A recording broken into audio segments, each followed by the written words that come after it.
Chapter 1. I can simulate Dosan. In the Tiando Empire, in the Fosnu province, lies the town of Notting, specifically the village of Blue Silver. Today marks the annual occasion when the Spirit Hall descends upon rural villages to awaken the spirits of children of suitable age. In the Douluo Continent, the quality of one's awakened spirit and the potential to possess innate soul power will determine the heights of one's future achievements.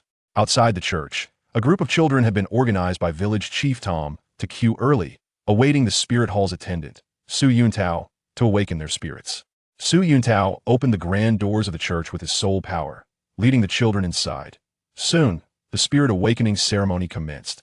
Half an hour passed in the blink of an eye. It must be said, the village of Blue Silver truly lived up to its name. That be why the end of the awakening ceremony, every child had awakened a spirit that could only be described as their mother's. Or rather, a uniformity of blue silvergrass. However, only one child possessed soul power, and that child was Gong Yu. After exchanging a few words with old Tom, Su Yuntao handed the spirit certificate to Gong Yu, who stood beside old Tom, and then the three of them dispersed. Gong Yu examined his spirit certificate, the contents clearly visible. Name, Gong Yu. Age, 6. Spirit, blue silvergrass. Innate soul power, level 1. Place of birth, Tiando. Empire, Fosnu province, Notting, Blue Silver village. Possessing innate soul power should be a cause for celebration, as it indicates the potential to become a soul master. Yet, Gong Yu felt no joy. As a transmigrator, he understood all too well how dismal it was to possess an ordinary blue silver grass spirit coupled with level 1 innate soul power.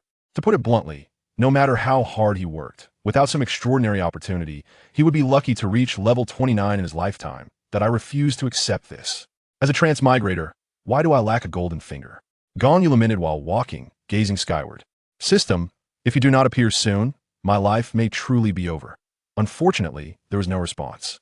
Just as Gong Yu began to believe that his golden finger would never materialize, he heard a chime in his mind. Ding. Charging complete. Initiating. Initiation successful. This system is named the Do-San Simulator. Simulated World. The Legend of the Dragon King in Do-San. Upon first activation, a novice gift pack is bestowed. One free simulation is granted each month. Please extract the novice gift pack. That I knew it. I knew that as a transmigrator, I could not possibly lead an ordinary life. Gong Yu thought excitedly, glancing ahead to see his home just a few steps away. He then silently chanted, extract the novice gift pack. Ding. Novice gift pack extraction successful. Received 1 copy of the True Path Song and 1 copy of the Dragon Elephant Prajna skill. Obtained a storage space of 1,000 cubic units. Ding. Cultivation memory infusion successful. Is that all? Feeling a warm current flow into his mind, Gong Yu involuntarily shivered. Subsequently, memories regarding the cultivation of the techniques appeared directly in his consciousness that I had anticipated some extraordinary martial arts technique, yet it turns out to be merely the martial skills from the Divine Eagle series. Nevertheless, they suffice within the realm of Douluo, and these two techniques are certainly superior to the Tang Sect's Xiantian skill by countless measures. Although he had acquired martial arts of a relatively low tier, Gong Yu felt no disappointment. Given his current physical condition, practicing the Chuanjin Daoguo would be more beneficial, as it serves as a fundamental internal cultivation method for disciples of Chuanjin. This practice not only enhances soul power levels, but also fortifies one's essence and foundation. Furthermore, the Dragon Elephant Prajna skill possesses formidable offensive capabilities and has the potential to alter one's innate qualities. Gong Yu just awakened a level 1 innate soul power, indicating a significant disparity in aptitude. Thus, the benefits of the Dragon Elephant Prajna skill would be even more pronounced for him. Not feeling the urgency to simulate just yet, Gong Yu returned to his dwelling and began his training with the Chuanjin Daoguo. Thanks to the system's guidance, he swiftly grasped the fundamentals. Before long, a day had passed. Upon awakening from his meditation, it was already evening. The house was empty. His parents had passed away 6 years prior, victims of the aftermath of the battle between Tang Hao and the Pope of the Spirit Hall, which had resulted in numerous casualties in the Lanyin village, where many children were left orphaned, including Gong Yu. When he initially awakened his first level of innate soul power, Gong Yu had believed that vengeance in this life was beyond reach. However, with the emergence of his golden finger, the prospects had shifted. Rising from a seated position, Gong Yu proceeded to cleanse himself, having expelled a significant amount of impurities from his body due to his successful cultivation. At that moment, he resembled someone who had just crawled out of filthy sewer. After his bath, a neighbor came over to invite him for dinner in the village, Orphans took turns dining at different households until the age of 12, as it was customary for children in Douluo Continent to attain a semblance of self-sufficiency by that age. After finishing dinner, Gong Yu returned home and retired to bed early. Lying on his mattress, he silently intoned, "System, commence simulation." Ding! Before the simulation begins, please select a related character. The effects of the simulation vary with different choices. Available characters include 1. Tang Wulin 2. An unnamed passerby 3. A sprig of blue silvergrass. What? The blue silvergrass counts as a character? But is there really any need for selection? Gong Yu smirked. Recognizing the obviousness of the situation, choosing the second or third options would be futile. Hence, he decisively declared, "I choose 1. Ding. Simulation commencing. You have become Tang Wulin's neighbor. You often engage in bouts with him, frequently bringing him to tears. Yet, perhaps due to the frequency of these encounters, your relationship has become surprisingly amicable. Today, as you both turn 6, you and Tang Wulin head to the Red Mountain Academy in Aolai City for your soul awakening ceremony. When your turn arrives, you awaken an ordinary blue-silver grass martial soul, possessing merely half a level of soul power. However, prior to you, Tang Wulin had awakened his own blue-silver grass, which bore golden streaks. Moreover, he awakened with a third level of innate soul power, leaving you with a lingering sense of pressure emanating from his blue-silver grass that a few days later, you embarked on your academic journey at the Red Mountain Academy alongside Tang Wulin. Entering as a freshman, despite your lackluster aptitude, you diligently trained, yet after a year, you had only managed to elevate your soul power to the first level. Fortunately, Tang Wulin fared little better. He progressed from level 3 to level 5 over the same period, providing you with a modicum of solace. As time passed, you began to face the brunt of Tang Wulin's pent-up frustrations, for he had meticulously cataloged his grievances against you over the years. Consequently, the bond of your friendship began to fray. Each day, you endured a beating at his hands, leaving you battered and bruised. 2 years later, you confronted an academic crisis. The Red Mountain Academy offered only 3 years of instruction. To advance, one needed to attain at least the rank of a wandering soul master, or risk being expelled. After 3 years of rigorous training, you had only reached level 4, while Tang Wulin had absorbed the first ring just 3 days prior. Thus, you faced expulsion, while he moved forward with his studies, igniting a flicker of jealousy and a tinge of despair within you. After the summer break, Tang Wulin transitioned to EC Academy, leaving you to languish at home as an ordinary individual. Unwilling to accept this fate, you intensified your training and, after 5 arduous years, elevated your soul power to level 10. You exhausted all your savings in a bid to draw a soul spirit, only to end up with a defective yellow serpent spirit. Devoid of funds for another attempt, you reluctantly absorbed the flawed spirit. Oh, your surprise. You succeeded, acquiring a yellow soul ring in your first soul skill, maternal embrace, though the maternal figure it referred to was not your own. One day, your parents encountered representatives from a certain organization seeking recruits. 3 years prior, Tang Wulin's parents had been deceived and had yet to return the recruiters' claim they had struck it rich and purchased a house. Choosing not to return to a life of poverty, you implored your parents not to engage with this organization, but their fear of destitution prevailed. Now that you had grown, you no longer required their guardianship, and ultimately, they chose to leave, never to return. Your advancement in soul power began to stagnate, and it took another 2 years to reach level 12. Meanwhile, Tang Wulin had already enrolled at Shrek Academy and gained considerable renown across the continent, stirring feelings of envy and resentment within you. You found it unjust that, though both of you possessed blue-silver grass martial souls, one soared high while the other languished in the gutter. What you failed to realize was that Tang Wulin's grandfather was the sovereign of the Douluo Star, embodying the very essence of its sky. Chapter 2. Simulation Settlement. Refusing to succumb to despair, you sought ways to alter your circumstances. In your quest, you encountered the sinister soul masters and chose to join their ranks. Following their training regimen, your blue-silver grass martial soul underwent a transformation into dark blue-silver grass, acquiring the ability to devour. Thus began your reliance on the consumption of life to enhance your soul power. A year later, you ascended to the rank of a 3-ring soul master, achieving level 35. Another year passed, and your soul power reached level 50, continuing your path of devouring life. Another year slipped by, and your growth accelerated. You emerged as a level 62 soul emperor. At the tender age of 19, you stand as a remarkable genius, a soul emperor in a vast continent. Yet alas, you find yourself branded as a malevolent soul master. But on this fateful day, you encounter Tang Wulin, observing his splendid demeanor while you, in contrast, appear ghastly. Thus, you resolve to take revenge upon him. Rallying your accomplices, you encircle Tang Wulin and ultimately capture him temporarily. Your intention is to devour Tang Wulin's bloodline before anyone at Shrek Academy becomes aware. As you commence the process of consuming his bloodline, you discover numerous seals within his being. One by one, you begin to unravel these seals, absorbing the essence of his bloodline. Unbeknownst to you, Tang San's consciousness within Tang Wulin detects your presence.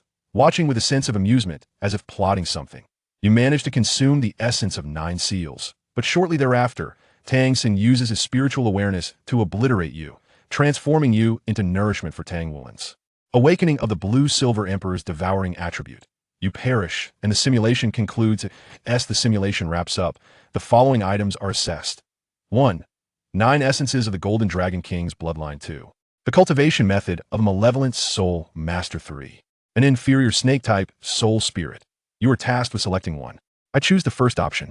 Gong Yu's eyes gleam with clarity. With 3 options presented, there is no hesitation on his part.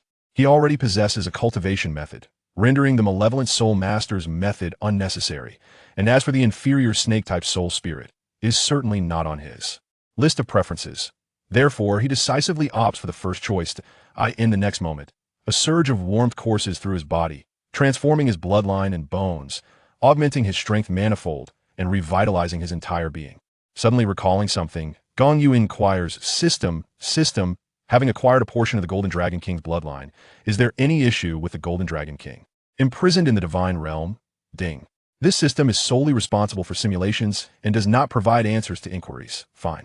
If you refuse to respond, I shall see for myself when I reach the Divine Realm. The system's unwillingness to answer leaves Gong Yu with no choice but to refrain from further questioning. With the integration of the Golden Dragon King's bloodline, he feels a marked enhancement in his physical attributes and anticipates a corresponding change in his martial soul. Summoning his blue-silver grass martial soul, he finds it has indeed transformed, now imbued with the essence of the Golden Dragon King's bloodline. It has taken on a golden hue, though his soul power level remains unchanged. Surely, my blue-silver grass should not bear that name any longer. It ought to be called blue gold grass? No, that sounds rather unappealing. Blue-silver grass it shall remain. The name matters little. What is significant is that my potential has been bolstered. I shall devote myself to diligent cultivation. And when I receive another simulation opportunity next month, I will partake once more. With 2 months remaining until the start of classes, I can simulate twice more before heading to Notting Academy. With no further ado, Gong Yu sits cross-legged, entering a state of cultivation. In the realm of cultivation, time slips away swiftly, and before long, dawn breaks as the first light of day graces the horizon. Gong Yu slowly opens his eyes, exhales a breath of stale air, and rises to his feet. Having attuned to his own soul power, he has ascended to level 2. The total amount of soul power required to progress from level 1 to level 2 is quite minimal. Thus, after a day of diligent practice followed by a night of intense training, he achieved this advancement. In the morning, after enjoying breakfast in a neighbor's house, Gong Yu returned home to continue his training. I must devise a proper training regimen. Henceforth, I shall practice the complete truth Taoist song in the mornings and evenings, while dedicating the afternoons to the Dragon Elephant Prajna. He contemplated. The Dragon Elephant Prajna is a sacred art of the esoteric sect. Not an internal skill, it leans more towards physical cultivation, belonging to the category of external techniques. The Dragon Elephant Prajna comprises 13 levels. Upon mastering the first level, I should be robust enough to absorb a Millennium Soul Ring. Time passed swiftly. In the blink of an eye, a month had elapsed. On this day, while Gong Yu was engrossed in practicing the Dragon Elephant Prajna, he was suddenly alerted by a voice resounding in his mind. Ding! A new month has begun. Simulation attempts have been successfully refreshed. Current simulation attempts. 1. That there's no rush. I do not require simulation at this moment. I shall reserve it for when the next need arises. He murmured, once again immersing himself in his training. The Soul Master phase is the most conducive for enhancing soul power, especially with the authentic Taoist internal technique of the complete truth Taoist song at his disposal. As a result, after just 1 month, Gong Yu's soul power has already been elevated to level 4. Nearing level 5, he is confident that he will achieve level 5 within a few days. Gong Yu's ambition is to reach level 7 or 8 within the next month, and upon arriving at Notting Academy, he aims to attain level 10 within 2 months. Although my physique has improved, I am still in a growth phase, so I must refrain from overly intense external training, focusing mainly on internal cultivation. The Dragon Elephant Prajna aided by the bloodline of the Golden Dragon King, allows for rapid progress. Thus I can't afford to reduce the training time, he reasoned. After a month of training, Gong Yu has garnered experience and adjusted his regimen according to his current circumstances. Another month swiftly passed. By minimizing the time spent on the dragon elephant prajna and reallocating that time to internal cultivation, Gong Yu's soul power has significantly increased, rising more than 3 levels to reach level 8. Despite reducing the training time for the dragon elephant prajna, with the assistance of the Golden Dragon King bloodline, he has perfected the first layer and is poised to break through to the second layer at any moment. The dragon elephant prajna consists of 13 layers, each corresponding to 10 levels, allowing for cultivation up to level 130. This implies that should Gong Yu master the entirety of the dragon elephant prajna, he could potentially reach the status of a demigod or even a deity. As for the complete truth Taoist song, this technique comprises 12 tiers, corresponding to the 12 within the phrase Zhong Lu 12 Jiang Palace. Logically, it can only be cultivated to level 120. However, as an authentic Taoist practice, it fosters the operation of the circulatory system within the body, enabling continual cultivation regardless of level. It is merely suggested that the efficacy of the technique may not be as pronounced beyond level 120. On that day, Old Tom escorted Gong Yu to Notting Academy, where they observed, from a distance, 2 individuals being subjected to the gatekeeper's unreasonable scrutiny. The gatekeeper, merely seeking a modest bribe, was a behavior Gong Yu could comprehend. After all, the gatekeeper had little opportunity for gain and occasionally exploiting. Newcomers became their sole means of earning a living. Gong Yu quickened his pace, eager to intervene, for this was the first appearance of the infamous path to death from Douluo, and he had no intention of missing it. As he approached the entrance, just as he was about to revel in the unfolding drama, he heard the familiar chime of the system, announcing yet another opportunity for a complimentary simulation. Chapter 3. At 6 years old, the desire to kill. Did no one ever teach you? Immediately following, another alert from the system resonated. Ding. Target individual Tang San has appeared. By shattering Tang San's image of a good child before old Jack, one simulation attempt may be obtained. Upon hearing this sound, Gong Yu, who initially intended to merely observe the spectacle, suddenly felt a spark of excitement. To dismantle Tang San's persona was indeed an enticing prospect. After all, Tang San is the son of his adversary, thus Gong Yu felt no pangs of guilt about undertaking this task. Moreover, he was merely revealing Tang San's true nature. Gong Yu observed from the sidelines, biding his time. Before long, the guard and old Jack engaged in an increasingly heated argument. In a moment of agitation, the guard pushed old Jack. Though merely an ordinary man, his strength was insufficient against old Jack's frailty, causing him to stumble back a few paces. However, this action incensed Tang San. He stepped forward and shoved the guard in return, raising his left hand toward him. For concealed within his sleeve was a hidden dart. The mechanism of the dart emitted a faint clicking sound, inaudible to those lacking keen hearing. Yet, having cultivated his spirit for over 2 months, Gong Yu's heightened sensitivity allowed him to detect it. Initially, Gong Yu intended to wait a moment longer before intervening. But from the corner of his eye, he spotted a short-haired, greasy man approaching, the very person he suspected to be Yu Xiaojiang. He could not allow Yu Xiaojiang to seize the opportunity. Gong Yu hastily moved to Tang San's side and grasped his arm firmly. "What are you doing? Are you actually contemplating murder?" Gong Yu held Tang San's left hand, pressing down on the dart concealed within his sleeve. The suddenness of this scene left everyone astonished. What did this have to do with murder? In the distance, Yu Xiaojiang halted in his tracks, taken aback by the unfolding situation. I did not intend to kill," Tang San stammered, feeling cornered by Gong Yu's accusation, his gaze wavering. At this moment, old Jack stepped forward to offer an explanation. "Indeed. Little San is the most well-behaved child in our Holy Soul village. How could he possibly think of murder? You must have misunderstood, young one." "Oh, the most well-behaved child? Perhaps he is the most peculiar child." Gong Yu retorted sharply at old Jack. Then with his free hand, he yanked Tang San's sleeve, declaring, "Humph. If you had no intent to kill, then what is this?" At that moment, the hidden dart on Tang San's arm was revealed to all. Yet none recognized it for what it was. "It's merely a toy," Tang San protested, unable to break free from Gong Yu's strong grip. He was confident that no one in this world, apart from himself, understood how to trigger the Tang sect's hidden weapons. "Huh, a toy? Are there truly such exquisite toys in this world? Even if there were, just look at your ragged clothing and your emaciated frame. Malnourished to the point you can't even satisfy your hunger. How could you afford such a refined toy?" Gong Yu revealed a hint of a sardonic smile. Then, she firmly grasped Tang San's arm, compelling him to extend it straight towards an unoccupied area where a wooden board stood. With her other hand, she twisted Tang San's wrist. At that moment, a series of muffled sounds erupted as several steel needles shot forth from Tang San's hidden crossbow mechanism. These needles, despite being fired from several meters away, penetrated the door panel, embedding themselves 2/3 of the way in.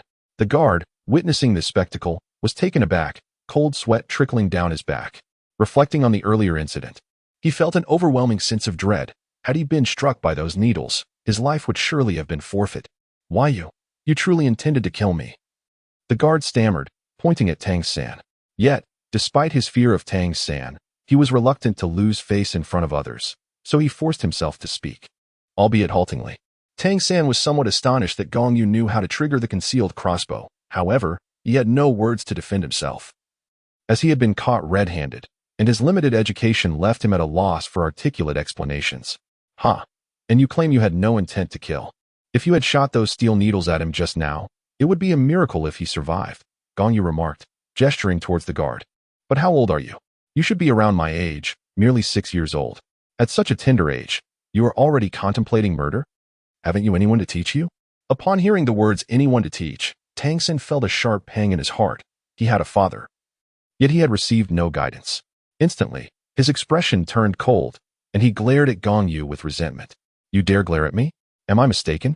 A 6-year-old contemplating murder, and you still have the audacity to argue? Gong Yu retorted fearlessly, matching his glare. Turning to old Jack, she continued, esteemed elder. You two have witnessed this. Do you still perceive him as a well-behaved child rather than a troublesome one? Look at that contraption on his arm and his extreme temperament. Merely having a verbal disagreement with the guard drove him to the brink of murder. Good heavens, if such a person were to enter the academy with such dangerous weaponry. What if he were to have a spat with his classmates? Would he not be inclined to shoot them as well? This is utterly unacceptable. He poses a grave danger. You must instruct him properly. This is a school, a place for education, not a breeding ground for criminality. Furthermore, if he had killed the guard just now, do you believe the academy's authorities would let him off the hook? His presence here signifies he possesses the potential to become a soul master. Yet he is far too weak. Should he dare to kill a guard at the academy, I assure you, within 10 minutes, someone from the academy would come to eliminate him.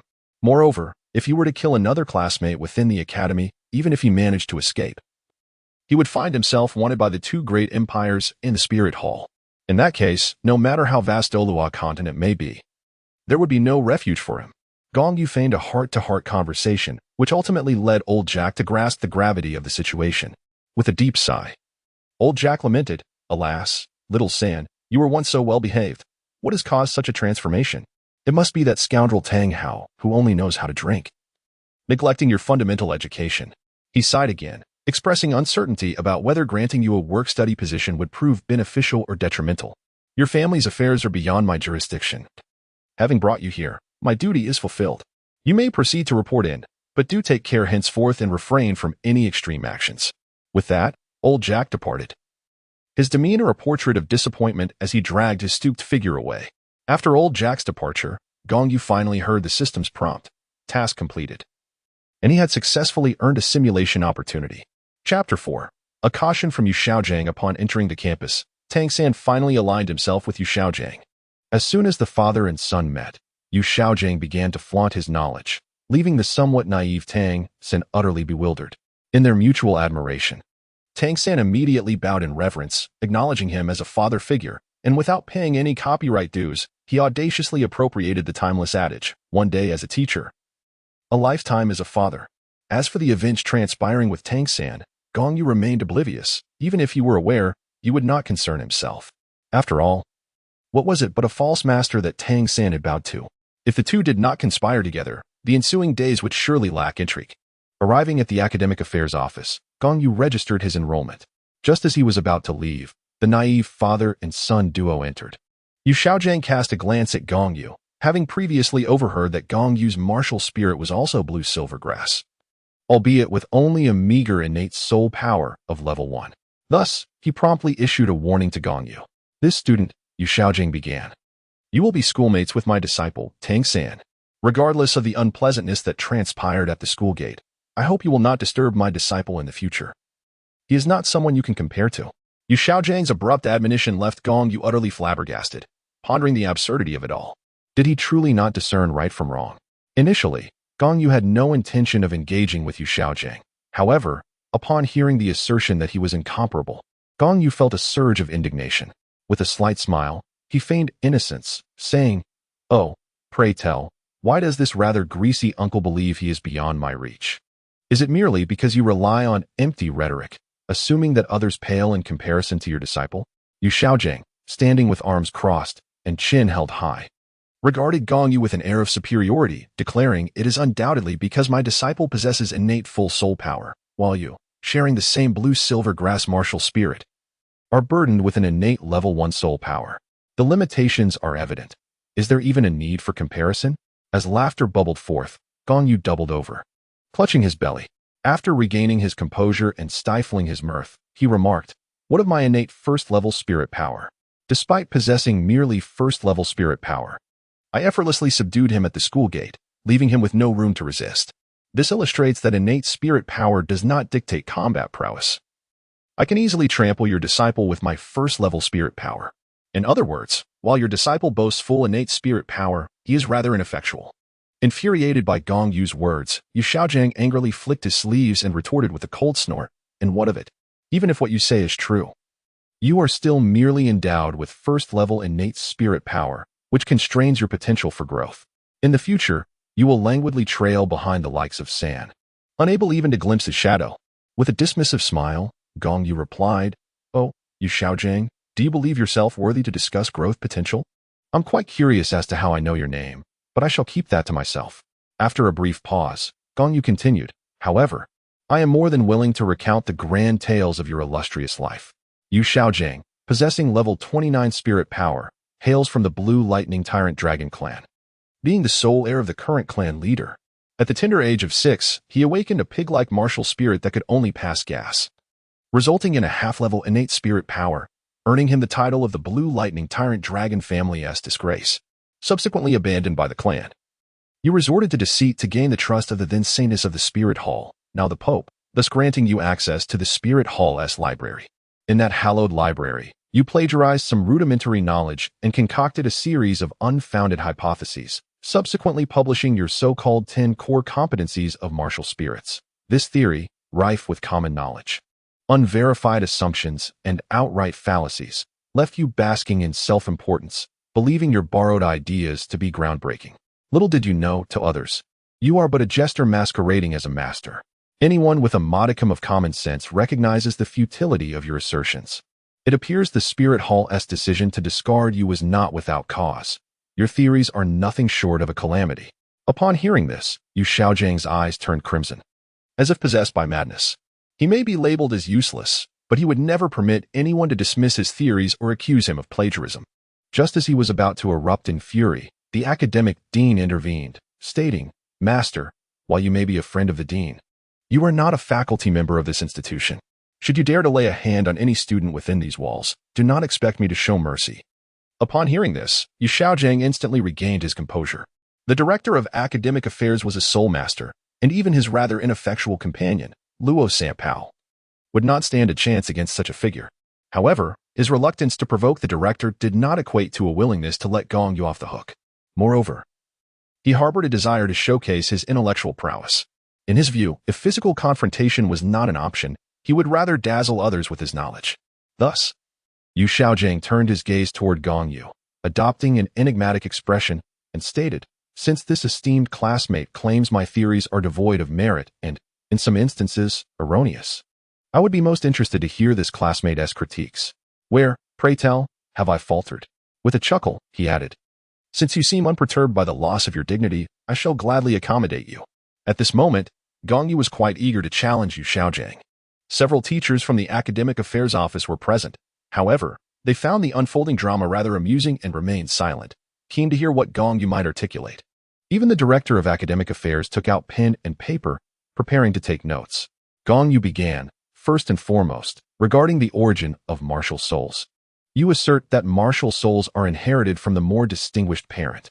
In most cases, individuals can only inherit one martial soul from their parents, though in exceptional circumstances, it is possible to inherit martial souls from both, thus possessing twin martial souls.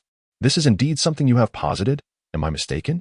After stating this first point, Gong Yu suggested that Yu Xiaojiang confirm it to avoid any future denials. Yu Xiaojiang nodded in agreement. Indeed, that is something I have proposed. Very well. Let us delve into this matter. Gong Yu smiled slightly and proclaimed, first, the inheritance of martial souls from one's parents is common knowledge, not your unique theory. You are merely reiterating established facts, facts that do not require your instruction. Anyone with a modicum of intelligence would be aware of this. Furthermore, Gong Yu continued, this knowledge is also rather one-dimensional, for martial souls can not only be inherited from parents, but can also form postnatally. Should one encounter a 10,000-year soul beast willing to become your martial soul, a spiritual fusion may occur, thus transforming it into your martial soul. This represents one of the methods of postnatal martial soul formation. Next, I present the second method, when a 10,000-year soul beast is at its most vulnerable. If a soul master forcibly fuses with the soul beast while it is in its embryonic state, it is quite probable that the beast will become a brand new martial soul for that individual. The third method involves a deity willingly assimilating their divine consciousness into the martial soul of a soul master, which can also result in the formation of a postnatal martial soul. This elucidates the existence of martial souls such as the sea god and the six-winged angel. Gong Yu's speculation regarding the formation of the sea god and six-winged angel martial spirits is merely conjectural. Nonetheless, such a possibility is not entirely implausible. After all, both the sea god and the angelic deity ascended to divinity at a later stage, which does not necessarily imply the existence of progeny. Furthermore, even if they did have descendants prior to their ascension, these two martial spirits did not exist in the world. Thus, the only conceivable explanation lies in the artificial creation of these martial spirits, which would then be passed down through generations. Chapter 5 Gong Yu, Yu Xiaojiang. You are not the son of Yu Yuanjin. It is impossible. A soul master can only inherit their martial spirit from their parents. There exists no other means of acquiring one. Your assertions are utterly unfounded and quite ludicrous. In truth, Yu Xiaojiang harbored a flicker of belief in Gong Yu's words. Yet as a distinguished master, he regarded himself as the foremost authority on theory, and thus could never concede that another might surpass him. Therefore, he adamantly refused to acknowledge Gong Yu's perspective. Utterly unfounded, you say? What of it? I pose but one question to you. How did the very first individual to possess a martial spirit come by it? Pray, do not tell me it was inherited from their parents. Gong Yu sneered disdainfully. Upon uttering these words, Yu Xiaojiang found himself at a loss for a rebuttal. It is commonly stated that he was the first to possess a martial soul, which implies that prior to him, none existed. Thus, he could not have inherited it from his parents. Observing Yu Xiaojiang's silence, whose expression was as distasteful as if he had ingested something foul, Gong Yu continued, furthermore, your very existence serves as a testament to the fallacy of your initial theory. Hearing Gong Yu's assertion, Yu Xiaojiang was momentarily taken aback, yet he remained reticent. Eagerly anticipating Gong Yu's subsequent remarks, curious to see what further revelations he might offer. Noting the astonishment etched upon Yu Xiaojiang's face, Gong Yu chuckled. Since you claim that a person's martial soul is inherited from their parents, allow me to pose a question, as the son of the illustrious leader of the Blue Lightning Tyrant Dragon clan. How is it that your martial soul manifests as that of a pig? May I inquire if your parents possessed the martial soul of a pig? Gong Yu was well aware that Yu Xiaojiang's martial soul had mutated into that of a pig, yet he was determined to distort the truth, to convey a message to the world that Yu Xiaojiang was not the son of Yu Yuanjin. Furthermore, you claim that martial souls are inherited from the more exceptional parent. I must inquire what kind of pig could possibly surpass the quality of the Blue Lightning Tyrant Dragon. How is it that you, the son of the Blue Lightning Tyrant Dragon clan leader, awakened a pig martial soul instead of a Blue Lightning Tyrant Dragon? According to your theory, you cannot possibly be Yu Yuanjin's son. Rather, your mother must have been unfaithful to him, resulting in your conception. Faced with the challenge to his identity, Yu Xiaojiang erupted in anger, declaring, my martial soul is a mutation, a mutation. Gong Yu merely smiled and retorted, mutation? Who can prove it? Moreover, mutations can lead to either evolution or degeneration. If the Blue Lightning Tyrant Dragon were to evolve, it would become the Golden Sacred Dragon. However, degeneration does not equate to transforming into a pig that transcends species and race. If a dragon were to degenerate, it would revert to other true dragon types. Even if it were not a true dragon, it could regress to a ground dragon type, and if that were insufficient, it could devolve into a flood dragon. Or failing that, into a python. Yet, it is impossible for the blue lightning tyrant dragon to directly devolve into the species of a pig. Therefore, if your martial soul is indeed that of a pig, according to your martial soul theory, you can only be the son of your mother and someone with a pig or pig-like martial soul, and certainly not Yu Yuanjin's offspring. No, that is impossible. You are slandering me. I am the son of the blue lightning tyrant dragon clan leader. My father is Yu Yuanjin. Yu Xiaojiang seemed ensnared by Gong Yu's arguments. Even he, a master of theories, could scarcely believe that his own logic had unraveled his lineage, and in panic, he fled without a clear direction. Seeing Yu Xiaojiang run away, Gong Yu was momentarily bewildered and called out, "Hey, you can't run. I've only presented my first theory. There are still 9 more. Observing that Yu Xiaojiang did not look back, Gong Yu shook his head, muttering, "At such an age, how can his mental fortitude be so fragile?" After this, Gong Yu departed from the academic affairs office. At that moment, he suddenly heard a chime resonate in his mind. Ding! The host has unexpectedly triggered and completed a hidden task, causing Yu Xiaojiang to question his lineage. Thus, a reward of 1 simulation attempt has been granted. Remarkably, this is possible. While walking towards the dormitory, the realization of having completed a hidden task and received a reward illuminated Gong Yu's mind. At this moment, he had accumulated 4 simulation attempts. As he continued on his way, he encountered a young girl in a pink dress, who approached Gong Yu and inquired, "Hello. Could you please tell me how to get to dormitory 7? Gong Yu cast a glance at the girl and instantly felt disheartened. Just as he had dispatched Tang San's teacher, here came Tang San's wife, who was unmistakably akin to a public bus, having been through countless encounters over the millennia. Just the thought of it sent a shiver down Gong Yu's spine. How to leave? Simply by walking away.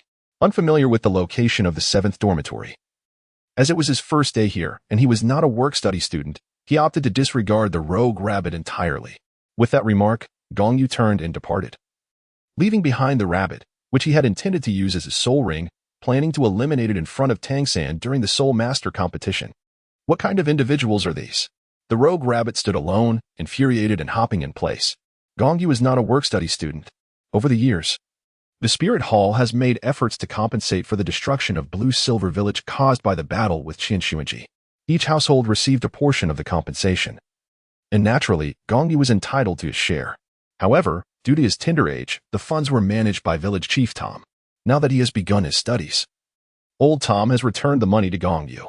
With newfound financial resources, Gong Yu certainly has no intention of squandering his time as a work-study student, burdened with menial tasks for the school.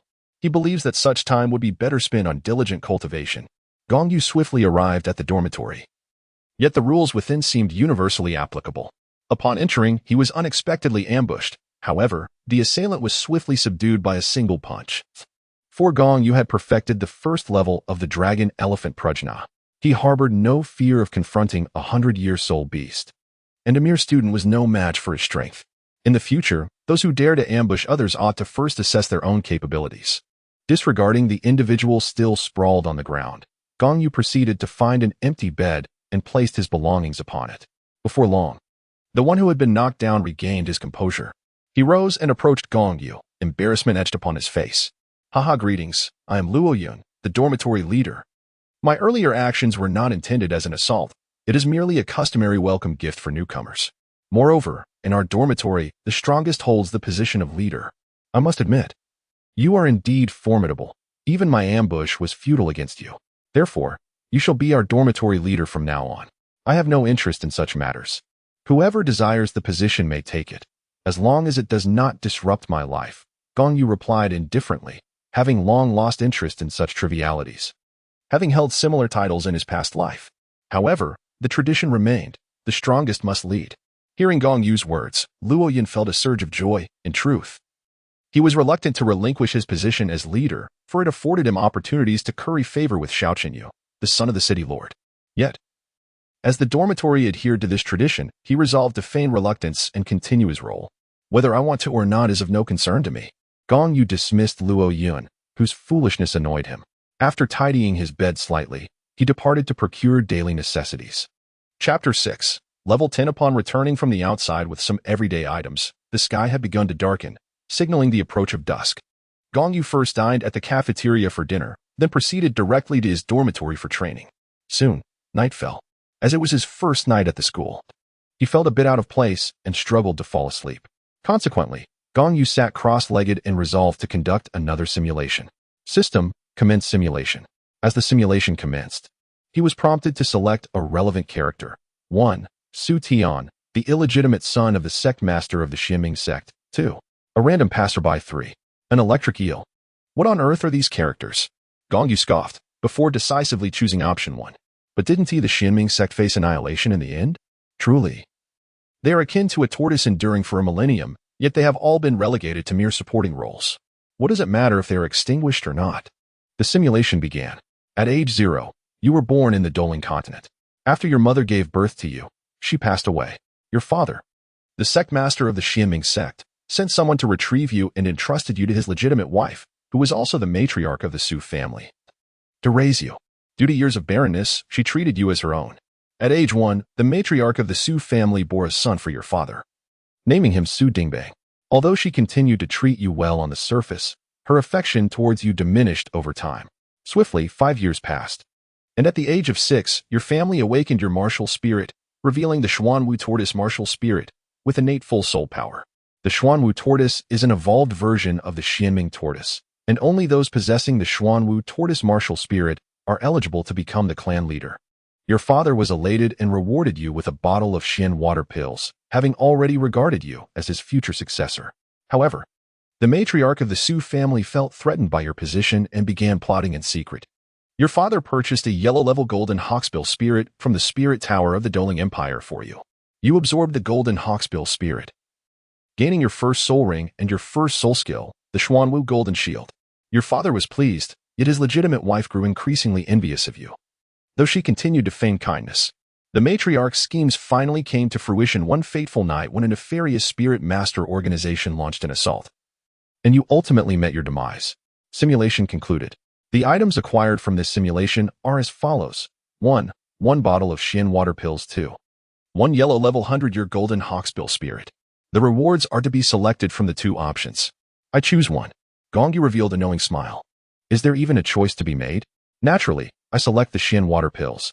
For this elixir not only enhances soul power, but also possesses the ability to cleanse marrow, which is precisely what I require at this stage. Ding. Selection successful. You have obtained 1 bottle of Xin water pills. In the next moment, a bottle of Xin water pills appeared in his storage space. Gong Yu silently murmured, "Extract the Xin Shui Dan."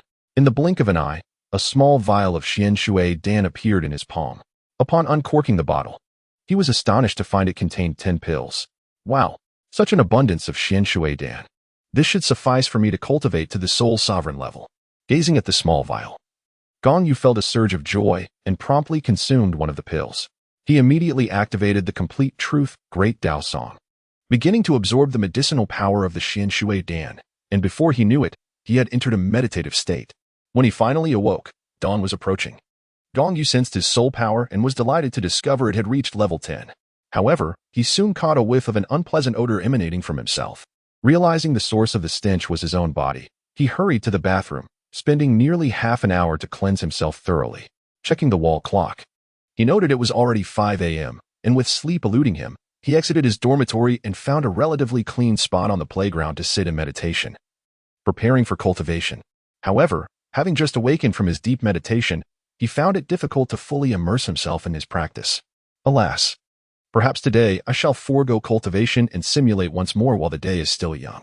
With a resigned sigh, he made an excuse and prepared to initiate another simulation. System, commence simulation. Simulation initiated. Please select a related task. 1. The blacksmith's son, Babylon.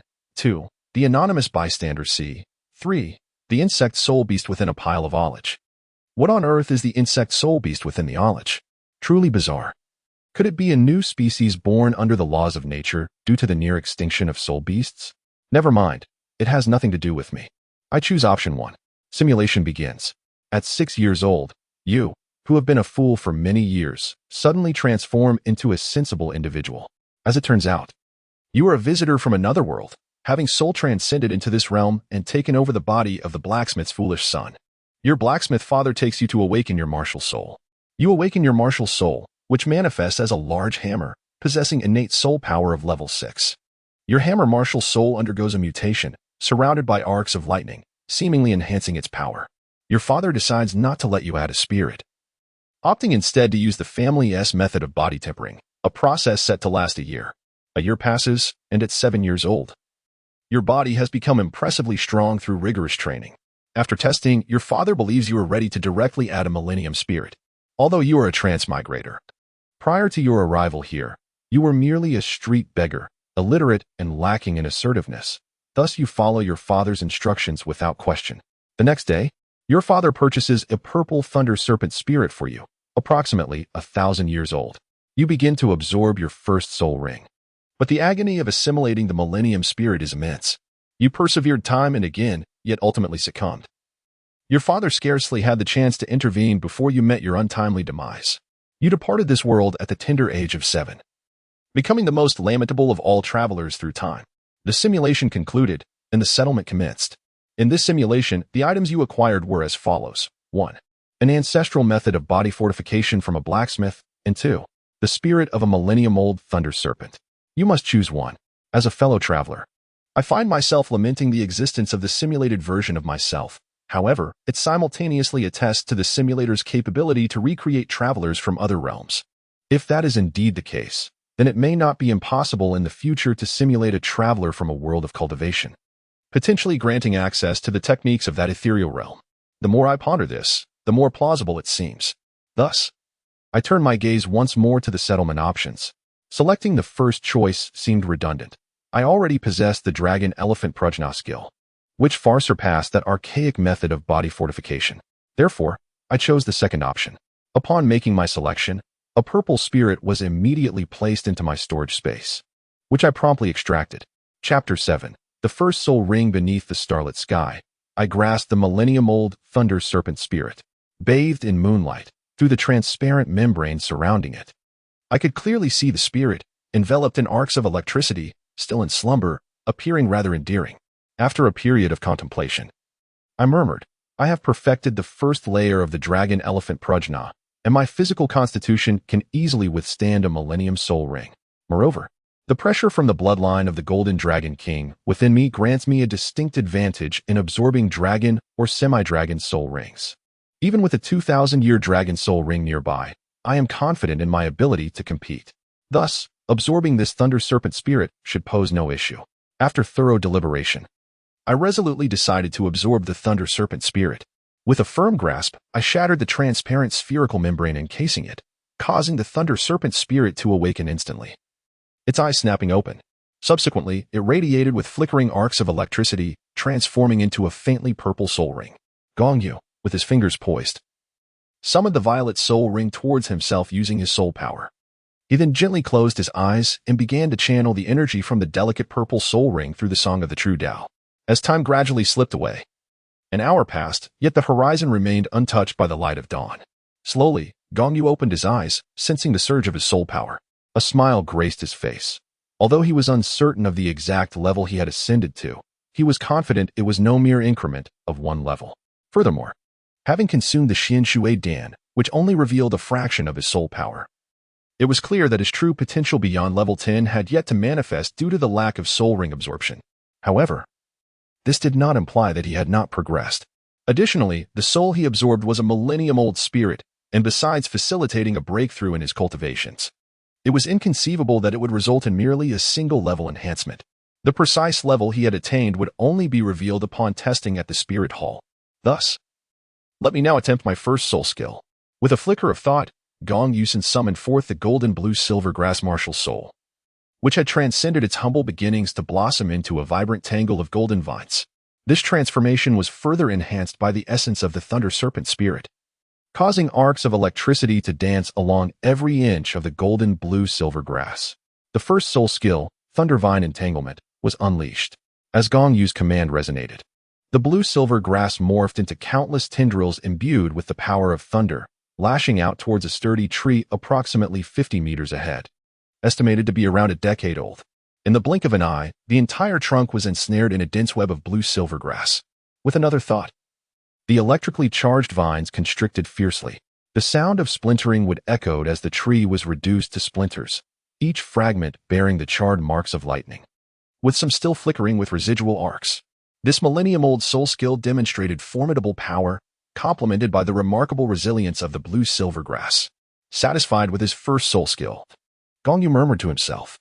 However, at that moment, he suddenly felt a tumult within his body, as if his vital energy was surging uncontrollably. He promptly sat down, closed his eyes, and began to channel the True Path song, only to feel a thunderous crack, as if a barrier within him had shattered. Upon reopening his eyes, a look of joy spread across his face. He had broken through to the second layer of the True Path song. Yet, the tumult within his body persisted, raising questions in his mind. Could this be due to the bloodline of the Golden Dragon King? He had received this reward from the simulator, having absorbed the essence of the Golden Dragon King's bloodline, sealed within the 9 seals of Tangwuling. However, he lacked a divine father to impose seals within him, which should explain his current state of turmoil. This situation was untenable. He risked perishing from the swelling of his vital energy. He needed to consult the system, convinced that even if it was reluctant to respond, it would not remain indifferent to his impending doom. Thus, Gong Yu called out to the system in his mind, initially expecting silence, but to his surprise, a response came. Ding, answering a question requires the consumption of 1 simulation attempt. Gong Yu, feeling the urgency grip him, gritted his teeth and expended 1 simulation attempt, posing the question. I need to understand the cause of my surging vital energy and how to resolve it. Isn't that 2 questions? Are you incapable of counting? This is 1 question. Please provide an answer swiftly. Ding, 1 simulation attempt deducted. Here's the answer to your question. The cause is similar to what the host speculated. The host lacks a divine father to impose seals and has not received a kiss imbued with life force from the goddess of life. However, the host is foolish. Had the system not applied seals during the fusion of the Golden Dragon King's bloodline, the host would have perished at that moment. The current condition indicates the first seal is beginning to unravel. Is there really a need to ask how to resolve this? The host is indeed quite naive. Although you lack a divine paternal figure to guide you in seeking spiritual artifacts to unlock the bloodline seal, you possess the Dragon Elephant Prajna. In truth, to truly harness the power of the Dragon Elephant Prajna, it is most effective when practiced in conjunction with the essence of the dragon and elephant's blood. The essence of the Golden Dragon King's blood coursing through your veins is, apart from the blood of the dragon god, the finest available. In fact, the blood of the Golden Dragon King is akin to that of the dragon god. If you diligently practice the Dragon Elephant Prajna daily, you will continuously absorb the bloodline power of the Golden Dragon King. When you reach the 9th level of the Dragon Elephant Prajna, the essence of the Golden Dragon King's blood will completely merge with your own lineage. How enlightening. Ha ha ha. Then there is no need for concern. With the Dragon Elephant Prajna at my side, I need not seek any spiritual artifacts. No poking, no pricking. The system is truly remarkable. Upon hearing the reasons for the surging life force and the solutions presented, Gong Yu could scarcely contain his joy. However, he quickly regained his composure and immersed himself in the practice of the Dragon Elephant Prajna. As the technique facilitated the circulation of the Golden Dragon King's life force throughout his body, the overwhelming sensation of vitality began to wane. Consequently, Gong Yu accelerated his training. Finally, after an hour, Gong Yu sensed that his internal life force had stabilized. I suppose I have successfully unraveled the first layer of the seal? Gong Yu pondered, stroking his chin, feeling quite certain that the first layer had indeed been lifted. Henceforth, he resolved to adhere to his plan of daily practicing the Dragon Elephant Prajna to absorb the bloodline power. With the abundant life force inherent in the Golden Dragon King's bloodline, he had already cultivated the Dragon Elephant Prajna to the 2nd level, and not merely at the threshold, it was already at a minor completion of the 2nd level. With his current physique, defeating a Grand Soul Master would pose no challenge, and if complemented with soul techniques, it would be sufficient to vanquish a Grand Soul Master. Rising to his feet, Gong Yu brushed off the dust from his clothes and glanced at the chaotic scatter of broken wood around him. Feeling a wave of guilt wash over him, he then turned his head to look left and right, only to find the campus devoid of any presence. Thankfully, it was still just past 6 in the morning, and no one had witnessed his antics, so he needed to make a hasty exit. Thus, he slipped away. But suddenly an idea struck him, prompting him to chuckle as he departed, remarking, "It seems the playground is the domain of that little rascal and that rogue rabbit. I mean the bus rabbit. Indeed, it's those two who are responsible for the cleanup.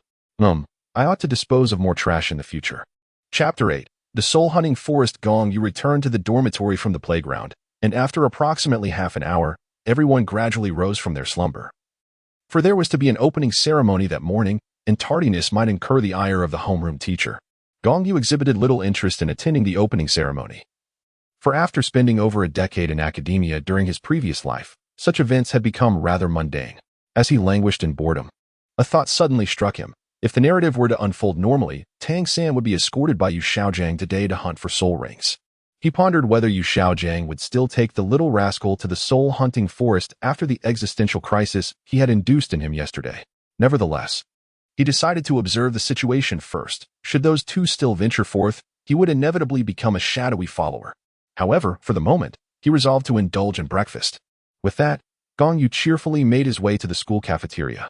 Outside the cafeteria, he finally spotted the little rascal and the bus rabbit. The duo had just finished tidying up the playground and were now heading to the cafeteria for their meal. The bus rabbit, Xiao Wu, complained as she walked alongside the little rascal, lamenting the misfortune of having to clean up a scattering of broken wood and branches left behind by someone lacking in decency. Though her words were laced with mild expletives, they were not particularly harsh, so Gong Yu chose to overlook them. Xiao Wu, please refrain from cursing. It's not appropriate for others to hear, and I did help you clean as well, Tang San interjected, having noticed Gong Yu approaching from a distance. Instinctively, he felt a twinge of aversion towards Gong Yu. Like a protective guardian, he positioned himself in front of Xiao Wu, attempting to shield her from Gong Yu's gaze. Fearful that Gong Yu might attempt to vie for her attention, Gong Yu let out a soft scoff in his heart, dismissing the two individuals with a disdainful glance before striding into the dining hall. However, he had overheard their conversation. Today, the little scoundrel was assigned to clean the playground, which meant that Yu Xiaojiang had not taken him along to hunt for soul rings, Gong Yu deduced. Upon entering the dining hall, he ordered numerous bowls of meat porridge and an abundance of buns, not due to an insatiable appetite, but rather the influence of his golden dragon bloodline, which had transformed him into an insatiable glutton. Fortunately, he had the compensation from the Spirit Hall of Ur. Otherwise, sustaining himself would be a daunting challenge. Although he had obtained his first soul ring and would receive monthly subsidies upon registering at the Spirit Hall, a mere 1 gold soul coin per month was hardly sufficient for his needs. As he devoured his meal ravenously, Gong Yu overheard a conversation between the little scoundrel and Xiao Wu on the first floor. Tang San said, Xiao Wu, I must leave for a few days and will depart shortly. I would appreciate your assistance with the playground duties in my absence. I promise to make it up to you upon my return. Xiao Wu replied, You're leaving just as the school year begins? Where are you headed? The playground is not large, and while I might agree to help, you know that if a situation like today arises again, I would struggle to manage on my own. So I cannot commit. Tang San then implored, I appreciate your help, Xiao Wu. I'll ensure the payment is yours. I need to accompany the teacher to procure my first soul ring. We were supposed to leave before dawn, but the teacher fell ill from anger yesterday, which caused the delay. Xiao Wu frowned slightly and reluctantly conceded, Very well, but the payment must be credited to me, and upon your return. You owe me a grand feast. Upon hearing this, Gong Yu ceased to listen further. He hastily devoured all the food on the table and then made a swift exit. Returning to his dormitory, he gathered a few belongings and requested the help of the dormitory head, whose name had escaped him, to grant him leave. He then hurriedly departed from the academy. At the entrance of the academy, he rented a carriage and a driver, instructing the latter to head directly to the soul-hunting forest. Disregarding any lingering stalkers, he would take the lead. The carriage journeyed for a day and a night, and as dawn broke the following morning, they finally arrived at the soul-hunting forest. After disembarking, Gong Yu handed the driver a single gold soul coin. The driver hesitated to accept it, for it was an excessive sum equivalent to nearly 2 months' wages for him. Gong Yu was indifferent, casually tossing the gold soul coins onto the cart before departing without a second thought about their collection. Outside the soul-hunting forest, he purchased some food from the local vendors to satiate his hunger, while eavesdropping on the nearby conversations, hoping to find individuals seeking to form a team for hunting soul beasts. His intention was not to join them in the hunt, but rather to seize the opportunity for robbery. Soon, he identified his target, a rather unsavory-looking man sporting a handlebar mustache, who occasionally scratched his behind as he walked, likely afflicted by a rash. In his previous life, Gong Yu had encountered similar individuals. One of his dormitory mates also suffered from such an ailment, often succumbing to the itchiness while walking, reminiscent of the peculiar man before him. Gong Yu shuddered, feeling a wave of nausea wash over him. Under normal circumstances, he would have no inclination to approach such a person.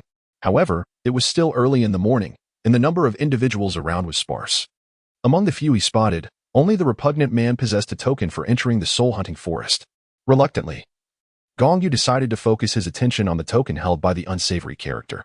He observed quietly from the side, and soon enough, an opportunity presented itself. The lecherous man suddenly announced his need to use the restroom, and Gong Yu stealthily followed him, destined to play the role of a relentless pursuer. When they reached the edge of the bushes, just as the vile man was finding relief, Gong Yu struck him with a blunt object, rendering him unconscious. Gong Yu cautiously rummaged through the garments of the lecherous man and suddenly made a discovery. He couldn't help but exclaim, it seems this fellow's identity is rather extraordinary. He possesses a storage soul guide. It is worth noting that in this era, soul guides are scarce throughout the Douluo Continent, and storage soul guides are even rarer. Typically found only among the offspring of prominent families. Gong Yu was analyzing the situation. Considering that the lecherous man before him was either a scion of a prominent family or a ruffian who had resorted to thievery while hunting soul beasts. However, Gong Yu leaned more towards the latter conclusion, as this odious fellow was merely an average soul master. If he were indeed from a distinguished lineage, he would not stoop to wandering in the soul-hunting forest. Just look at Yu Xiaojiang, who hailed from a noble family and looked down upon such ventures. In his youth, he had roamed the Stardow forest instead.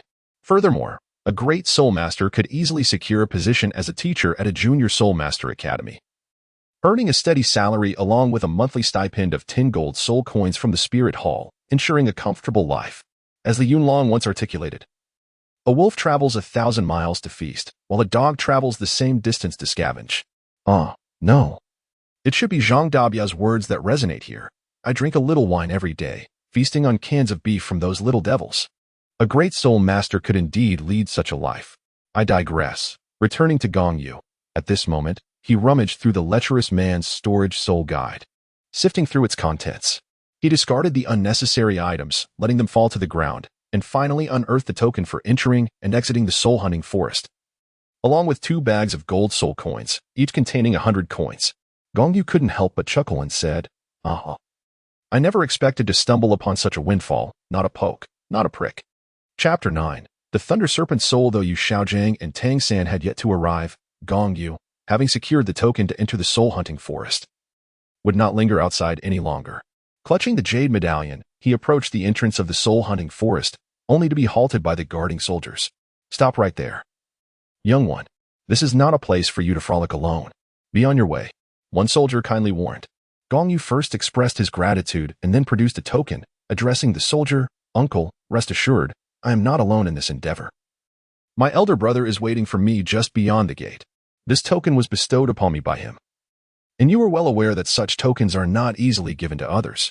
The 2 soldiers exchanged glances and nodded in mutual understanding, finding Gong Yu's words reasonable. Consequently, the soldier who had initially spoken interjected, What you say must be true. Do not deceive me, my dear uncle. It is important to acknowledge that the dangers within are substantial, and granting you entry could very well cost you your life. Gong Yu nodded and said, Dear uncles, I assure you, I am not deceiving you. Everything I have stated is true. Rest assured, my brother belongs to the soul sect. He is currently engaged in hunting soul beasts and has chosen to remain close to the entrance, awaiting my return. Upon hearing the term soul sect, the 2 soldiers felt reassured and thus ceased to impede Gong Yu, allowing him entry after opening the door. Upon entering the forest, Gong Yu first sought to hunt a decade-old soul beast resembling a pig. He prepared a fire to roast it, eager to satiate his hunger. Possessing the bloodline of the Golden Dragon King, his appetite was immense, and he had not consumed anything substantial outside the forest. Thus, he remained far from full. While awaiting the arrival of Yu Xiaojiang and Tang San, he decided to catch a pig as sustenance, roasting and consuming it as he waited. Reflecting on their departure time from the previous day, he calculated that he and Yu Xiaojiang, the duo of master and disciple, should not be separated by more than half an hour. Yet, it puzzled him why they had yet to arrive. After half an hour of roasting, the pig was fully cooked, yet still, there was no sign of Yu Xiaojiang and his disciple. Growing somewhat impatient, Gong Yu devoured the entire roasted pig and resolved to venture deeper into the forest. I shall venture forth. Perhaps I might locate the mandala serpent ahead of them and strike it down directly. As he journeyed deeper, he encountered primarily decade-old soul beasts. Encounters with century-old ones were scarce, and the 1,000-year varieties were even rare. However, this was to be expected. For the hunting soul forest was designated by the Tiando Empire to cultivate lower-level soul beasts, primarily to facilitate novice soul masters in acquiring their first and second soul rings. hence the predominance of decade-old creatures at the periphery. As he ventured further, he began to encounter more century-old soul beasts, and deeper still, one might chance upon thousand-year ones. Yet, in such forests, while thousand-year soul beasts existed, they were certainly not abundant. As he continued his trek, Gong Yu finally chanced upon a century-old soul beast. Upon closer inspection, it was a lion-tailed elephant. Ah, it seems I require the blood of an elephant for my cultivation of the dragon-elephant prajna skill. How fortuitous to encounter one now. I shall not hold back. With a cheerful smile, Gong Yu charged directly towards the lion-tailed elephant, a mere century-old soul beast that posed little challenge to him at present. However, recognizing the thick hide and sturdy flesh of the elephantine creature, Gong Yu wisely decided against a protracted battle of attrition, knowing full well that such a strategy would only lead to his disadvantage. Thus, as he approached the lion-tailed elephant, he promptly unleashed his first soul skill. Gong Yu's first soul skill is effective within a radius of 50 meters. The lion-tailed elephant, being a defensive type, is not particularly adept at speed, and thus cannot evade the entanglement of Gong Yu's first soul skill. It was swiftly crushed. Gong Yu silently chastised himself for exerting too much force, having crushed the entire lion-tailed elephant into fragmented pieces, rendering the extraction of blood nearly impossible. Nevertheless, he approached and collected some blood from a few relatively intact pieces of the elephant's flesh, which were still oozing with crimson. He then decided to vacate the area, as the recent battle had left the ground soaked with the blood of soul beasts, which would inevitably attract a multitude of them. After wandering through the forest for half a day, he had yet to encounter the mandala snake. However, around the afternoon, he finally spotted Yu Xiaojiang and his disciple. Following them from a distance, he reasoned that since he could not find the mandala snake himself, he would trail Tang San instead, believing that with Tang San's fortune, they would likely cross paths with it. After trailing the duo for quite some time, dusk finally arrived. Yu Xiaojiang summoned his spirit, the flatulence pig, which let out a noxious gas that incapacitated a pack of 10-year-old nether wolves. He then advanced, drew a dagger, and swiftly dispatched one, commencing his lesson to Tang San on how to absorb a soul ring. Behold, he instructed, this is a soul ring, derived from my kill.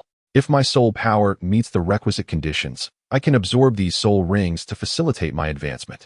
The process involves channeling one's own soul power to draw the soul ring towards oneself, followed by immediate meditation to assimilate its energy. A faint purple glow emanated from Yu Xiaojiang's hand as he beckoned one of the soul rings produced by the nether wolf, which floated towards him, encircling his form yet failing to penetrate. Subsequently, he released his hold, stating, my current soul power is insufficient for advancement, hence the soul ring cannot be absorbed. Within an hour, it will dissipate on its own. Afterward, he instructed his disciple to produce 2 white radishes to feed Douluo San. The master and disciple continued on their path, with Gong Yu maintaining his pursuit. After a while, Luo San, leading the way, sensed danger and began to alert them in a series of anxious yelps. Young Tang San caught a whiff of blood and an unusual fragrance in the air and activated his Xiantian skill, employing his purple extreme demon eyes to detect a snake with a dark green triangular head. He exclaimed, a venomous creature. Not far behind, Gong Yu, who had been trailing those two, overheard the words toxic substance and instantly understood that the main event was about to unfold. Following Tang San's guidance, Yu Xiaojiang soon spotted the serpent and recognized it as a mandragora snake. Upon discerning its length, he quickly identified it as a 400-year-old mandragora snake. Without a moment's hesitation, Yu Xiaojiang commanded his farting pig martial spirit to release a sound, and then he grabbed Tang San and fled. It must be said that Yu Xiaojiang was rather foolish. Why would he provoke a 400-year-old snake-like soul beast by having his pig fart? Wasn't he clearly trying to attract the serpent's attention? He could have simply taken his disciple and left without incident, especially since it was late at night, making their escape all the more precarious. As the mandragora snake pursued Yu Xiaojiang and his disciple, Gong Yu, surprisingly, did not rush. He leisurely followed the trail to catch up. When he eventually located Tang San and his mentor, he found that the mandragora snake had just been slain by Tang San. Yu Xiaojiang suggested that the young disciple absorb the serpent's soul ring, and the disciple complied. However, Yu Xiaojiang, having been afflicted by the snake's venom, had already fallen into a stupor nearby. At that moment, Gong Yu, hidden not far away, revealed a sinister smile and remarked, young disciple, if you wish to absorb that soul ring, you might as well stop dreaming. Following this, Gong Yu summoned his thunderous serpent spirit, commanding it to thwart the young disciple's attempt to absorb the soul ring and to chase him away. Chapter 10. Tang San's centenarian slug first soul ring at the command of Gong Yu. His thunder flood dragon spirit surged towards Tang San's position. The rustling sound echoed as Tang San, poised to absorb the soul ring with his Xiantian skill, suddenly sensed an impending danger. He turned his head to glance at Yu Xiaojiang, calling out teacher. Unfortunately, there was no response from Yu Xiaojiang. He called out again, but still received no reply.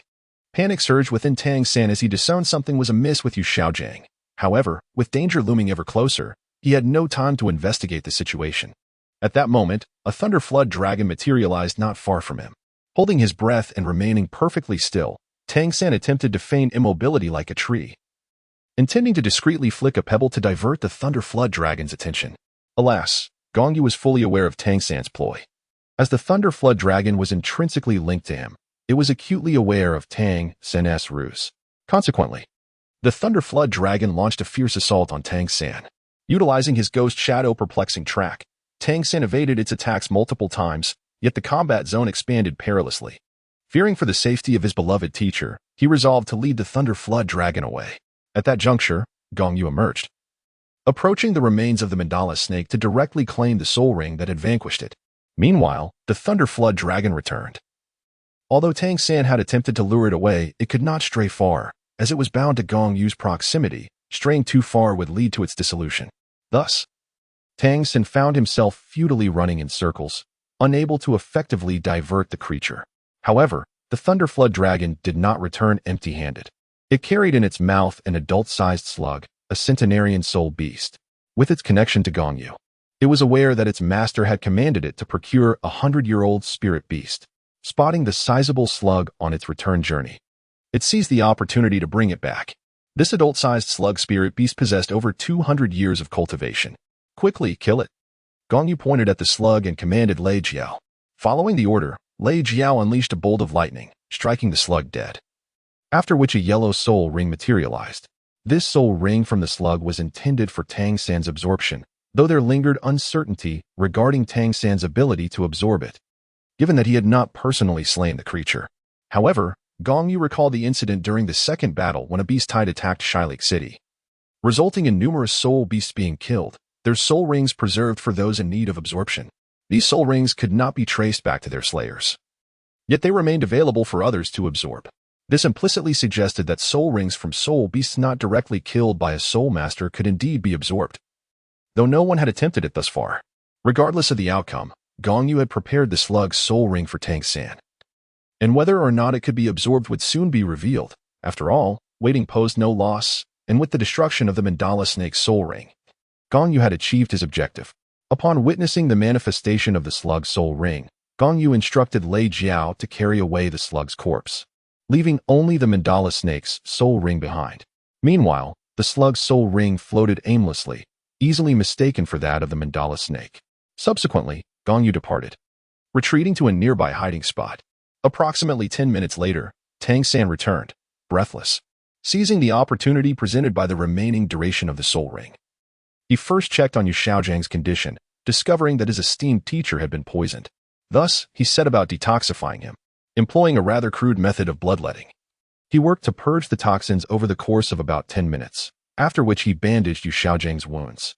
Time was still on their side. A soul ring would dissipate after an hour of non-absorption, and considering all that had transpired, they had wasted at most 40 minutes. Tang San then commenced the process of drawing the yellow soul ring towards him for absorption, harboring no doubts regarding its legitimacy. Gong Yu had been observing from a distance, initially believing that Tang San would be unable to absorb the spirit ring, considering that the slug was not slain by him.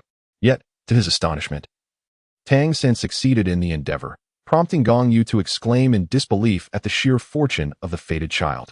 Witnessing Tang San successfully absorb the slug's spirit ring, Gong Yu discreetly departed, as his task was complete and there was no need to linger around the master and disciple duo. He found a relatively secure spot to meditate and spent the night in cultivation. As dawn broke, Gong Yu set forth, making his way out of the soul-hunting forest. Upon reaching the entrance, just as the sun illuminated the sky, he promptly hired a carriage and commenced his journey back to Notting City. After a day and night of travel, the carriage finally rolled into Notting City the following morning. Gong Yu found a quaint little stall to enjoy a breakfast, and after satisfying himself to a moderate extent, He proceeded to the Spirit Hall branch in Notting City for his spirit assessment. Upon arriving at the Spirit Hall, he was greeted by the esteemed Master Maciu Nua. After a brief introduction of his purpose, Gong Yu followed Master Maciu Nua directly to the spirit assessment. Due to the nature of the spirit evaluation, the fact that his first spirit ring was a millennium ring was no longer a secret. However, Gong Yu was unconcerned. After all, he anticipated that there would be many astonishing revelations to come, and this was merely the tip of the iceberg. Following the assessment, Gong Yu learned that his soul power had reached the impressive level of 15. He was not particularly surprised, as this was within his expectations. He had initially estimated his soul power to be around 15 or 16. Upon exiting the Spirit Hall, Gong Yu held a metal badge in his hand, which recorded the date, location, and details of his spirit assessment. He then made his way back to the academy. First, he informed his homeroom teacher of his absence. The teacher had many inquiries, but upon presenting the iron badge issued by the Spirit Hall, the teacher ceased to ask further questions. Gong Yu felt a wave of tranquility enveloping her as she bid farewell to her homeroom teacher and returned to the dormitory. Inside the dorm, she found only one classmate present and inquired about the situation. The classmate informed her that the others had all gone out, stating that the son of the city lord, Xiao Qinyu, had summoned representatives from each dormitory to convene and deliberate on the upcoming competition with the working students. It was said that Xiao Qinyu intended to take a girl possessing a rabbit martial spirit as his pet. Gong Yu could not help but feel a moment of silent tribute for Xiao Qinyu, as he was the first stepping stone for Tang San. With nothing pressing to occupy his time, Gong Yu contemplated joining the fray that afternoon, determined to ensure that Tang San did not overshadow him. His opportunities for simulation were limited.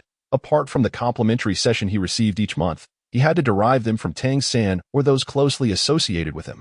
Therefore, wherever Tang San might be, he would devise ways to ensure that Tang San faced setbacks. Chapter 11. Unmasking Tang San's underhanded tactics shortly after lunch. Xiao Qinyu led a group of upperclassmen along with a few underclassmen toward the back mountain of the academy. Similarly, Xiao Wu was also leading her group, but it comprised only the members of their dormitory. The other work-study students did not wish to join in Xiao Wu's revelry. Not everyone was as naive as she was. Many work-study students preferred to avoid trouble and steer clear of the nobility, wary of the complications that could arise. Xiao Qinyu was, after all, considered part of the nobility in Notting City. After hastily finishing his meal, Gong Yu swiftly made his way to the back mountain, albeit a bit late, as the duel had already commenced. Quietly blending into the throng, he found himself positioned behind Xiao Qinyu's team. Observing intently, he noted that Xiao Qinyu's subordinate, Lu Long, was relentlessly pushing the work-study student, Wang Sheng, into a corner, seemingly on the verge of victory. At that moment, Gong Yu noticed Tang San stealthily approaching the bus where the rabbit spirit, Xiao Wu, was located, saying something about not waiting for his return, to which Xiao Wu retorted sharply. Before long, as Wang Sheng appeared to be on the brink of defeat, Tang San reached for his jade flute, or rather, it seemed he was reaching for the moonlight over the 24 bridges.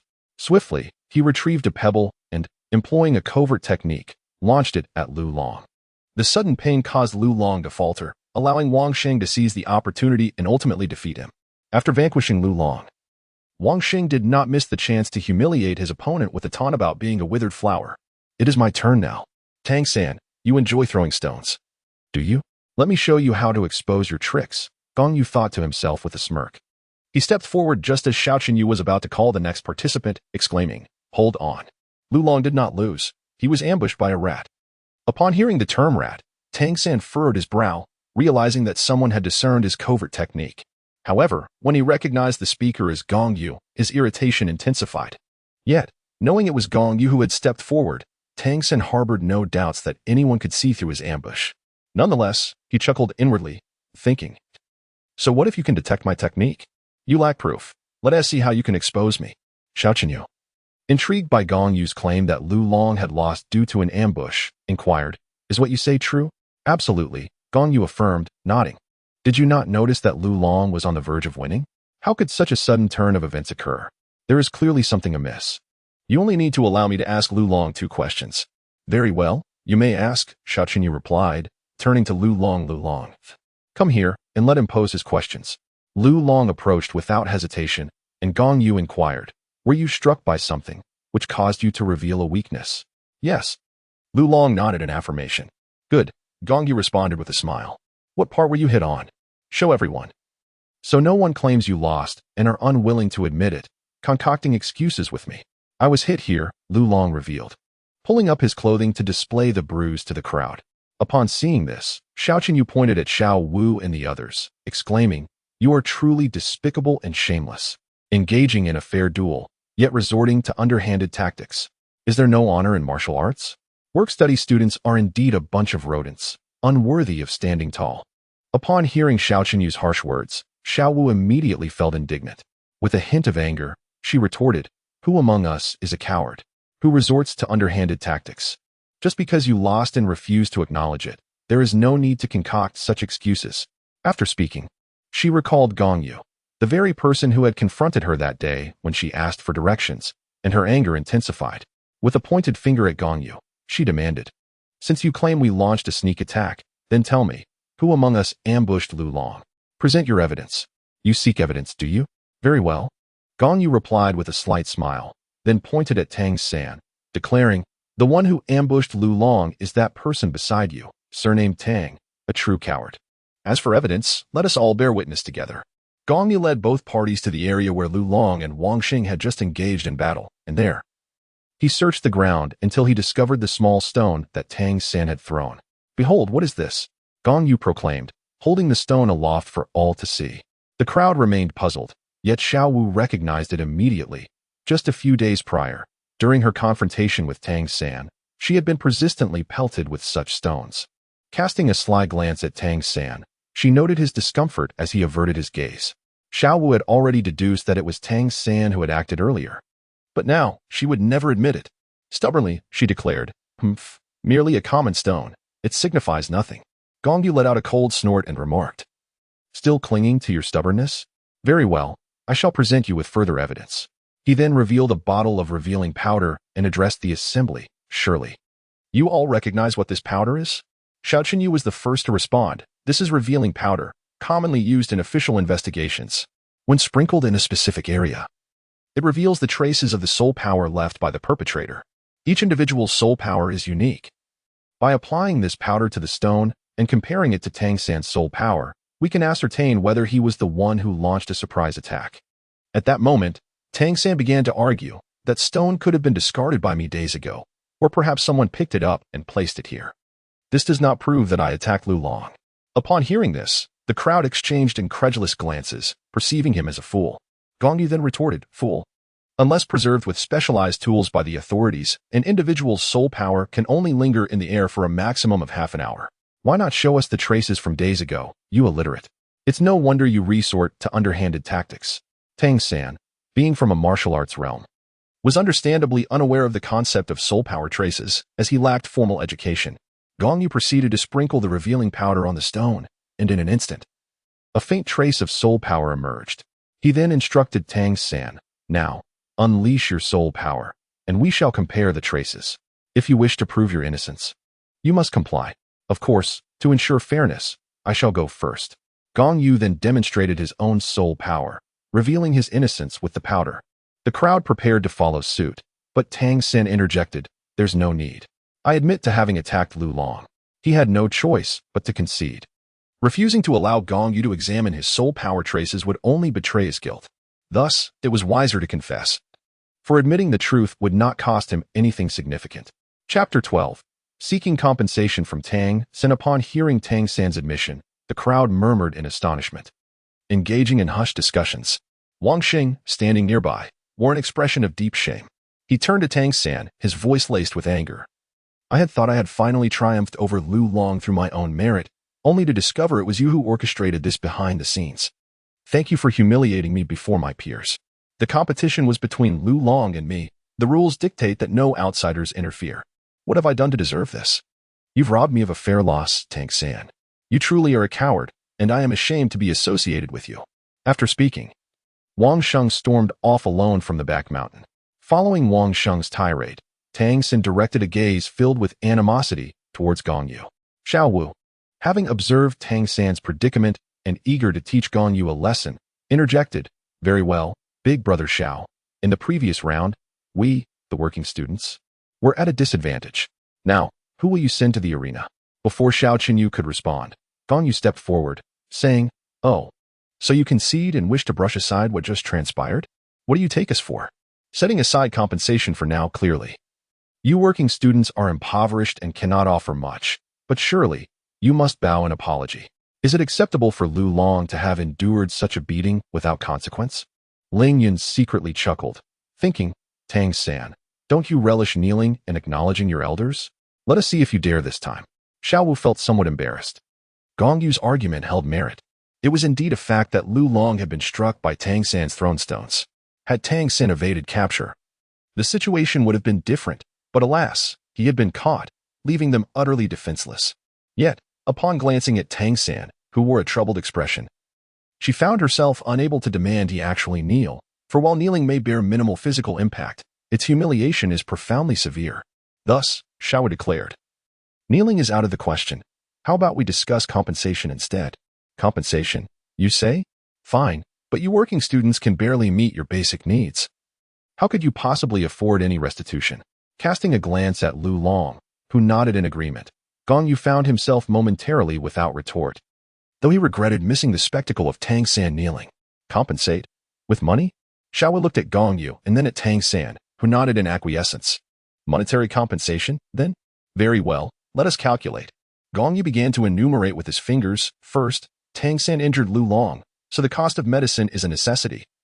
Second, Lu Long will need to pay for a medical consultation, so that fee must be included. Furthermore, there is the matter of mental distress. Tang San's actions have undoubtedly caused Lu Long emotional turmoil. Thus, this must also be compensated. Next, there is the issue of lost study time. Lu Long's mental state has surely hindered his academic progress. Thus, it qualifies as lost work. Lastly, this is quite serious. Lu Long was struck to the extent of suffering after effects, even to the point of spitting blood. Surely, that warrants financial reparation. Upon hearing Gong Yu's enumeration, Xiao Wu was nearly apoplectic. Why don't you go rob a bank? I can begrudgingly accept the first few points, but what about the last one? Lu Long has not spat blood. Who says Lu Long has spat blood?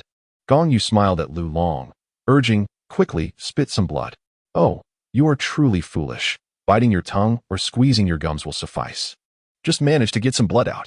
Upon hearing this, Xiao Qinyu and the others regarded Gong Yu with a mixture of astonishment and dread, as if he were a creature of the extraordinary. A chill ran down their spines at the audacity of his actions, which seemed to brazenly contrive to ensnare them. Xiao Qinyu found himself contemplating that in the future, provoking anyone would be preferable to inciting Gong Yu, lest he fall victim to his machinations. Subsequently, Lu Long complied with Gong Yu's instructions, gently piercing the tip of his tongue and allowing a few drops of mixed blood to escape.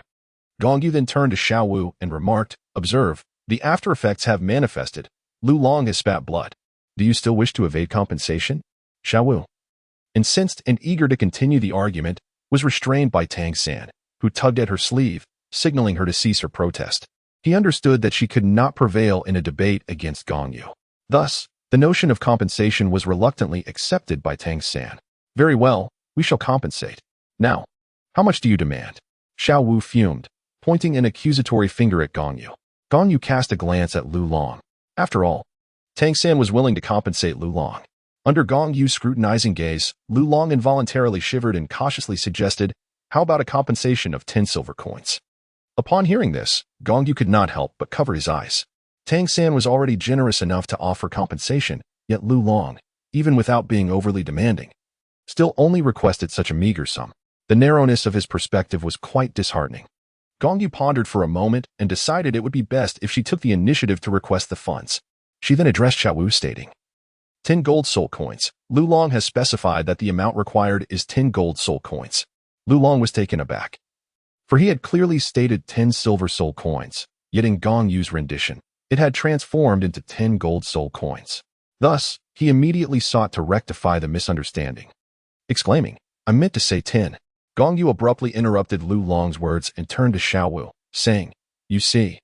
Lu Long mentioned 10, which signifies 10 gold soul coins. Xiao Wu was rendered speechless, yet Tang San responded, "All right, I will compensate 10 gold soul coins. However, I currently lack the necessary funds, so you must grant me a deadline." Upon hearing Tang San's reply, both Lu Long and Xiao Qinyu were taken aback. Lu Long pondered the fact that someone was genuinely willing to compensate 10 gold soul coins, a sum equivalent to several years of an ordinary person's earnings. Meanwhile, Xiaoqinyu reflected on the lesson learned today, realizing the brilliance of the tactic of empty-handedly securing a wolf, which is applicable in numerous situations. You require a deadline. Do you? Very well, I shall inquire with Lu Long to see what deadline he can provide you.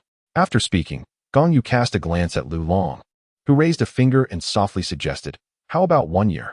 Gong Yu feigned understanding and nodded, then addressed Tang San, as you have observed. Lu Long raised a finger and declared that he would grant you a month's time. This time, Lu Long was not merely stunned, he was genuinely alarmed. For a month's duration to prepare 10 golden soul coins was no trifling matter, as it represented the monthly stipend of a high-ranking soul master. Meanwhile, Xiaoqinyu cast an admiring glance at Gong Yu, filled with reverence, already envisioning the moment he would return to the city lord's mansion to boast about this remarkable classmate.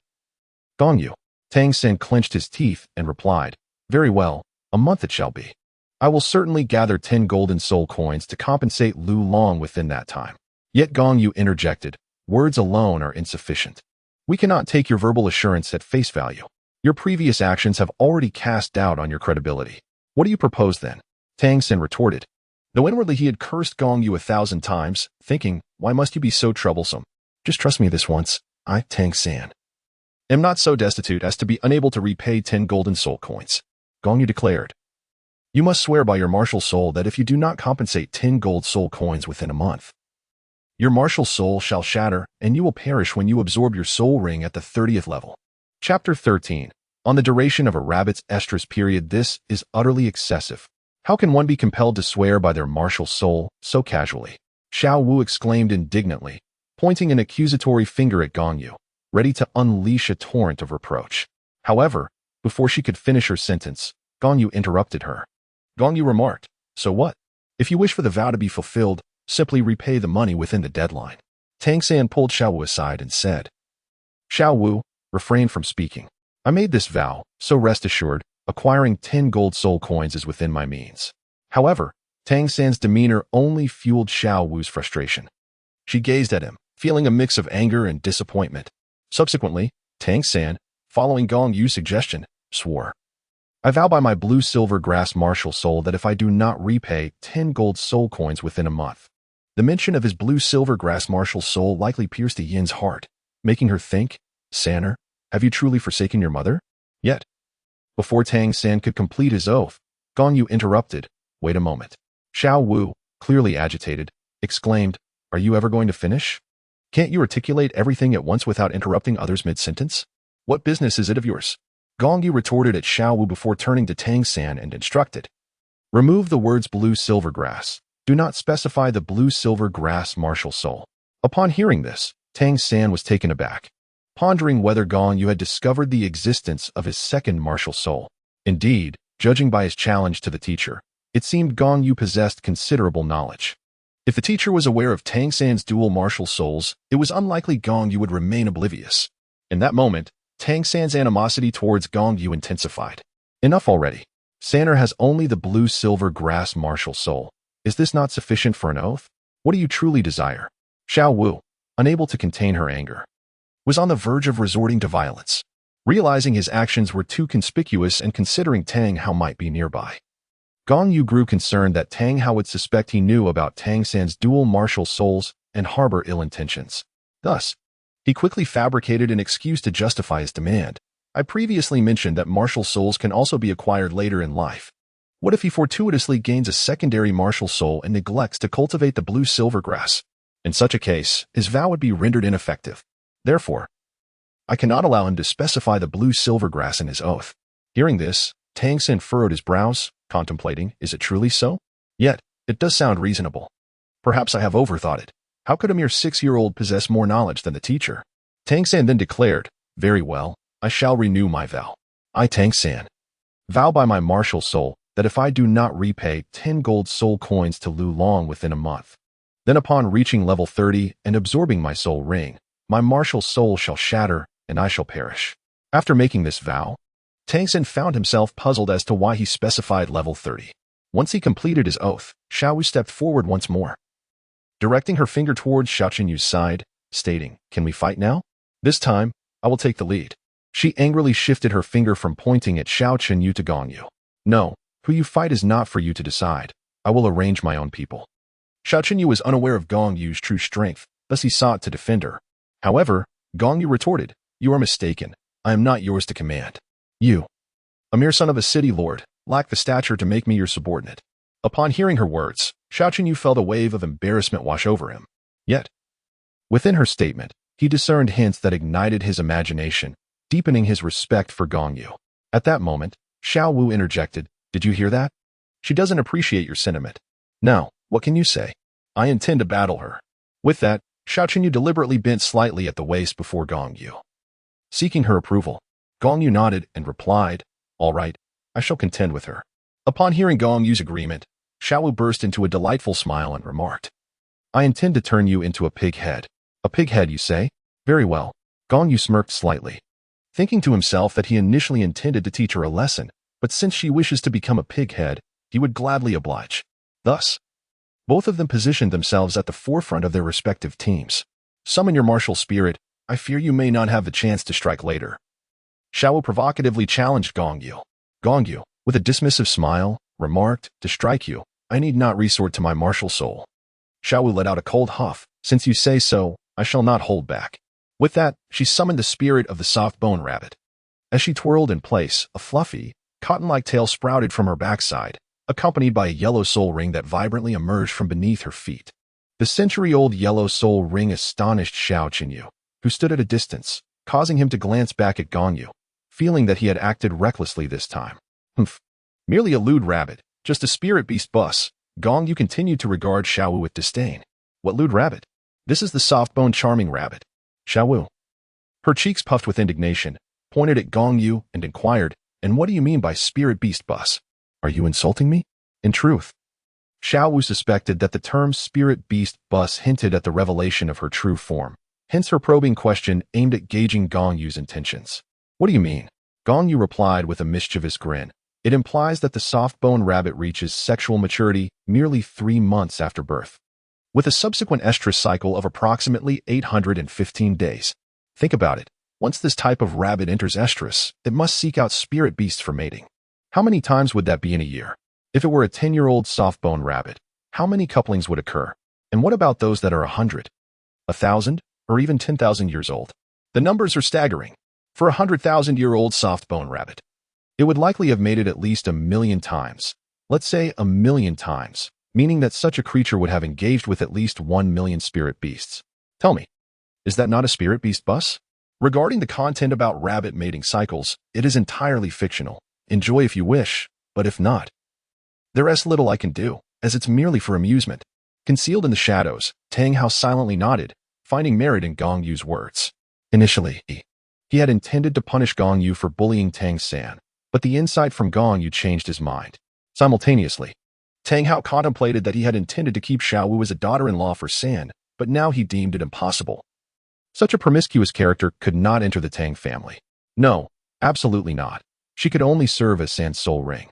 Xiao Wu appeared to have her thoughts laid bare, as a flush crept across her face. However, suddenly recalling that this was not the time to be distracted, she feigned anger and exclaimed, "You are truly wicked. How dare you slander the adorable rabbit? Just wait, I shall flatten you." With that, she launched herself at Gong Yu. Ready to attack. Chapter 14. The Reckoning with the Lewd Rabbit. In the blink of an eye, Xiao Wu was before Gong Yu, her right leg bending at the knee. The tip of her foot springing forth, aimed directly at Gong Yu's chin. Though the force appeared modest, her speed was remarkably swift. Gong Yu swiftly shifted his body to the left, evading the incoming kick, while his right hand seized the ankle of Xiao Wu, forcefully slamming her to the ground with a ferocity reminiscent of Hulk's assault on Loki. Gong Yu would not concern herself with the notion of moderation when it came to Xiao Wu. After all, Xiao Wu was a soul beast of 100,000 years, and a few strikes would hardly bring her demise. As Xiao Wu was thrown to the ground, particularly with her face down, her visage bore the marks of abrasions, and the flush of blood had rendered her cheeks a vivid crimson. After enduring the pain of multiple impacts, Xiao Wu learned to adapt. In a moment when she was about to make contact with the earth, she propped herself up with one hand, leveraging that force to adjust her center of gravity. And with her other leg, she executed a swift spinning kick towards Gong Yu. Gong Yu, with her keen eyesight and swift reflexes, deftly seized the other leg that Xiao Wu was kicking with her free hand. Gong Yu grasped Xiao Wu's legs with both hands and continued to throw her, all the while casting a glance at Tang San, a smile on his face that provoked an irresistible urge to strike him. "Stop it! Release Xiao Wu at once." Tang San clutched his chest, feeling a sharp pang in his heart, as if he were experiencing the scene firsthand. Gong Yu continued to relentlessly strike at Xiao Wu, yet he simultaneously addressed Tang San, saying, "Her refusal to concede indicates that she is unharmed. Why are you in such a hurry? What concern is it of yours? As an outsider, do you wish to intervene in the match?" Tang San, increasingly infuriated by Gong Yu's retort, felt his anger surging, his eyes reddening with fury. One hand had already ventured towards the 24 bridges on a moonlit night, poised to unleash a hidden weapon against Gong Yu at any moment. Gong Yu had long since taken note of Tang San's movements. Nevertheless, he continued to toss Xiao Wu about while addressing Tang San. "You would do well to abandon any thoughts of using your sinister devices against me. Do you truly believe that should you dare to launch an attack, I would hesitate to use this rabbit as a shield?" Upon hearing this, Tang San instinctively recoiled, instantly relinquishing his intention to assassinate Gong Yu with a concealed weapon. Xiao Wu's wretched condition elicited gasps from Xiao Chenyu and the others nearby, who could not bear to witness the scene. With a timid little girl nearby on the verge of tears, Tang Hao, concealed in a dark corner, could not help but swallow hard, pondering, whose child is this? Such brutality is truly appalling. At this moment, Tang San pleaded, "Xiao Wu, concede. If you yield, he will spare you." However, Tang San's outcry only fueled Xiao Wu's indignation, making her even less inclined to admit defeat. She believed she possessed the strength to break free. Yet she had forgotten that she was no longer the embodiment of a 100,000-year-old beast, but merely a 6-year-old child, lacking the strength to escape Gong Yu's grasp.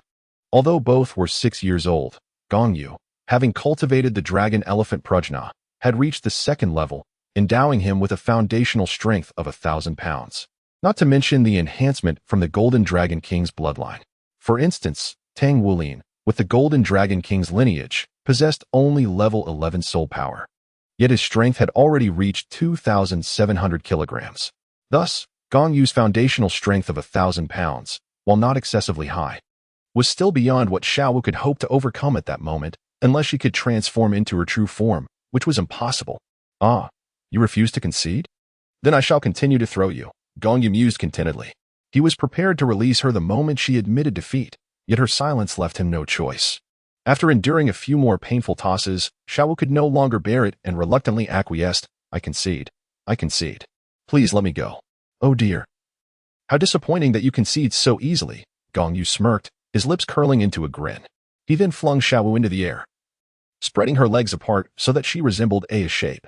With a swift kick to her behind, he released her, sending her soaring several meters away. Xiao Wu crashed to the ground, and at that moment, Tang San rushed over to help her up, casting a furious glare at Gong Yu, his expression a mask of rage and a desire for vengeance. Gong Yu shot Tang San a glare brimming with menace, spat, and remarked, "What a feeble rabbit." With that, he turned on his heel and departed without a backward glance. After taking only a few steps, he heard Xiao Wu's voice behind him exclaiming, "Ouch, that hurts. Little San, be gentle." In the depths of her heart, Gong Yu could not help but clench a handful of grass. Had this been on Earth, such a statement would have led to significant misunderstandings. Xiao Wu, supported by someone, managed to rise to her feet, yet she no longer resembled her former adorable self. Although Gong Yu had not transformed her into a grotesque visage, she had endured a thorough tumble, rendering her face broad and rough, akin to a flatbread. Humming a light tune, he returned to the dormitory, deciding against attending the afternoon classes. According to the regulations of the Junior Soul Master Academy, as a first-ring Soul Master, he was already eligible to apply for graduation. He harbored such intentions, yet at present, having attained level 15, he resolved to remain at the academy for a while longer. Once he reached level 20, he would embark on a soul beast hunt and depart then. In the dormitory, Gong Yu sat cross-legged on his bed, when suddenly a chime echoed in his mind. Due to his earlier unmasking of Tang San, he had gained a simulation opportunity, and having struck Xiao Wu had granted him another. Thus, within a mere hour, he had accumulated 2 simulation chances, which now totaled 3. However, he felt no immediate need to engage in any simulations. Currently, his martial arts were sufficient, and he had the Xian Shui Dan at his disposal. ensuring he lacked for resources. Even the energy derived from digesting the Golden Dragon King's bloodline was complemented by the Dragon Elephant Prajna skill, prompting him to conserve his simulation opportunities for later use. Before he knew it, a month had passed. In this time, Gong Yu had thoroughly absorbed the residual potency of the previous Xian Shui Dan, elevating his soul power to level 16. Next, he retrieved another Xian Shui Dan, tossed it into his mouth, and swallowed it, then activated the complete Truth Dao Song to commence the absorption of its medicinal energy. Under the influence of the Xian Shui Dan, Gong Yu entered a state of meditation, awakening only by evening. Upon inspection, he noted only minute impurities expelled from his body, which was understandable, for it had been a month since his last consumption of the Xian Shui Dan, during which he had already eliminated a considerable amount of impurities. Consequently, his body could not have accumulated a significant quantity again in such a short span. After sensing his soul power, he discovered an increment of over a level, now reaching the pinnacle of level 17. He believed that once he completely absorbed the medicinal energy of the Xian Shui Dan, he would ascend to level 18. The efficacy of the Xian Shui Dan was waning. This time, it had only elevated him by a level, and future increments would likely diminish further. It was estimated that after consuming 4 or 5 more, its effects would be entirely exhausted. However, by that time, Gong Yu would have amassed several simulation opportunities, making it an opportune moment to engage in simulations once more to seek fortuitous encounters. Chapter 15. The Potted Blue-Silver Emperor. More than 3 months swiftly passed. One midday, while Gong Yu was purchasing snacks at a small stall in Notting City, he noticed a burly man in a black robe stealthily observing Tang San, who was vigorously wielding a large hammer in his ironwork. The man in the black robe nodded discreetly, indicating his approval of Tang San's performance. Observing this figure, Gong Yu mused to himself, is that not Tang Dechui? Has he come to watch over his son again, ever vigilant to ensure his offspring is not bullied? Your son possesses such a formidable nature, often resorting to the path of destruction, seemingly only to torment others, as if he could never himself be the victim. However, Gong Yu suddenly recalled that there was a class competition scheduled for the afternoon, in which Tang San's class was participating. It was likely that Tang Dajua had come to observe the match clandestinely. At that moment, Gong Yu's eyes darted back and forth, as if a thought had struck him. He hastily paid the street vendor and promptly exited the city. As for his destination, it was, of course, the Sacred Soul Village. In recent days, he had frequently ventured near the village to familiarize himself with the terrain, and he had finally located the waterfall. Today, taking advantage of Tang Dajua attending his son's competition, he anticipated that he would not return to the Sacred Soul Village too soon, so Gong Yu planned to retrieve Ain to bring her back as a potted plant, while also securing that piece of soul bone. After nearly 40 minutes of travel, he finally arrived at the waterfall located behind the Sacred Soul Village. Gong Yu traversed the waterfall, entering the cavern hidden behind it. One could not help but wonder about Tang Dachui's lack of foresight. Did he truly believe that the mysteries concealed behind the waterfall would remain undiscovered? He had not even taken the most basic precautions. As Gong Yu effortlessly stepped into the cave, he scoffed at Tang Dachui's self-important demeanor. Perhaps he assumed that with his title as a titled Douluo, no defenses were necessary, believing that no one else possessed the right to approach the waterfall. Within the cavern, Gong Yu beheld a blue-silver emperor, vibrant yet wilted. Its vitality diminished from prolonged confinement in darkness, deprived of sunlight. From his storage space, he retrieved a small pot for planting and a small spade, and began to excavate the blue-silver emperor. He unearthed the plant along with its soil and transferred it into the pot.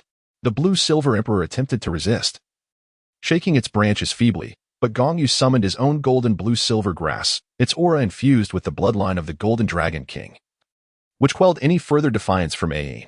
Subsequently, Gong Yu rummaged through the cave and discovered a box, within which lay a yin soul bone.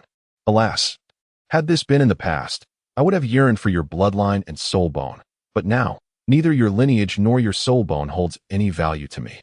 Gong Yu, indifferent to whether Ain could comprehend her words, directed her speech toward the potted plant in her hands. One would assume she ought to understand. Speaking of which, you, Tang Hao, Qin Xuanji, alongside Zhu Delaw and Gui Delaw, are my adversaries. In that battle outside of Blue Silver Village, you brought about the demise of countless innocent villagers, including my parents. Rest assured, I shall seek retribution from your husband and son in due time.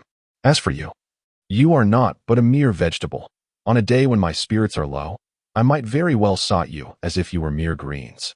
After venting her thoughts to the potted plant, Gong Yu promptly placed both the plant and a yin soul bone into her storage space, a gift from the system that accommodates living beings.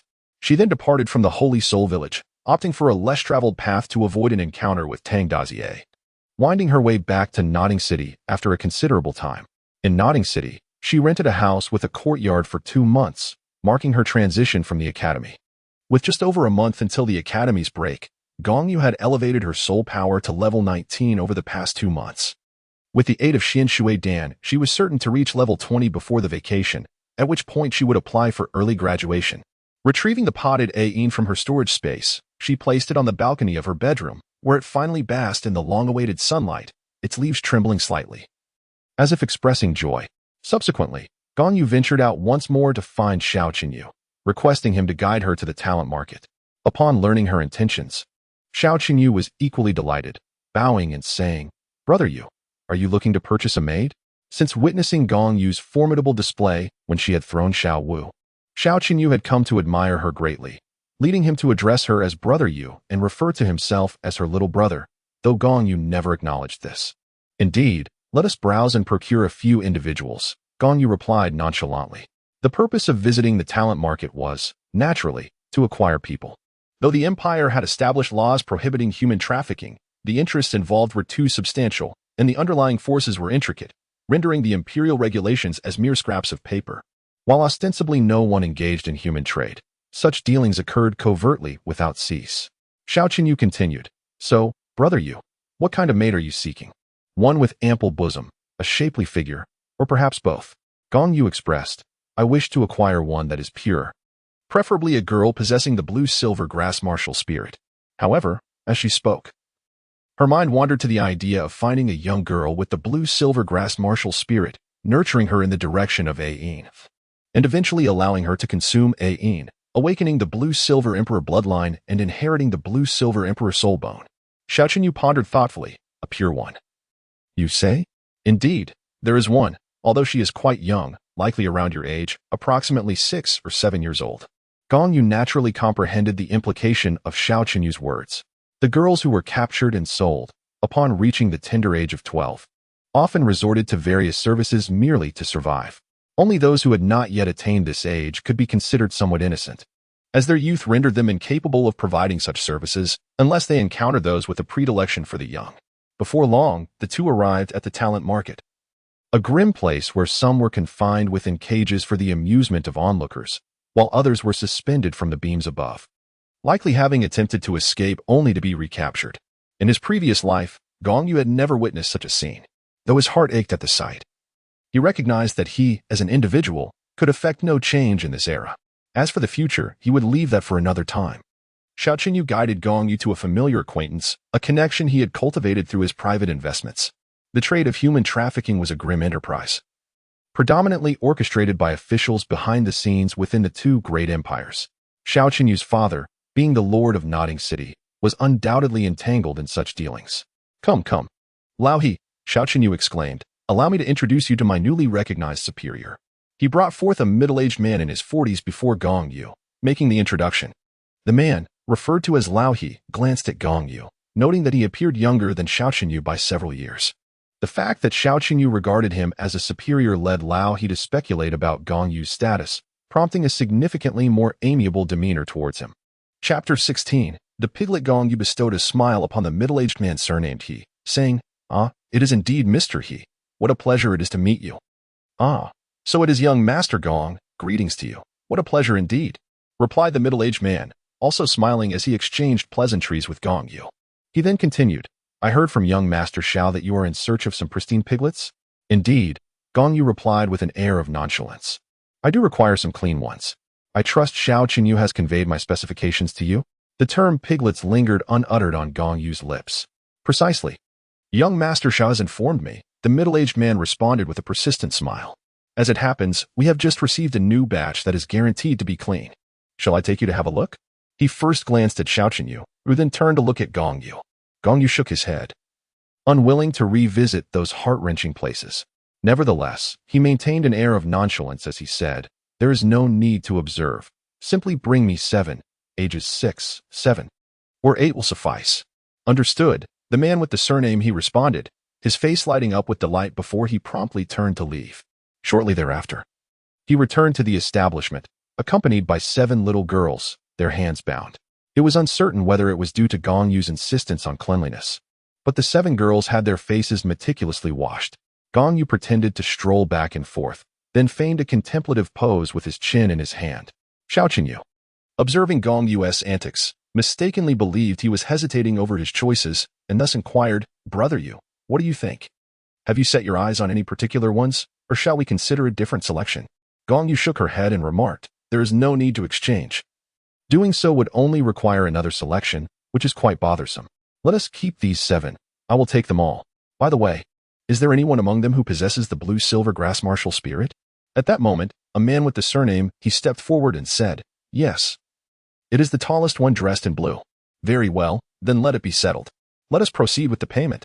Gong Yu was eager to conclude the transaction and depart from this place. However, Xiao Yu blocked her path and insisted, "No, Brother Yu, this is our own business. I cannot accept your money. Furthermore, these young piglets are not worth much. Consider them a gift to you." "That is quite unacceptable," Gong Yu replied. "If you wish to offer me something else, I assure you I shall accept it without hesitation. However, when it comes to purchasing individuals, I must pay for them myself. Once I have paid, they become mine, and that carries a different significance. But they are merely piglets. They do not count as people." Xiao Yu, lacking comprehension of the deeper meaning in Gong Yu's words, aimed to please her. Despite her refusal, he still sought to gain her favor. Gong Yu was just about to speak when the little girl with the blue-silver grass martial soul suddenly interjected, "If you wish to purchase me, you must also acquire my sister. Otherwise, I shall refuse to leave with you, even if it costs me my life." In this place, her spirit remains unbroken, quite remarkable indeed. A subtle smile graced the corners of Gong Yu's lips as he turned to the blue-silver grass girl and inquired, "Is your sister here as well?" "Indeed," replied the girl. "That day, my sister and I were catching loaches in the field when, for some inexplicable reason, we were struck unconscious. Upon awakening, we found ourselves in this place.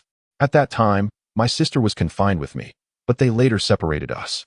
Upon hearing this, Gong Yu glanced at Xiao Yu, who in turn looked at Boss He, who nodded in agreement. Thus, Gong Yu proposed, "Xiao, did you not mention a gift? If we are to acquire 7, then how about this? Buy 7 and receive 1 free. Let me take her sister as a bonus." "Certainly, merely a piglet to give away," Xiao Yu replied, his eyes lighting up with the prospect of finally being able to offer something to Gong Yu, which could be considered a step towards forging a connection, thus making the trip worthwhile. Before long, the sister of the blue-silver grass girl was brought forth. Upon seeing her sister, the younger girl dashed over, exclaiming, "Sister, sister." The blue-silver grass girl wept as she embraced her sister, only to discover bloodstains on her clothing. In an instant, she released her sister, only to realize that 2 fingers were missing from her left hand. "What has happened to you, my sister?" The blue-silver grass girl's eyes filled with tears once more. "Do not worry, sister, I am fine." The younger girl feigned strength, attempting to comfort her sibling. "I am well, please do not cry." Gong Yu found it rather intolerable. Thus he retrieved a pouch of gold soul coins from his storage space, unceremoniously tossing it onto the counter. He then picked up several contracts belonging to the little girls and addressed them directly. "Come with me. From this moment forth, you shall be under my care." Xiao Yu followed suit, exiting the premises, while the 8 little girls cautiously trailed behind, harboring no thoughts of escape. They were acutely aware that fleeing would only invite dire consequences should they be recaptured. On their way back, they passed by a clothing store where Gong Yu procured several suitable outfits for the girls before returning to the small courtyard he had rented. "That will suffice, Xiao. You may leave me here. I shall reside temporarily at this location. Should you need anything, feel free to come find me. For I will frequently be absent from the academy," Gong Yu remarked, turning to Xiao Yu. "Understood, Brother Yu. I shall take my leave now." Xiao Yu replied with a nod before turning back and departing with his attendants. "Come inside with me." After Xiao Yu had left, Gong Yu gestured for the 8 little girls to enter the courtyard. Once inside, he instructed them to line up neatly and commenced his address. "You 8 are those I have purchased, yet I have no intention of treating you as mere subordinates." As his words concluded, he produced their contracts and, with a flicker of fire, incinerated them. "You have witnessed the destruction of your contracts. From this day forth, you are truly free. Therefore, should any of you wish to depart, you may do so now." "Are we truly free to leave?" inquired the girl with the blue silver grass. her heart longing for her parents. Gong Yu remarked, "You may leave. As long as you wish to do so, you are all free to go." The girl with the blue-silver grass turned to her sister and said, "Sister, let us return home. Our parents must be frantic after so many days of searching for us." "But, sister, do you know the way back?" the younger sibling inquired, only to shake her head in response. "Moreover, sister, we cannot return. It was our parents who sold us to provide for our brother, to lessen the burden of food for the family. They conspired to sell us. That is impossible. Sister, do not speak such nonsense. How could our parents sell us?" Panic flickered in the elder sister's eyes as she gazed incredulously at her sibling. "I am not lying, sister. I overheard them that night. And the next day we were knocked unconscious and taken away," the younger sister asserted with unwavering conviction, and seeing her sister's distress, the elder began to believe her words. At that moment, Gong Yu interjected once more, "Indeed, you were essentially sold by your own parents. Even if you were to return, there is no guarantee you would not be sold again one day. Therefore, you must consider carefully. If you choose to leave, I shall not detain you. But should you decide to stay, you will forever be mine." Chapter 17. Gong Yu's Intentions. Big brother, I will not leave. The younger sister of the blue-silver grass spoke first, her voice somewhat timid as she addressed Gong Yu. May I call you big brother?" Although Gong Yu is merely over 6 years old, he appears quite tall among his peers, earning him the affectionate title of big brother. Gong Yu smiled gently and inquired, "What is your name?" "I am called Xiao Shui," replied the sister of the blue-silver grass girl. "My sister's name is Xiaolan." Gong Yu remarked, "Indeed. You must be the youngest among you, so henceforth, you may call me big brother." He then turned his gaze toward the other 7 young girls and inquired, "What about you? Do you wish to depart? If so, I can provide you with travel expenses." At this moment, the girl with silver grass interjected, "Since my younger sister has chosen to stay, I shall remain as well." The remaining 6 girls exchanged glances, each silently communicating their intentions, and ultimately expressed their desire to stay. Gong Yu continued, "Excellent. Since you have all decided to remain, let us foster mutual respect and affection henceforth. From now on, you shall refer to one another as sisters. As for the distinction between elder and younger sister, you may arrange that according to your ages. What I wish to convey is the purpose behind my decision to bring you here. I have stated that I will not treat you as mere commodities, so you need not fear any mistreatment. The sole expectation I have of you is to cultivate diligently in preparation for the prestigious elite competition of the Advanced Soul Master Academy that will take place years hence. All 8 of us, including myself, will form a 7-member team with 2 supplementary candidates, of which I will be one, only intervening when absolutely necessary. Thus, this is the rationale for my bringing you here. You need not worry about lacking innate soul power for cultivation. Under my guidance, such concerns are negligible, and I will instruct you in the ways of cultivation." "Big brother, can I truly cultivate?" little Shui suddenly inquired, her eyes shimmering with anticipation as she gazed at Gong Yu. Gong Yu nodded and said, "Very well." "Sister, did you hear that? The elder brother said I can cultivate as well, which means I could become a soul master in the future. How wonderful." Little Shui was so elated that she forgot about the 2 fingers she had lost, grasping Xiaolan's arm and bouncing with excitement. Xiaolan, looking at her sister, felt a pang of concern and said, "Be careful, dear sister. You still have injuries on your hand." Meanwhile, Gong Yu chuckled softly and addressed Xiaolan. "Your martial spirit is blue-silver grass. Once you reach level 20 in your cultivation, I will reveal to you the method for helping your sister regrow her fingers. Regrowing fingers is not a difficult task. It merely requires Xiaolan to fuse with a yin soul bone, after which little Shui can be healed and have her 2 fingers restored. Is what the young master said true?" Upon hearing Gong Yu's words, Xiaolan's eyes sparkled with hope, and she unconsciously referred to Gong Yu as young master. "Indeed it is true." Gong Yu smiled gently and replied, "I prefer not to be called young master from now on. Refer to me as gentleman." "You may do the same, but little Shui, you can still call me elder brother. Hee hee." "Elder brother," little Shui giggled happily. Gong Yu gently patted Xiao Shui's head and then addressed the group of young girls. "Now, let us introduce our martial souls. I am already aware that Xiaolan's soul is blue-silver grass. The rest of you, please share your names and martial souls, along with a brief introduction. Xiao Shui, you may begin." Xiao Shui spoke first. "My name is Xiao Shui. I am 6 years old, and I awakened my martial soul 2 months ago. My martial soul is the fire kite. I was sold along with my sister by our parents shortly after, as I had not yet awakened any innate soul power." Gong Yu silently noted her words. The The fire kite, with kite referring to a type of eagle, could be interpreted as the fire eagle. Following her, the other young girls took turns to introduce themselves. I am Gong Yu, 6 years old. My martial soul is a cabbage. I am Han Xiao, 7 years old. My martial soul is a bamboo stick. I am He Shi, 6 years old. My martial soul is a pink rose. I am He Miao Miao, 6 years old. My martial soul is a chrysanthemum. I am Nagong Qian, 6 years old. My martial soul is cold air. I am Lun Yonyo, 6 years old. My martial soul is a 9-colored purple crystal lamp. After all had introduced themselves, Gong Yu expressed his curiosity, logically. Nagong Qian and Lun Yonyo's martial souls should belong to the top-tier category. In fact, one could argue that Nagong Qian's martial soul surpasses the top tier. Cold air falls within the realm of celestial phenomena, incomparable to any divine-level martial soul. Yet, it is quite peculiar that neither of you has awakened innate soul power. However, fear not, with my guidance, you will all cultivate your soul power. I shall introduce myself as well. My name is Gong Yu, and I am of a similar age to you. I will turn 7 in 2 months, and my martial soul is also blue silver grass, albeit a variant of it. You shall recognize it when you see it.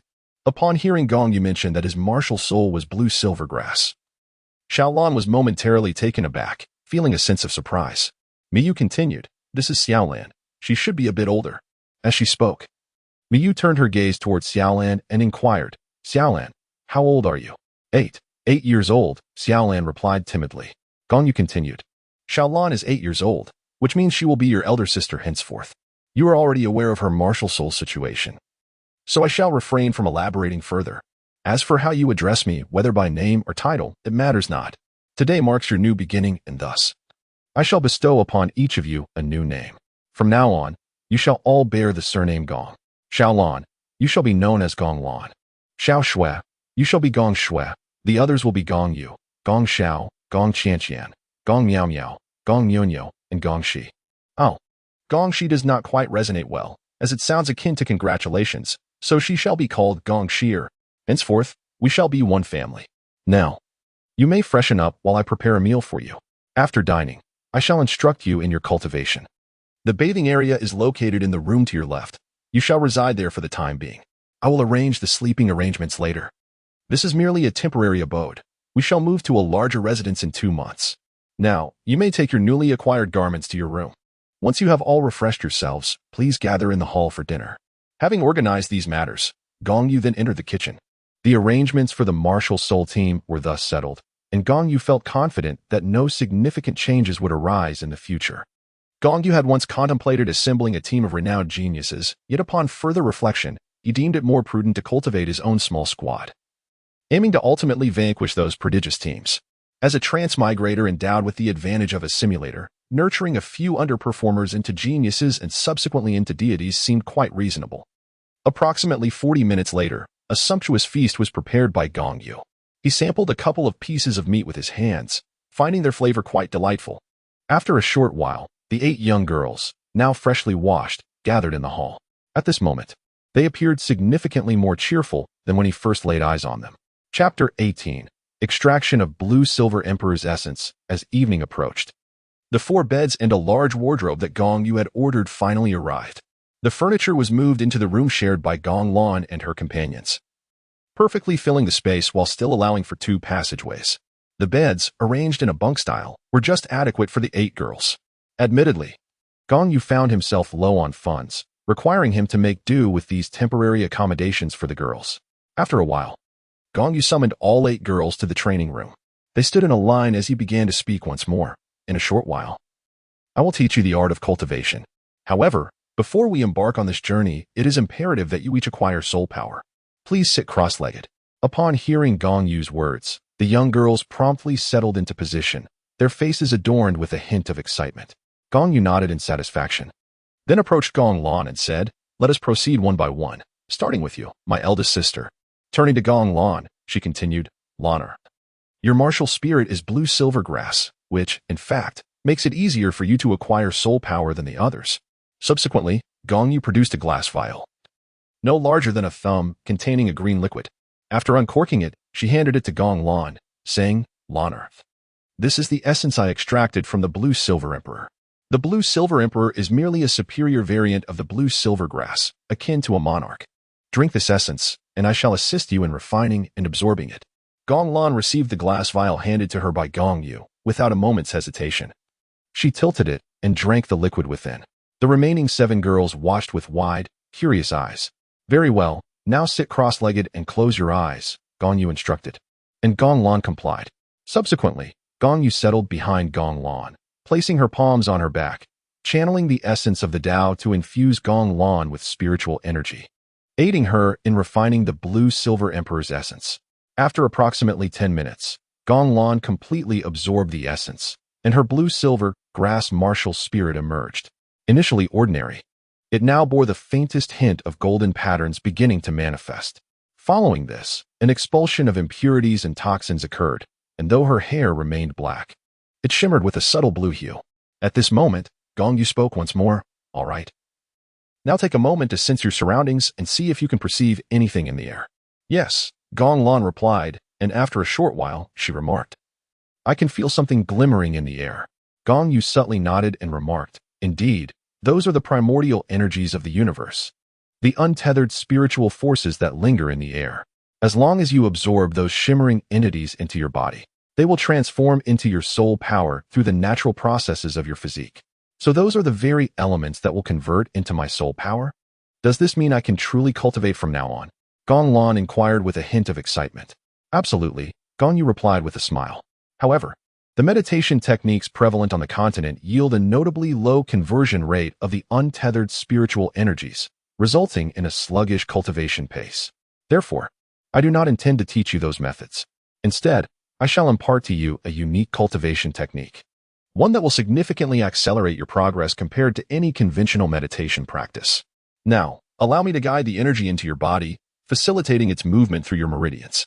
You must memorize the pathway of this energy's flow, so that in the future, you can summon it yourself and follow the same route. Yes, I will remember it diligently. Gong Lan affirmed resolutely. Subsequently, Gong Yu began to guide the energy into Gong Lan's body, allowing it to traverse her meridians. After completing a full cycle, it settled into her dantian, forming the first strand of soul power uniquely belonging to Gong Lan. Do you feel it? Gong Yu's voice resounded once more. That area beneath your abdomen is called the dantian. Within it resides a ball of energy, which is your soul power. You are now a level 1 soul master. Upon hearing Gong Yu's words, Gong Lan delved her awareness into the dantian, and upon discovering that ball of energy, her heart surged with exhilaration. Thank you, esteemed sir.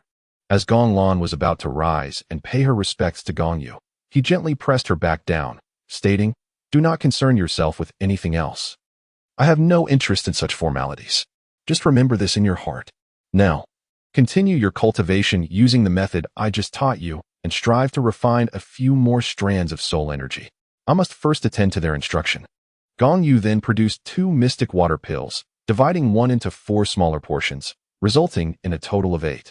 The young ladies had never cultivated before, and consuming too much at once could overwhelm them. Even with Gong Yu's assistance in refining their energy, they might struggle to bear the sudden influx of soul power. Thus, Gong Yu opted to portion the mystic water pills into smaller doses for them. Of course, this was not merely a secondary consideration. The primary reason was that he was left with only 6 mystic water pills. Distributing 1 to each of them would not suffice, as he needed to reserve 2 for himself, leaving 4 for the 8 of them. Gong Yu first provided a small portion to Gong Lan, allowing her to consume it for self-refinement. At this point, she possessed the capability to refine the quarter of the Xianshui pill independently. Once the matters concerning Gong Lan were addressed, Gong Yu began assisting the remaining 7 young ladies in refining their medicinal pills, employing the method previously taught to Gong Lan, guiding them in channeling their energy through their meridians and circulating their internal cycles. This process consumed over 3 hours, and all 8 girls emerged as soul masters. Gong Lan, fortuitously, had consumed the essence of the blue-silver emperor, elevating her soul power to level 2, while the others attained level 1.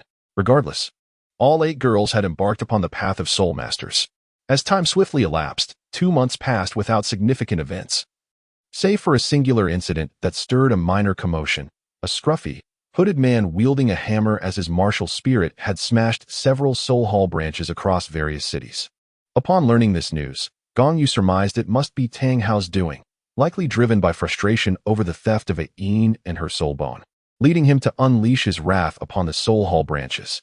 Notably, Su Yuntao from Nodding City, having visited Holy Soul Village, fell under Tang Hao's suspicion and subsequently endured a savage beating. Regrettably, Tang Hao could extract no useful information from him and, regarding his disdain for eliminating such a lowly figure as Su Yuntao, spared his life. Eventually, the Soul Hall confirmed that the hooded man was indeed Tang Hao, resulting in his placement on a wanted list. The remaining occurrences held little significance for Gong Yu. After 2 months of diligent practice, Gong Yu's soul power reached level 20, prompting him to request an early graduation from Nodding Academy before the school break. The 8 girls at home exhibited commendable cultivation rates, averaging an elevation of 1 level each month. After 2 months, they had all become level 3 soul masters. Gong Qianqian, Gong Yunyo, and Gong Lan had all advanced to level 3, while Qianqian and Yunyo ascended to level 4, with Gong Lan achieving level 5. Gong Qianqian and Gong Yunyo possess top-tier martial souls. However, for reasons unbeknownst to them, they have not awakened their innate soul power. Now that they have acquired soul power, their cultivation speed naturally surpasses that of their peers. As for Gong Lan, her rapid progress can be attributed to the nurturing essence of the Blue-Silver Emperor, which has facilitated a positive transformation in her blue-silver grass, thereby enhancing her cultivation speed as well. Chapter 19. A new simulation. That night, Gong Yu lay in bed, unable to drift into slumber. After several months, his resources had been depleted, prompting him to initiate another simulation, hoping to glean some insights from the simulator. As he prepared for the simulation, he was prompted to select an associated character. 1. The Evil Soul Master, a Tai 2. Qiangu Xiangling, a scion of the ancient family. 3. A caterpillar on the golden tree. What a perplexing choice, he mused. That caterpillar is audacious enough to traverse the back of Tang San's mother.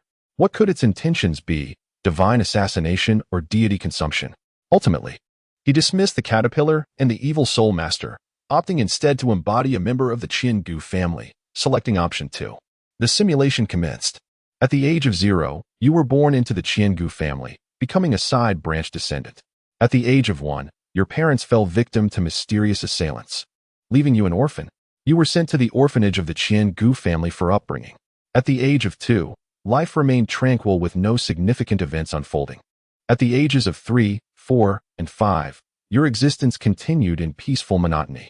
At the age of 6, alongside a group of peers, you underwent martial soul awakening with the aid of family members.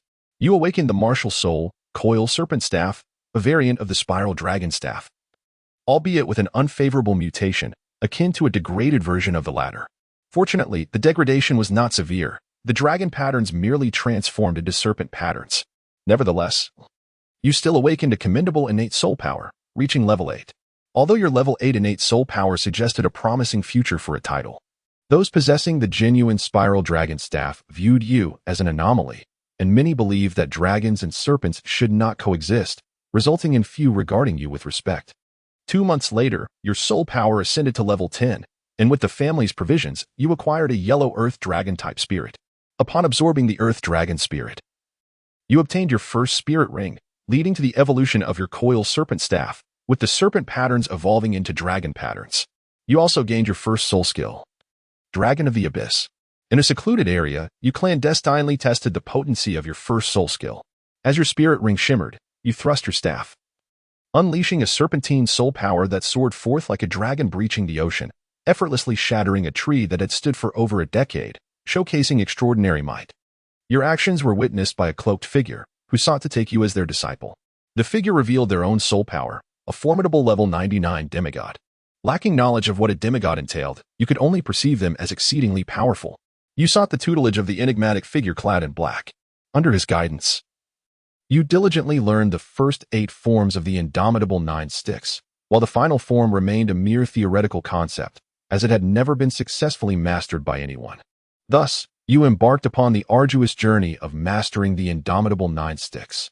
At the tender age of 7, your days were consumed with the cultivation of your soul power and the practice of the indomitable 9 sticks, filling your life with purpose. By 8, your soul power had ascended to level 20, and your family bestowed upon you a yellow thunder dragon soul spirit. Upon absorbing this spirit, you acquired your second soul ring and the accompanying soul skill, Thunderstorm Sweep. Your martial spirit underwent a transformation, although it retained its serpentine pattern.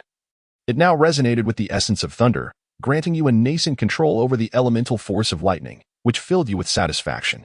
2 months later, you successfully mastered the first form of the indomitable stick technique, much to the delight of your enigmatic mentor. At the age of 10, your soul power reached level 29, prompting your family to reward you with a soul enhancement pill, capable of elevating your power by 1 level without side effects. Exercising prudence. You opted not to consume the pill for yourself. Instead, you gifted it to a gatekeeper uncle who had long been stuck at level 29. After consuming the pill, he successfully ascended to level 30 and expressed his profound gratitude, willingly becoming your informant. 2 months hence, you achieved level 30 yourself, planning to remain at this level for a while before reporting your progress. 3 months later, you updated your family on your status, which led them to provide you with a purple earth dragon soul spirit. Upon absorbing it, you gained your 3rd soul ring and the 3rd soul skill, Earthquake Strike. Your martial spirit underwent yet another transformation, taking on an earthy hue and granting you the ability to manipulate the element of earth. Your family members expressed keen interest in your martial spirit, with some scholars eager to study it further, elevating your status within the family. By the age of 12, you had mastered the 2nd form of the indomitable stick technique. Influenced by the indomitable will of your martial spirit, your mental acuity surged, reaching the pinnacle of spiritual enlightenment. Your soul power level rose to 38, yet your humility kept your extraordinary talent hidden from others. You then enrolled in the Spirit Transmission Tower Academy. A month later, you ascended the Spirit Elevation Platform, enhancing the age of your 3 soul rings, the 1st and 2nd to 2,000 years, and the 3rd to 3,000 years. At 13, your soul power reached level 40, and with your family's support, you were permitted to absorb a soul spirit beyond your current level. You acquired a Black Fire Dragon Python soul spirit. Upon successfully absorbing this spirit, you gained your 4th soul ring and the 4th soul skill, Fire Dragon Tail Sweep. Your martial spirit underwent yet another mutation, endowing you with fire immunity and the ability to control flames. You now possessed mastery over 3 elemental forces, garnering envious gazes from many within your family. At 15, your soul power reached level 46. On this fateful day, you uncovered clues left behind by your parents, who had passed away many years prior. You began your investigation, uncovering that your parents had connections with the Tang sect before their demise. The members of the Tang sect became aware of your inquiries regarding your parents' deaths yet feigned ignorance. At the age of 16, you successfully mastered the 3rd form of the unyielding staff technique. Your enigmatic master, clad in black, has not been seen for several years, and you find yourself missing him. 2 months later, your soul power ascended to level 50. In order to assess the mutation capabilities of your martial soul, your clan provided you with a 30,000-year-old wind dragon spirit. Upon absorbing the wind dragon spirit, you acquired your 5th soul ring. Your martial soul underwent yet another transformation, as the 4th and 5th soul rings resonated, granting you the mutated 5th soul skill, Wind and Fire across 1,000 miles, a powerful area of effect attack technique. You attained the ability to manipulate wind. The researchers within your clan were driven to madness, as the mutations of your martial soul lacked any discernible pattern, eluding their understanding. At 17, your soul power reached level 53. A month later, the elite tournament of Advanced Soul Master Academies commenced across the continent. You triumphed over 5 members of the Shilek Academy's 7-man team, leaving only 2 remaining. You faced off against Gong Yu. As a fellow member of the Spirit Tower, Gong Yu had long sought to comprehend the reasons behind your martial soul's mutation and shared a cordial relationship with you. Thus, in this duel, she deliberately held back. Chapter 20. Not perishing in mutation. Gong Yu's leniency caught the attention of Tang San.However, who became envious and developed animosity towards you. Gong Yu's decision to go easy on you resulted in her exit from the competition. She did not anticipate that the influence of the unyielding will of the evil repelling dragon would enable your mental fortitude to rival hers, particularly since you possessed several elemental control abilities. In a moment of carelessness, she succumbed to your prowess. You then faced the last member of the Shilek Academy, Tang San.However. Tang San.However was elated, believing he could finally teach you a lesson. His soul power was comparable to yours, having recently returned from the Dragon Valley and acquired his destined green soul ring just days prior, fueled by the bloodline of the Golden Dragon King. Tang San.However engaged you in a fierce exchange. Assuming your martial soul was dragon-related, he attempted to suppress you with his bloodline. However, this suppression ignited the unyielding will of the evil repelling dragon within your martial soul. Your relentless staff technique broke through, allowing you to master the fourth form. The malevolence emanating from Tang Wulin's Golden Dragon King bloodline irked you, and your indomitable will perceived him as a malevolent force. You lost your sense of self, uttering only the words evil repelling. With a single strike, you sent Tang Wulin flying. Thanks to the formidable defensive capabilities provided by the body of the Mountain Dragon King, he sustained only minor injuries, yet was hurled into the audience. Tang Wulin was defeated. As you distanced yourself from him, your self-awareness gradually returned. You triumphed in the competition at the illustrious Shilek Academy, renowned for 2 millennia. In this elite contest among the continent's foremost Soul Master academies, you emerged victorious with a remarkable performance. Your fame began to flourish, yet the denizens of Shilek harbored resentment, perceiving you as an adversary. Consequently, a conclave convened at the Sea God Pavilion, where you were inscribed upon an assassination list. Aware of the perils that accompany prominence, you adopted a more discreet demeanor, retreating to the Spirit Transmission Tower to immerse yourself in rigorous training. By the age of 18, your soul power ascended to level 57. The fervor of your previous exploits gradually subsided, allowing you to recede from the public eye. You began to devise plans in secrecy, continuing your inquiries into the circumstances surrounding your parents' demise. At 19, your soul power reached level 60, and with the assistance of your family, you acquired your first genuine soul ring, bestowed by a 5,000-year-old hell dragon, a feat that enabled you to transcend the typical absorption limitations of soul rings. However, a formidable beast, the Purple Queen, became your foe, vowing to end your life one day. You acquired the 6th soul skill, piercing the heavens and earth, enabling you to thrust your weapon and create a black hole vortex capable of devouring. Your martial spirit underwent a transformation, with the dragon-like patterns evolving into that of a black dragon, awakening your devouring attribute. At 20, bolstered by this newfound attribute, you ascended to level 70. Fearing that your rapid progression might draw suspicion regarding your utilization of the devouring attribute, which could lead others to misconstrue you as an evil soul master, you concealed your advancement. You donned a guise and ventured beyond your family's reach for further training, journeying to the far north. There, you encountered a near-death ice dragon ape, estimated to be 70,000 years old. Taking a perilous risk, you vanquished the creature and successfully absorbed its soul ring, elevating your soul power to level 71. You attained the true essence of your weapon spirit, awakening the domain-type soul skill Blizzard's Chaos, another area of effect destructive ability. Your martial spirit further evolved, granting you control over ice and water. You obtained a fragment of a torso bone, which you subsequently absorbed, raising your soul power to level 72. You mastered the 5th stance of the Indomitable Staff technique, a feat many of your kin never achieve in their lifetime, yet you accomplished it at such a young age.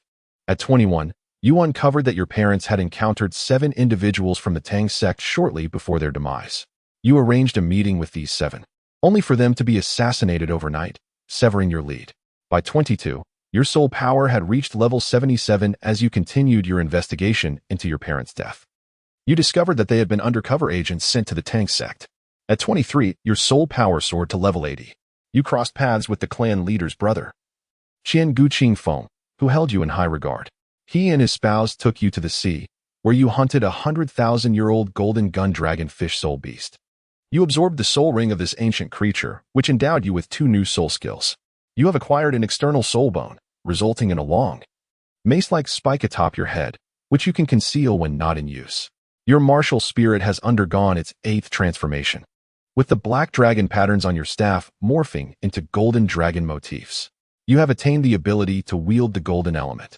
At the age of 24, you spent a year in cultivation under the guidance of the ancient breeze, during which your soul power ascended to level 85.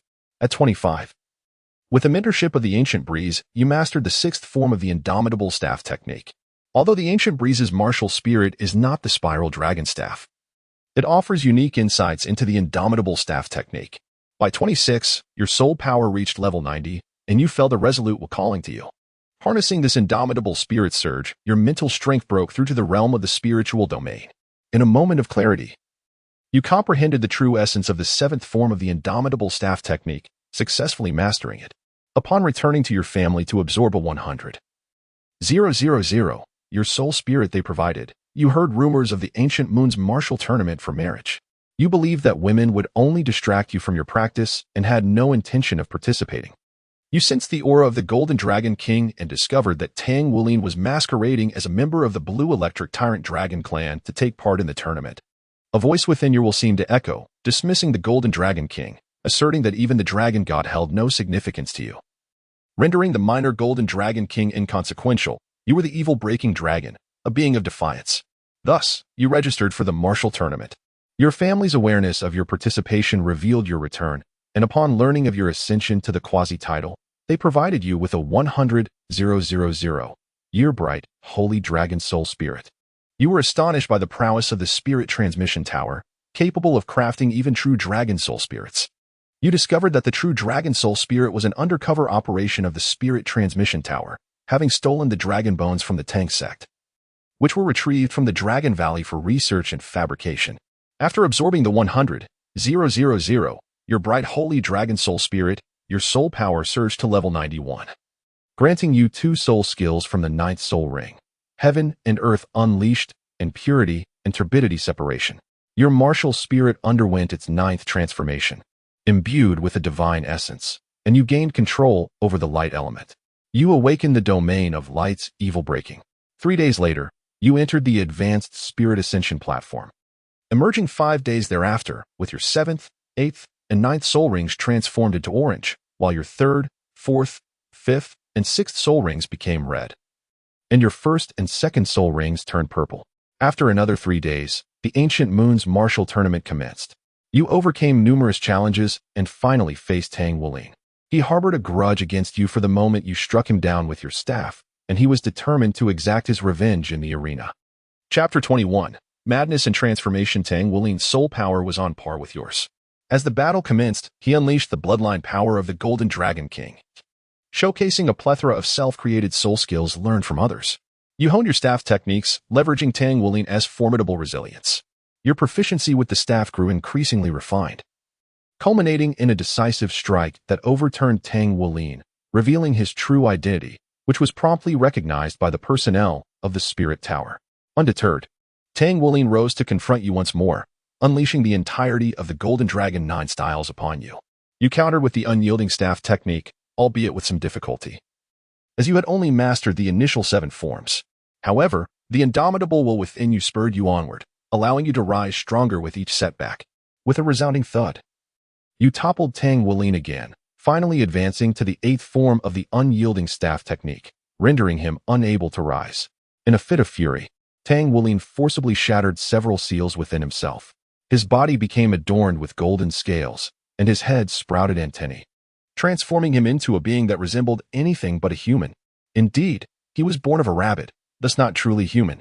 This unexpected transformation was perceived by the indomitable will of the evil-breaking dragon within you as a provocation. The evil-breaking dragon never yields, and you resumed your onslaught against Tang Wulin. A powerful strike landed upon his head, causing him to bleed and become dazed. Your martial spirit absorbed the essence of the Golden Dragon King's blood from his veins, resulting in the 10th mutation of your martial spirit, evolving into the Golden Coiling Dragon Staff. You were elated, feeling as though the indomitable will of the evil-breaking dragon within you proclaimed that even the Dragon God would be met with defiance. The Golden Dragon King was inconsequential.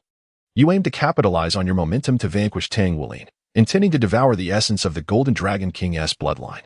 However, Tang San's divine will intervened, striking Tang Wulin and wasting one of the 3 opportunities he had previously bestowed upon him.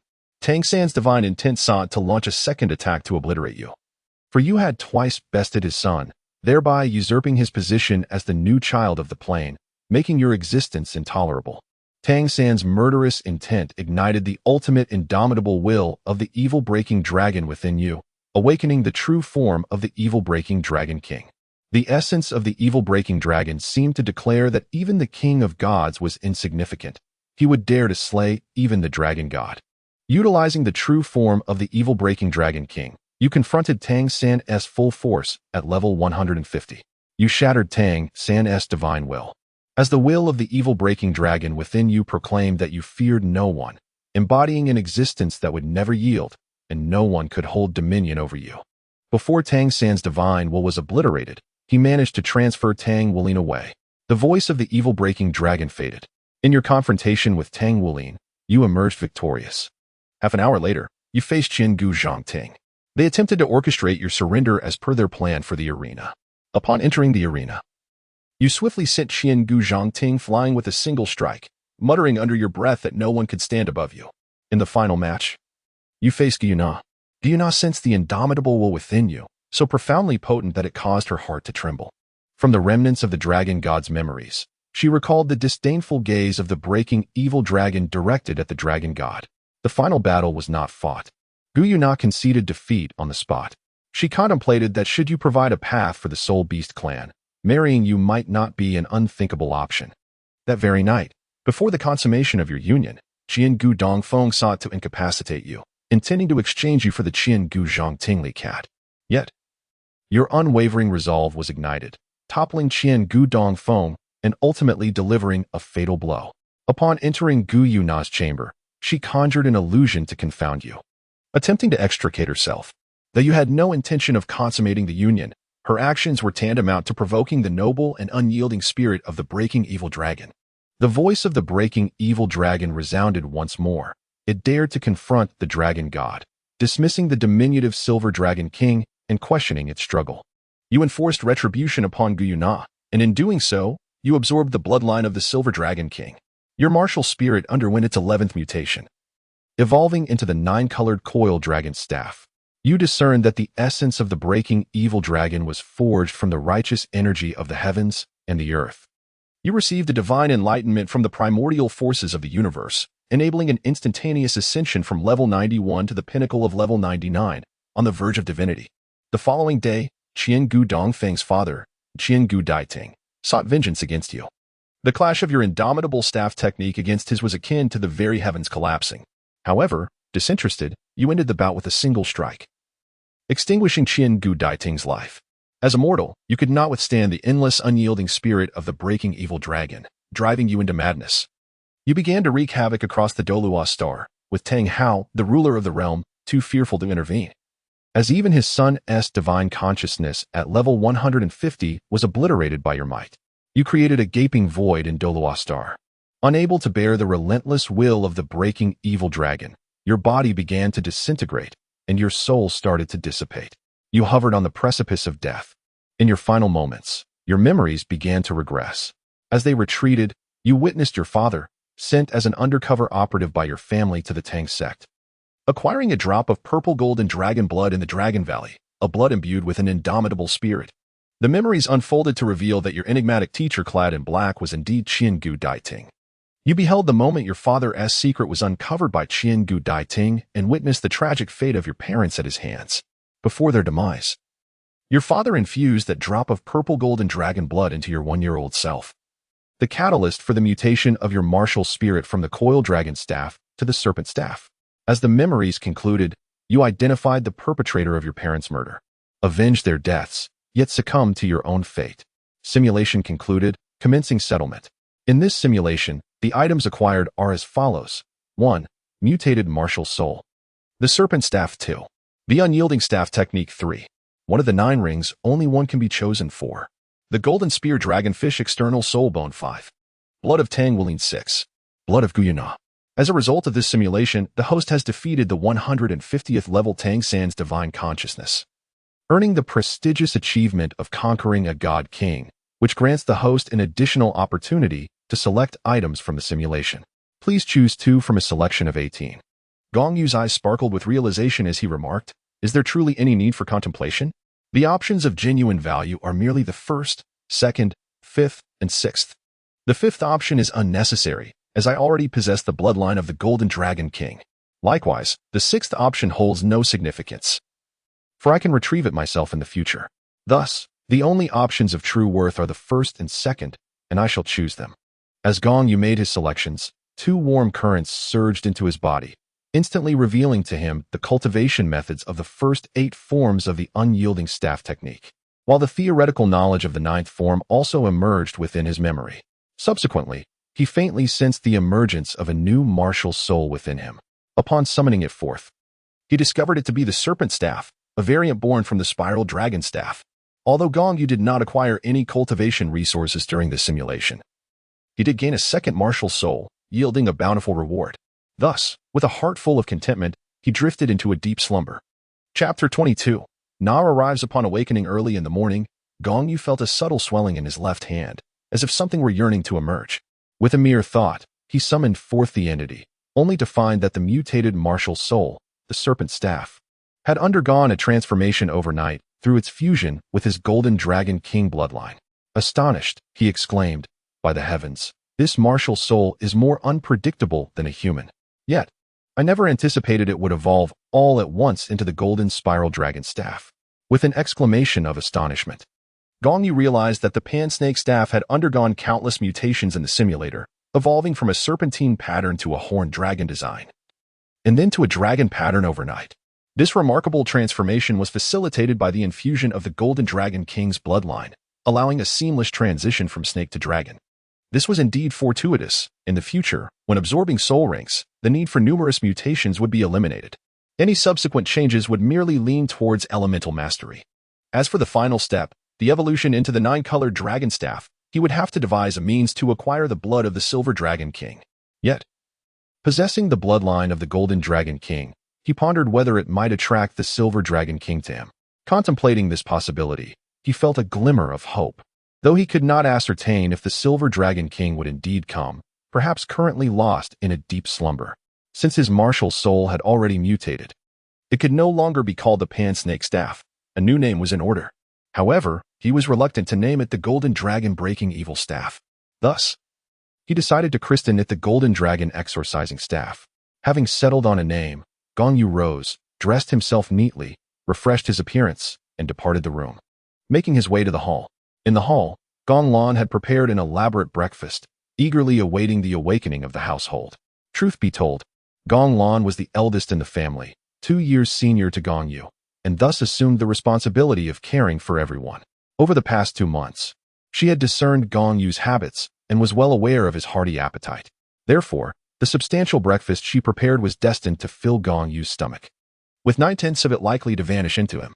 Each mealtime left Gong Yu feeling quite embarrassed, but there was little he could do. It was the burden bestowed by the Golden Dragon King's bloodline, and since he had integrated that lineage, he had no choice but to bear it.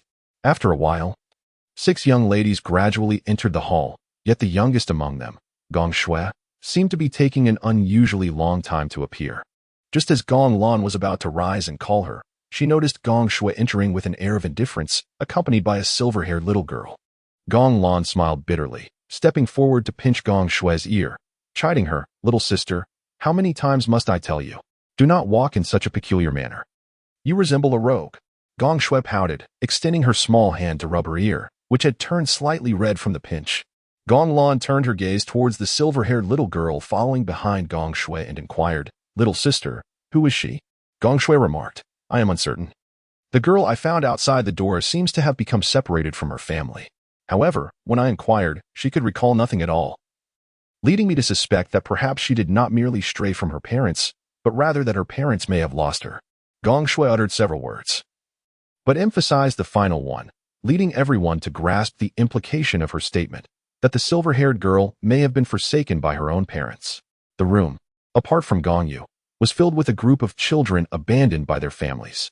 Following Gong Shui's various speculations, they could not help but engage in their own imaginative interpretations, which in turn invoked a profound sense of empathy within them. Furthermore, the silver-haired girl remained silent, her head bowed, which only intensified their conviction that their assumptions were correct. Consequently, their compassion for the little girl deepened.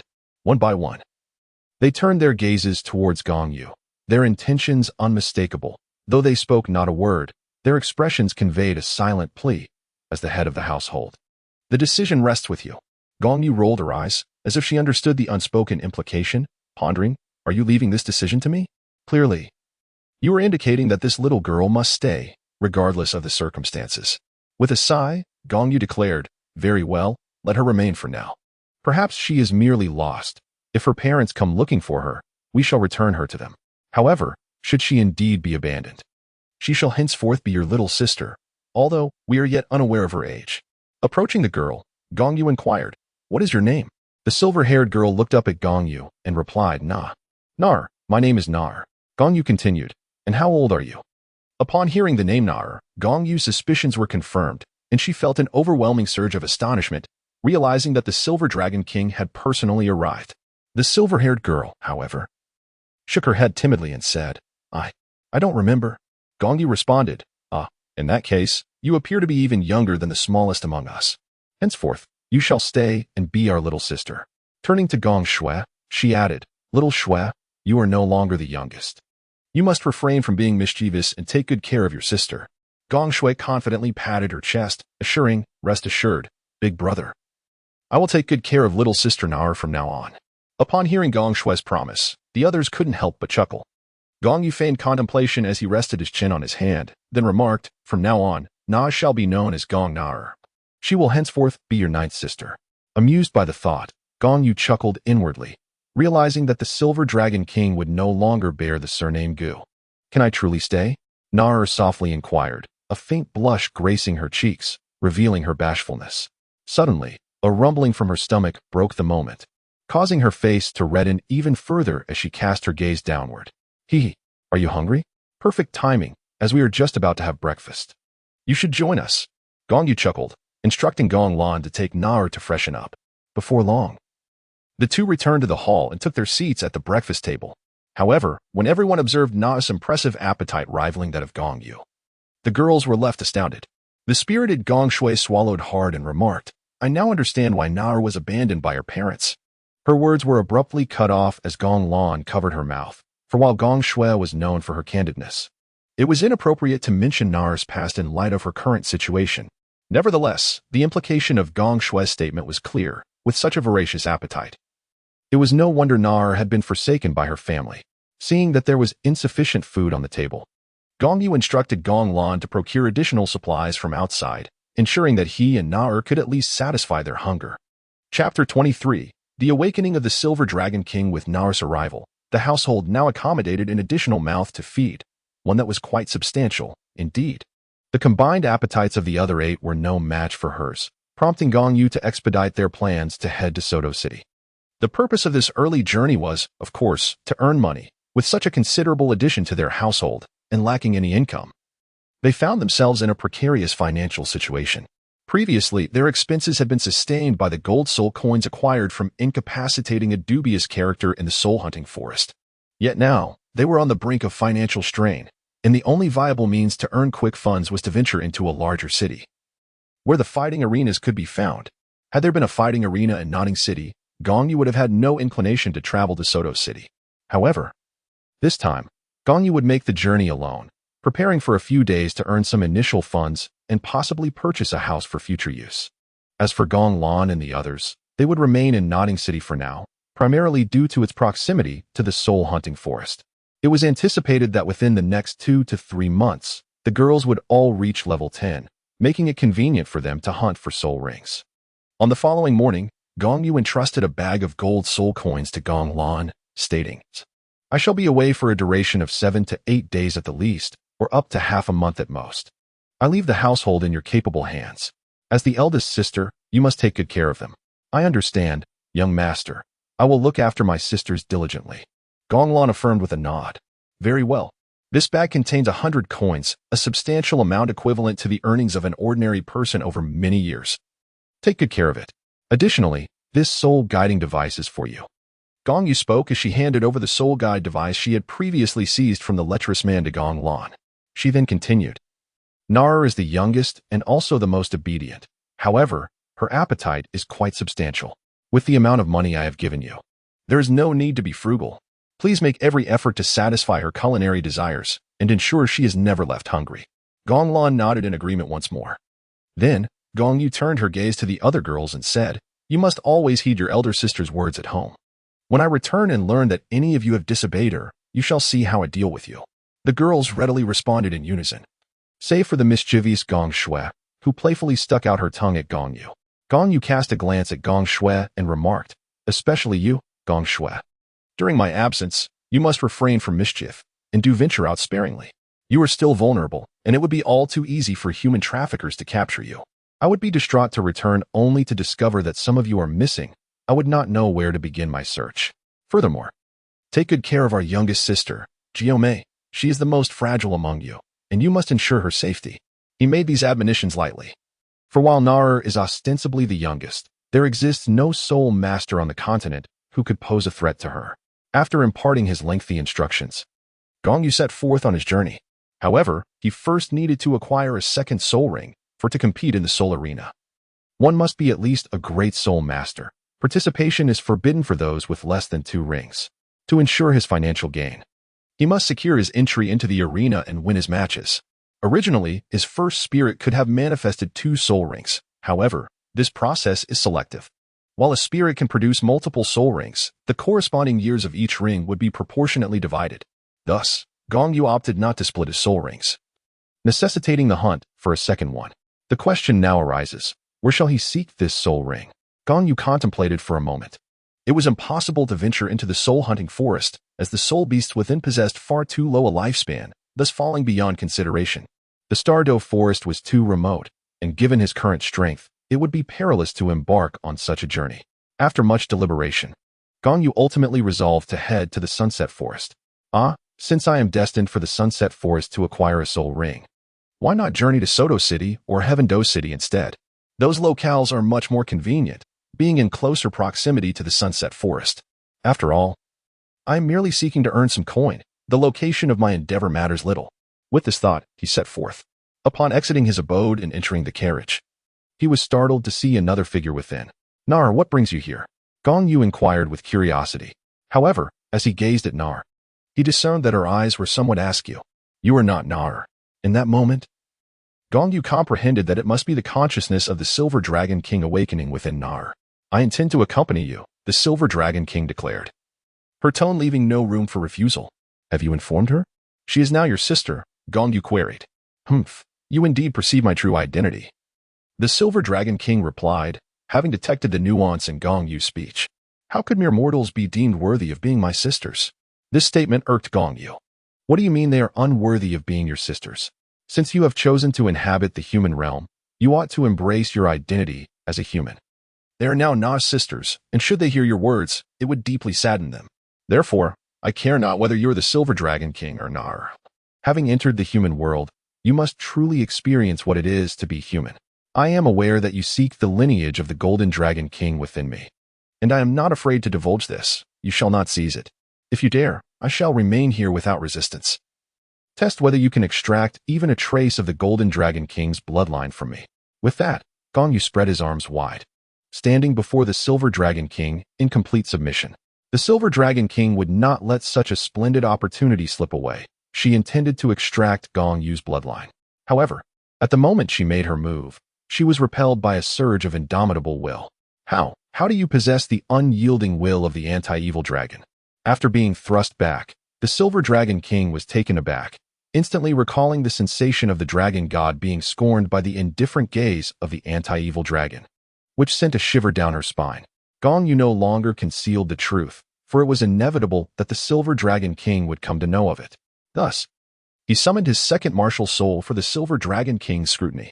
Instantly, a golden, coiling staff materialized before the Silver Dragon King.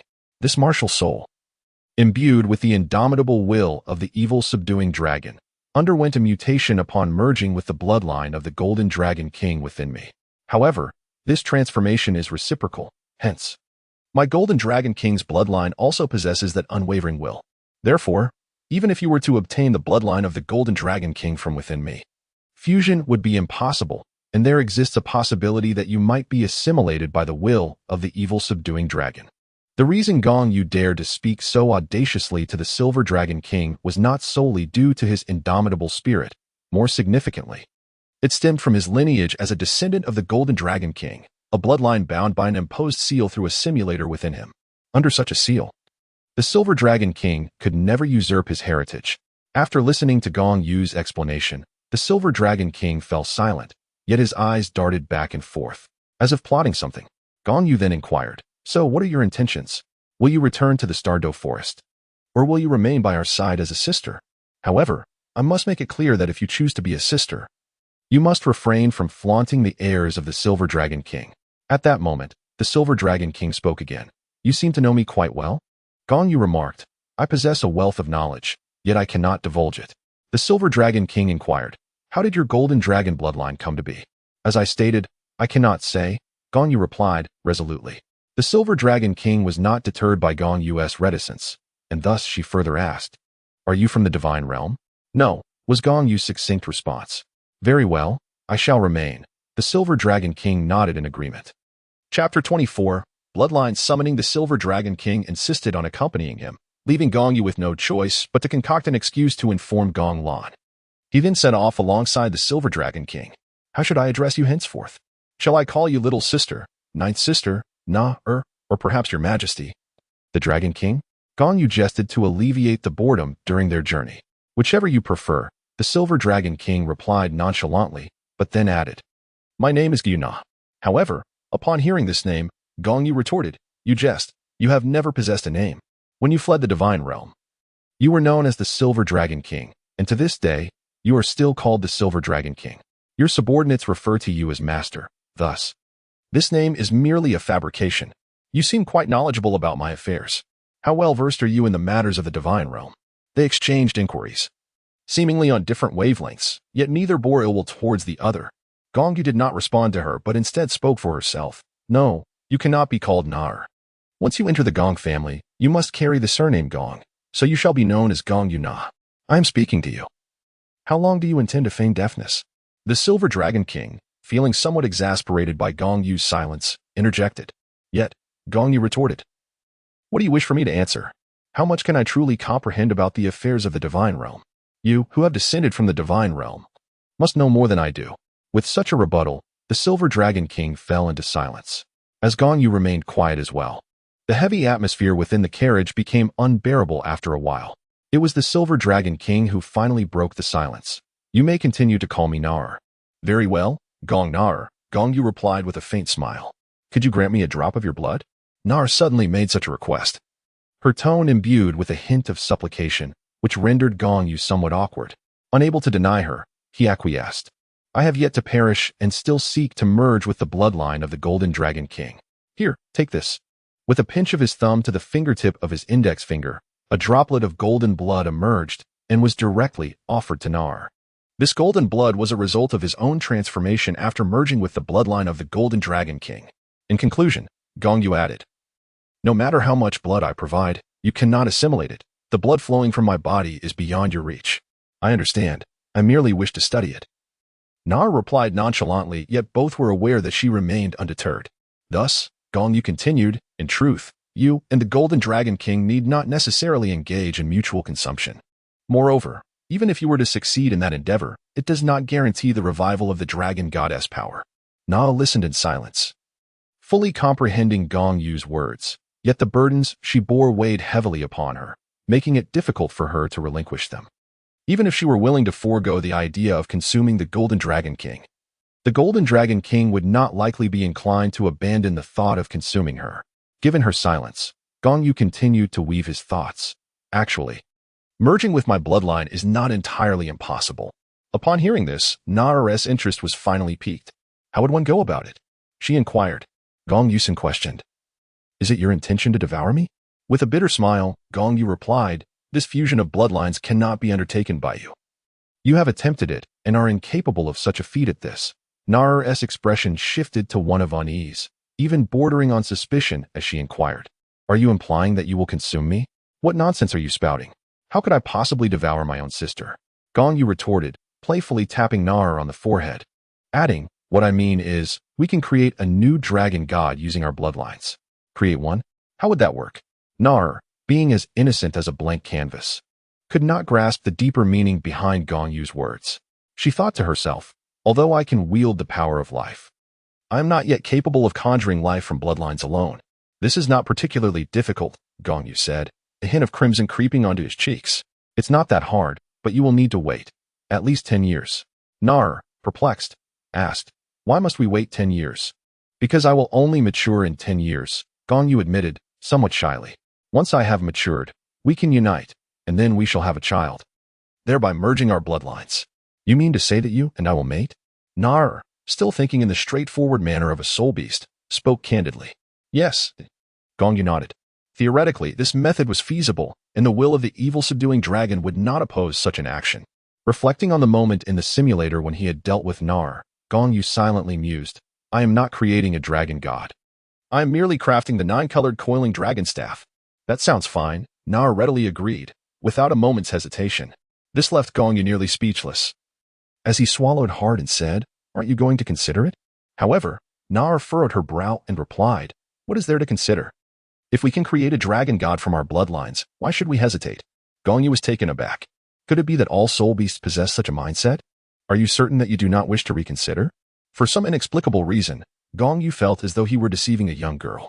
There was no need for further deliberation. Your reasoning is quite sound. Nar promptly declined. Pondering the pros and cons was unnecessary, clearly. The dragon god held greater significance for her. Very well, this is your assertion, not my deception. Henceforth, you shall be my woman. Gong Yu chuckled, feeling assured that this was a favorable turn of events. Not only would he awaken the 9-colored coiling dragon staff, but he would also gain a divine beast as a wife. Such a fortuitous circumstance was rare indeed. Time swiftly passed, and 2 days later, the carriage finally arrived at the small town bordering the Sunset Forest. After procuring some supplies in the town, they ventured into the forest. However, shortly after entering, Nar sensed a familiar presence within her bloodline calling to her. She pointed in a particular direction and said, "There is something in that direction beckoning me." Gong Yu furrowed his brow and inquired, "Why have I not received the summons? The bloodline within me is no less formidable than yours." Nar elucidated, "The entity that calls upon me is more intimately connected to elemental forces, while your bloodline bears no relation to them." Upon hearing this, Gong Yu immediately grasped the situation and replied, "I believe I have an inkling of what is beckoning you." "You do?" Nar expressed her surprise, for even she had merely sensed the call without discerning the nature of the summoning entity. Gong Yu remarked, "It is the Ice Dragon King and the Fire Dragon King who summon you. Among the 9 great dragon kings, aside from the Mountain Dragon King and the Golden Sacred Dragon King, who are close to the Golden Dragon King, the others should be inclined towards you. Their powers are inherently derived from the portion of the dragon god that belongs to you. Thus, while you are not their mother, you are akin to one. The second spirit ring has found its place. I am the Silver Dragon King, and I possess a deeper understanding of the 9 great dragon kings than you do."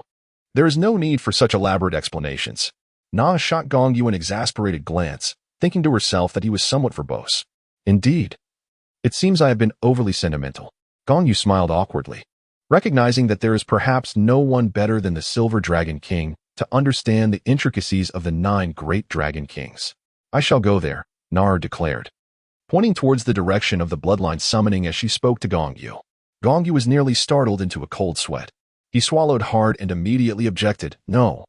I understand you wish to seek the resting place of the Ice and Fire Dragon Kings, but that location is currently off limits."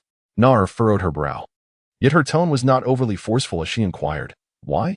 Observing a softening in her demeanor, Gong Yu elaborated, "Because that site is a sanctuary belonging to a title Douluo. Although this title Douluo is rather weak, he is nonetheless a title Douluo, and I currently lack the capability to escort you there." "However," Nar retorted, "I am not afraid of him. He is merely a title Douluo, and I can handle him. Why do you refuse to heed my counsel? Haven't you lived for hundreds of thousands of years? Is this the extent of your intellect?" Gong Yu pressed his forehead in exasperation, replying, "Indeed, you could potentially deal with that title Douluo. But how can you be certain that the realm of the gods is not monitoring that area?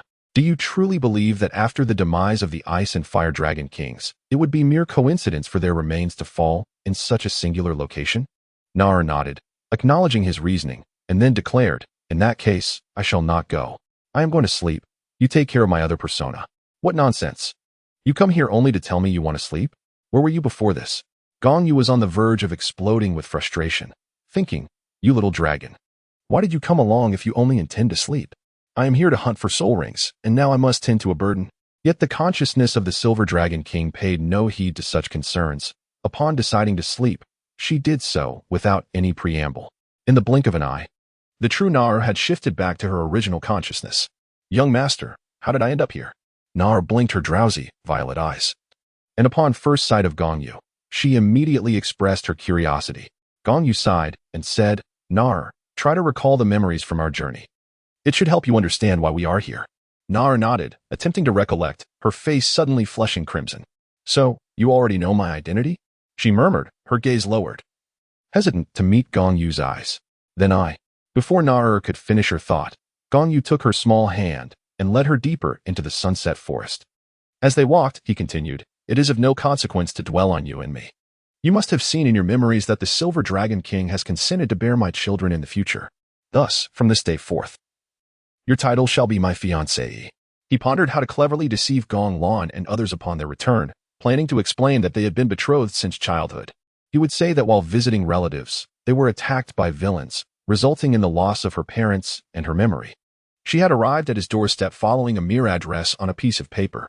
Now, having ventured out with him, her memories had resurfaced, recalling that her parents had intended for her to seek refuge with him. Their prior unfamiliarity had led him not to recognize her upon their first meeting. I understand," Nara replied, her head bowed once more, her cheeks resembling ripe apples, evoking an irresistible desire to take a bite. "All right, from now on, be bolder. Do not constantly look down. You are my fiancé, more noble than anyone on this continent," Gong Yu declared proudly, thinking to himself that no one could surpass the grandeur of one who possessed a system like his. Nara nodded vigorously, lifting her head, contemplating that as a person of the Silver Dragon King, she certainly should not keep her gaze lowered. Gong Yu then inquired, "What martial spirit do you wield? Is it elemental control or the Silver Dragon Spear?" "The Silver Dragon Spear," Nara replied, raising her right hand, where a long silver-white spear adorned with dragon engravings materialized. "Your soul ring must have coalesced on its own. You shouldn't need to absorb soul rings," Gong Yu observed, reminded of the Golden Dragon King's seal upon himself, knowing each layer would bear a blood soul ring. Upon unlocking the fourth layer of his seal, he would obtain the Golden Dragon Spear. However, Na shook her head and explained, "I do not need to coalesce soul rings. They generate and grow on their own." "Is that so?" Gong Yu asked, astonished. "Indeed." "Watch this," Nar said, and with a mere thought, a deep yellow soul ring began to pulsate beneath her feet. "How do you accomplish that? Can you teach me?" Gong Yu swallowed hard, contemplating the potential of learning such a skill, which would eliminate the need to hunt soul beasts for soul rings in the future. "I am uncertain. It is not my doing, but rather hers. I merely summoned it with a thought," Na giggled, covering her mouth. "Ah, forget I asked," Gong Yu replied, dismissing his inquiry. Gong Yu forced a smile, yet suddenly a rustling sound echoed in his ears. He paused, positioning himself in front of Nar. His senses heightened as he declared that a soul beast was approaching. Nar also halted, gripping her silver dragon spear and adopting a defensive stance. As the sound drew nearer, an exquisite spider, resembling ice and jade, emerged before them, less than 100 meters away. It was the ice jade silk spider. Gong Yu extended his mental energy, keenly observing the creature's every movement. "I don't recognize it, but it seems rather weak," Na remarked, feeling relieved upon sensing the ice jade silk spider's power. "It should be manageable," Gong Yu responded, explaining that the spider's strength could be discerned from the scales on its back. This species, upon maturing for a century, would grow a white scale for every decade of cultivation. Once it bore 10 scales, the first would gradually transform into yellow, and for every subsequent century, another scale would undergo the same metamorphosis. Upon reaching a millennium, a purple scale would emerge for each 1,000 years, and after 10,000 years, a black scale would appear. From my observation, that spider has only 3 scales transformed into purple, while the fourth is nearing a deep yellow, indicating it is approximately 4,000 years old. If it comes to a confrontation, I may not prevail. Gong Yu possesses a keen self-awareness. Although he has nearly perfected the dragon elephant prajna to the brink of its second level, and his physical prowess is sufficient to absorb a soul ring of approximately 3,000 years, he doubts his ability to hunt such agile 3,000-year soul beasts. Alas, lacking a swift movement technique, he could have engaged in combat with this spider. Gong Yu felt a twinge of frustration. The novice gift pack provided by the system had bestowed upon him the complete True Heart technique, yet it had neglected to include the Golden Goose skill, leaving him deficient in agility. It appears he must return to study the ancient Toon sect's method of capturing sparrows to enhance his lightness skill. No, wait, within this world, he should aim to capture the swift-tailed swallows instead. After murmuring a phrase to herself, Gong Yu turned to Nar and inquired, "Are you certain that this spider is not formidable? Can you truly defeat it?" Na nodded affirmatively, replying, "I can borrow a bit of its power. So taking down this little spider should pose no problem." "Very well, then it falls upon you," Gong Yu said with a gentle smile. Having a capable partner by his side was indeed a delightful prospect. Chapter 26. Nar. The fierce warrior the ice jade moth spider seemed to have noticed Gong Yu and Nar as well. emitting a peculiar hissing sound that resembled both a challenge and the excited call of a predator spotting its prey. It twisted its 8 legs, glistening like jade, and charged towards them with an uncanny grace. Clearly, it regarded them as its quarry. Observing the spider's unusual movements, Gong Yu couldn't help but chuckle, promptly summoning his blue-silver grass martial soul. A golden aura surged forth, causing the ice jade moth spider to halt in its tracks.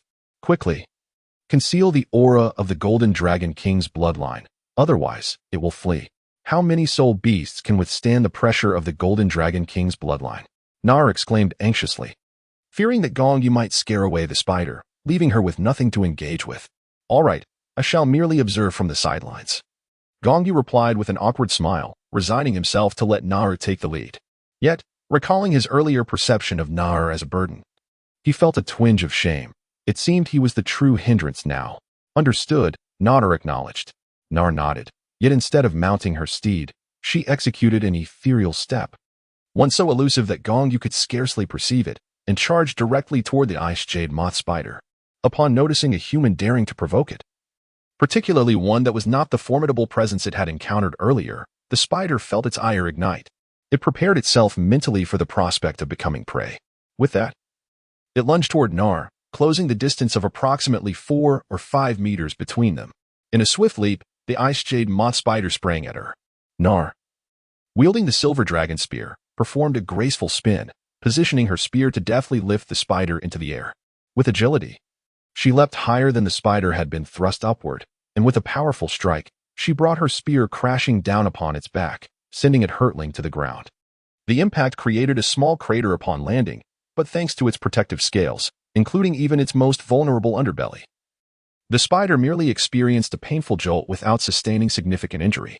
As Nar landed firmly on the ground, the ice jade moth spider, undeterred, sprang from the crater, launching itself at her while expelling a web of glistening white threads, imbued with an aura of frigidness, as if spun from the very essence of cold. Nar furrowed her brow and swiftly sliced through the oncoming web with her silver dragon spear, cleaving it into 2 halves. Following this, she executed a spinning maneuver and unleashed a series of thrusts at the still airborne spider. The air crackled with the sounds of impact, each strike resonating as crystalline spider spears rained down upon the ground. After 8 of these icy projectiles had fallen, Nar withdrew her spear and retreated a few paces, granting space for the descending ice jade moth spider. It crashed down once more, creating yet another small crater, but this time, having lost its 8 spears, it lacked the strength to rise again, though its furious screeches echoed defiantly. "Brother Yu, come here," Nar called out to Gong Yu, who had been observing from a distance. The term Brother Yu had spontaneously emerged from her, as she realized she could not continually refer to him so formally. "I liked how you called me Brother Yu just now. Henceforth, you may address me as such," Gong Yu approached, gently stroking her short silver hair. Nar nodded, but was abruptly distracted by the incessant screeches of the ice jade moth spider. Without hesitation, she brandished her silver dragon spear again and delivered several swift thrusts at the spider, effectively piercing its jagged, serrated fangs. Gong Yu swallowed hard, feeling a sense of violence emanating from Nar at that moment. He pondered, could it be that the descriptions of Nar I read in the book were mere fabrications? The ice jade silkworm spider glared with its round, bulging eyes, its gaze filled with fury directed at Nar. If looks could kill, it would wish for nothing more than to obliterate her with its stare. It thought, with such a gaze directed at me, "Do you believe I wouldn't gouge out your eyes as well?" Though the ice jade silkworm spider posed no real threat, Nar still issued a warning to it. Remarkably, the spider seemed to comprehend her words and ceased its menacing glare. Instantly, Nar transformed, her demeanor shifting to one of cheerful delight as she addressed Gong Yu. "All right, Brother Yu, you may now slay it and absorb its soul ring." Gong Yu swallowed hard and inquired, "Nar, speaking of which, you are also a soul beast. And indeed a soul beast sovereign. How can you be so ruthless towards your own kind?" Nar replied, "I am a dragon, and it is a spider. We are not of the same kind. Moreover, soul beasts with less than 200,000 years of cultivation do not even possess the qualification to know of my existence. Additionally, within our realm of soul beasts, spider-type creatures are among the most despised. Is that so? It seems I have misunderstood, categorizing all soul beasts as kin," Gong Yu said, feeling a bit embarrassed as he scratched his head. He then produced a dagger and plunged it directly into the mandible of the ice jade mantis spider. Much like the mandragora serpent, its weakness lay in its jaws. In no time, the ice jade mantis spider ceased to breathe, and soon after, a purple soul ring rapidly materialized above its lifeless body. Gong Yu glanced at Nar and said, "Then I shall begin absorbing the soul ring. I would appreciate your protection during this process, Nar." Nar nodded and replied, "Rest assured, brother Yu. I will diligently safeguard you as you absorb the soul ring." Gong Yu nodded thoughtfully, then settled into a meditative position, summoning his golden blue-silver grass spirit with intent. He brought his right hand together, aligning his middle and index fingers, and summoned the soul ring of the ice jade spider, which he deftly enveloped around himself. Subsequently, he invoked the True Path song, commencing the absorption of the energy contained within the soul ring. It was unclear whether this process was facilitated by the ice jade spider's tragic fate at the hands of Nar, or if it was due to Gong Yu's robust physique. But he found the absorption of the 3,000-year-old soul ring remarkably smooth, as if the ice jade spider willingly offered its essence. Thus, in a mere 10 minutes, Gong Yu successfully absorbed the soul ring. However, following this accomplishment, he dedicated approximately half an hour to familiarizing himself with the soul ring and solidifying his realm. Feeling that his foundation was adequately secured, he opened his eyes and rose from his seated position. At that moment, Nara approached, smiling as she inquired, "How do you feel, brother Yu?" "I feel splendid. Watch closely, my second soul skill, ice net binding." As he spoke, Gong Yu manifested his spirit, the two soul rings pulsating rhythmically. The second soul ring flickered briefly, and the golden blue-silver grass transformed into an ice net that ensnared a nearby tree. However, this was no ordinary net. After binding the tree, the strands of the ice net sprouted numerous icy thorns that pierced the trunk, inflicting frostbite with their chilling touch. Chapter 27. Heaven Do City. As night fell, the Heaven Do Great Spirit Arena buzzed with the familiar excitement of the evening. Crowds began to converge from all directions. As the most traditional and beloved form of entertainment, the arena welcomed throngs of spectators daily. Affluent patrons indulged in the ultimate enjoyment, while even the less fortunate citizens could witness the battles of spirit masters.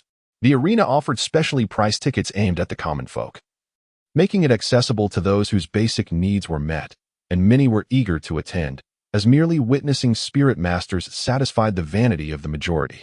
Naturally, those with cheaper tickets could only watch ordinary spirit battles, while the truly spectacular contests commanded a hefty price.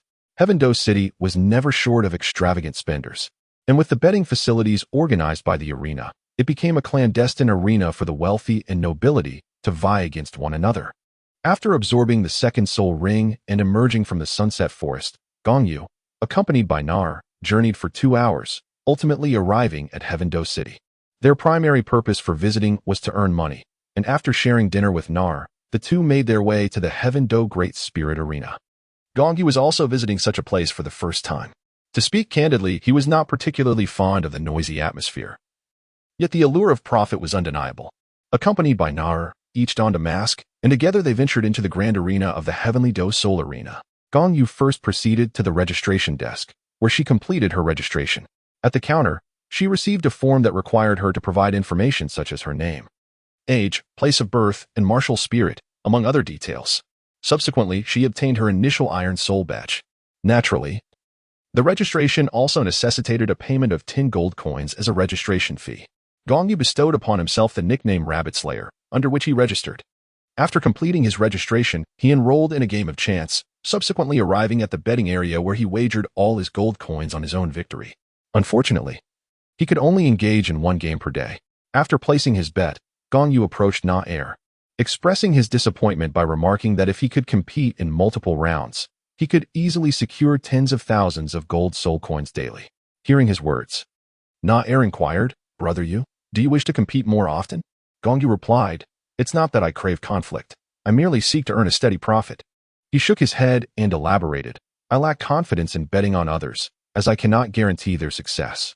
Only by participating myself can I ensure a win, and only with victories can I accumulate wealth." Gong Yu possessed this confidence. At present, he could easily challenge soul lords without issue, as none beneath that rank posed a threat to him. Upon realizing this, Nair exclaimed, "I have a little trick that can facilitate a temporary change in your appearance." Gong Yu's eyes lit up at her words. "Is that true? Please, teach me quickly. This way, I can engage in more matches and strive to earn over 100,000 gold coins in 2 days, enabling my return to Notting City. Of course. Na-Er giggled softly, extending her finger to touch Gong Yu's forehead. A stream of information flowed into his mind, and she continued, "This method does expend some mental energy.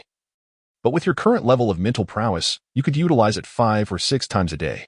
Gong Yu nodded and remarked, "That's sufficient. I shall merely alter my appearance when I register, for on stage, we shall all don masks, and no one will lift mine to scrutinize my identity. Nevertheless, to ensure preparedness, I ought to procure several additional masks and outfits." While awaiting his turn, Gong Yu immersed himself in the techniques for transformation that Na-Er had imparted. The methods were rather straightforward, and he mastered them within mere minutes.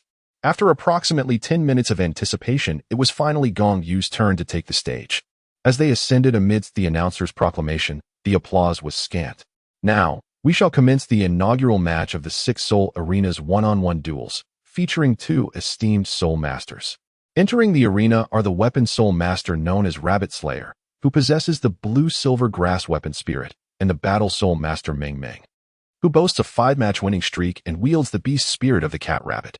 Will Master Meng Meng continue his illustrious path to a 6th consecutive victory? Or will the newcomer, Master Rabbit Slayer, claim triumph? Let us await the outcome with bated breath. Now, let us welcome our 2 esteemed Soul Masters to the stage." The audience in the stands displayed a lack of enthusiasm, with only a few sporadically calling out Meng Meng's name, while the majority appeared disinterested. A tall figure soon stepped onto the dueling platform, a girl, approximately 15 or 16 years of age, standing around 1.7 meters tall. Upon her first glance at Gong Yu, she declared vehemently, "I detest her moniker. I shall ensure you regret it shortly." It is no wonder she reacted thus, for her spirit was that of the cat rabbit, a soul beast born from the fusion of feline and leporine entities, and Gong Yu's title of Rabbit Slayer undoubtedly incited her ire. Gong Yu responded with a serene smile, stating, "Let's discuss it once you can surpass me in strength." The host's voice resonated once more. Meng Meng immediately summoned her martial spirit, which resembled an odd creature, neither fully cat nor rabbit, appearing somewhat unappealing. Subsequently, 2 yellow soul rings emerged rhythmically from beneath her feet. Gong Yu stood motionless, doing nothing, not even summoning his martial spirit.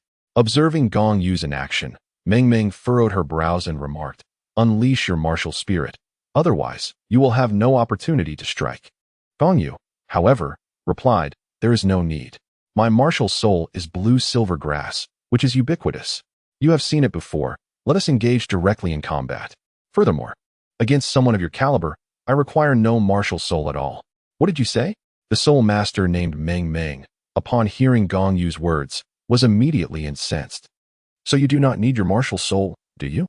Very well, I shall indulge you." With that, Meng Meng unleashed her remarkable speed, charging towards Gong Yu.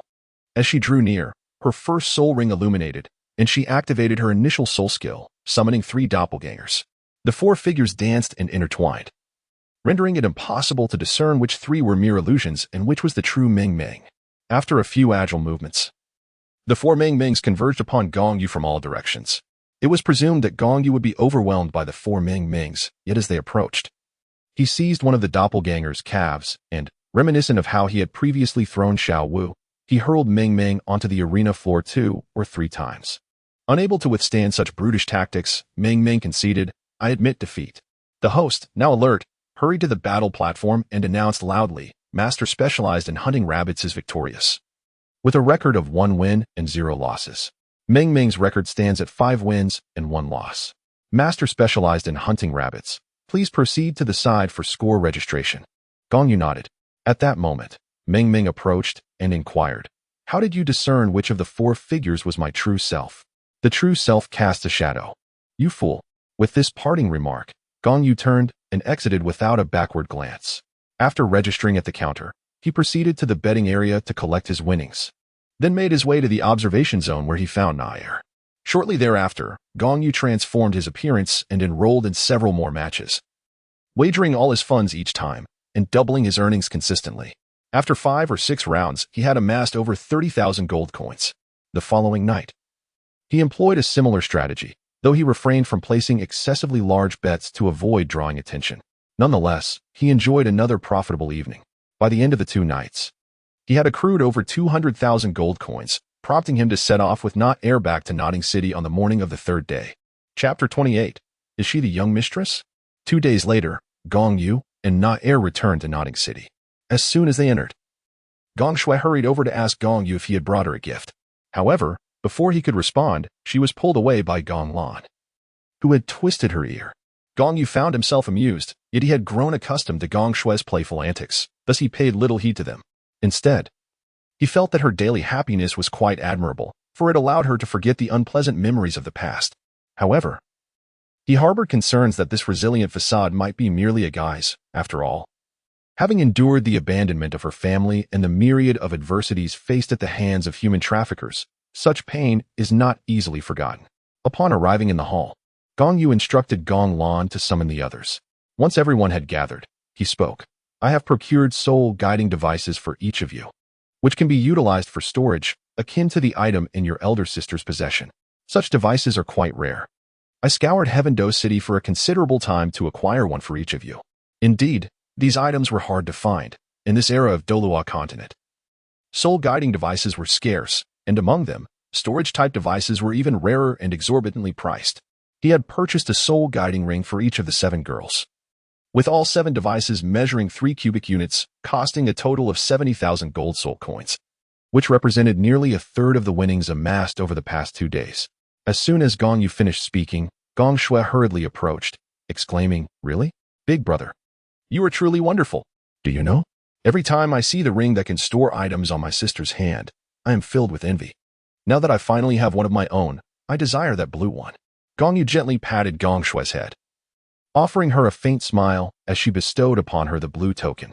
Subsequently, she distributed the remaining tokens to others. When it came to Gong Lan, Gong Yu remarked, "Laner, you already possess one, so I did not purchase another for you. However, here, take this black gold card." After receiving the black card, Gong Lan inquired, "Young master, what is this black gold card?" Gong Yu patiently elucidated, "With this card, you can deposit and withdraw funds at any bank within the Heaven-Do Empire. It contains a total of 10,000 gold soul coins, of which each of you 8 shall receive 1,000 as pocket money, while the remaining 2,000 shall serve as our living expenses in the near future." The young girls, already of tender age and hailing from impoverished backgrounds, had previously been content with merely having enough to eat at home, rarely having even touched a copper soul coin, let alone laid eyes on a gold card. "Young master, 1,000 each is far too generous. We simply cannot spend that much." Gong Lan is not as naive as those younger ones. She fully comprehends the worth of a single gold soul coin. For many impoverished families, accumulating 1,000 gold soul coins is an unattainable dream throughout their entire lives. Thus, when she heard Gong Yu mention giving each of them 1,000, she felt a profound sense of trepidation. Gong Yu understood that Gong Lan felt overwhelmed by the substantial sum of money she had received for the first time. Therefore, she advised, "If you cannot spend it now, it is wise to save it for the time being. In the future, you will find ways to utilize it, and your standards of living will inevitably rise. You must gradually learn to adapt to this new lifestyle." Gong Yu was determined to give, and Gong Lan had no choice but to accept it for the time being. However, upon noticing Naur beside her, she inquired, "Young master, we all have pocket money. Why does Naba not?" At that moment, Gong Yu recounted Naur's circumstances. Though it was evident that most of his narrative was fabricated, the other young ladies listened with rapt attention, and eventually, it was Gong Shui who spoke up, exclaiming, "Who would have thought? I truly did not expect this. Initially, I believed you would belong to our 9th sister, yet you have transformed into a young mistress, while I have reverted to being the youngest." Upon hearing these words, everyone erupted into laughter, except for Naur, whose cheeks flushed a deep crimson. She then softly murmured, "I am still your 9th sister." Gong Shui remarked, That is more like it. You are still the 9th sister, and it will be my duty to protect you. However, Higi, you shall have to sleep with the elder brother from now on, as our room can only accommodate 8 people." Upon hearing these words, Gong Yu's heart swelled with joy, and she secretly gave Gong Shui a thumbs up, thinking to herself that this assist was splendid. The emotions forged from shared slumber were indeed genuine. Just look at that little rascal, who, having spent a lifetime in the company of rabbits, remains ever enamored, even pursuing them in death. Thus, everyone cheerfully agreed that from then on, Naur would share her nights with Gong Yu. As time swiftly passed, 3 months had flown by. Gong Yu had ascended a level nearly every month, and with the recent absorption of the soul ring, His soul power had surged to level 25. Meanwhile, Nar had reached level 18, and the other 8 girls had all attained level 10 in their soul power. A month prior, Gong Lan, Gong Qianqian, and Gong Nyonyo had all ascended to level 10. Subsequently, Gong Yu advised them to temper their progress, awaiting the other girls to elevate their soul power, so they could embark together to the soul-hunting forest to procure soul rings. As a month elapsed, the remaining 5 girls also attained level 10 in their soul power. Hence, on this day, Gong Yu arranged for 2 horse-drawn carriages to transport the group to the soul-hunting forest. At dawn the following day, they arrived at the entrance of the forest. Gong Yu, leading the 9 girls, produced a token at the gate, facilitating their passage with ease.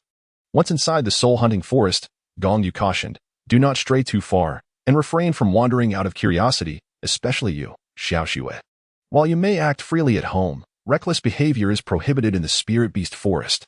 The forest is fraught with peril, home to many ferocious spirit beasts that could easily claim lives with a single misstep." I understand, big brother. I won't act recklessly," replied Gong Shui, recognizing the gravity in Gong Yu's serious demeanor. Pleased with her response, Gong Yu nodded and said, "Excellent. Let us proceed deeper into the forest. The sooner we locate suitable soul rings for you all, the sooner we can return. Once you absorb your soul rings, you shall become true soul masters." Throughout their journey, they encountered numerous spirit beasts, both large and small, yet most were of the 10-year or early 100-year variety, unsuitable for their needs. Thus, they continued their advance. After an hour, Gong Yu finally made a significant discovery, a 600-year-old golden iron birch tree. "Gong Xiao, the time has come for your soul ring," he declared, fixing his gaze on the majestic tree. "Your martial soul is a bamboo staff, which requires enhanced durability, and this golden iron birch, one of the hardest woods in existence, is perfect for you." At that moment, Nar interjected, "Brother Yu, that golden iron birch is around 600 years old. Is it truly safe for second sister to absorb it?" Among the girls, Gong Xiao, aged 7, was the second oldest, following Gong Lan by a year. Gong Yu is the 3rd child, the one endowed with the cabbage martial soul. Gong Qianqian, the 4th, possesses the martial soul of coldness. Gong Xie, the 5th of her lineage, wields the martial spirit of the pink rose. Gong Nyonyo, the 6th of her lineage, possesses the martial spirit of the 9-colored amethyst lamp. Gong Miao Miao, the 7th, possesses the martial spirit of a chrysanthemum. However, ever since she learned from Gong Yu that there exists a martial spirit known as the true body martial spirit, her own martial spirit has frequently been playfully teased by Gong Shui as being a true body martial spirit. Gong Shui, the 8th in rank, possesses the martial spirit of the fire kite. Gong Nar, the personification of the Silver Dragon King, ranks as the 9th, being both the 9th sister and the young mistress. Upon being questioned by Nar, Gong Yu responded, asserting that there should be no issues. They have all cultivated the dragon-elephant prajna technique, a discipline you are also familiar with, thus comprehending its formidable nature. Having attained a moderate proficiency in the 1st level, absorbing soul rings of less than 1,000 years should not pose a challenge. Chapter 29. Gong Zhao's Resolution. Indeed, girls are naturally suited for the cultivation of the dragon-elephant prajna. Otherwise, King Jinluan would not have sought to accept Guixiang as a disciple until his dying breath, hoping to pass on his legacy. However, prior to instructing the girls on this technique, Gong Yu harbored concerns about whether they might transform into overly muscular figures, as such a transformation could be rather unappealing. After careful contemplation, he ultimately resolved to teach them, albeit not in its entirety. He would impart knowledge only up to the 6th level, leaving the subsequent levels to chance, as some individuals may only reach the 7th or 8th levels in their lifetimes. Moreover, the dragon-elephant prajna must be cultivated progressively. Rapid advancement is not feasible. Attempting to hasten the process can lead to the emergence of inner demons, which, if they arise, may drive one to madness, potentially resulting in self-inflicted harm to one's meridians. In Gong Yu's understanding, this phenomenon stems from insufficient mental fortitude to harness the power that accompanies deeper levels of cultivation. Consequently, enhancing one's mental strength is equally crucial during the practice of this technique. Of course, the Buddhist teachings emphasize the necessity of employing corresponding doctrines to resolve such issues. However, at its core, these teachings pertain to the realm of spirituality, thus interpreting them as mental strength is not erroneous. At this moment, when Nara reminded everyone that the golden iron birch tree's age must reach at least 600 years, the expressions of the girls turned grave. Although they had not received formal education, since being purchased by Gong Yu, he had imparted substantial knowledge to them. Having lived 2 lifetimes, Gong Yu was more than capable of fulfilling the role of a primary educator. In addition to teaching the girls cultivation practices, he also instructed them in reading and writing, as well as imparting foundational knowledge. Since they began their education, the girls had come to understand the approximate limits of a soul master in absorbing their first soul ring. Consequently, Gong Yu released his own soul ring, revealing a striking purple hue, though he refrained from disclosing details about the soul spirit for the time being. Upon witnessing Gong Yu's first soul ring, all present, save for Nar, displayed expressions of astonishment. Once the initial shock subsided, Gong Yu remarked that exceeding the time limit for absorbing soul rings is not impossible. As long as one possesses sufficient physical and mental strength, it poses no issue. However, the requirements for absorbing soul rings of less than 10,000 years are not particularly stringent regarding mental fortitude. This is because soul beasts under 10,000 years rarely possess intelligence. Typically, only soul beasts of 10,000 years or more develop sentience, allowing their residual souls to linger within the soul rings, exerting a spiritual impact on the soul master during absorption. Hence, the mental requirements for absorbing a 10,000-year soul ring are correspondingly higher. Having spoken these words, Gong Yu retracted the soul ring and turned his gaze towards Gong Xiao, adding, "Ultimately, the choice rests in your hands. Gong Xiao, your martial soul is rather ordinary, a trait inherited and immutable. Thus, to compensate for the disparity in martial souls, one must rely on external forces to enhance it, thereby diminishing the inherent flaws of your martial soul. However, I shall not pressure you into a decision. Should you aspire to traverse further along the path of a soul master, I am confident you will arrive at the most judicious choice." After pondering for approximately half a minute, Gong Xiao clenched her teeth, seemingly grappling with her decision before finally declaring, "I have made up my mind. I shall choose the soul ring of the golden iron birch." "Excellent." Gong Yu nodded with a look of satisfaction. "I knew you would opt to absorb its soul ring. However, the golden iron birch is exceedingly hard, making it rather challenging to hunt." As he spoke, a hint of a bitter smile appeared on his face. Even a regular iron birch is impervious to the blade. Once it transforms into a soul beast, it becomes even tougher. Not to mention, this golden iron birch has absorbed an excess of gold elements, resulting in its mutation. At that moment, Nar interjected, "Brother Yu, the bloodline within you possesses the ability to restrain the gold elements." Gong Yu pondered for a moment, realizing that the formidable power and mastery over the golden element possessed by one of the 9 great dragon kings, the Golden Saint Dragon Kings, were indeed inherited from the dragon god's portion of the Golden Dragon King. Consequently, it was natural for the bloodline of the Golden Dragon King to exert a restraining influence over the golden element. Nodding in understanding, Gong Yu advanced and unleashed the suppression of his bloodline. In an instant, the towering golden birch tree, standing several meters high, began to wither. Subsequently, a fist-sized opening appeared where the trunk connected to the roots. Gong Yu promptly wedged a piece of exquisite gold into the tree's opening, preventing it from closing for the time being. Gong Yu turned to Gong Xiao and said, "Gong Xiao, come here. Take the dagger and thrust it into the tree's eye. The heart of the tree resides within its weakness. Strike at the heart, and it shall be vanquished." Following Gong Yu's guidance, Gong Xiao promptly retrieved a short dagger from the soul-guiding device and approached the tree. He plunged the dagger into the eye of the tree, striking directly at its heart. The golden iron birch trembled a few times in a display of struggle before falling completely still, subsequently forming a deep yellow soul ring. Gong Xiao immediately settled into a meditative posture, drawing the soul ring towards himself and adorning it upon his form. He then commenced the cultivation of the all-true Taoist melody, beginning to absorb the soul power contained within the ring. The onlookers retreated to the periphery, forming a protective circle around Gong Xiao. Subsequently, Gong Yu called Gong Lan aside, saying, "Lanner, I shall now impart a method to you. Engage in communion with the blue silver grass, and take your seat in meditation." Gong Lan complied. And Gong Yu continued, "Summon your martial soul, then endeavor to use your will to connect with the blue-silver grass martial soul around you. Imagine perceiving the surrounding blue-silver grass as your eyes. Consider this, the forest is abundant with blue-silver grass, if each blade transformed into your eye.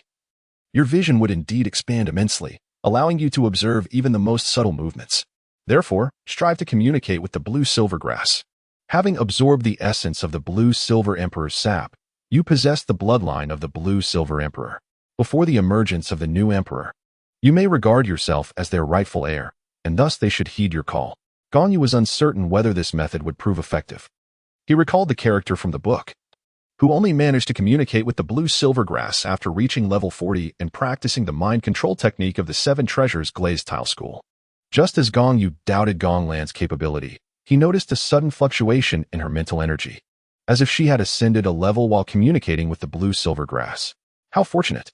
The realm of mental energy is considerably more challenging to transcend than that of soul power, and he was astonished that she had achieved a breakthrough under such circumstances. Observing Gonglan, Gong Yu couldn't help but express his admiration. Nar, standing nearby, nodded in agreement and remarked, "Indeed, it is quite fortunate."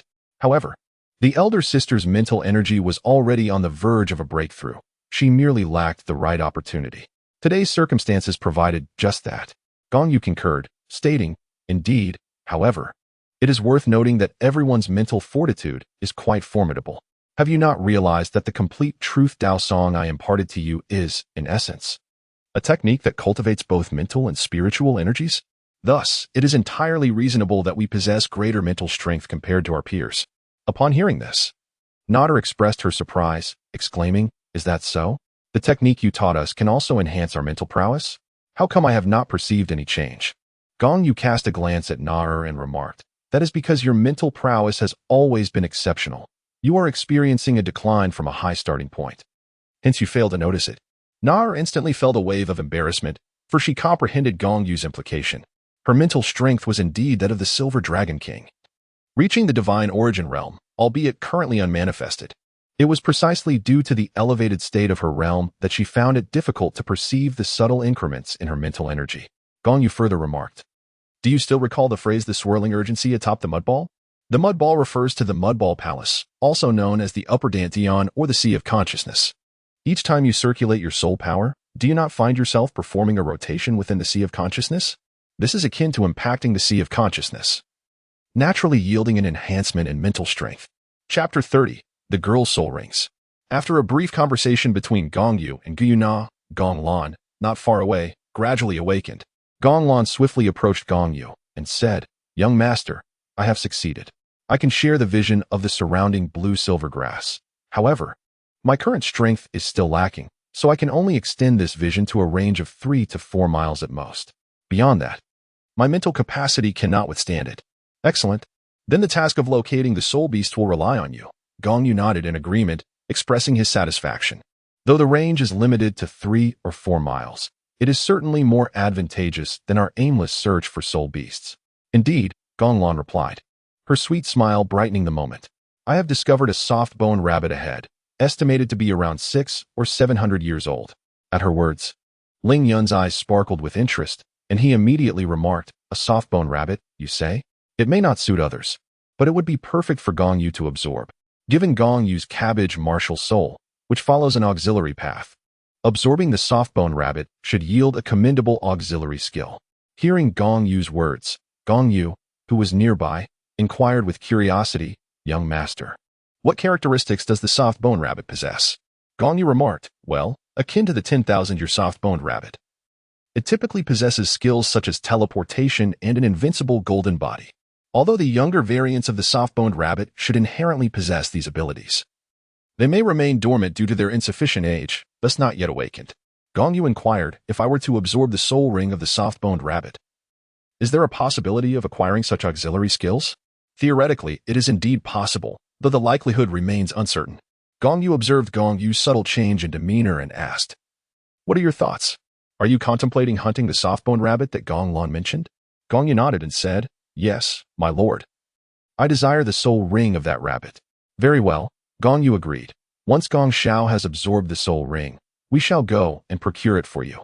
And we can enjoy rabbit meat for dinner as well." Indeed, rabbit meat for dinner."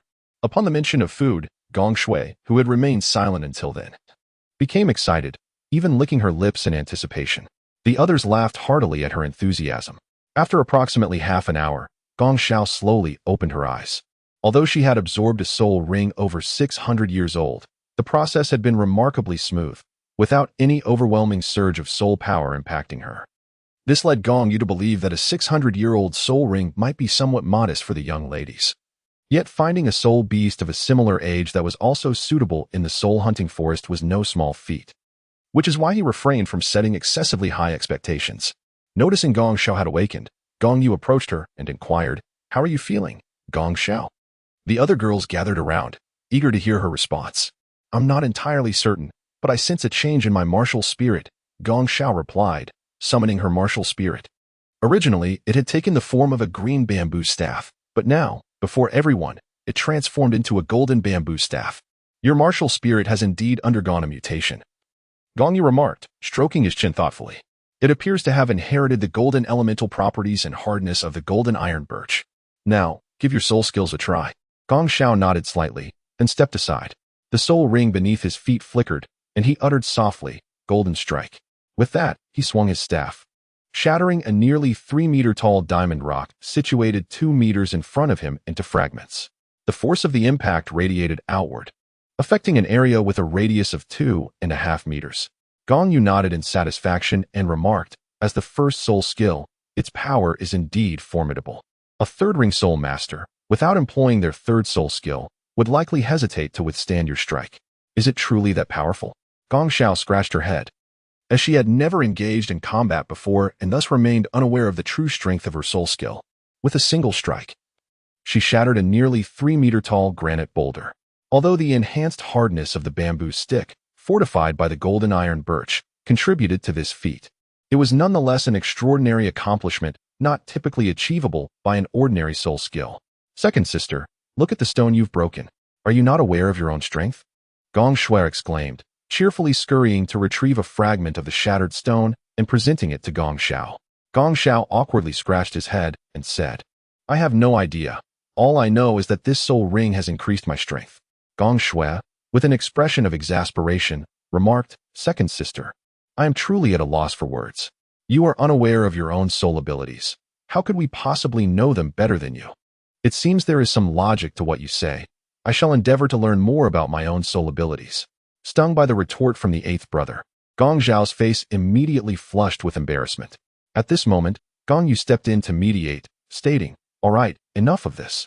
Let us each take the time to comprehend our soul abilities later. I must continue our journey. There are still others who have yet to acquire their soul rings. Now, let us proceed to hunt the soft bone rabbit for Gong Yu. Gong Lan, please lead the way." "Certainly," Gong Lan replied, taking the lead while the others followed closely behind. After a brief passage of time, they encountered the soft bone rabbit. With Gong Yu's assistance, Gong Yu successfully hunted the creature. Following this, Gong Yu began to absorb her soul ring. By the time she completed the absorption, dusk had settled upon them, prompting the group to seek a relatively secure location for the night. The rabbit, weighing approximately 100 pounds, became their evening repast. Upon absorbing her first soul ring, Gong Yu acquired a commendable auxiliary soul ability. Under her first soul ability, consuming a single leaf of cabbage would grant her 2 seconds of intangibility. Albeit with a limitation, she could only partake once within the span of an hour. In this intangible state, she was impervious to all forms of attack, physical strikes, soul power assaults, and mental attacks would all prove ineffective. Though the duration was brief, it served as an excellent life-saving skill in critical moments. As dawn broke the following day, the group resumed their endeavors. In the morning, Gong Lan acquired her soul ring after hunting a nearly 800-year-old mamba silver-ringed snake. The soul ability she obtained was self-evident, a binding type, yet significantly more toxic than that of the lesser creatures. Next, Gong Shui hunted a 600-year-old flame eagle, acquiring her first soul ability, Flame Wing Slash, which allowed her to soar through the skies and unleash 2 fiery blades by striking her wings toward a target. In the afternoon, Gong Sierra hunted an approximately 800-year-old pink lady, gaining her first soul ability, Pink Devour. This ability emanated a fragrance that enveloped a 10-meter radius, inducing hallucinations, while those within the aura would have their soul power gradually consumed. Meow Meow absorbed a soul ring from a radiant griffin, aged approximately 7 centuries, and thus acquired her first soul skill, the Sacred Light Slash. This ability manifests as multiple luminous blades, capable of striking both groups and individual targets. Furthermore, her chrysanthemum martial spirit unexpectedly awakened a healing skill known as Sacred Light Healing. At this juncture, only Gong Chanchan and Gong Nyonyo remain without a soul ring. However, due to the elevated quality of their martial spirits, careful consideration is imperative. Chapter 31. The three-legged cold toad in the dead of night, a chilling breeze swept through, accompanied by the croaking of frogs echoing in the air, which roused Ling Yun from his meditation. Everyone awaken. There is a situation at hand. Gong Yu first approached and gently roused Nara from her slumber. In this moment, it was evident that the two of them were the strongest, should any peril arise. They would be the ones to engage in battle. While the other girls could be deemed as having some combat potential, it was difficult to ascertain their true capabilities. Thus, Gong Yu did not expect them to contribute significantly during conflicts. His primary concern was that they could ensure their own safety. After awakening Nara, they proceeded to stir the others from their rest. Once everyone had awakened, Gong Yu inquired, "Did you hear the croaking of frogs?" The girls all shook their heads, except for Nara, who remained silent, sensing that something was amiss in their surroundings. It was the height of summer, yet the temperature fluctuations during the night were rather extreme. Gong Yu felt that her inquiry was in vain, and thus she remarked, "Look at the plants on the ground, particularly the blue-silver grass. The leaves are all frosted. Is there anything amiss with the frost?" Gong Shui, peering curiously, glanced left and right, noticing the peculiar looks from everyone, and she became somewhat perplexed, asking, "Is there something wrong with what I said?" Immediately, Gong Lan, somewhat irked, replied, "Fool, it is summer now. Although it is late summer, it is still summer. How could there possibly be frost?" "Oh, I see. Hee hee." Gong Shui chuckled, her thick skin rendering her oblivious to any embarrassment, and she continued to inquire, "Then what causes the frost on the leaves of the plants?" Gong Yu turned to Gong Qianqian and inquired, "What is your perspective?" Gong Qianqian glanced at the crowd, all eyes fixed on her in anticipation of her response. She then spoke, "I sense, through my martial soul, the presence of a soul beast nearby that resonates deeply with me. It is likely that this very creature is the source of the disturbance." Gong Yu nodded and remarked, "Indeed, there should be a soul beast nearby that resonates with your attributes. However, I am uncertain about its identity or age." After speaking, he turned to Gong Lan and said, "Lanner, please utilize the perspective of the blue-silver grass to search the vicinity. If we can locate that soul beast, it will resolve your fourth sister's soul ring issue." "Understood," Gong Lan replied promptly, settling down to communicate with the surrounding blue-silver grass. Approximately 5 or 6 minutes later, Gong Lan spoke again, "I have found it. About 500 meters away, there is a silver frog with 3 legs emanating an aura of coldness." With a chuckle, Gong Yu laughed and responded, "Lanner, that is not merely a frog. Based on your description, it is likely a 3-legged cold toad, a variant of the 3-legged silver toad. Legend has it that the moon transforms into the 3-legged silver toad, thus making the 3-legged cold toad a divine beast. The one you have spotted must possess the bloodline of such a divine creature." "A divine beast?" At this moment, Gong Qianqian interjected, "Since it is a divine beast, should we still pursue it?" Gong Yu smiled faintly and said, "It is said to be a legend. Who can ascertain its truth?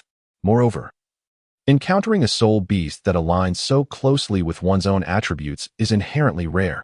Thus we have no reason to let it slip away. However, Lanner, did you happen to discern the age of that 3-legged cold toad?" Gong Yu then turned his gaze towards Gong Lan. I'm not familiar with this type of soul beast, so I cannot determine its age," Gong Lan replied somewhat bashfully. Gong Yu remarked, "Indeed, Lanner, please lead the way. Let us venture forth together."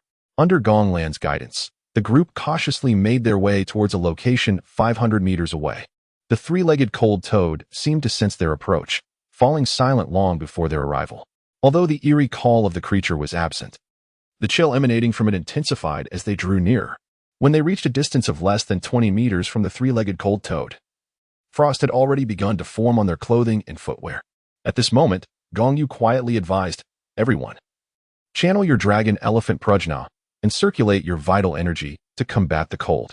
Upon hearing this, the group began to activate their dragon elephant prajna, except for Nara and Gong Qianqian. Gong Qianqian was impervious to the cold due to her innate martial spirit, which embodied frost.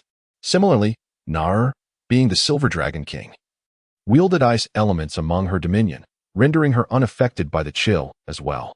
Gong Shui should not be intimidated, for her attributes counter those of the cold cicada. Alas, her flames lack purity, rendering her unable to withstand the frigid aura emitted by the cold cicada. Nevertheless, the inability to resist does not imply a lack of ability to attract fire. Thus, Gong Yu turned to Gong Shui and said, "Little Shui, shortly you shall embody your martial spirit and ascend into the sky, drawing the attention of the 3-legged cold toad from above. Hee, splendid. At last. I want to be merely an observer, Gong Shui replied with a gleeful smile, her eagerness palpable. Soon after, they advanced approximately 10 more meters. Finally gaining a clear view of the three-legged cold toad's form, Gong Yu swallowed hard, yet expressed a hint of disappointment as he spoke. To discern the age of toad-like soul beasts, one must first consider their height. Typically, toads will only grow in stature until they reach an age of 1,000 years, gaining approximately 5 centimeters every century, and will generally cease to grow upon reaching a height of half a meter. However, this also signifies that their cultivation has reached the millennium mark, at which point distinctive chrysanthemum-patterned markings will appear on their underbelly. Each marking represents a millennium. One marking symbolizes 1,000 years, 2 markings denote 2,000 years, and so forth. The coloration of these markings ranges from light to dark, with deeper hues indicating a greater age. The three-legged silver toad bore a solitary light marking on its belly, suggesting that its age has only recently attained the 1,000-year threshold. As for 100,000 years, would it not require 100 such markings? What if its belly cannot accommodate that many chrysanthemum patterns?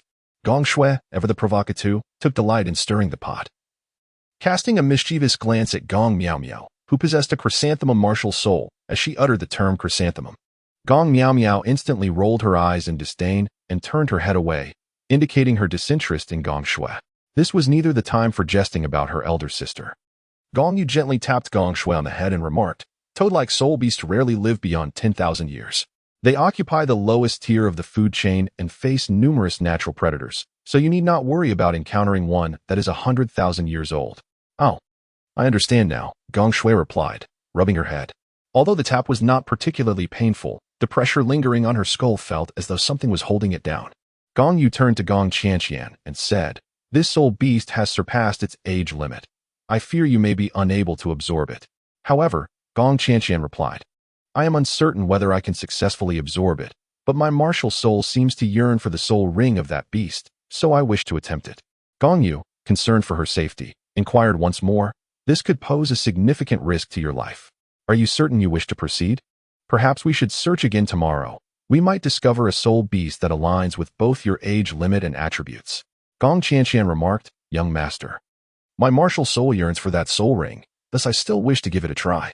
Gong Yu nodded and remarked, "Very well. But let me make it clear. Should you find yourself unable to endure during the absorption of the soul ring, I shall intervene at any moment." "I understand. Thank you, young master. I will succeed." Upon receiving Gong Yu's consent, Gong Qianqian immediately broke into a radiant smile. "Excellent. Let us commence." Gong Yu began to instruct, "Xiao Xue. Manifest your martial spirit and ascend into the sky to provoke that three-legged cold toad, drawing its attention.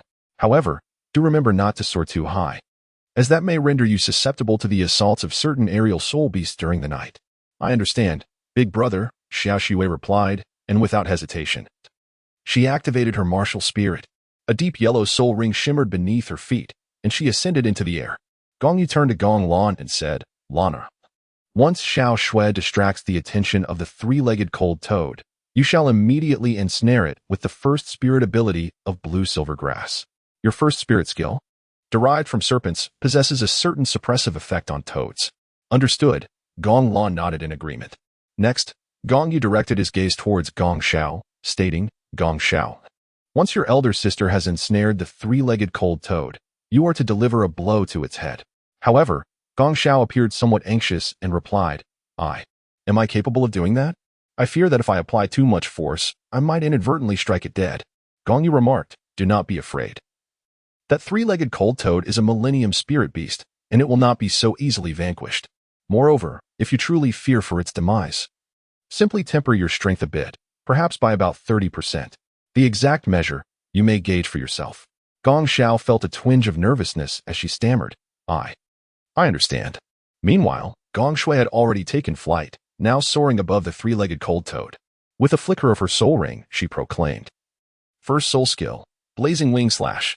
Chapter 32, The Ferocity of the Cold Toad. The three-legged cold toad, confronted by Gong Shui's taunt from the air, let out a series of croaks. It then fixed its gaze upon her, extending its long tongue in an attempt to ensnare her, intending to draw her in and consume her. Gong Shui had long been prepared in midair. As soon as she spotted the flesh-colored tongue of the three-legged cold toad extending and shooting toward her, She swiftly unleashed a blade of fire to counter it, then promptly repositioned herself, persistently harrying the creature. Consequently, the three-legged cold toad focused its attention entirely on dealing with Gong Shui. At that moment, Gong Lan made her move. In her right hand, the blue-silver grass had transformed into creeping vines, spreading across the ground, while beneath her feet, a deep yellow soul ring pulsated in rhythm. Following this, Gong Lan's soul ring flickered, and she casually uttered, "Blue-silver grass, first soul skill, serpent vines entwine." As her words echoed, the blue-silver grass morphed into countless vines, surging forth in a sweeping tide toward the three-legged cold toad. Gong Lan's first soul skill, the blue-silver grass, can strike any target within a 50-meter radius. However, the distance to the three-legged cold toad was merely 10 meters, allowing it to be effortlessly surrounded by the encroaching blue-silver grass. Nevertheless, the three-legged cold toad was not easily subdued. It immediately emanated an intense chill that instantly froze Gong Lan's blue-silver grass. The thick tendrils of blue-silver grass, once gathered, became encased in ice, resembling a magnificent ice sculpture. Observing this predicament, Gong Yu furrowed his brow and remarked, "This won't do. Lanar's blue-silver grass lacks the ability to resist ice. It has been frozen before even reaching the three-legged cold toad, rendering it incapable of ensnaring it." At that moment, Gong Shui, still suspended in the air, called out to Gong Yu, "Big brother, my soul power is nearly depleted." Gong Yu let out a sigh, fully aware that Gong Shui was merely an 11th grade soul master at this moment. Her first soul ring had been absorbed beyond its lifespan, leading to significant consumption of her soul power when employing soul skills. She could barely manage to use her first soul skill twice, and even the second application would be rather strenuous, having already utilized her soul skill once. Maintaining her flight left her ill-suited to expend her remaining soul power on a second use. Thus, Gong Yu turned to Nar and remarked, "Nar, it seems we must rely on ourselves this time." Upon hearing Gong Yu's words, the others remained unperturbed. Instead, Gong Shao breathed a sigh of relief. Thinking that she no longer needed to worry about inadvertently slaying the soul beast with a single strike, Nar nodded in agreement, asserting, "I will handle this. You guard the sisters, brother Yu. A mere 1,000-year soul beast is hardly a challenge for me." The three-legged silver toad, a divine beast? Nar had not heard of such claims regarding her silver dragon king. Perhaps it was true. However, divine beasts were plentiful, and as a member of the dragon race, she had never regarded other divine creatures with any measure of respect. Moreover, this was merely a three-legged cold toad possessing a trace of an exceedingly rare divine bloodline. Well, this should suffice. If she could triumph over the 3,000-year ice jade spider, this 1,000-year three-legged cold toad would pose no threat to her. Gong Yu nodded slightly. In truth, he was capable of enduring the cold as well. Having absorbed the soul ring of the ice jade scorpion spider, his golden blue-silver grass now possessed an icy attribute. Coupled with his robust vitality, he exhibited a commendable resistance to frigid temperatures. Subsequently, Na charged forth with her spear. However, the soul ring that now manifested beneath her feet was no longer the yellow one witnessed 3 months prior in the Sunset Forest, but had transformed into a regal purple, indicative of its evolved age. Gong Yu was not at all surprised. He was already aware that Na's soul ring had the ability to increase in age. However, the reaction from the others was quite different. Upon witnessing Na's violet soul ring, each of them was rendered speechless with astonishment. Jiomei truly lived up to her status as the fiancée of the young master. It was evident that she, like him, possessed extraordinary talents. Gong Lan remarked lightly from the side, feeling a twinge of envy. Of course, her envy was solely directed towards Na's innate abilities. Matters of love were hardly the concern of one at such a tender age. The other girls, upon hearing Gong Lan's words, nodded in agreement, finding her sentiments entirely reasonable. Meanwhile, the battle on Na's side had already come to a conclusion. Gong Shui had been watching Na's battle from the air, and she felt an overwhelming envy at Na's gallant demeanor. Unfortunately, she was destined to be a flying spirit master, forever deprived of the opportunity to engage in combat like Na. Soon after, Gong Yu approached Na with the girls. Upon reaching her side, Gong Yu instructed Gong Chanqian to step forward with her dagger to completely eliminate the remaining three-legged cold toad. A faint purple soul ring swiftly coalesced into form, and Gong Chanqian settled into a meditative posture, drawing the soul ring towards herself, commencing the absorption process. However, the soul ring of the three-legged cold toad exhibited an alarming ferocity. As soon as it connected with Gong Chanqian, a massive wave of icy energy surged into her body. and the violent aura within the soul ring forcefully initiated a transformation within her. Despite the energy contained within the soul ring lacking consciousness, it was far beyond Gong Qianqian's control. Under the intense fluctuations of soul power, she felt as if her body were on the verge of bursting, and the excruciating pain compelled her to expel a mouthful of blood. The onlookers surrounding her gasped in astonishment, although they had all absorbed soul rings before. It had only been a singular experience, and they had never encountered a situation like this. Consequently, their gazes instinctively turned towards Gong Yu. Gong Yu remarked that this soul ring was overwhelmingly formidable for her, rendering the process of absorption quite arduous. At present, she could only rely on herself. For absorbing a soul ring must be done without any external assistance. Otherwise, it would only yield adverse effects. They could only place their faith in Qianqian's ability to endure and ultimately claim it as her own. In truth, Gong Yu harbored deep concerns for Gong Qianqian. Yet he understood that if she could persevere, the rewards would be immense. The expressions of the young women had turned gravely serious amidst the encirclement. Gong Qianqian sat cross-legged in the center, her form obscured from view. She was enveloped in a delicate mist of crimson, which was not a manifestation of soul power, but rather the essence of her own blood. Shortly before, as the violent fluctuations of soul power surged within her, her skin had begun to exude fine beads of blood, which, as the soul energy evaporated into the air, transformed into this ethereal, pale red mist. Gong Qianqian furrowed her brow tightly, her lips pressed firmly together, her body convulsing incessantly, and with beads of blood emerging from beneath her skin. One can only imagine the excruciating pain she was enduring. Fortunately, not long after, the chaotic energy surrounding her began to settle, indicating that her condition was improving. Gradually, the crimson mist enveloping her faded, as if the blood that had previously oozed from her skin was being reabsorbed into her body. As time passed, the mist transformed completely back to white. And at that moment, her breath finally stabilized. Ultimately, the pale purple soul ring vanished entirely into her being.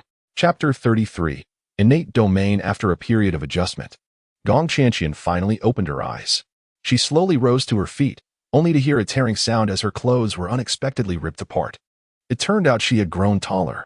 Gong Yu smiled lightly and remarked, "You've absorbed a soul ring, and your height has increased by at least 6 centimeters.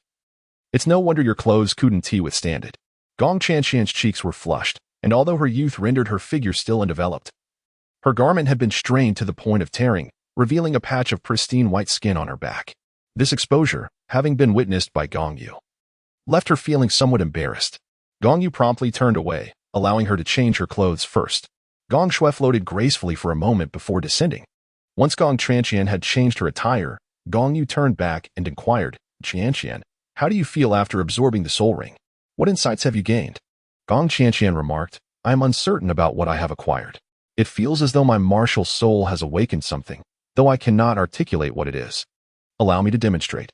With that, Gong Qianqian summoned her martial soul, and a layer of cold mist-like gas enveloped her, signifying the manifestation of her martial soul. Subsequently, a pale purple soul ring pulsated at her feet. With a mere thought, the chilly aura surrounding her began to radiate outward, swiftly enveloping a radius of 10 meters. The others found themselves ensconced within this frigid embrace. Gong Yu then sensed his own soul power and spoke, "My soul power is suppressed by at least 25%, and the remaining energy exhibits signs of freezing. Were it not for my formidable strength, my soul power might have already been entirely frozen." After articulating this, Gong Yu turned to the other young women and inquired, "What about you?" Gong Lan remarked, "My strength has been suppressed by approximately 30%. As my resistance wanes, my soul power has gradually begun to freeze." In unison, Gong Yu, Gong Xiao, Gong Shir, and Gong Miao Miao echoed her sentiments. Meanwhile, Gong Shui added, "Big brother, I sense that the flames within me have been extinguished." Within Gong Shui's body, the impure flames were extinguished upon encountering Gong Qianqian's chilling aura. Nara remarked, "If I do not resist, my soul power is suppressed by approximately 25%. At this moment, Gong Yu interjected, "It seems that my 9-colored amethyst lamp has automatically activated its protective function, thus I feel little discomfort. However, I also appear unable to influence Fourth Sister in any way." Hearing Gong Yu's words, Gong Yu clapped his hands and exclaimed, "I knew your 9-colored amethyst lamp was no ordinary martial soul. It's astonishing that it can autonomously protect its master." This inevitably reminded Gong Yu of the protective capabilities of the Lotus Lantern, and he found himself troubled, pondering what kind of soul beast to seek for Gong Yu to hunt. For a martial soul of such nature demands a carefully chosen soul beast to obtain an appropriate soul ring. Otherwise, the endeavor could prove counterproductive. A single remark from Gong Yu immediately drew the attention of all the young women towards Gong Yu, causing her to shyly lower her gaze. However, the moment was not opportune for such discussions. The focus should rightfully be on Gong Qianqian at this juncture. Subsequently, Gong Yu addressed Gong Qianqian, saying, "Qianqian, I believe I have discerned the nature of your soul's awakening. You must have awakened the innate domain. But do you possess any soul skills?"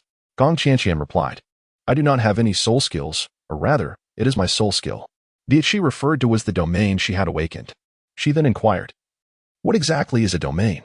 Gong Yu smiled awkwardly and remarked, "The concept of domain serves primarily two functions, offense or support.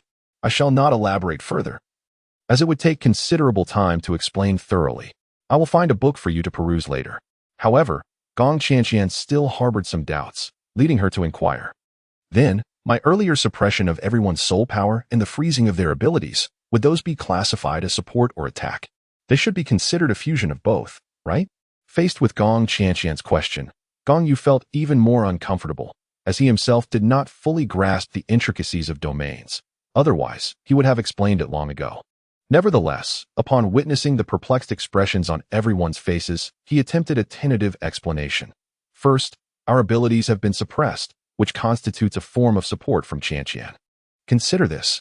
If you were to confront an adversary together, and she unleashed her domain to suppress the enemy, would that not diminish their strength? Thus, she is assisting all of us. Additionally, her ability to freeze the enemy's soul power renders them incapable of action. Wouldn't that be considered inflicting harm upon the enemy?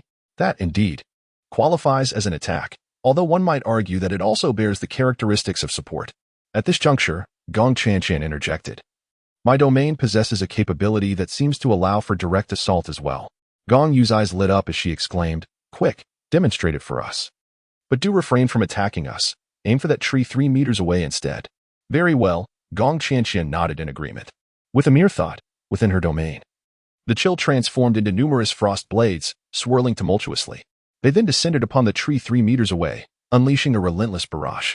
In the blink of an eye, the entire tree was mercilessly hacked apart by the frenzied frost blades, reduced to splinters.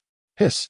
Gong Shui, standing nearby, suddenly inhaled sharply, then feigned a pitiful expression as she remarked, "Fourth sister, you must promise not to use this technique against me in the future." Gong Qianqian replied with utmost seriousness, however, "I do not possess any soul skills. This is the only technique I know. If I do not employ this move against you, should I merely stand by and allow you to strike?" Gong Shui pouted her lips, stubbornly declaring, "I don't care. Anyway, fourth sister forbids using such a powerful thing to attack our own people." Gong Yu also remarked, "Xiao Xue is correct. Qianqian, your innate domain is exceedingly powerful. It would be wise to utilize it sparingly, reserving it as a contingency. Moreover, even when employed, you should rely solely on your auxiliary capabilities, saving your offensive strength for pivotal moments." "Understood," Gong Qianqian nodded, responding, "What you mean, my lord, is that my offensive capabilities should be employed to catch others off guard." Upon hearing this, Na, who had remained silent until now, suddenly burst into laughter, causing Gong Yu to feel a wave of embarrassment wash over him. He chuckled sheepishly, saying, "If you wish to interpret it that way, so be it. However, a different term would be preferable. We are merely employing a strategy of surprise." "Big brother, don't explain. That is indeed what you meant," Gong Shui interjected, her tone tinged with playful arrogance as she pouted slightly. This immediately elicited more laughter from everyone. Thanks to Gong Shui's charming demeanor, Gong Yu, with a hint of exasperation, remarked, "Very well, interpret as you wish. However, there remains a considerable time until dawn. Let us all take this opportunity to rest. Tomorrow, I must seek a soul beast for Nyo, for she is the only one left." As she spoke, Gong Yu silently reminded herself to ponder what kind of soul beast would be most suitable for Nyo. Following Gong Yu's suggestion, everyone returned to their campsite. Situated 500 meters away, they settled down to rest, while Gong Yu took the watch, contemplating the matter of finding a soul beast for Nyo. Chapter 34. Nyo. I desire the first 1,000-year soul ring in the early morning. Although the sun had yet to rise, the sky was already illuminated. Gong Yu had not slept a wink throughout the night, yet at this moment, she remained remarkably alert. She glanced back at the group of young women. Some were entwined in slumber, while others sat back to back, having spent the night in a state of restlessness. The previous night had been tumultuous due to their pursuit of the soul beast, leaving them all rather fatigued, which explained their continued slumber. During her watch, Gong Yu had reflected deeply, ultimately realizing that the hunting soul forest seemingly offered no suitable soul beast for Gong Yu, which left her feeling quite troubled. The 9-colored amethyst lamp possessed by Gong Yu is not merely an auxiliary-type martial soul, rather, it is a formidable offensive entity, endowed with the attributes of ultimate light and ultimate fire, while also belonging to the spiritual category, thereby embodying a trifecta of cultivation. However, Gong Yu has long been perplexed as to why, upon the awakening of her martial soul, she exhibited not even the slightest trace of innate soul power. Even someone like Yu Xiaojiang, who suffered from congenital deficiencies, experienced a regression to the level of Luo Sanpao upon awakening his golden holy dragon martial soul. Yet he still possessed a modicum of innate soul power. In contrast, Gong Yu truly had not a shred of innate soul power. Realizing that her thoughts had wandered off course, Gong Yu promptly returned to her senses and glanced once more at the girls, noticing that Gong Lan had already regained consciousness. Gong Lan, the elder sister, has always been exemplary in her care for everyone. Even in the wilderness, she is invariably the first to rise. Upon awakening, she gathers some firewood from the surroundings and begins to kindle a fire to prepare porridge. Although the constraints of the wild limit her culinary tools, she has discreetly stashed a pot for cooking in her soul-guiding device, along with enough rice to last several days. At this moment, Gong Yu approaches and whispers in her ear, "I will venture nearby to procure some game. Lanner, please keep an eye on them." "Certainly, my lord." Gong Lan replies with a nod, "I will take good care of my sisters."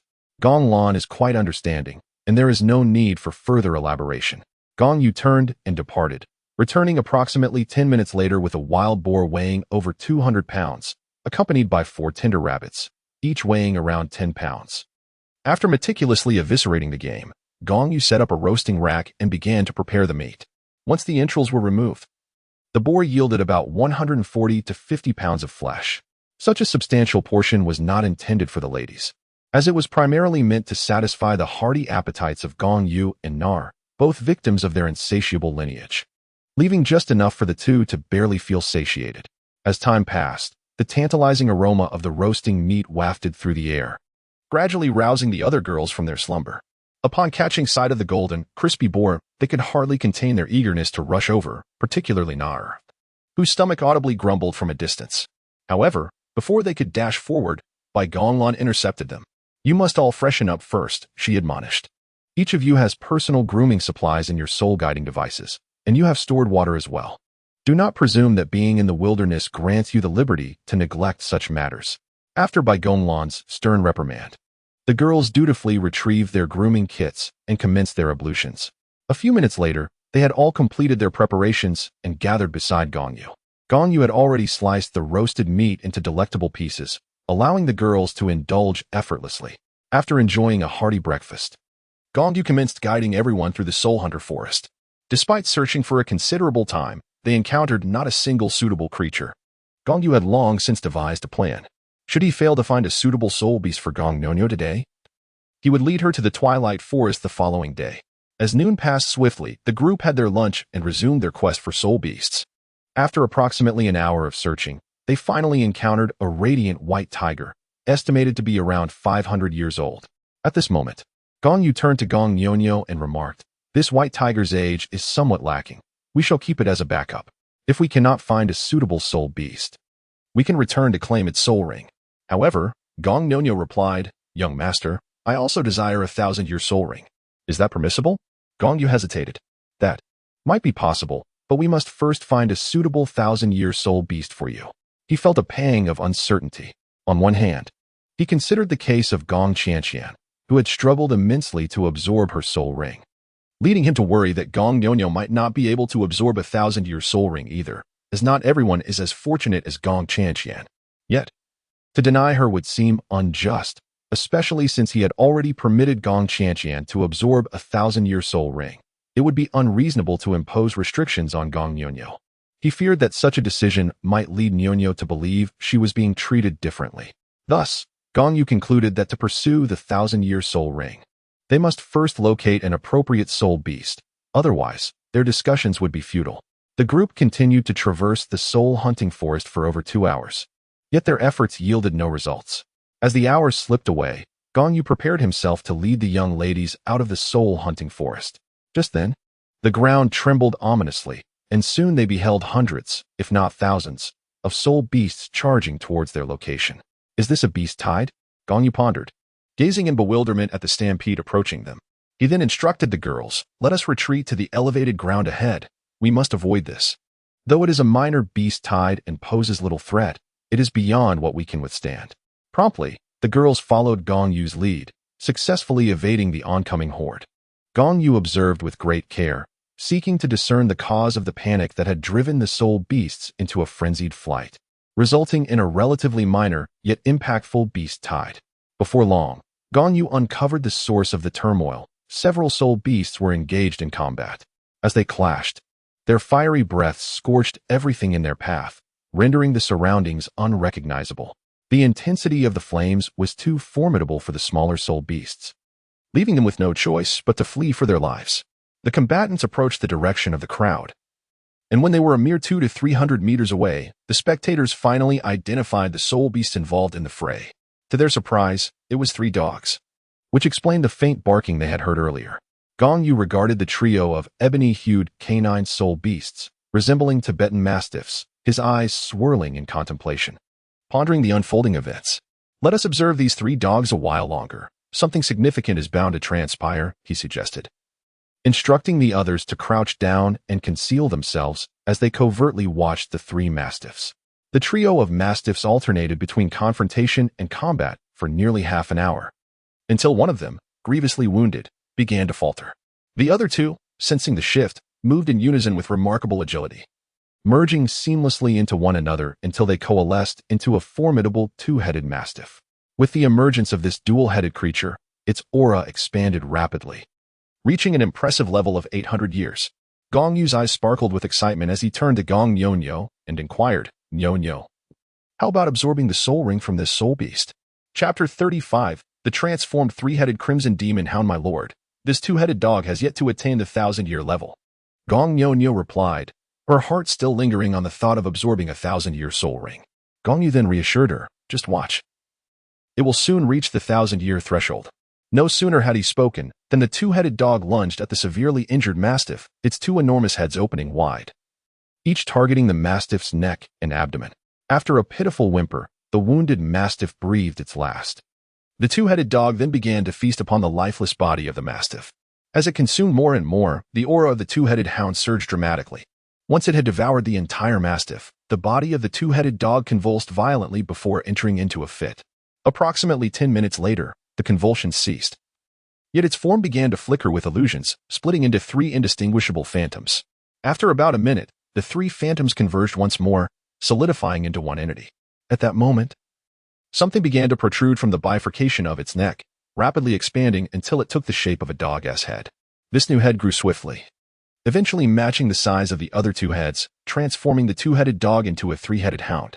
The 3-headed hound then raised its head to the crimson sun and let out a resounding howl, as if unleashing the power within. Following this fierce cry, its aura surged once again, successfully breaking through the threshold to evolve into a 1,000-year level soul beast. "Did you see that?" Gong Yu remarked. "It has evolved to the 1,000-year level." All the girls, except for Nar, swallowed hard and nodded emphatically. Gong Nyonyo inquired, "Young master, what kind of soul beast is this 3-headed canine? I have never encountered it in the soul beast catalog." Gong Yu remarked, "From their original appearance, they were likely red fire mastiffs. However, their current form resembles that of a 3-headed crimson demon mastiff. Thus, I surmise that they must possess a trace of the 3-headed crimson demon mastiff's bloodline. After undergoing mutation, they began to consume one another in a bid to enhance their lineage. Though this is mere speculation, there is a certain truth to Gong Yu's conjecture. The 3 red fire mastiffs were originally brothers, born of the same mother, and had always relied on each other, advancing together. Yet, upon reaching an age of 400 years, one day they unknowingly encountered a peculiar flame, Shortly thereafter, they awakened the bloodline of the three-headed Crimson Demon Mastiff, which led to intermittent conflicts among the brothers. This contention has persisted for several years, escalating in intensity until it evolved into an insatiable desire to devour one another. Over the years, one of the brothers succeeded in consuming another, transforming into a two-headed dog, with its bloodline growing increasingly potent. Consequently, it set its sights on the remaining brother, seeking to devour it as well. The two-headed dog and the last red fire mastiff battled for several more years, until today, when the remaining red fire mastiff was finally consumed, resulting in the evolution into a three-headed Crimson Demon Mastiff. Young master, does this three-headed Crimson Demon Mastiff possess formidable abilities? Gong Yu inquired, and the others turned their expectant gazes toward Gong Yu, eager for his response. Gong Yu remarked, "The most formidable aspect of the three-headed Crimson Demon Hound is undoubtedly its flames. It is said that within its being resides a fire known as the Hellfire, a flame that can only be found in the depths of hell, possessing immense destructive power."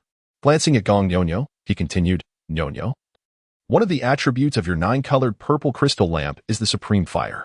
If you were to absorb the soul ring of this three-headed Crimson Demon Hound, it would undoubtedly elevate the potency of your flames to an entirely new echelon." Upon hearing Gong Yu's words, Gong Yu's eyes sparkled with excitement as she eagerly nodded, exclaiming, "Young master, I want this. This is excellent. Truly splendid." However, Gong Yu furrowed his brows and replied, "I wish to support your wish to absorb this soul ring. But after the incident with Qian, I must admit I am somewhat apprehensive. I fear for your safety during the absorption process." In response, Gong Yu assured him, "Young master, you need not worry, I will succeed. Have you forgotten that my nine-colored purple crystal lamp has a protective function? I trust that if any danger arises, it will surely come to my defense." At her words, Gong Yu's eyes gleamed with newfound hope, acknowledging the possibility. Yet he knew this was ultimately a gamble. Absorbing a soul ring is, by its very nature, a risk without absolute certainty. Thus, he nodded in agreement, saying, "Very well. I support you. However, I must reiterate, should any issues arise during the absorption process, I will intervene immediately." With his consent, Gong Yu beamed with joy, replying, "I understand. Young master, I will surely succeed." At that moment, Gong Yu rose to take action himself to capture the Millennium three-headed Crimson Demon Hound. Yet, just as he stood, Nara rushed ahead, exclaiming as she dashed out, "Brother Yu, my hands are itching a bit. Let me handle this small creature this time." "There is no need for you to intervene." As Nair dashed forward, gripping the silver dragon spear, Gong Yu couldn't help but chuckle at the sight of the petite figure wielding such a lengthy weapon, creating a charming contrast that epitomized the most adorable height disparity. Upon approaching the three-headed Crimson Demon Hound, Nair unleashed a ferocious offensive. Initially, the three-headed beast managed to hold its ground against her, but gradually, it began to falter. However, the Demon Hound was not to be underestimated. Upon realizing it could not overcome Nair, it swiftly executed a splitting technique, dividing itself into three apparitions that launched an assault from multiple directions. Nair, demonstrating her agile prowess, flickered through the air and deftly dispatched each of the hound's phantoms, causing them to collide upon landing, ultimately merging back into the three-headed Crimson Demon Hound. Approaching the creature, Nair used her silver dragon spear to sever its four legs, the weapon absorbing a portion of the demon hound's life force. At this point, the beast was left with but a breath of life. It was then that Gong Yu, accompanied by several young ladies, approached. Standing before Nair, Gong Yu handed a dagger to Gong Yu, instructing her to deliver the final blow to the three-headed Crimson Demon Hound. Holding a dagger firmly in her grasp, Gong Yu approached without a hint of hesitation and swiftly dispatched the three-headed Crimson Demon Hound. In the aftermath, a delicate purple soul ring materialized, prompting her to sit cross-legged and draw the ring towards her, initiating the absorption of its energy through her true Dao Song. Chapter 36. A review of gains. It was evident that Gong Yu's concerns for Gong Yu were somewhat unwarranted. He had anticipated that Yu would face considerable challenges while absorbing the 1,000-year soul ring, akin to the difficulties encountered by Gong Qian, yet the reality surpassed his expectations. Initially, the soul power emanating from the purple soul ring did affect Yu, but just as she began to experience discomfort, her multicolored amethyst lamp martial soul unexpectedly radiated a resplendent golden purple light, enveloping her completely, and within moments, she regained her composure. Under the warm luminescence of the golden purple glow, she effortlessly absorbed the soul ring of the three-headed Crimson Demon Hound in less than half an hour. As Nonyo slowly opened her eyes, the onlookers gathered around her.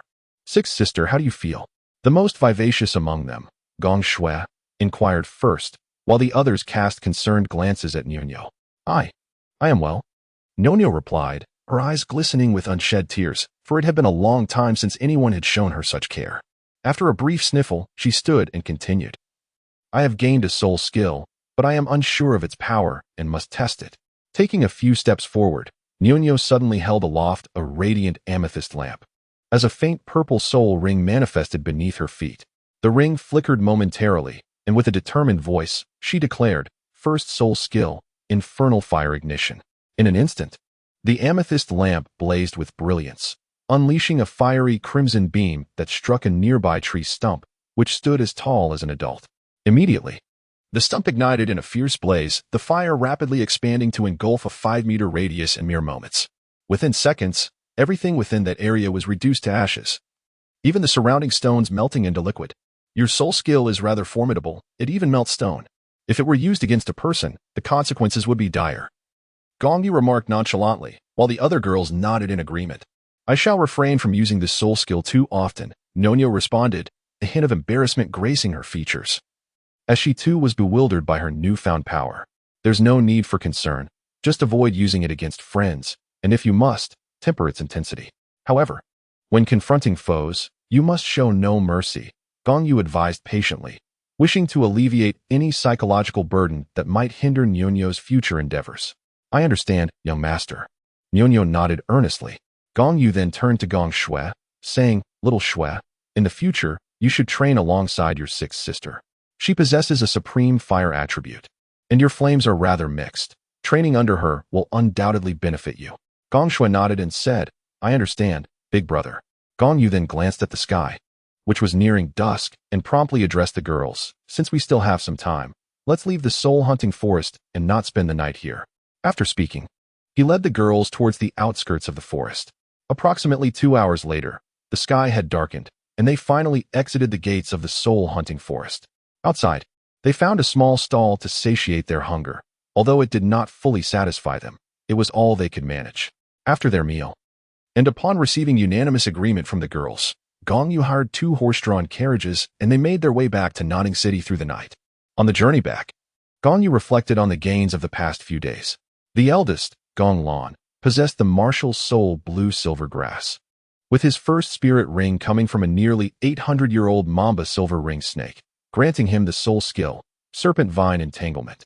The second, Gong Xiao, wielded a bamboo stick, which had now mutated into a golden bamboo stick. His first spirit ring was derived from a 600-year-old golden iron birch, bestowing upon him the soul skill, golden strike. The third, Gong Yu, had the martial soul of a cabbage, with her first spirit ring from a more than 600-year-old soft bone rabbit, enabling her to grant teammates 2 seconds of nullification, during which any attack is rendered ineffective. The fourth, Gong Shanqian, wielded a martial soul of coldness, with her first spirit ring originating from a 1,000-year-old 3-legged cold toad. Although she received no specific soul skill, she acquired a congenital field that balanced both offensive and supportive capabilities. The fifth, Gong Xier, possessed the martial soul pink rose, with her first spirit ring coming from an approximately 800-year-old pink lady, granting her the soul skill, Pink Devour. The sixth, Gong Yunyo, had the martial soul of a 9-colored purple crystal lamp, with her first spirit ring derived from a 1,000-year-old 3-headed crimson demon dog, granting her the soul skill, Infernal Fire illuminates the world. The seventh, Gong Miao Miao, wielded the martial soul chrysanthemum, with her first spirit ring from a 700-year-old radiant lion griffin, granting her the soul skill, Holy Light Slash, a petal attack capable of both area and single target damage. She also awakened a supplementary skill associated with her chrysanthemum martial soul, Holy Light Healing. As for the ninth, Nar, this sister, whose age was estimated to be 1,000,000 years, could be temporarily disregarded due to her overwhelming abilities. Shortly after noon the following day, the group finally returned to Notting City. The first order of business upon their return was to fill their stomachs. Gong Yu directly led everyone to a restaurant for a hearty meal. After dining, Gong Yu initially intended to take the girls to the Soul Hall for martial soul appraisal. However, considering that everyone's first spirit rings appeared to be extraordinary, He feared they might attract unwanted attention and be subjected to dissection for research. Thus, he promptly abandoned the idea of the martial soul appraisal. Registering was merely for the monthly stipend of a gold spirit coin, but since they were not lacking in funds, there was no need to disclose their information under the watchful eyes of the Soul Hall. Consequently, he guided the girls straight home. Upon returning, he did not assign any cultivation tasks, allowing the girls to familiarize themselves with their respective spirit rings independently. Gong Yu and Nar returned to their room. With no additional rooms available in the house, the two of them were destined to share a bed. As they lay there, Nar noticed that Gong Yu appeared to be preoccupied with his thoughts. She inquired gently, "Brother Yu, what occupies your mind?" Gong Yu turned her head and cast a glance at Nar, saying, "I have been contemplating that we may need 1 or 2 bodyguards. In a few days, we shall depart. Notting City is too small and no longer suitable for our stay. However, as we venture towards a larger city, I require a formidable support system." Nar pondered for a moment before responding, "I can request Tian to assign a couple of individuals." Upon hearing this, Gong Yu's eyes instantly sparkled with realization. As she replied, "Indeed, we should summon 2 fierce beasts. After all, these creatures can transform into human form, making their presence in the human world quite convenient. Moreover, given their immense cultivation, as long as they refrain from revealing their true nature, the entire continent would remain oblivious to their identity as beasts. Whom shall we summon?" Nar inquired. Gong Yu, resting her chin on her hand, pondered momentarily before speaking. "Bai Ji is commendable. Summon her. She can provide us with healing whenever we encounter injuries. As for the remaining choice, who do you believe would be suitable? ZG or another ferocious beast?" Na-Er replied, "Let it be ZG. The female soul beast tends to be more attentive. The male soul beasts are often lacking in intellect or are too fearsome, which might terrify many around us." "Very well. Then summon ZG and Baiji." Gong Yu concurred, reasoning that, regardless of their capabilities, they would at least be more aesthetically pleasing than the other ferocious beasts. "Indeed." Na-Er responded, though Gong Yu was unaware of her method for summoning ZG and Baiji, she must possess her own means. Before long, Na-Er drifted into a deep slumber. Gong Yu, however, remained awake, his mind beginning to concoct a simulation. System, initiate the simulation. Chapter 37. The triviality of simulated rewards. Ding. Before the simulation commences, please select the associated characters. The effects of the simulation will vary with different choices. The available characters for selection are 1. Mingyu, disciple of the Tang sect 2. Lu Hong, disciple of the Holy Spirit Church 3. A pest from within the round table of the Sea God Pavilion. At the corners of Gong Yu's mouth, a subtle smile emerged as she playfully chided, "A mere pest within the round table of the Sea God Pavilion. What a ridiculous choice. Nevertheless, I shall opt for option 1. With a chime, the simulation commenced. At the age of 0, you entered this world. Bestowed with the name Mingyu by your father. With both parents belonging to the Tang sect, you became a disciple of this esteemed lineage. At 3 years old, your parents clandestinely imparted the foundational level of the Xiantian skill for your practice, cautioning you against revealing it to outsiders. Under their guidance, you swiftly grasped its essence. By the age of 4, they secretly transmitted the ghostly shadow and the purple extreme demon eye techniques to you, and with their mentorship, you again made rapid progress. At 5, your parents surreptitiously taught you the Xian Jade Hand and the controlling crane capturing dragon skills. When you turned 6, a significant event unfolded as your parents facilitated your martial soul awakening, revealing a black spatula as your spirit. Although disappointment washed over you, you were fortunate to possess innate full soul power, a testament to the efficacy of the Xiantian skill, for a spatula alone could not account for such strength. Indeed, you had already perfected the first layer of the innate skill 6 months prior. 7 days later, your father presented you with a yellow-tiered golden bear spirit, which you absorbed, thereby attaining your first soul ring and the initial soul skill, the bear spatula strike, elevating your soul skill to level 11. Due to the necessity of merit points for practicing Tang sect secrets, and your father's reluctance for you to join the sect, fearing for your personal freedom, he discreetly conveyed the second layer of Xiantian skill to you. You diligently practiced the second layer. At 7, your soul power reached level 15, and life continued without incident as you faithfully honed your skills in Xiantian and other Tang sect techniques. By 8, your soul power grew to level 18, yet still no remarkable events occurred. You remained steadfast in your training. At 9, your soul power peaked at level 20. prompting your parents to inquire whether you wish to acquire a second spirit or to evolve your first spirit into a second soul ring. They advised the latter, believing your body lacked the strength to bear a second spirit at that time. Heeding their counsel, your first spirit evolved into a second soul ring, sharing the longevity of the spirit, yet remaining a yellow ring. You acquired the second soul skill, the Bear Spatula Double Strike. With the Xiantian skill advancing once more, you found yourself in urgent need of the third layer of the technique. 3 days later, after careful deliberation, your parents secretly imparted the teachings from the 3rd to the 8th layers of the Xiantian skill. Armed with these layers, you no longer needed to worry about a lack of techniques to cultivate before the Soul Douluo stage. Since both your parents were soul saints, they had only attained the first 8 layers of the skill, leaving the pursuit of further techniques to your own devices. By 10 years of age, your soul power reached level 23, and your purple extreme demon eye transcended to a subtle realm, augmenting your mental strength by 300 points, propelling you into the mid-phase of the spirit connection stage. At the tender age of 11, your soul power reached level 25, and the clandestine transmission of Tang sect's martial arts by your parents was inadvertently exposed. Fearing retribution from the Tang sect, your parents fled with you. The Tang sect branded your parents as traitors and commenced a relentless pursuit of your family. By the age of 12, your soul power had ascended to level 27. Yet tragically, your father fell victim to an ambush by Tang sect members a month prior, meeting his untimely demise. At 13, your soul power advanced to level 29, while you and your mother remained on the run.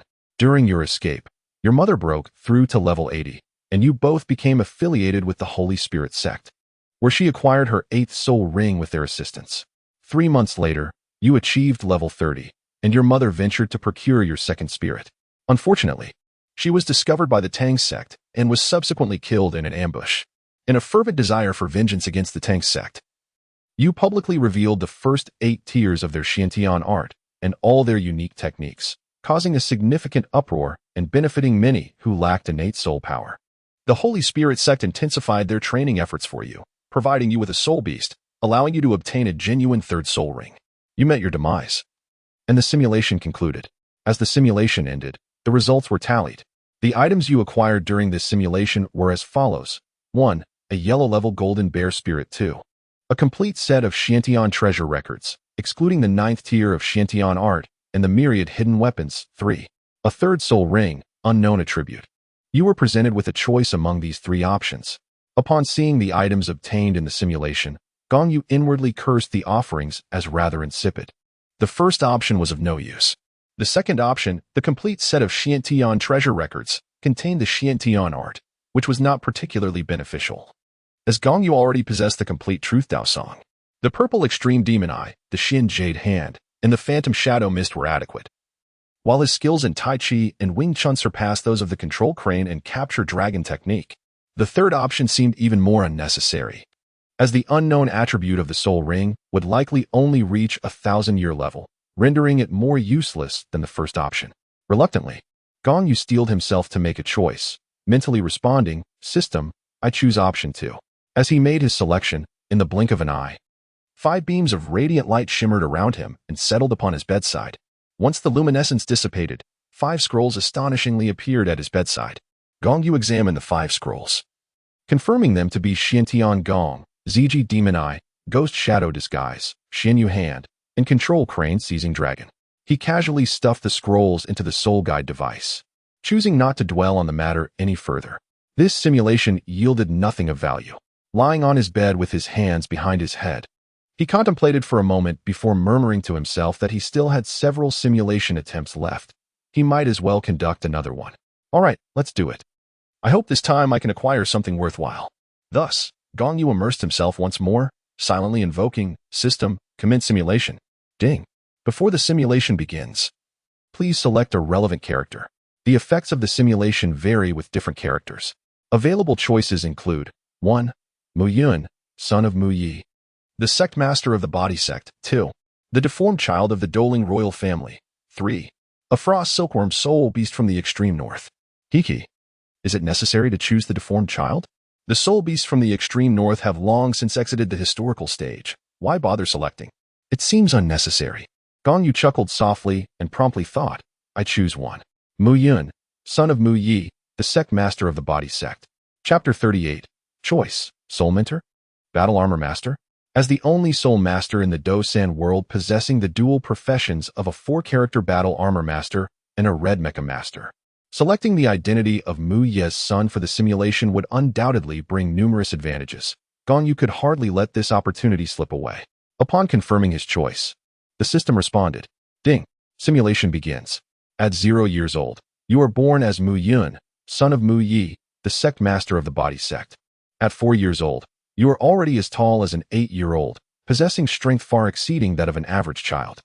Your father begins to utilize the body sect's secret methods to conduct preliminary physical training and starts teaching you the art of forging. At 5 years old, you are capable of forging a piece of heavy silver to 100 temperings, already meeting the standards of a first-tier forger. At 6 years old, your father conducts a martial soul awakening, and you awaken the body martial soul, twin fists, with innate soul power at level 9.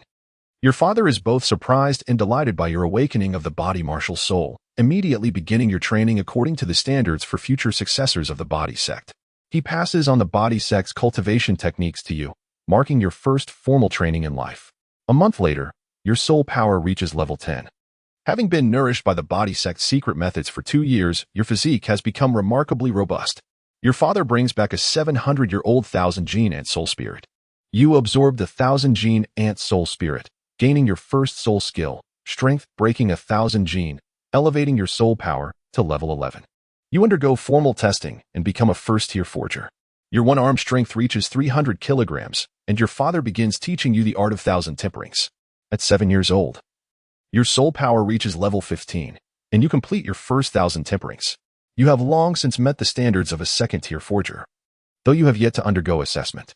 At the tender age of 8, your spiritual power ascended to the 18th level. Under your father's guidance, you crafted your very first-tier soul guiding device, thereby earning the title of a first-tier soul master. By the age of 9, your spiritual power had risen to the 20th level. You chose to manifest a second soul ring from your first soul spirit, thus becoming a second-ring great soul master, with your spiritual power reaching the 21st level. At 10, your spiritual power reached the 24th level, and a month prior, you successfully passed the examinations for both second and third-tier forgers. However, 2 months later, your inaugural attempt at creating a second-tier soul-guiding device ended in failure. Another month passed, and upon entering the primary ascension platform, you emerged with both of your soul rings elevated to the Millennium grade. At 11, your spiritual power soared to the 27th level. After a second attempt at crafting a second-tier soul-guiding device, you succeeded, thus becoming a second-tier soul master. Re-entering the primary ascension platform, you witnessed your soul rings age enhance yet again, reaching an impressive 1800 years. By the age of 12, your spiritual power reached the 30th level, and through the nurturing of the secret methods of the body sect, your physique grew increasingly robust. Your father procured a 3,000-year-old golden giant ape soul spirit for you, which you successfully absorbed, acquiring your third soul ring and the third soul skill, Mountain Crushing Fist, elevating your spiritual power to the 31st level. When you attempted the 4th-tier forger assessment, you unfortunately faced failure. At 13, your spiritual power ascended to the 34th level. And upon another endeavor to undertake the 4th-tier forger assessment, this time, you triumphed. By 14, your spiritual power reached the 37th level. You crafted a 3rd-tier soul guiding device and achieved the status of a 3rd-tier soul master. At 15, your spiritual power stood at 39, momentarily hitting a bottleneck.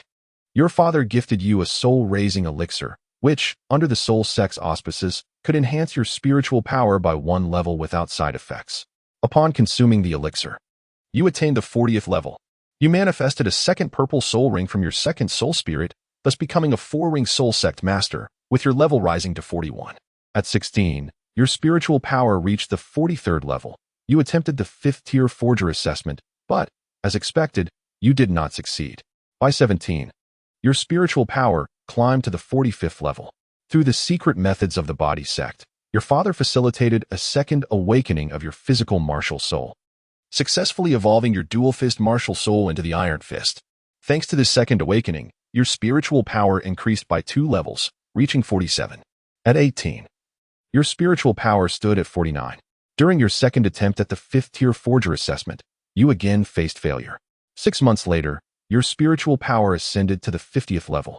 You chose to manifest another soul ring from your second soul spirit, becoming a 5-ring soul king, bringing your power to 51. You succeeded in your third attempt at the 5th-tier forger assessment, and when you endeavored to create a 5th-tier soul guiding device, you succeeded, thereby becoming a 5th-tier soul master. Your father commenced your training in crafting battle armor, a pursuit that brought you immense joy, and you dedicated yourself earnestly to the learning process. By 19, your spiritual power reached 52, a modest increase of just 1 level over the span of 6 months, which did not come as a surprise to you.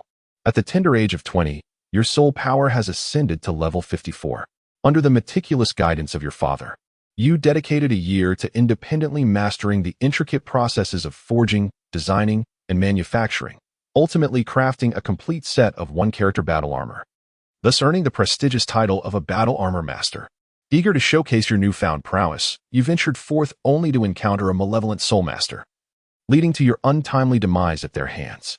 You have perished. The simulation has concluded. As the simulation draws to a close, the following rewards have been conferred upon you.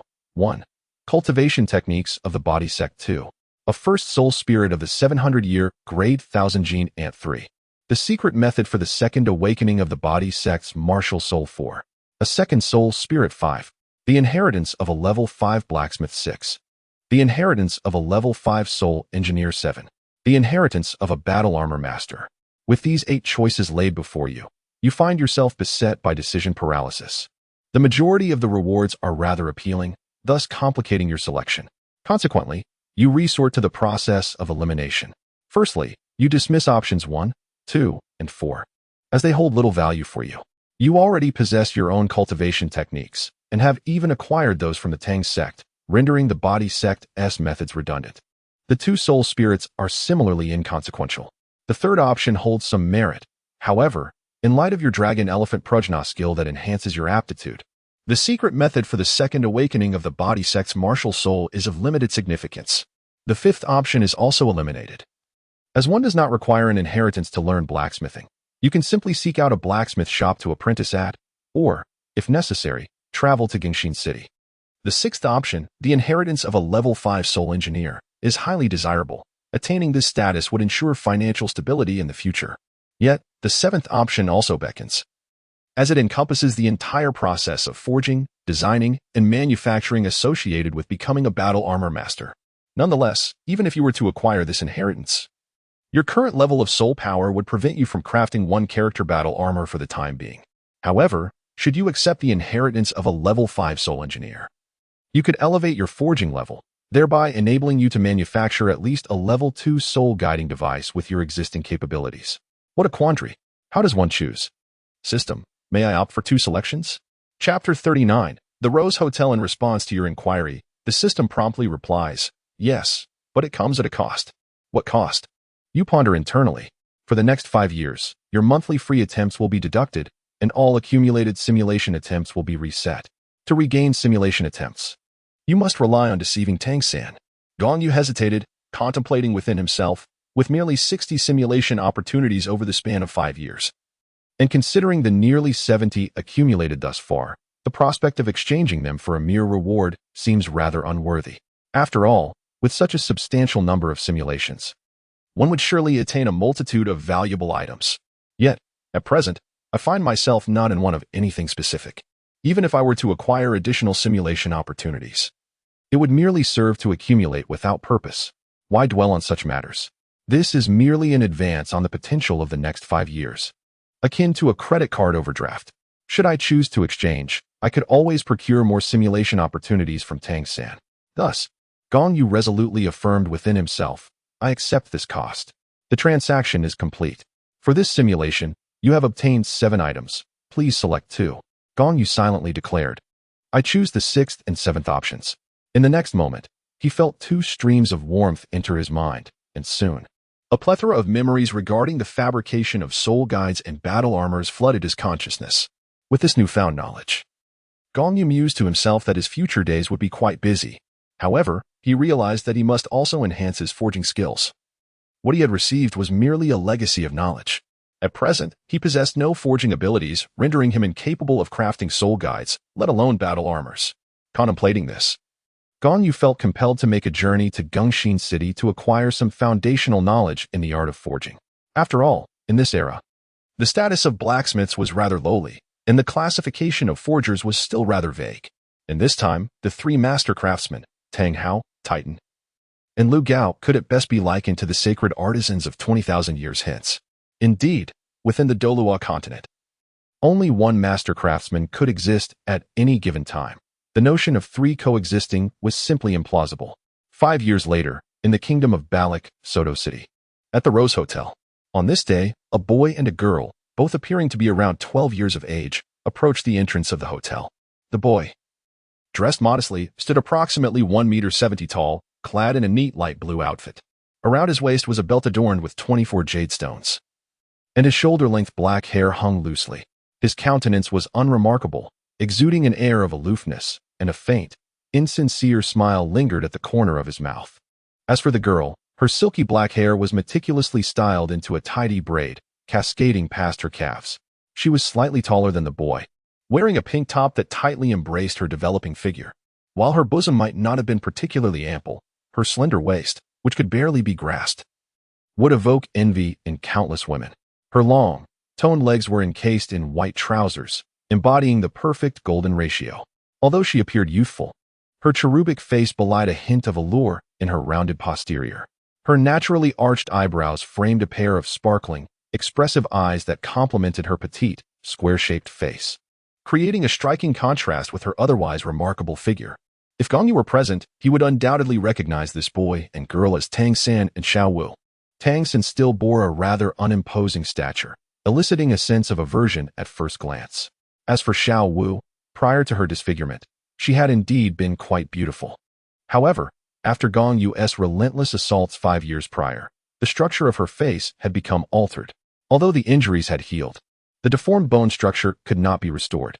With the passage of time, Xiao Wu's facial bones had broadened and squared, transforming her from the once delicate visage she had possessed.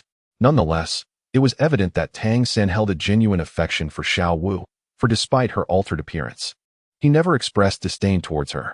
"Let us stay here, Xiao San," Xiao Wu suggested, pointing to the Rose Hotel, which resembled a magnificent blossom. "Whatever you say," Tang San replied nonchalantly. The young man, previously modest, had finally embraced a moment of extravagance. After years of labor and the subsidies from the Spirit Hall, he had accumulated a modest savings. As he entered the Rose Hotel, he was immediately enveloped by the intoxicating scent of roses, a fragrance that was both soothing and warm, bringing a sense of comfort to his body and soul. The hotel's interior was adorned in 3 colors, white, silver, and rose red, creating a warm and elegant ambience that was instantly appealing. Approaching the front desk, Tang San politely requested, "Could we have 2 rooms, please?" The attendant replied, "I'm sorry, but we only have 1 room left." Indeed, there was but a single room remaining, as just moments prior, the other rooms had been reserved by Gong Yu and his group of 10. The last room had become available only because Na insisted on sharing accommodations with Gong Yu. 1 room. Tang San furrowed his brow. In his 2 lifetimes, he had shared a bed with Xiao Wu during their childhood without concern, but now, as they had both matured into their adult forms, the notion of propriety weighed heavily on his mind. The attendant reiterated, "Yes, just 1 room. However, rest assured, our rooms are quite spacious and well-equipped. It would comfortably accommodate 2 guests." Xiao Wu, ever carefree, chimed in, "Then 1 room will suffice. We've always shared a dormitory," and nodding. "What is the difference? It will even save us some money for beautiful clothes." Tang San shook his head in resignation. He was not one to be overly stubborn. If need be, he could simply sleep on the floor, as he typically engaged in cultivation at night, which provided the best rest. "Very well, please prepare that room for us." Just as the attendant was about to proceed with the check-in process, a sudden voice interrupted. "I believe that room is meant for me." Tang San and Xiao Wu turned simultaneously to see 3 figures approaching the counter. There were 2 young women and 1 man.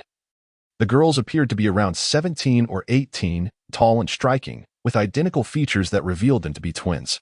The young man, towering at around 6 feet, was slightly taller than Tang San, and though he seemed youthful, he exuded an air of maturity.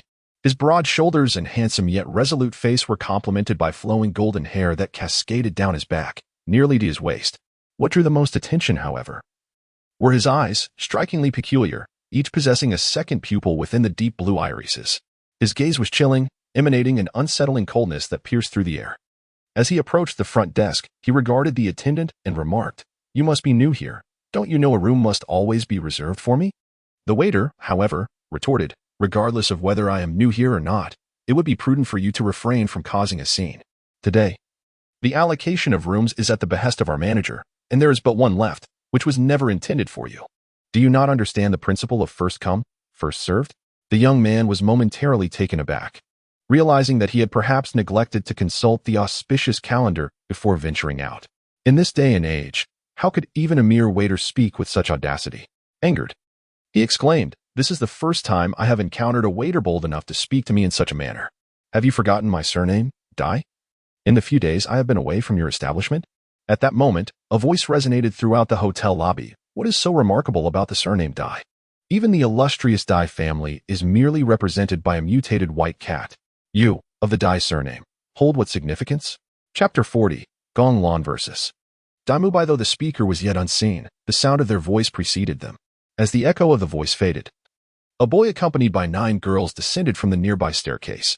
The group, appearing quite youthful, around 12 years of age with the eldest girl not exceeding 15, caught attention. The boy, though not exceptionally handsome, bore a modest charm. He donned a hip-length grayish-white jacket adorned with gold-threaded patterns at the collar, complemented by a white shirt embroidered with golden designs. His attire was completed with black trousers and a dragon-embellished belt, presenting an air of distinction. The 9 girls, clothed in opulence, were all strikingly beautiful, particularly one with silver hair who could only be described as breathtaking.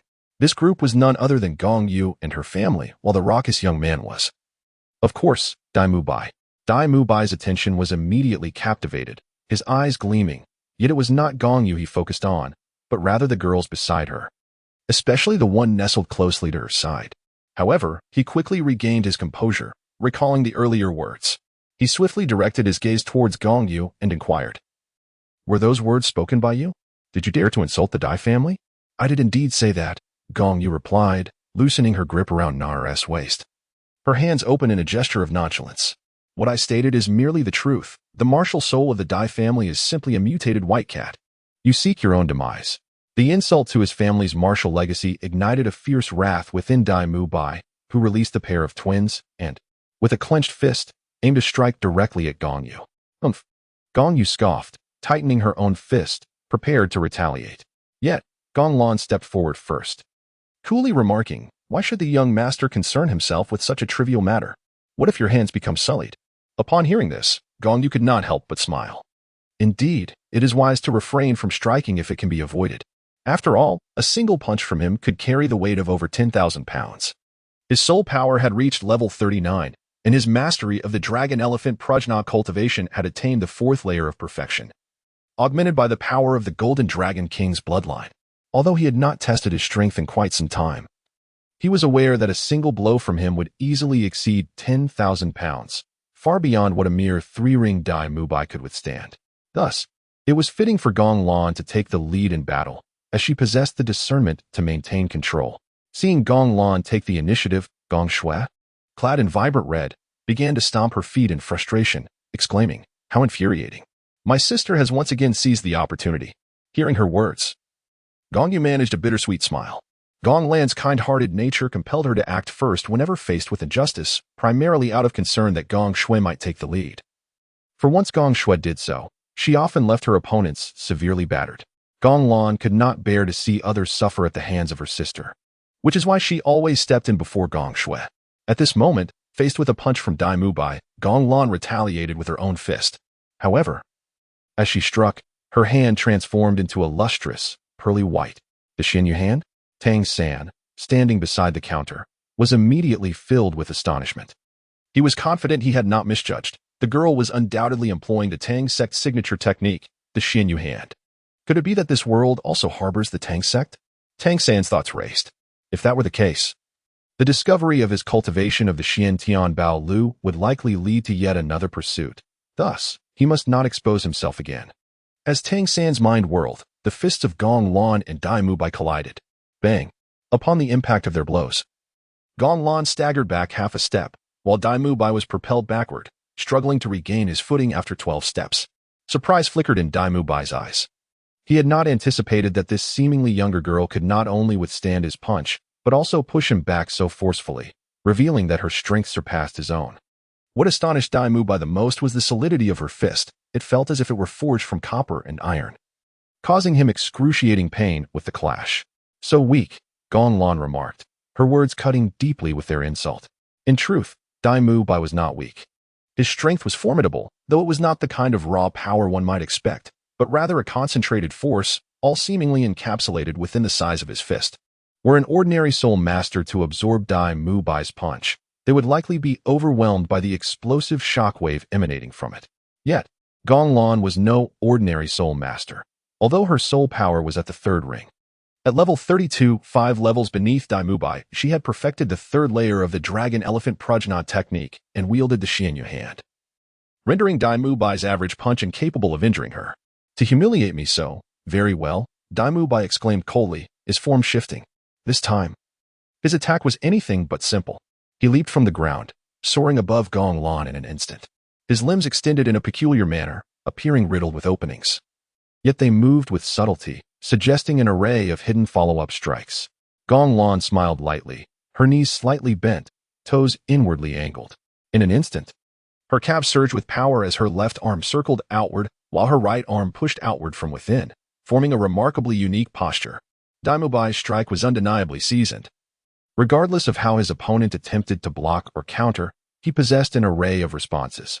Within movements that appeared fraught with openings lay profound offensive techniques, each limb capable of becoming a lethal weapon. Yet, just as his assault was poised to land, an invisible force surged from below, thick and viscous, lacking in sheer impact, but rich in tenacity. Suspended in midair, Dai Mubai found himself unable to leverage any support, feeling as if his body was forcibly diverted from its intended path, veering sideways and rendering all his attacks aimless. What kind of power is this? A spark of astonishment flickered through Dai Mubai's mind. While he remained perplexed, Tang San perceived the situation clearly, quietly reflecting. This is the control crane and capture dragon technique, using 4 ounces to deflect 1,000 pounds.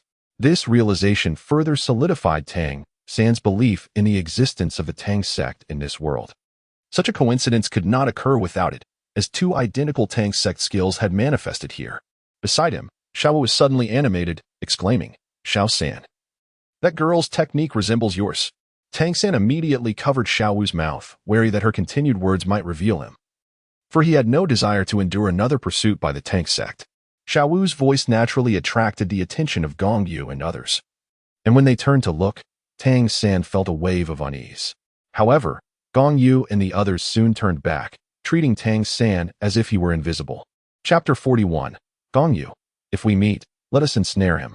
Although his attack had missed, Dai Mubai's combat experience was extensive. He twisted his waist in midair, spinning horizontally before landing steadily on the ground. Just then, Gong Lan launched her attack. Her timing was impeccable, striking precisely as Dai Mubai's feet touched the ground, the moment when he was least capable of exerting force.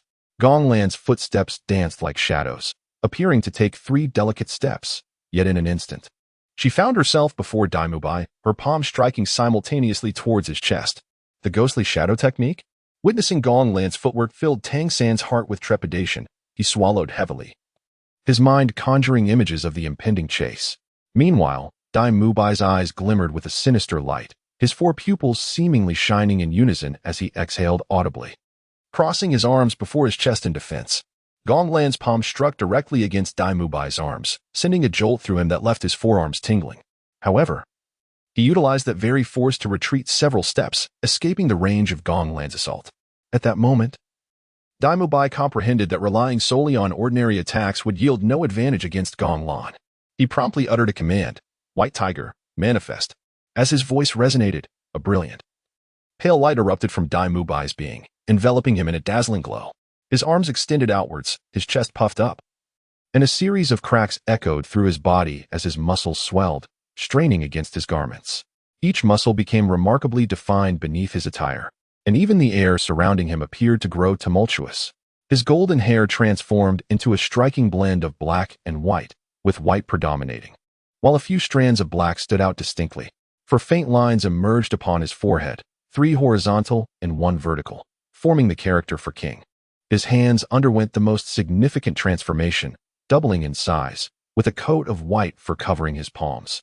As he flexed his fingers, sharp, dagger-like claws extended and retracted from his hands, each resembling a blade, measuring 8 inches in length and gleaming with a chilling light. His upper body leaned forward gradually, and his eyes, now 4 in number, turned a deep, profound blue, evoking the image of a relentless killing machine. Beneath him, 3 luminous rings of light flickered and descended silently, 2 yellow and 1 purple, while the swirling soul rings emitted a powerful wave of soul energy that crashed upon him like a tidal force. They were indeed 1,000-year soul rings. Xiao Wu, known for her impulsive nature and penchant for chatter, couldn't resist commenting, but before she could finish, Tang San swiftly covered her mouth. At that moment, beads of sweat formed on Tang San's brow as he envisioned the repercussions for the Tang sect in this world. The more he imagined, the more apprehensive he became, wishing to kneel and implore Xiao Wu to refrain from speaking. After all, this was a duel between Dai Mubai and Gong Lan. It had nothing to do with her. Dai Mubai, Martial Spirit White Tiger, Level 37 Battle Spirit Master. I humbly seek your guidance. Engaging in a battle with a girl, and being compelled to reveal his martial spirit first, left Dai Mubai feeling somewhat embarrassed. Nevertheless, he formally announced his martial spirit and rank, signifying his intent to challenge Gong Lan. It turns out to be the cat from the Star Luo Dai family. No wonder you were so irritable just now, commented Gong Yu, unexpectedly provoking Dai Mubai further. You insolent brat, dare you insult the martial spirit of the Dai family? Dai Mubai's eyes gleamed with a crimson light, radiating an aura of lethal intent as he prepared to lunge at Gong Yu. However, at that moment, a sudden wave of azure light enveloped Gong Lan. Her eyes took on a faint violet hue as she slowly raised her right hand. Upon witnessing the subtle purple tint in Gong Lan's gaze, Tang San was once again struck with fear, silently murmuring to himself, "That is the purple extreme demon eye." As the blue light surged from Gong Lan, a cluster of deep blue grass unexpectedly sprouted from her palm. Each blade appeared delicate, yet was adorned with rings reminiscent of silver serpents. The grass no longer retained its former flat shape. It transformed into a cylindrical form. Upon closer inspection, one could discern that the blades bore numerous fine barbs. A milky white radiance emanated from Gong Lan, and as if stimulated, the deep blue grass blades expanded dramatically, swiftly thickening to the size of a human arm, resembling vines. The silver serpent rings shimmered with a gentle light, accentuating the flower buds at the tips of each vine, which moved with the grace of several serpents entwined together.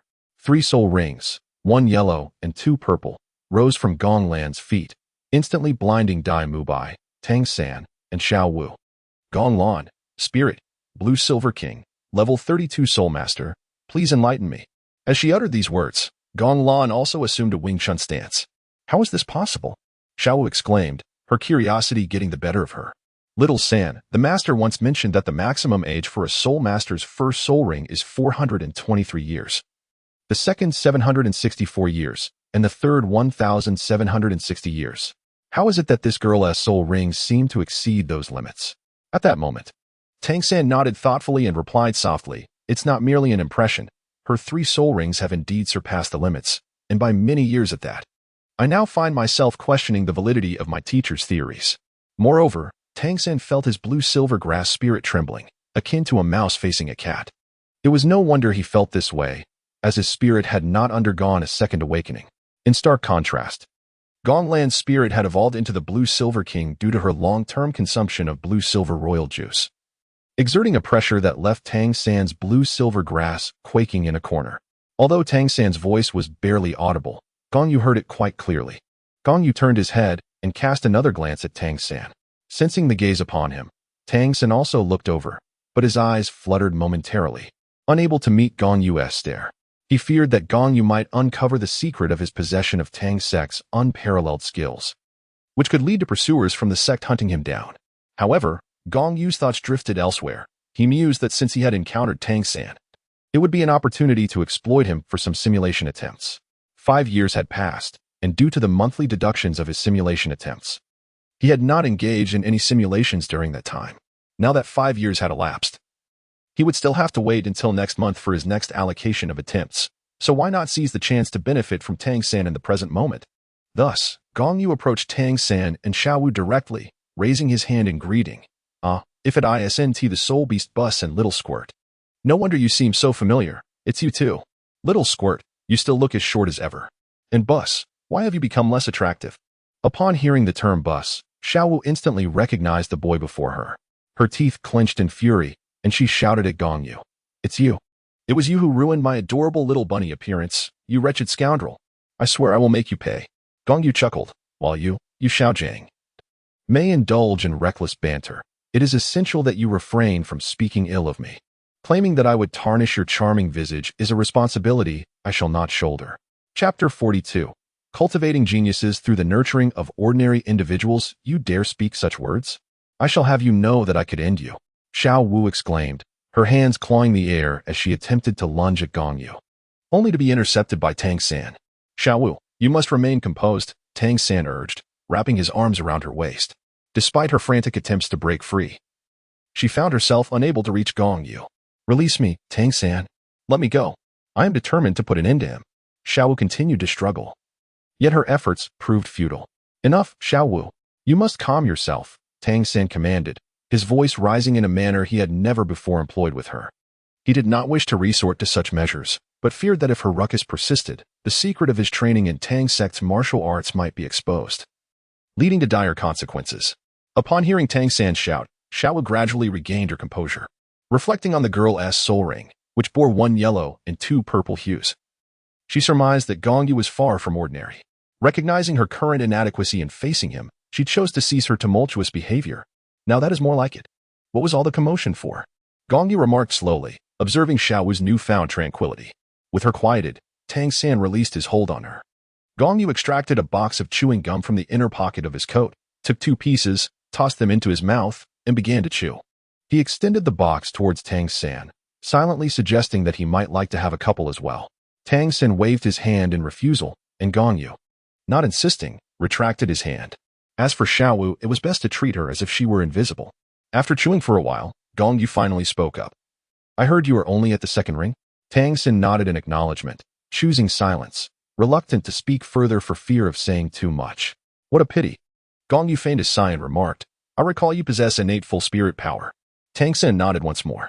Gong Yu offered a faint smile and then remarked, it is indeed a pity that a naturally gifted individual with full soul power has been squandered by Yu Xiaojiang. What do you mean by that? Upon the mention of Yu Xiaojiang, Tang San finally broke his silence. Upon seeing Gong Lan's soul ring, he too began to harbor some doubts regarding Yu Xiaojiang. Gong Yu remarked, is my meaning not sufficiently clear? My point is that Yu Xiaojiang is nothing but a wastrel. What exceptional methods of education could he possibly possess? He merely cultivates geniuses by employing the same techniques used for ordinary individuals. Tang San furrowed his brow, seemingly grasping part of the concept, but still lacking full comprehension. He inquired further, what do you mean by cultivating geniuses in the same manner as ordinary people? Oh, that statement. Savor it and ponder it slowly.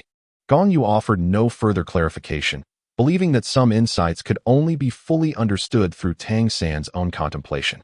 With that, he turned to depart. However, after taking a few steps, Gong Yu glanced back and added, by the way, Tang San, I nearly forgot to inform you that I have reached level 39. And I can already sense the impending signs of a breakthrough. In no more than 7 days, I shall attain level 40. It seems your teacher once claimed I could not compare to you. What do you think now? As he watched Gong Yu's retreating figure, Tang San fell into deep thought. He cast a glance at Xiao Wu and asked, Xiao Wu, what do you believe our teacher has imparted to us over the years? Xiao Wu counted on her fingers, reading, running, and weighted running. It appears that's about it. Tang San's expression darkened. Yet these are all things the academy would teach us regardless of our teacher's instruction, would they not? Xiao Wu nodded, indeed. I often see others from the 7th dormitory running. We are allowed to skip class because we have a master teaching us, and the academy even arranges practical lessons. Something our master cannot provide. Hence, he allows us to engage in sparring sessions. In essence, what our teacher has taught us is merely the same foundational knowledge disseminated by the academy to every student. Tang San stated calmly, gesturing towards the not-so-distant Gong Yu. Do you know what his innate soul power is? Xiao Wu shook her head. I don't know. When I fought him previously, he didn't even utilize his martial spirit. But he seemed quite formidable. For a freshman, he is impressively strong. He must possess full innate soul power. You are mistaken, Xiao Wu, Tang San countered, shaking his head. When I registered at the academic office, I happened to encounter him and learned that his martial spirit is also blue-silver grass, and his innate soul power is merely at level 1. Yet, as you just heard, he has now reached level 39 and is on the verge of attaining level 40. Xiao Wu immediately expressed her disbelief. How can that be? With innate level 1 soul power and a martial spirit of blue-silver grass, how could he possibly reach level 40? But that is the truth. Tang San insisted. What do you suppose his soul rings will be like? I don't know, right now. I just want to punch him, Xiao Wu replied fiercely, clenching her fists. Tang San shook his head, realizing that he would not glean any further insights from Xiao Wu. He mused to himself, what exactly have I learned from my teacher? I have already fallen significantly behind. Must I continue to linger under his tutelage? If only the teacher could impart some truly valuable knowledge, then learning from him would be worthwhile. Yet the issue lies in the fact that his teachings are utterly unhelpful. My thoughts swirl restlessly as I glance back at Gong Lan, who is currently engaged in battle with Dai Mu Bai. I silently muse that if my teacher could cultivate me in the direction of that girl, it would be acceptable. However, the problem is that he lacks the understanding to do so, adhering strictly to his own theoretical framework. Had I absorbed my first soul ring beyond its age limit, and my second soul ring been a millennium old, without comparison, one cannot feel the pain of inadequacy. Despite sharing a similar plant-type martial soul, Gong Lan evidently surpasses Tang San by a considerable margin, stirring feelings of resentment within him. Tang San now finds himself not only questioning Yu Xiaojiang but also sinking into profound self-doubt. Gong Yu returned to his team and cast a glance at Tang San from a distance. Observing Tang San lost in profound thought, a triumphant smile graced his lips. For he knew that Tang San had begun to indulge in his own musings. Suddenly, a chime echoed in Gong Yu's mind, followed by a notification appearing in his consciousness. The host has instigated doubt in Tang San regarding Yu Xiaojiang, leading him into a deep state of self-reflection. As a reward, an additional simulation attempt has been granted. Upon reading the notification, a subtle smile blossomed on Gong Yu's face. At that moment, Nader approached and inquired, Brother Yu, what brings you such joy? Is it related to that rabbit? Gong Yu cast a glance at Tang San's companion, Xiao Wu, and remarked, So Na, you two have discerned the true form of that rabbit. Na shot Gong Yu a sidelong glance and retorted, Brother Yu, that's merely a redundant statement. How could I not recognize what that creature is? It is, after all, merely 100,000-year-old rabbit. What do you mean by 100,000-year-old rabbit? Gong Shui, intrigued by Na's words, was drawn into the conversation, prompting the other girls to gather around as well. Na lifted her chin, casting a sideways glance at Xiao Wu, subtly signaling Gong Shui.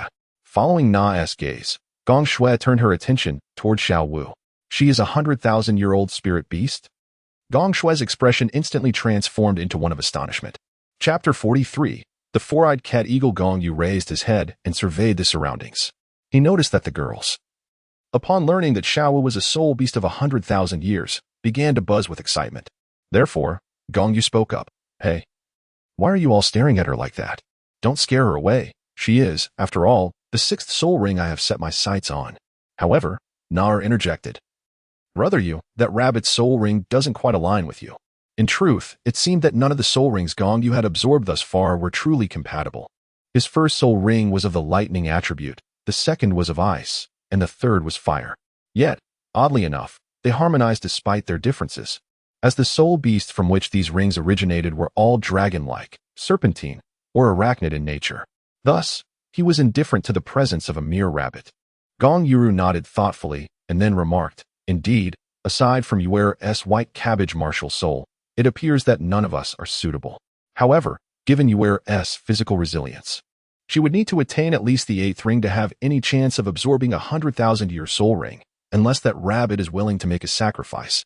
Are you intending to procure a 100,000-year soul ring for me? Upon being mentioned, Gong Yu also expressed a hint of surprise. Gong Yu remarked, Your physique is too frail. You cannot absorb a 100,000-year spirit ring in such a short time. Moreover, the future is unpredictable. One cannot ascertain whether that rabbit might fall prey to another. What a pity, Gong Yu sighed. Indeed, it is somewhat regrettable, yet it is of little consequence. After all, it is merely a rabbit, Gong Yu replied nonchalantly. A mere 100,000-year spirit ring is trivial. There will be ample opportunities to acquire one in the future. As their conversation unfolded, the battle between Gong Lan and Dai Mu Bai reached its conclusion. At this moment, Dai Mu Bai was ensnared by Gong Lan's blue-silver king, resembling a tightly bound rice dumpling. Once Dai Mubai's body was suffused with a purplish hue, Gong Lan unceremoniously cast him aside. The discoloration on Dai Mubai's body was not solely due to Gong Lan's blows. It was a consequence of poisoning. Gong Lan's first spirit skill ensnared him. Infused with the venom of the Mamba silver ring snake, this toxin was not akin to Tang San's paralyzing poison. It was genuinely lethal. However, Gong Lan harbored no intent to kill Dai Mubai. Thus, before the toxin could take hold, she utilized her blue-silver grass to extract the poison from him. Otherwise, Dai Mubai would have already succumbed to death. Now, as Dai Mubai lay prostrate like a lifeless corpse, Gong Lan approached and stood beside Gong Yu, smiling as she said, "Young master, I have finished." Before Gong Yu could speak, Gong Shui interjected, "Sister, you always say that I am too harsh. But it seems this time you are not being gentle either." Gong Lan's face flushed with a rosy hue, followed by an awkward chuckle as she remarked, "That fellow is rather troublesome. I wish to conceal my true abilities, so I misjudged the appropriate measure this time and acted a bit too forcefully. Nevertheless, he truly is feeble. He couldn't withstand even my first soul skill, and I didn't even have to resort to my second." Gong Lan displayed a hint of playful arrogance on her face. She frequently participated in competitions at the soul fighting arena, often challenging opponents of a higher soul master rank. As the level of soul sovereign no longer captivated her interest, Gong Shui, unwavering in her stance, retorted, "Humph, even sisters have their moments of losing control. Henceforth, do not vie with me for prey. I may leave my adversaries merely half dead, easily remedied by a healing soul master.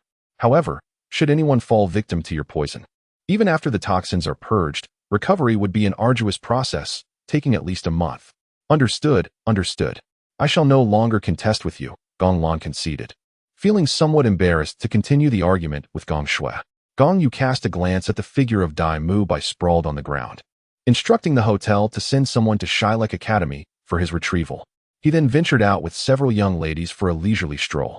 After wandering for a considerable time through the vibrant streets brimming with an array of goods, they arrived at a modestly sized establishment that displayed an unusual sign. The sign bore a circular emblem adorned with several distinctive symbols, reminiscent of the tokens of the Spirit Hall, namely, a sword, a hammer, and a blue electric Tyrannosaurus. Those unaware might mistakenly believe the shop was affiliated with the Spirit Hall. However, Gong Yu was well aware that this was merely a fade, a cunning merchant's establishment masquerading under the auspices of the Spirit Hall. "Shall we enter, my lord?" inquired Gong Lan. Gong Yu nodded slightly and then took the lead. Stepping into the shop, followed closely by the others. Upon entering, they found the interior to be somewhat dimly lit. Immediately, a unique wave of energy captured their attention. This energy emanated from the soul-guiding devices within the shop. These devices were imbued with soul power, and if they had not been activated or bound to an individual's soul power, they would manifest an outward release of this energy. The group glanced around, and as long as they encountered something peculiar and extraordinary, they eagerly purchased it. Gong Yu issued a brief instruction to the group, after which they dispersed throughout the shop, eagerly sifting through the various items on display. Gong Yu approached the wall, his gaze resting upon a crystal the size of a human head. Uncertain whether the crystal before him was a bored crystal, he discerned that it was the only yellowish crystal in the shop, leading him to surmise its true nature. Although this object held little utility for him, it was nonetheless something he felt compelled to acquire, as it possessed the potential to transform into a dragon whisker needle. Yet, he pondered whether Tang San, deprived of the bored crystal and thus unable to procure the dragon whisker needle, would still prevail in battle against Zhao Waoqi. Observing the others as they wandered to and fro, picking up items only to set them down again, the four-eyed cat eagle, which had been lying in wait, expressed its displeasure and suddenly exclaimed, "If you do not intend to purchase anything, refrain from touching." In response, Gong Yu glanced at the others. Noting that they too had found little of peculiar interest, he discreetly signaled them to proceed to the checkout with the items they had selected. Gong Yu approached with the yellowed crystal in hand, ready to settle the bill. The total came to 5,000 gold soul coins, a fixed price. The four-eyed cat eagle adjusted his glasses and languidly remarked, "Let us be off. It's merely a pair of trinkets, hardly worth such a sum." Upon hearing the price of 5,000 gold soul coins, Gong Yu dismissed the four-eyed cat eagle with indifference, preparing to depart with the girl. This, however, caused the four-eyed cat eagle to grow anxious. He hadn't had any customers for days, and it would be a significant loss if such a price frightened them away. Therefore, he sprang up from his recliner, wearing a sly grin, and said, "Oh dear, please don't rush off. If the price is too steep for you, feel free to negotiate. Gong Shui unexpectedly interjected, saying, did you not claim there was a fixed price? How are we to negotiate? The four-eyed cat hawk was momentarily taken aback, yet he quickly responded with a jovial smile. It's all a misunderstanding. Negotiation is indeed possible. Who would ever prohibit haggling when purchasing? At this juncture, Gong Yu remarked, so negotiation is permissible, is it? In that case, we shall offer 100 gold soul coins for all these items. 100 gold soul coins? The four-eyed cat hawk emphasized his words, shaking his head in disapproval. That simply won't do. You can't negotiate in such a manner. I wouldn't even recoup my costs. Oh, then how much do you propose? Gong Yu inquired. The four-eyed cat hawk raised his right hand, bending his thumb and extending 4 fingers, declaring, 4,000, just 4,000 gold soul coins. And you may take all of this. Gong Yu waved her hand at the several girls beside her and said, let us go. This boss lacks sincerity. And we need not waste any more time here. Wait. Let us discuss this further. The bespectacled cat eagle quickly interjected, adding, how about considering a sum of 3,000? Gong Yu sighed and remarked, I have no desire to squander time haggling with you. Let us get to the point. 150 gold soul coins. If you are willing to sell, I shall purchase them. These items are hardly valuable. Merely peculiar trinkets that pique my curiosity for study. However, 150 is rather paltry. You must understand that considerable effort was expended to acquire these items, some of which were obtained at the cost of my very life. Please, raise your price a bit. The four-eyed cat eagle, eager for profit, was prepared to fabricate any tale to secure a better deal. 150, take it or leave it. If you refuse, I shall take my leave, Gong Yu asserted. Unwavering. It was impossible to extract more funds from him to support Slack Academy. Flanders' primary aim in selling these subpar goods was to supplement the Academy's meager finances. With only a handful of students, the institution's survival relied solely on Flanders' cunning schemes. Very well, 150 it is. Flanders gritted his teeth and acquiesced, not anticipating the day would bring forth discerning customers. Yet, he knew he could hardly sell any of these items if he did not sell them now. They would only gather dust. Lanner, please pay him, Gong Yu instructed his companion, Gong Lan, as he stowed the items into his soul guide ring. Subsequently, the group of 10 exited the dubious establishment. Once outside, Gong Shui expressed her confusion. Big brother, what do you intend to do with those items? You are already a level 3 soul master. Why not forge what you desire yourself? What purpose does acquiring a collection of rubbish serve? Old 8. You simply lack the capacity for critical thought, Gong Miao Miao retorted, explaining, the young master's interest in those peculiar items lies not in the soul guides themselves, but in the intricate formations and engravings contained within. Gong Shui, taken aback by the rebuke, turned her face away, indicating her unwillingness to converse with Gong Miao Miao. After meandering for a while longer, they returned to the Rose Hotel. As they descended the stairs, they encountered Tang San and Xiao Wu, who were preparing to leave. Gong Yu, eager to impress, deliberately showcased the piece of board crystal, which caused Tang San's eyes to gleam with excitement. With the absence of Dai Mubai and Tang San, Xiao Wu and her companion engaged in a room dispute, ultimately resulting in both of them lodging at the Rose Hotel. At this moment, upon seeing the board crystal in Gong Yu's possession, Tang San's imagination solidified into certainty. He was convinced that Gong Yu and his companions were members of the Tang sect, as only they would comprehend the true purpose of the board crystal.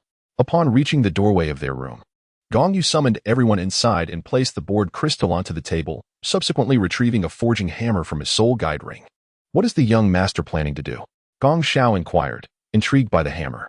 Possessing considerable strength, she often learned the crafting of soul devices from Gong Yu and had recently attained the rank of a level 2 soul master, albeit barely. Her curiosity was piqued upon seeing the forging hammer. I am about to unveil something remarkable, Gong Yu responded with an enigmatic smile. Upon hearing of the promised spectacle, the girls gazed at him with eager anticipation. What do you think my purpose was in acquiring this crystal? Gong Yu asked, a slight smile gracing his lips.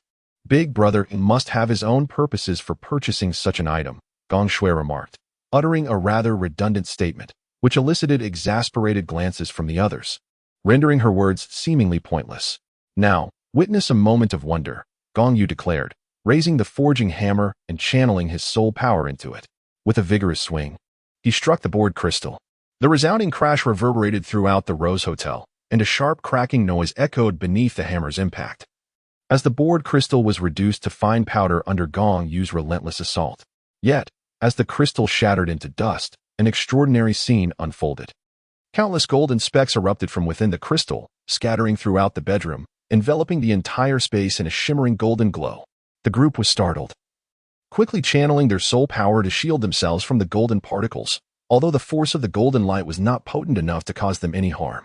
The dazzling display of golden light was mesmerizing, accompanied by a delightful tinkling sound as the particles fell, blanketing the bedroom in a layer of golden radiance. The crystal had transformed into a fine powder, gradually descending as golden flecks, adorning the floor and bed with a sprinkling of shimmering granules. Each golden particle was remarkably uniform, akin in size to a grain of rice, perfectly rounded, and glimmering with a soft golden hue, slightly pliable and exceptionally bouncy, even with the application of soul power. They could not be crushed. Master, what exactly are these? Even Gong Qianqian, who usually had no interest in meddling with such matters, suddenly inquired with curiosity. Gong Yu patiently elucidated, in this world, there exists a crystal known as hair crystal. To the untrained eye, it may appear to be worthless.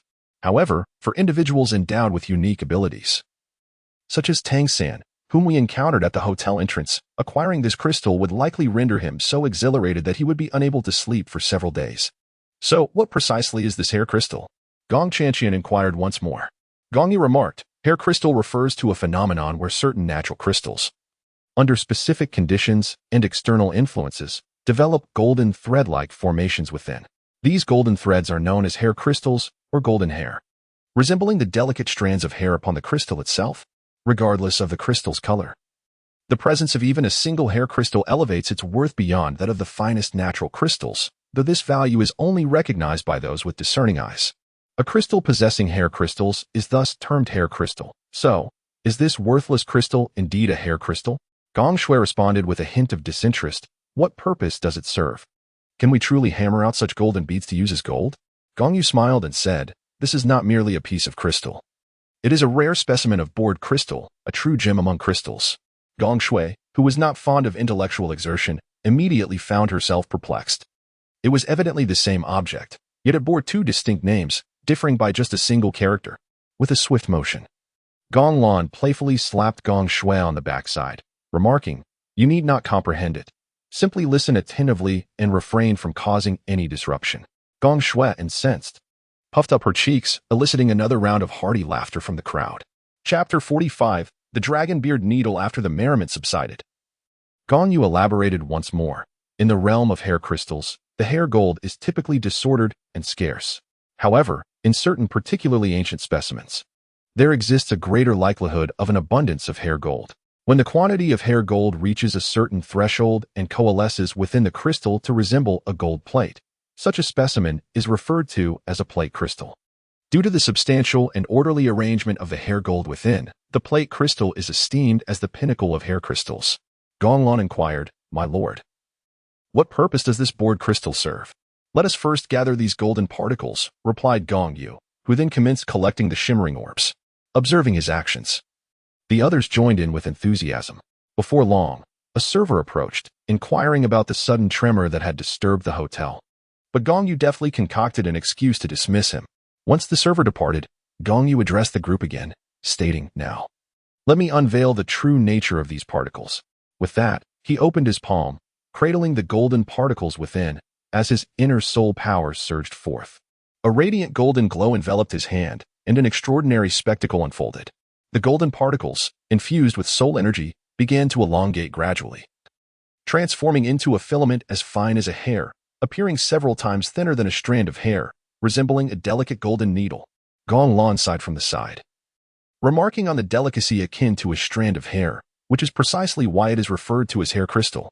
Subsequently, Gong Yu retracted his spiritual energy, causing the hair gold to revert to its previous form of golden particles. With a simple flip of his palm, the golden particles vanished into thin air. Where did they go? Gong Shui inquired with curiosity. Although her spiritual power was not the strongest, she was confident that at such close proximity, if the object in Gong Yu's hand had been relocated, it would not have escaped her perception. In the spaces between his fingers, Nar, with her keen eyesight, immediately noticed a faint golden light emanating from the gap between Gong Yu's index and middle fingers. Though the golden glow was so subtle that it was nearly imperceptible to the naked eye, it could not elude her dragon-like gaze. Gong Yu smiled gently, parting her index and middle fingers slightly, allowing the onlookers to discover a slender golden needle nestled between them. "This is known as the dragon whisker needle," she announced. "Pay close attention." Gong Yu then brought her fingers together once more, securing the needle between them, before launching it directly toward the grand bed. In an instant, a delicate glimmer of golden light flickered silently, vanishing into the quilt atop the bed. Strangely, as the golden thread penetrated, the quilt began to twist rapidly, and in the blink of an eye, a prominent bulge had formed. Gong Yu gazed at Nar and inquired, "Nar, with your keen perception, have you noticed any changes in the golden needle?" Nar replied, "After it penetrated the grand bed, the golden needle retracted and transformed back into a grain." "Indeed." Gong Yu nodded. "The golden thread is extraordinarily resilient and possesses remarkable elasticity. Once it is devoid of the support from soul power, it instinctively coils back upon itself. Now, do you comprehend the purpose of this object?" The group nodded in understanding, yet Gong Shui scratched her head, appearing rather perplexed as she exclaimed, "What is there to understand? Old 8, you truly are rather slow." As soon as Gong Miao Miao seized the opportunity, she did not hesitate to confront Gong Shui. She remarked, "If this object were to strike you, can you fathom the consequences?" Pausing momentarily, she allowed Gong Shui to contemplate the scenario, and then continued, "A needle piercing your body, only to retract, would distort your muscles into a tangled mass. To remove this needle, you would have to excise the entire contorted muscle." Upon hearing this, the group of girls collectively envisioned the gruesome imagery, and, as a result, each of them involuntarily gasped in horror. Gong Lan could not help but furrow her brows and inquire, "Young master, if this object were to be embedded within the body, is there a remedy that does not involve cutting flesh?" The mere thought of forcibly slicing a piece of flesh from a living person sent a shiver down her spine. "There is," Gong Yu replied nonchalantly. Upon hearing this, the young women collectively exhaled in relief. However, their momentary elation was swiftly dashed as Gong Yu continued, "Unfortunately, I do not possess such knowledge." Instantly, the girls felt as deflated as a punctured balloon, realizing their joy had been in vain. Gong Yu added, "As I lack the specialized method for remedying these objects, I shall not entrust them to you. Should you mishandle them, it could lead to grave consequences. Especially concerning Xiao Shui, I have the least confidence in her." Gong Yu genuinely did not know the antidote for the dragon whisker needle. Although he had acquired some extraordinary skills from the Xiantian treasure record years ago, the art of disarming hidden weapons was not among them. Thus, in this world, only Tang San possessed the knowledge to resolve the dragon whisker needle's peril. The girls nodded in agreement, but Gong Lan remarked, "If such a thing were to fall into Xiao Shui's hands, it could undoubtedly incite chaos. It is best for the young master to keep it safe and not give it to us." Yet, Gong Shui was indignant, retorting, "What do you all mean by this? Am I truly so incompetent?" "You are not incompetent. Rather, you lack common sense." Gong Miao Miao shot back at Gong Shui. "You, humph. You flower of the chrysanthemum, you spirit of the body." Gong Shui struggled to find a retort and resorted to mocking Gong Miao Miao's martial spirit instead. "TSK. When you cannot argue, you resort to this. Yet you claim I lack common sense," Gong Miao Miao said with a faint smile. After a playful scuffle, the group eventually retreated to their respective rooms, leaving the space in disarray. Only Gong Lan remained behind to tidy up alongside Gong Yu, while Nar, exhausted, had already fallen asleep on the bed. As silence enveloped the room, Gong Yu unexpectedly felt a sense of discomfort. While they tidied up the scattered belongings, their hands inadvertently reached for the same object, brushing against one another. The moment their hands made contact, Gong Lan's body involuntarily shivered, and a faint blush crept upon her cheeks as her delicate hand withdrew slightly. Gong Yu swiftly picked up an object from the floor, feigning that nothing had transpired. However, Gong Lan suddenly spoke up, "My lord, do you desire it?" "Desire what?" Gong Yu feigned ignorance knowingly. "What transpired between the two of us?" Gong Lan replied, her face flushing deeper. She continued, "If my lord wishes, I am willing. I am already 14. Gong Yu set aside the object in his hand, drawing Gong Lan into his embrace. He gently kissed her forehead and spoke softly, "Laner, after all these years, I comprehend everyone's sentiments, and I trust you are likewise aware of my intentions. Therefore, there is no need for haste. This continent is soon to descend into chaos. Let us first devise a plan for our future, so we may have peace of mind in raising children. The implication of his words suggested that a resolution would also be provided for the younger sisters.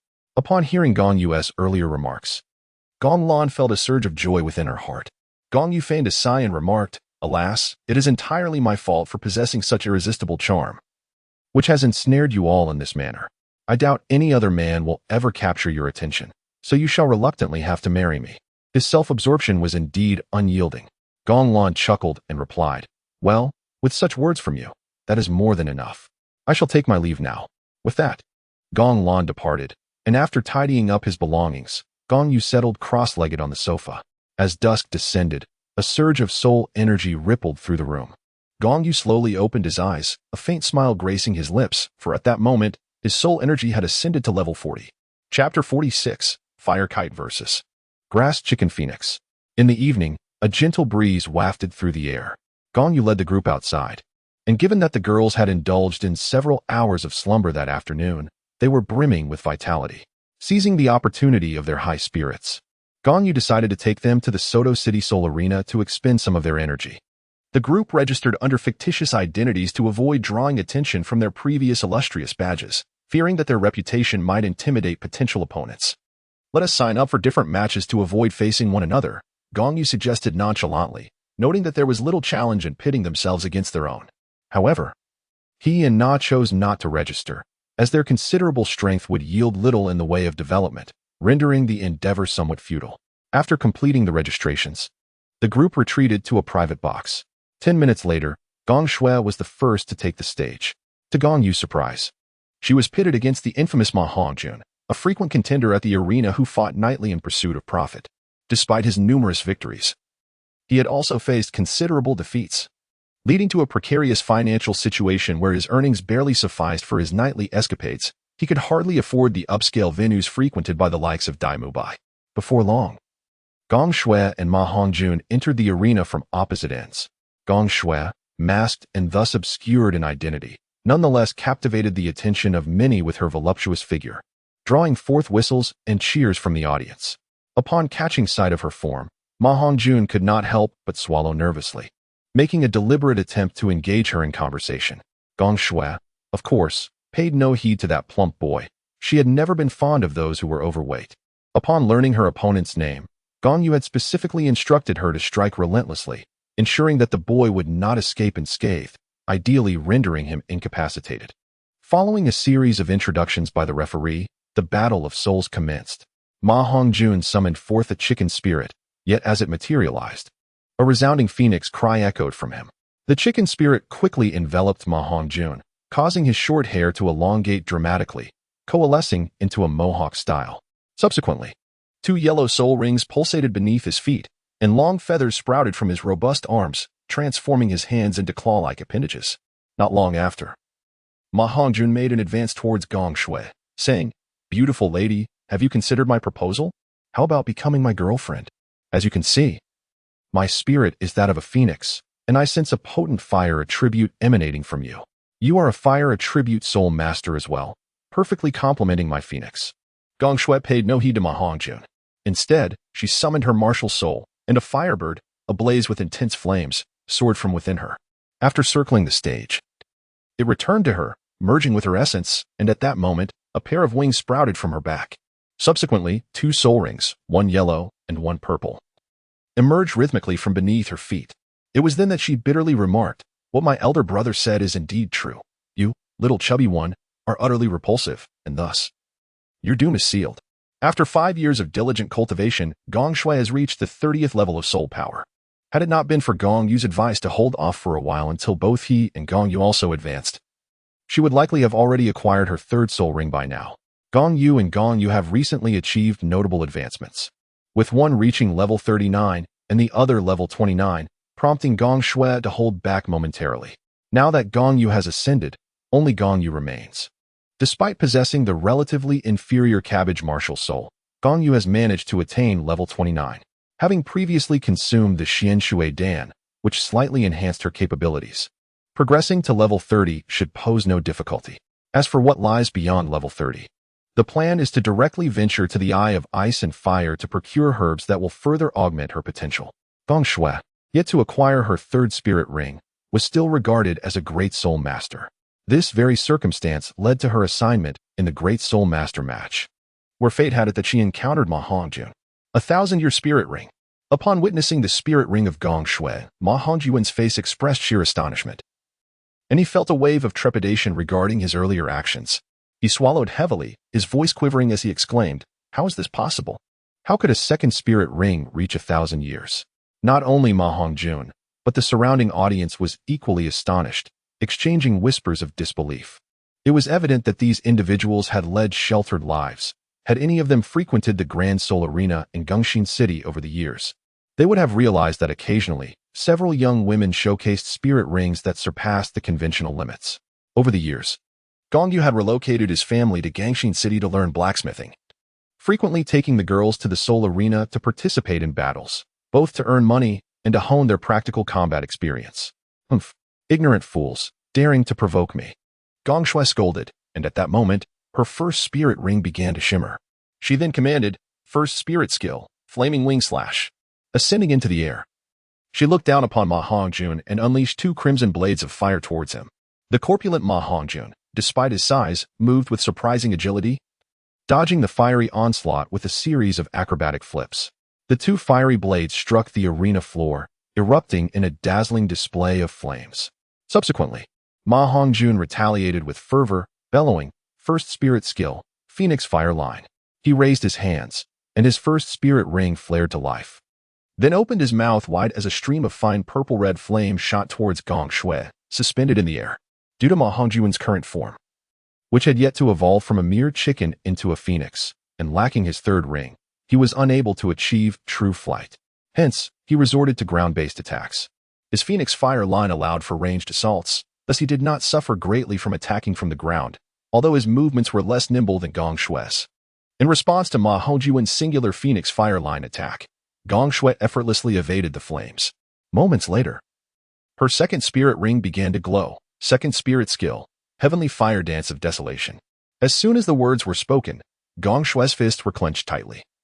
Her hands spread wide, and an overwhelming aura erupted around her. A fiery red energy enveloped a 5-meter radius around her, instantly turning the air scorching hot. In the blink of an eye, amidst the sweltering atmosphere, a dozen fireballs materialized. With a swift motion, Gong Shui thrust her hands towards the arena, and the fireballs hurtled towards the entire platform. Ma Hongjun, being a fire-attributed soul master, possessed the Phoenix Flame, which, though not entirely pure, was far more intense than ordinary flames. Thus, he felt no fear of being scorched by fire. Gong Shui's flames, however, were merely ordinary and also impure, incapable of harming Ma Hongjun. Nonetheless, having trained alongside Gong Yu for years, she had been tainted by the essence of hellfire, imbuing her flames with a destructive quality.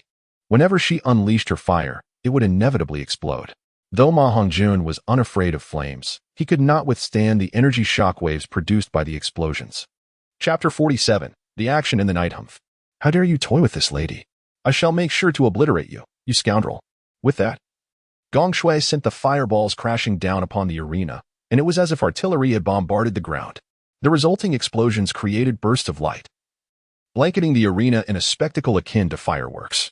Ma Hongjun, with his first soul skill, the Phoenix Fire Line, capable of attack, found his second soul skill merely enhanced the Phoenix Flame, rendering it ineffective under such circumstances. Faced with the impending onslaught of fireballs, he wished to concede but found himself unable to do so. In an instant, the arena was engulfed in a series of violent explosions. After approximately 3 to 4 minutes, the smoke began to clear. At that moment, Ma Hongjun lay sprawled on the arena floor, his clothes obliterated, leaving him clad only in his undergarments. His body charred and blackened, whether from smoke or the blasts, it was unclear. The referee appeared on the arena to assess Ma Hongjun's injuries, confirming that he was still alive, and was about to announce the outcome of the match. However, the barely conscious Ma Hongjun interjected. "This crazy woman is trying to take my life. Was it really necessary to be so ruthless for merely teasing her?" With that, he succumbed to unconsciousness. The referee checked Ma Hongjun's breath and, realizing he had merely fainted, picked up the microphone to declare the results of the match. Subsequently, Gong Shui descended from the arena amidst the cheers of the audience. "Delightful." Upon returning to the private room, Gong Shui exclaimed with exhilaration, What a waste of soul power. Gong Shui was still awaiting praises from everyone when unexpectedly, Gong Yu struck first, pointing out that she could have easily secured victory without expending so much soul power on such a grand skill. What if others were able to conjure a shield and withstand it? After exhausting her soul power with this formidable move, what would she do next? Gong Shui was momentarily at a loss for words. She had always taken pride in her second skill's capacity to inflict widespread damage, but had never considered the vulnerabilities it brought her. At that moment, Gong Miao's remark served as a revelation. However, clearly accustomed to their verbal sparring, even when recognizing the validity of the other's words, neither was willing to concede. Gong Shui pouted slightly and retorted, "Isn't there still you all? I am solely responsible for the offense. The defense is entrusted to you. But what if one day we are not by your side?" Gong Miao countered, "Or what if someone beside you is not adept at defense, like Sanjie? If Sanjie is with you, what will you do? Do you truly expect her to provide you with protection or to vanquish your foes?" Gong Shui found herself rendered speechless. She shot a glare at Gong Miao and moved to sit aside, signaling her desire to end the conversation. In their exchanges, she had not triumphed over Gong Miao in quite some time. However, after sitting down, she began to contemplate the words Gong Miao had spoken. Shortly after their playful banter concluded, it was time for the fifth sibling, Gong Xier, to take the stage. In the arena, Gong Xier swiftly dispatched her opponent in less than 3 minutes before returning to the private room. Subsequently, every few minutes, another participant entered the arena. Those who had competed formed their own teams to engage in 2-on-2 duels. Approximately 2 hours later, only one match remained, a 7-on-7 battle. Clearly, there were no formidable 7-member teams of equal rank in Soto City, so the match concluded rather swiftly with their victory. Prior to the match, several individuals placed bets, for it was an opportunity too lucrative to overlook, and earning money from the battle arena was a chance not to be missed. After reclaiming their winnings, the group departed from the arena. The night had deepened, yet they did not return directly to the Rose Hotel.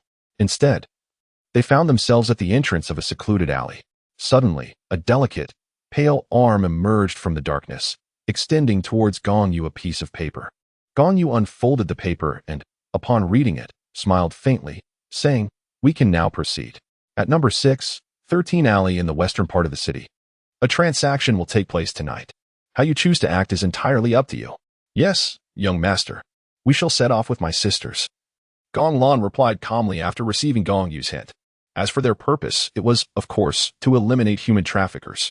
Over the years, there have been instances in the Tiando Empire where officials and traffickers have been assassinated, and it was the work of these sisters. Having experienced the horrors firsthand, they harbored a deep-seated hatred for the trafficking of human beings. In the past, they lacked the capability to intervene. But ever since they ascended to the rank of Great Soul Masters, they gradually devised a plan. Gong Yu did not partake in their plans. However, ZG, upon receiving orders from Na-Er, frequently concealed herself to protect them, ensuring they had never faltered. Though Gong Yu did not directly participate in their plans, he invariably assisted them in tidying up afterward. After all, their minds were solely occupied with thoughts of eliminating human traffickers, neglecting the fate of the abducted children. They would finish their grim tasks and leave, leaving the unfortunate children unattended. The rescued children were systematically organized by Gong Yu. Over the years, whether through betting in the soul arena or trading soul-guiding devices, he had amassed a considerable fortune. With this wealth, he discreetly sought out individuals to train the rescued children, establishing a network of information across various cities. The Xiantian skill of the Tang sect would be imparted to these children for their cultivation. As for the level of their development, while all could essentially cultivate, the progress varied due to differences in aptitude. However, the mere ability to cultivate soul power endowed these children with a glimmer of hope. It was precisely because of the establishment of this information network that Gong Yu could swiftly grasp the happenings in each city. Just like moments ago, the hand that reached out from the shadows was a member of this network supplying intelligence. After relaying the information to Gong Lan and her companions, Gong Yu accompanied Na-Er back to the Rose Hotel, reassured by the covert protection of ZG, leaving him untroubled. Upon returning to the Rose Hotel, he felt it was futile to merely await Gong Lan's return. Thus, he began to examine the soul-guiding devices he had procured earlier from Flanders' black market, working alongside Na-Er. Before long, the devices lay in disarray as the two dismantled them. Once the devices were taken apart, Gong Yu commenced his study of the intricate formations inscribed upon them. After discerning the purpose of each formation, he meticulously recorded the information onto specialized soul-guiding devices designed for documentation. This back and forth continued for nearly 3 hours until he had successfully documented all the pertinent information. Not long after, Gong Lan returned with the others. Unfortunately, 2 individuals had sustained injuries that night, having encountered several soul Douluos. ZG had been momentarily ensnared, and the group relied on Yo's 9-colored crystal lamp's automatic protective feature until ZG arrived. Fortunately, the injuries were not severe, and upon their return, Bai Ji provided treatment, leading to a swift recovery. Chapter 48. Journey to the Douluo Forest. In the blink of an eye, 3 days had passed. The 2 injured individuals had since made a full recovery. Among the injured was Gong Yu, who possessed the cabbage martial soul. Perhaps it was a case of fortune born from misfortune. After her healing, her soul power had directly surged to level 30. Gong Yu was the last among the 9 sisters to ascend to level 30, yet she achieved this milestone nonetheless. Now Gong Yu, Gong Shui, and Gong Yu had all reached their respective bottlenecks, making it the perfect opportunity for them to venture into the Douluo Great Forest to hunt for soul rings. Early the next day, a party of 10 set forth. Of course, while it was said to be a group of 10, there were actually 2 additional individuals covertly following them, Ji and Bai Ji. However, for Bai Ji and Ji, it was merely akin to returning home. Gong Yu calculated the time and mused to herself that the group of Shirlai should have set off as well. However, she was uncertain if they would cross paths. Yet, Gong Yu did not consider Dai Mu Bai to be among Shirlai's company, the malevolent and depraved Een who had been afflicted by Gong Lan's poison. Although the toxin had been purged, it would take at least a month for him to regain his vitality, barring any unforeseen circumstances. The group led by Gong Yu traveled to the Douluo Forest by carriage, eschewing the foolish method employed by Shailik of running there aimlessly in pursuit of spirit rings. The journey was uninterrupted, and they arrived at the outskirts of the Douluo Forest early the next morning. Nar, returning home, was particularly elated, a sentiment that left the others puzzled. However, Gong Yu understood her feelings well. It was likely that ZG and BG shared a similar emotional state. In the past, Gong Yu had inquired about their views on hunting spirit beasts. Perhaps in this era, spirit beasts were still plentiful and had not yet reached the brink of extinction, and there was no shortage of slaughter among them. Thus, while ZG and BG felt some discomfort regarding the human pursuit of spirit beasts, it did not reach the level of outright resistance. As long as their kin were not targeted, they remained silent. Meanwhile, Shailik's group had just arrived at the Douluo Forest, entering almost simultaneously with Gong Yu's team, separated by no more than half an hour. As they tread cautiously within the forest, Gong Yu casually asked, Xiao Xue and where? Have you decided which spirit beast you wish to hunt? I'm indifferent. As long as it's a fire attribute, replied Gong Shui nonchalantly. Suddenly, a sharp sound echoed as Gong Lan playfully smacked Gong Shui on her rear, admonishing, Speak properly. What do you mean by indifferent? The choice of spirit ring is of utmost importance. It cannot be taken lightly. Oh, I understand, Gong Shui retorted, her cheeks puffed in indignation. I want to hunt the Flame Lord. Can you get it for me, sister? Absolutely not, Gong Lan replied bluntly. That creature may dwell in the volcanic regions of the southwestern continent. We are in the Douluo Forest. Where would you expect me to find a Flame Lord? Besides, it's an ancient being. Even if we could locate one, it would be at least 100,000 years old. Can you even absorb such a spirit ring? Gong Shui remarked. Well then, if what I desire is unattainable, I shall simply seek something suitable at random. You have learned to retort, haven't you? Very well. I shall not interfere any longer. Whatever soul beast you wish to hunt, it is entirely up to you.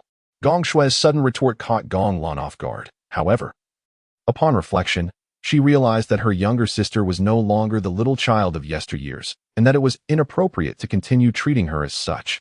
Gong Lan feigned anger, turning her face away dismissively. Observing this, Gong Shui quickly sought to appease her, saying, Oh dear sister, please do not be upset. I was wrong. All right, I am merely contemplating what spirit beast to choose, and I shall reveal my thoughts once they crystallize. At that moment, Gong Miao Miao chimed in unexpectedly, Who goes hunting for spirit beasts only to ponder their choice upon entering the forest? Surely one decides at home beforehand. What business is it of yours, seventh sister?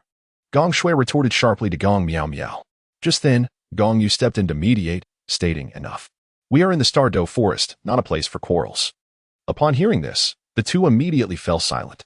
Gong Yu then continued, Since you are still undecided, let us prioritize the Phoenix Crown Firelark. If we cannot find it, We shall consider other options. Gong Shui nodded repeatedly, saying, my dear elder brother is truly considerate, having thought of everything for me. This fellow. Clearly it is her own laziness. Gong Yu wanted to retort once more, but recalling Gong Yu's words that this was the starry forest, not a place for frivolity, she swallowed her words. Immediately after, Gong Yu turned to Gong Yu and inquired, Yue, have you decided which soul beast you wish to hunt? Gong Yu, feeling somewhat guilty, remarked, I haven't quite figured it out yet. I only advanced yesterday and haven't had the chance to ponder it. However, I believe my cabbage martial spirit can absorb the soul rings of any soul beast. After all, it is meant for consumption. So it surely won't manifest any offensive soul skills. Gong Yu found herself at a loss for words. To be candid, Gong Yu's martial soul is the most accessible when it comes to acquiring soul rings, yet simultaneously the most challenging. It is deemed accessible because her martial soul can absorb any type of soul ring. However, it is challenging in that her martial soul has never encountered a truly compatible soul beast from which to obtain a soul ring. Additionally, the manifestation of her martial soul takes the form of a cabbage, which must be consumed raw, yet eating it raw is exceedingly unpalatable. Gong Yu pondered for a moment before speaking directly. Since your martial soul can absorb the soul rings of any soul beast, why not raise our expectations a bit? Gong Yu appeared somewhat perplexed, as did the others, who all turned their gazes toward Gong Yu. Gong Yu remarked, we specifically target exquisite soul beasts for their soul rings. The young master referred to dragons. Just as Gong Lan was about to speak, Gong Yu swiftly covered her mouth. He glanced at Nar, and upon seeing her expression unchanged, he felt a sense of relief, hoping that Ziji had not overheard. However, Ziji had indeed caught wind of the conversation, yet, instead of revealing herself, she communicated telepathically with Nar. After receiving Ziji's message, Nar approached Gong Yu and softly said, Brother Yu, it is indeed feasible to absorb dragon-type soul beasts. What do you mean? This time, Gong Yu was at a loss, as he had not anticipated that Nar, as the Silver Dragon King, would utter such words. Nar proceeded to explain, some dragons, having suffered grave injuries, find their lifespan significantly curtailed, and they may choose to offer themselves as sacrifices. However, I must ask you one thing, brother, will the sisters inevitably reach that juncture in the future? The juncture Nar referred to was, of course, the ascension to godhood at the 100th level, a concept that the young ladies were currently unaware of, making it an inopportune moment to disclose such information. Thus, their dialogue was veiled in euphemism. Gong Yu nodded and said, Indeed, I have contemplated guiding them to that stage. Given our bloodline, it is destined that we shall live for an extended period. However, if they do not reach that milestone, their existence may be limited to merely 1,000 years. Therefore, I intend to seek a divine inheritance for them in the future. Most of them will only be able to pursue the path of divine position inheritance. Perhaps only Qianqian and Nyonyo possess the capability to ascend through their own merits. Chapter 49. The Emerald Swan. Upon hearing this, Nar nodded. After years of companionship, she was well aware of the uniqueness of Gong Qianqian and Gong Nyonyo's martial souls. She continued, since Brother Yu wishes for them to attain that stage, it would be no loss to sacrifice the dragon-type soul beasts whose lifespans are nearing their end. As long as their souls are preserved after the sacrifice, they may still have the chance to accompany us to the divine realm in the future. Gong Yu nodded, agreeing with Nar's perspective, though a hint of doubt lingered in his mind. He inquired, the issue is that it seems only soul beasts of 100,000 years possess the ability to sacrifice. Where would one find so many 100,000-year dragon-type soul beasts for such offerings? Nar, however, suddenly smiled and replied, Brother Yu, you are correct, yet not entirely so. It is true that soul beasts only comprehend the art of sacrifice upon reaching 100,000 years, for at that age, they unlock the ancestral memories embedded within their bloodlines. Sacrifice is a skill acquired through these inherited memories. Nonetheless, this ability can be transmitted. The reason lower-tier soul beasts lack knowledge of sacrifice is twofold. Firstly, they have not yet awakened their intelligence. Secondly, their lineage has never encountered a 100,000-year soul beast, leading to the ancestral memories remaining dormant and the art of sacrifice unpassed. Gong Yu suddenly realized. So, this is how it is. It implies that any soul beast that has awakened its intelligence can learn the sacrificial methods from soul beasts within its lineage that are over 100,000 years old. Indeed, Nar replied nonchalantly. However, generally speaking, those soul beasts that have reached the 100,000-year mark are unlikely to pass down the sacrificial techniques. After all, sacrifice equates to death. And no one wishes to witness their descendants perish, do they? Gong Yu was astonished. The extensive lore of humanity's tomes would hardly encapsulate the myriad secrets of the Soul Beast clan, had it not been for Nar, the sovereign of soul beasts. Elucidating so much, he feared he would remain oblivious to such matters for all eternity. With his queries now resolved, Gong Yu inquired, "Which dragon-type soul beast do you intend to offer as a sacrifice for Xiao Shui and Yu heir?" Nar replied, "It is not I who will summon the dragon-type soul beast for the offering. I would never stoop to such actions. Rather, it is ZG who has chosen a mutated soul beast from her lineage for the sacrifice. As the Silver Dragon King, Nar would naturally not lower her status to perform such a rite among her kin. What is the nature of this mutated Hellfire Dragon? What is its age?" Gong Yu's eyes widened in astonishment. This was his first encounter with the notion of a mutated Hellfire Dragon, being a mutation. It surely could not retain the original attributes of the Hellfire Dragon. Nar explained, "It is a Hellfire Dragon nearing 50,000 years of cultivation. In terms of attributes, it retains the original dark essence of the Hellfire Dragon, yet its water attribute has mutated into a fire attribute." Gong Yu pondered for a moment, stroking her chin, and then remarked, "Possessing the fire attribute would indeed be suitable for Xiao Shui. However, suddenly endowing her with a soul ring of several tens of thousands of years. You are well aware of her temperament. I genuinely fear she may not be able to handle it. Thus, we should first seek other soul beasts. As for the matter of sacrifice, that Hellfire Dragon surely cannot be left with just a few years of lifespan.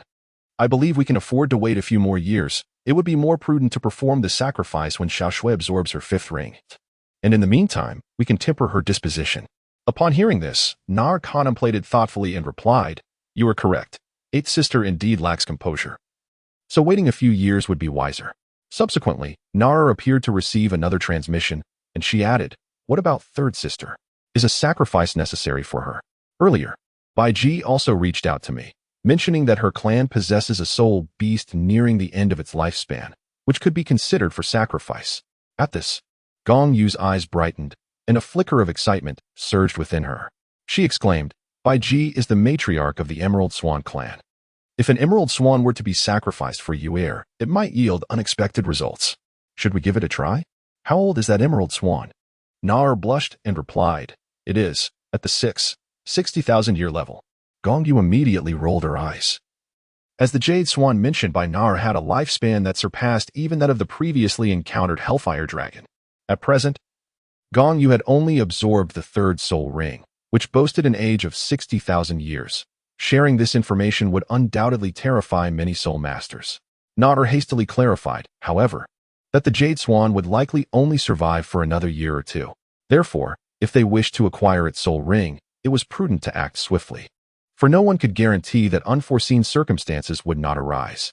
It seemed there was no option to wait. If they could postpone for a few years until their temperaments matured, perhaps the outcome would be more favorable. With a hint of regret, Gong Yu remarked, "In that case, let us proceed and have Bai Ji bring the Jade Swan to us." Subsequently, Nar conveyed a message to Bijie. Approximately half an hour later, Bijie returned with a resplendent Emerald Swan.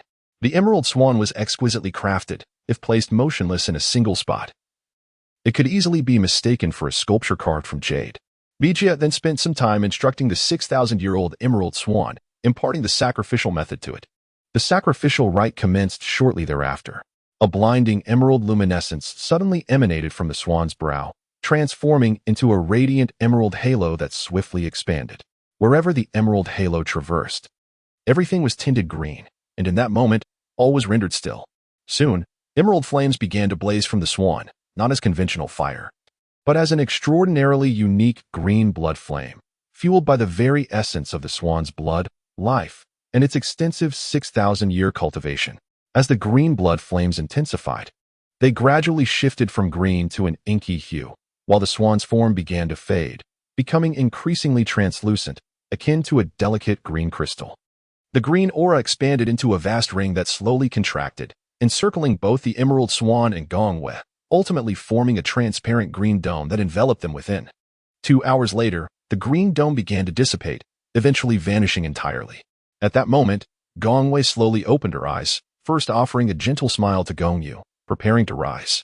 However, as she stood, the overwhelming surge of soul power within her stirred violently, The 6,000-year cultivation of the emerald swan proved too immense for her to withstand.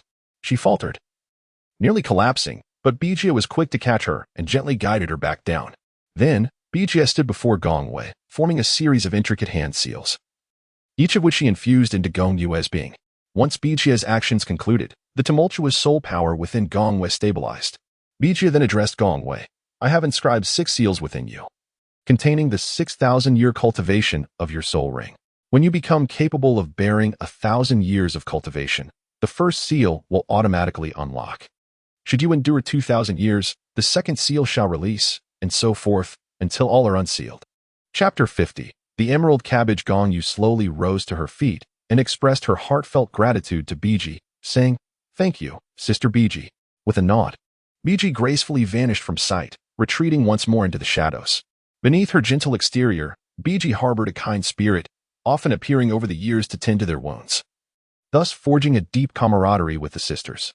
After Bijie's departure, the spirited Gong Shui eagerly stepped forward, her face brimming with envy as she exclaimed, "Oh, how I wish I could acquire a 10,000-year spirit ring like third sister at the 3rd level."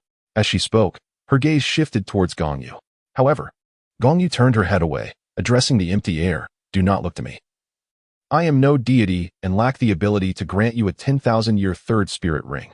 Gong Shui puffed her cheeks, her expression one of displeasure, as it was her first time experiencing defeat at Gong Yu's hands. Upon witnessing Gong Shui's predicament, the onlookers could not help but chuckle. Gong Yu turned her head to look at Gong Yu and inquired, "Where, having absorbed the 6,000-year-old Emerald Swan soul ring, how do you feel?"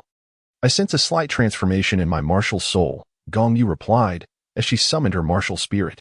A vivid green cabbage materialized from her right palm, followed by 3 soul rings, 1 yellow, 1 purple, and 1 black, emerging gracefully from beneath her feet, pulsating in rhythm. "Has your martial soul undergone a mutation?" Gong Lan exclaimed, her large eyes blinking in astonishment as she gazed intently at Gong Yu's martial spirit. The cabbage in Gong Yu's hand appeared as if it were exquisitely carved from emerald, an unparalleled masterpiece of beauty. Gong Yu nodded and remarked, "Indeed, my martial spirit has transformed from a cabbage into an emerald cabbage."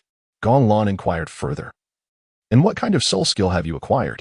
However, Gong Yu adopted an enigmatic demeanor and simply smiled, saying, "Let's keep that a secret for now." Upon hearing this, the initially eager crowd felt a wave of disappointment wash over them. With Gong Yu's soul ring secured, they resumed their journey. The group of 10 continued to wander through the Douluo forest for over an hour, yet they still failed to locate the desired soul beast. Reluctantly, they pressed on. With Bai Ji and ZG providing protection, they felt no fear even in the core region. As dusk approached, the party suddenly sensed an unsettling aura enveloping them. Shortly thereafter, a shadow darted past, barely a distance away from Gong Yu and the others. Everyone activated their purple extreme magic eyes. Gong Yu casually reminded the group that while the Tang sect possessed various formidable skills, the purple extreme magic eyes were exceptionally effective. "I still cannot discern what that creature is. Its speed is astonishing," Gong Shui exclaimed to the group. At that moment, a faint purple hue emanated from her eyes, complementing her vivid red attire in an unexpectedly harmonious manner. Gong Yu could not discern the true nature of the shadow, so he turned to Nar, who nodded and said, "That is a large black tiger, adorned with a pair of ebony wings and a tail bearing scorpion-like barbs." Upon hearing this, Gong Yu's pupils involuntarily constricted, and he immediately recalled the creature Nar had described. In astonishment, he exclaimed, "The dark demon evil god tiger?" Nang affirmed with a nod, for her ability to tap into the mental prowess of her master allowed her to easily detect the presence of the great tiger, confirming without a doubt that it was indeed the dark demon evil god tiger. Gong Yu let out a sigh and remarked, "Perhaps we should consider a different approach. The dark demon evil god tiger is likely the only one of its kind in existence, with a cultivation level that surely exceeds 60,000 years. Currently, none among us possess the ability to absorb it, and even if someone could, we lack the means to hunt it down." The others nodded in agreement, fully resonating with Gong Yu's sentiments. However, Na shook her head and said, "It is too late. ZG has already made her move. The dark demon evil god tiger is a nefarious beast, and within the Douluo forest, there is no soul beast that does not harbor disdain for it. Given this rare opportunity, how could ZG possibly squander the chance to eliminate it?" Gong Yu nodded and remarked, "It is not entirely inaccurate to label it as a malevolent beast. The dark demon evil god tiger was originally a white tiger, transformed by the sinister attributes bestowed upon it by the evil deity, leading to its mutation. Ultimately, its innate light attributes have been corrupted into darkness. However, it bears the legacy of a deity, and we must pursue it to investigate further. Nara agreed, confident that with Ziji's ability to contend with the dark demon evil god tiger and by Ji safeguarding the group, they would encounter no peril. Thus, they set off in the direction where the dark demon evil god tiger had vanished. As they advanced, the surrounding trees were askew, clearly the aftermath of Ziji's battle with the formidable tiger. The group followed the trail of destruction for about half an hour before finally locating Ziji.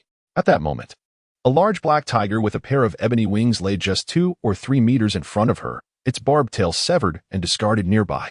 The great black tiger was on the verge of death, clinging to its last breath, yet it was evident that it had not yet fully committed to a desperate fight. Gong Yu suspected that while the tiger had indeed been gravely wounded by Ziji, it was also feigning to some extent. If it were truly intent on survival, it would have utilized its temporal abilities to engage in a rejuvenation battle. However, it is also plausible that it feared employing such skills against Ziji. Given her significantly greater age, even in a contest of rejuvenation, it might revert to the form of a mere kitten before Ziji could be diminished. Nevertheless, Gong Yu concluded that the tiger was primarily pretending due to the fact that its dark orb had not yet detached. The great black tiger could not easily perish. Even in death, it would carry the orb with it, breaking through the barriers of space to escape. This orb was akin to its inner core, embodying 6 attributes: malevolence, darkness, lightning, wind, time, and space, all of which Gong Yu coveted. At that moment, Na approached and inquired, "Great tiger, what do you think about offering a sacrifice to my brother?" Gong Yu nearly dropped his jaw in astonishment. Another sacrifice? Was today a day for gatherings? Even Gong Yu himself had never dared to contemplate absorbing the soul ring of the dark demon evil god tiger. Yet, Na boldly stepped forward and inquired about his sacrificial intentions. The soul beast overlord seemed rather formidable. Unfortunately, the dark demon evil god tiger merely rolled its eyes at Gong Yu and then lost interest, clearly unimpressed by him. I felt overlooked, a wave of dissatisfaction washing over me. Gong Yu spoke with an air of indifference, but suddenly felt a tremor within his body. Upon introspection, he discovered that it was his second martial soul, the golden dragon breaking evil staff, vibrating. It appeared that being disregarded by a mere malevolent soul beast had provoked the will of the breaking evil dragon.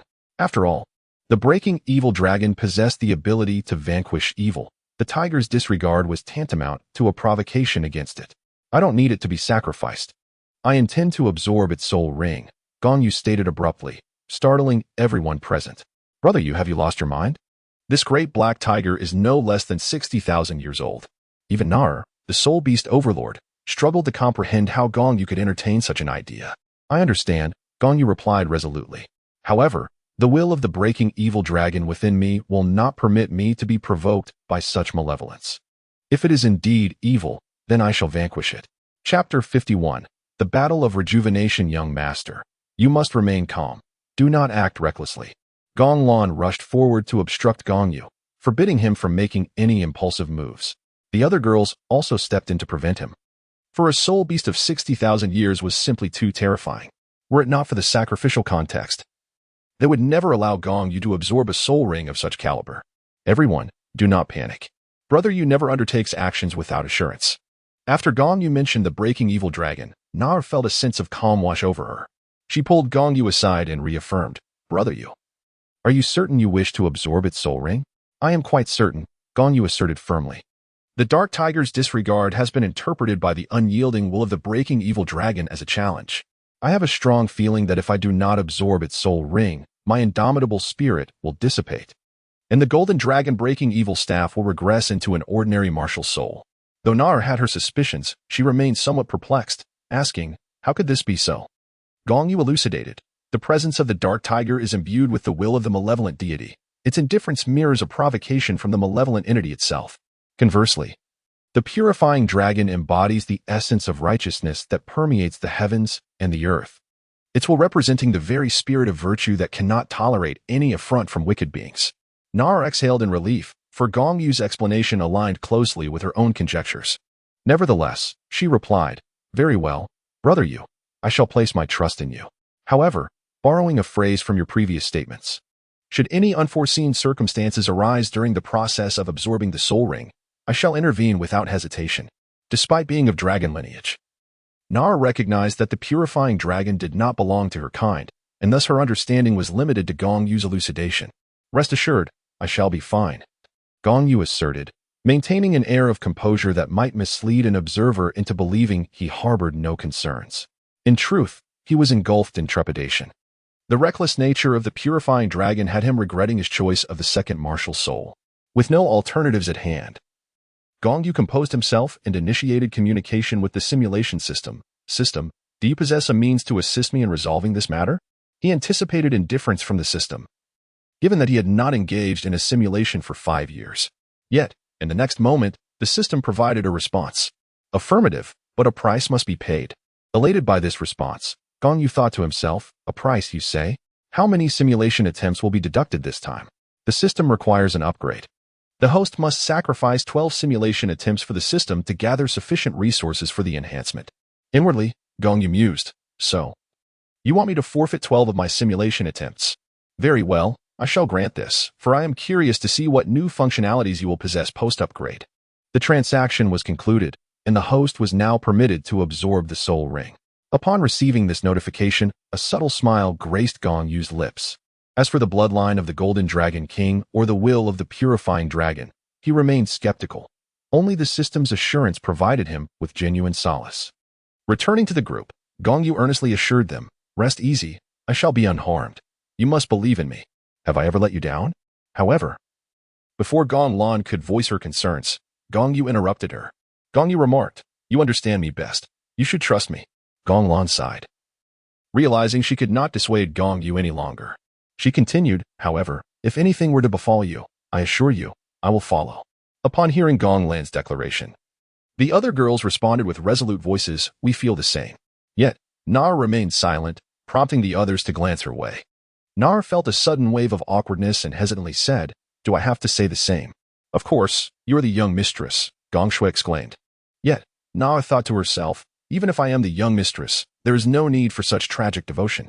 However, she quickly remembered that with the indomitable spirit of the breaking evil dragon guarding them, Gong Yu was unlikely to encounter any danger.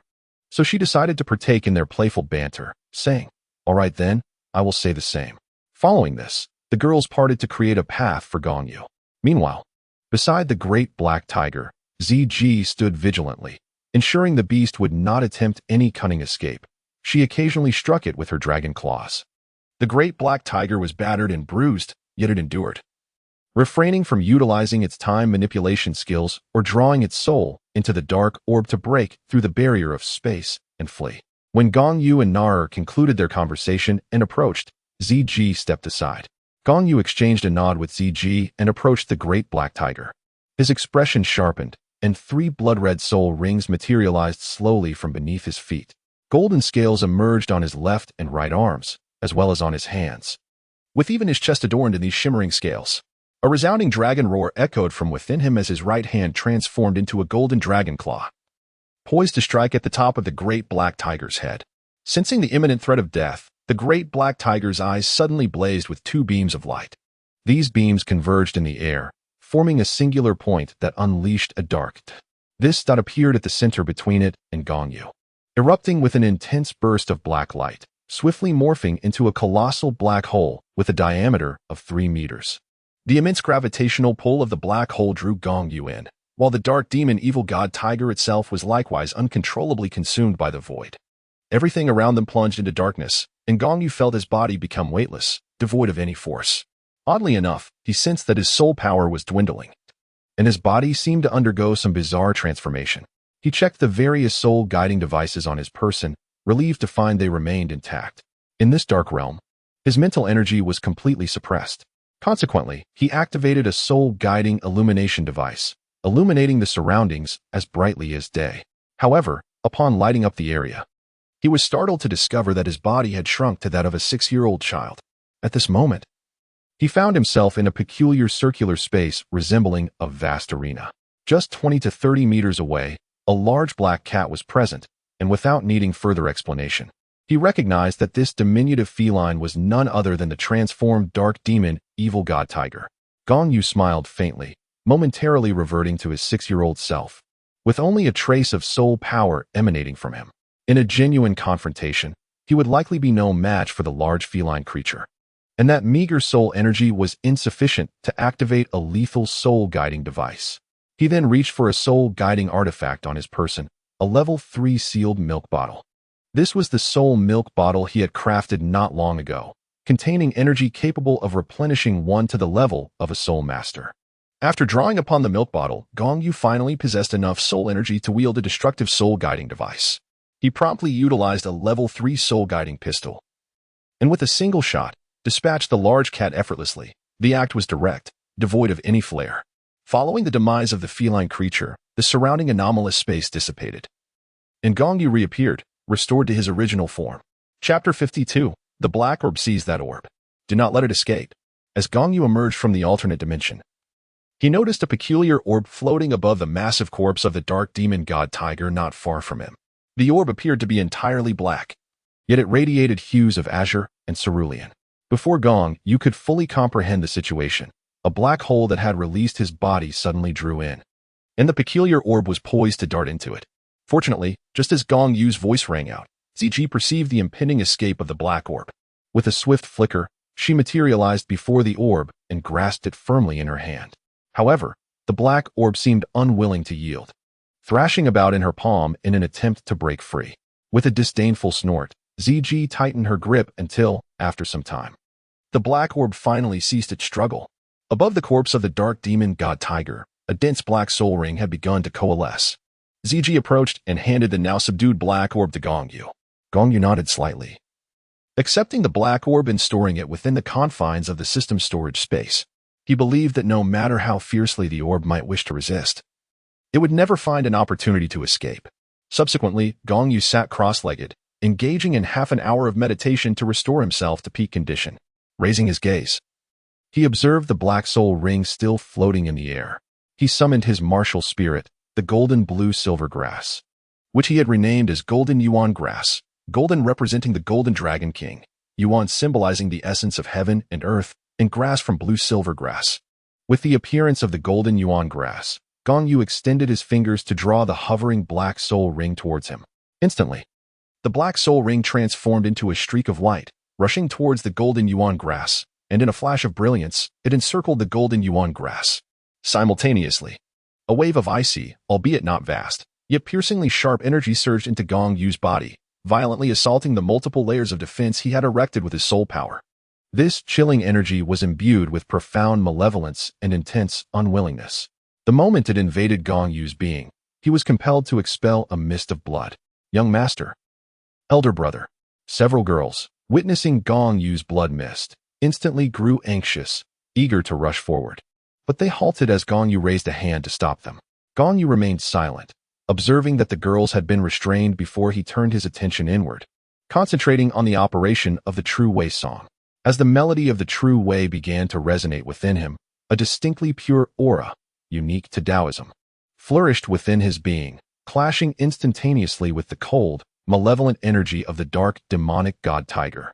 The two forces engaged in a fierce struggle, each vying for dominance, gradually stirring the surrounding energies of the cosmos and forming a swirling vortex above Gong Yu's head, shaped like the yin-yang symbol, one half black and the other white.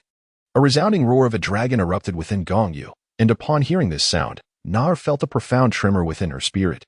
She understood well that although the roar resembled that of a dragon, it did not originate from the dragon clan. Rather, it was the cry of the evil-breaking dragon. Under the intimidation of this roar, the cold and malevolent aura of the dark demon evil god tiger began to wither, while the pure Taoist essence within Gong Yu seized the opportunity, swiftly advancing to annihilate the wicked energy.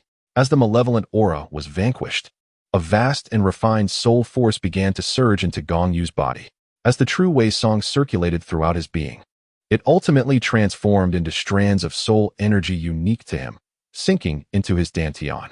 However, the soul force originating from the dark demon, evil god tiger, which had existed for over 60,000 years, was overwhelmingly immense.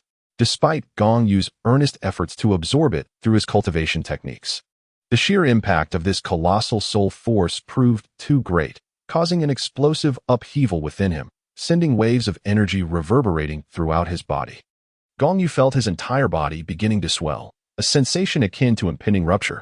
Nevertheless, he persevered in circulating his cultivation technique, determined to absorb as much as he could, even if it were just a modicum. With each fragment of soul power he assimilated, the immense burden upon him diminished ever so slightly. To an observer, Gong Yu appeared grotesquely inflated, resembling an individual of considerable girth. Witnessing this state, the girls clenched their fists, torn between the urge to intervene and the fear that their actions might inadvertently disrupt Gong Yu, leading to unforeseen consequences. They thus remained frozen in a state of anxious indecision. Meanwhile, Gong Yu's mind was a battleground, fervently calling upon the system, questioning its inaction. Yet, the system's notification emerged, stating that it could only ensure the host's survival while sealing the intensity of the soul rings, maintaining it at approximately 20,000 years. The longer the host persevered, the greater the rewards. Excellent. The assurance of survival was more than sufficient. Gong Yu felt a surge of joy. As long as he could ensure his survival, there was little to worry about. Regarding the formidable soul power within him, he was determined to persist, gradually absorbing it until it was entirely depleted. During Gong Yu's process of absorbing the soul ring on another front, the members of Shilek encountered a soul beast that was perfectly suited for Oscar, the phoenix-tailed coxcomb snake. Through their collective effort and with the assistance of Zhao Wujie, the 7 monsters ultimately subdued the phoenix-tailed coxcomb snake. However, had Gong Yu been present, he would have noticed that all 7 of them were gathered. Dai Mubai, despite appearing somewhat weak, was already moving with ease. His swift recovery was primarily due to Tang San's pharmacological expertise after visiting Shilek, which greatly aided Dai Mubai's recuperation. Coupled with Oscar's restorative sausages, Dai Mubai was able to rise and move freely within just 2 days, albeit still looking a bit fatigued. Yet this did not hinder his use of martial spirits and soul power. Furthermore, the chubby little fellow, despite suffering a severe beating from Gong Shui, was a fire attribute user. Although he was impacted by the blast, he sustained minimal actual damage. With the help of Oscar's restorative sausages, the chubby lad quickly regained his strength, though his hair was singed away, leaving him a round little bald head. At that moment, as Oscar aimed to dispatch the phoenix-tailed coxcomb snake, the old snake woman appeared with her granddaughter. Thus, the people of Shilek found themselves once again entangled with the grandmother and granddaughter duo. Ultimately, both sides agreed to a contest to determine the final owner of the phoenix-tailed coxcomb snake. Shilek nominated Tang San to replace Oscar in the battle, while the opposing side was represented by the snake woman's granddaughter, Meng Yiran. The outcome of the duel was predictable. Tang San emerged victorious. Consequently, Oscar acquired the phoenix-tailed coxcomb snake as his 3rd soul ring. Meanwhile, Gong Yu's absorption of the dark demon evil god tiger soul ring had reached a stable phase, and his previously bulky figure began to gradually diminish. Chapter 53. Titan Grade 8. Time passed inexorably, and before long, it was the following morning. The absorption process had lasted the entire night. When Gong Yu exhaled deeply, emerging from his cultivation, he felt a refreshing clarity. Upon assessing his soul power, he discovered that his level had risen from 40 to 43. With the Soul Ring's cultivation constrained to a 2,000-year level, it was evident how immense the dark demon evil god tiger's soul power truly was, as it had facilitated a remarkable increase of 3 levels. A subtle smile graced his lips as Gong Yu slowly opened his eyes and stood up. The girls, upon seeing him rise, gathered around him eagerly. Gong Shui dashed towards Gong Yu, enveloping him in a warm embrace as she wept. "Elder brother, you have finally awakened. Do you have any idea how much we have worried about you? And do you realize that you turned into quite the chubby fellow yesterday? I feared you would never recover." The other girl's eyes brimmed with tears, while only Na-Er maintained an air of calmness nearby. Gong Yu gently patted Gong Shui's back, teasingly remarking, "Have I become so plump that you, little Shui, now find me unappealing?" Gong Shui immediately emerged from Gong Yu's embrace, her excitement palpable as she exclaimed, "How could that be? No matter what my elder brother transforms into, I would never disdain him. Is that so?" At that moment, a discordant voice, unmistakably belonging to Gong Miao Miao, interrupted the moment. She retorted, "If he were to become a pile of excrement, would you still not disdain him?" Gong Miao Miao, "What are you saying? How can one compare a person to excrement?" Gong Shui, incensed by Miao Miao's words, was ready to confront her. Hearing the analogy, Gong Yu's expression soured slightly, yet he found it inconceivable to be angered over such triviality. Observing Gong Shue's intent to pounce on Miao Miao, he swiftly embraced her, preventing any escalation into a physical altercation. Humph. Resorting to violence when you cannot argue back, Miao Miao declared defiantly, although her gaze flickered, revealing her own uncertainty. Deep down, she recognized that her previous comment was indeed inappropriate. However, with her equally proud disposition, she could not yield before Gong Shui. Yet, were a confrontation to ensue, she truly feared engaging Gong Shui. Though she was a third-ring soul master, Gong Shui possessed a fire attribute that was specifically advantageous against her flower spirit. Should Gong Shui's temper erupt and a fight break out, it would inevitably be Miao Miao who would suffer the consequences. Thus, Miao Miao cleverly rephrased her remarks, declaring, I would not disdain him, even if he were to be calm. I would still not disdain him, for my spirit is that of a flower. Upon hearing this, everyone fell silent, their minds inexplicably converging on the same thought. Gong Miao Miao, what are you implying? Are you suggesting that, because your spirit is a flower, you would not disdain excrement? Meanwhile, Gong Shui, who had been somewhat agitated, appeared to have envisioned something upon hearing Miao Miao's words. Her emotions calmed instantly. With a look of disdain directed at Miao Miao, she remarked, I shall no longer engage in verbal sparring with you. You are simply too revolting. Insisting on associating excrement with flowers. Laughter erupted among the crowd, while Miao Miao, now infuriated, stomped her foot in frustration and clarified. What I meant to convey is that my spirit is a plant, a flower, and even if my elder brother were to become, it would still provide me with nourishment, hence I would not disdain him. Gong Shui let out a dismissive sound and remarked, I have no interest in your intentions. You are simply repugnant, and I do not wish to converse with you. Consequently, both individuals, in a huff, turned their faces away from one another. Each resolved to ignore the other. Thus, this minor altercation came to a close. Currently, Gong Shui was still missing a soul ring, prompting the group to continue their journey. Approximately 10 minutes later, they felt a powerful aura approaching, reminiscent of the previous day, though this presence lacked the malevolence they had encountered before. They soon observed numerous weak soul beasts, many of which had been obliterated along their path. While the survivors seemed to be migrating in a singular direction, not in a frantic escape, but rather as if yielding passage. What is happening? Gong Lan stepped forward, communicating with the surrounding blue-silver grass to share its perspective across several miles. Quickly, she acquired the information she sought and announced. It is a colossal gorilla resembling a small mountain, with the girl who transformed from the 100,000-year soul beast we encountered at the Rose Hotel perched upon its head. Upon hearing this, Gong Yu's expression shifted, his eyes sparkling with intensity as he remarked, that gorilla must be the Titan Great Ape, also a 100,000-year soul beast. Gong Yu, stroking his chin, fell into a contemplative state. He mused that since the Titan giant ape had already made its appearance, Tang San's third spirit ring should soon follow suit. The significance of that third spirit ring paled in comparison to the 8 spider lances, which he was determined should not fall into the hands of that little scoundrel. Regaining his focus, Gong Yu turned to Gong Lan and said, Laner, please observe if there are approximately 7 individuals nearby, pursuing the direction of the Titan giant ape.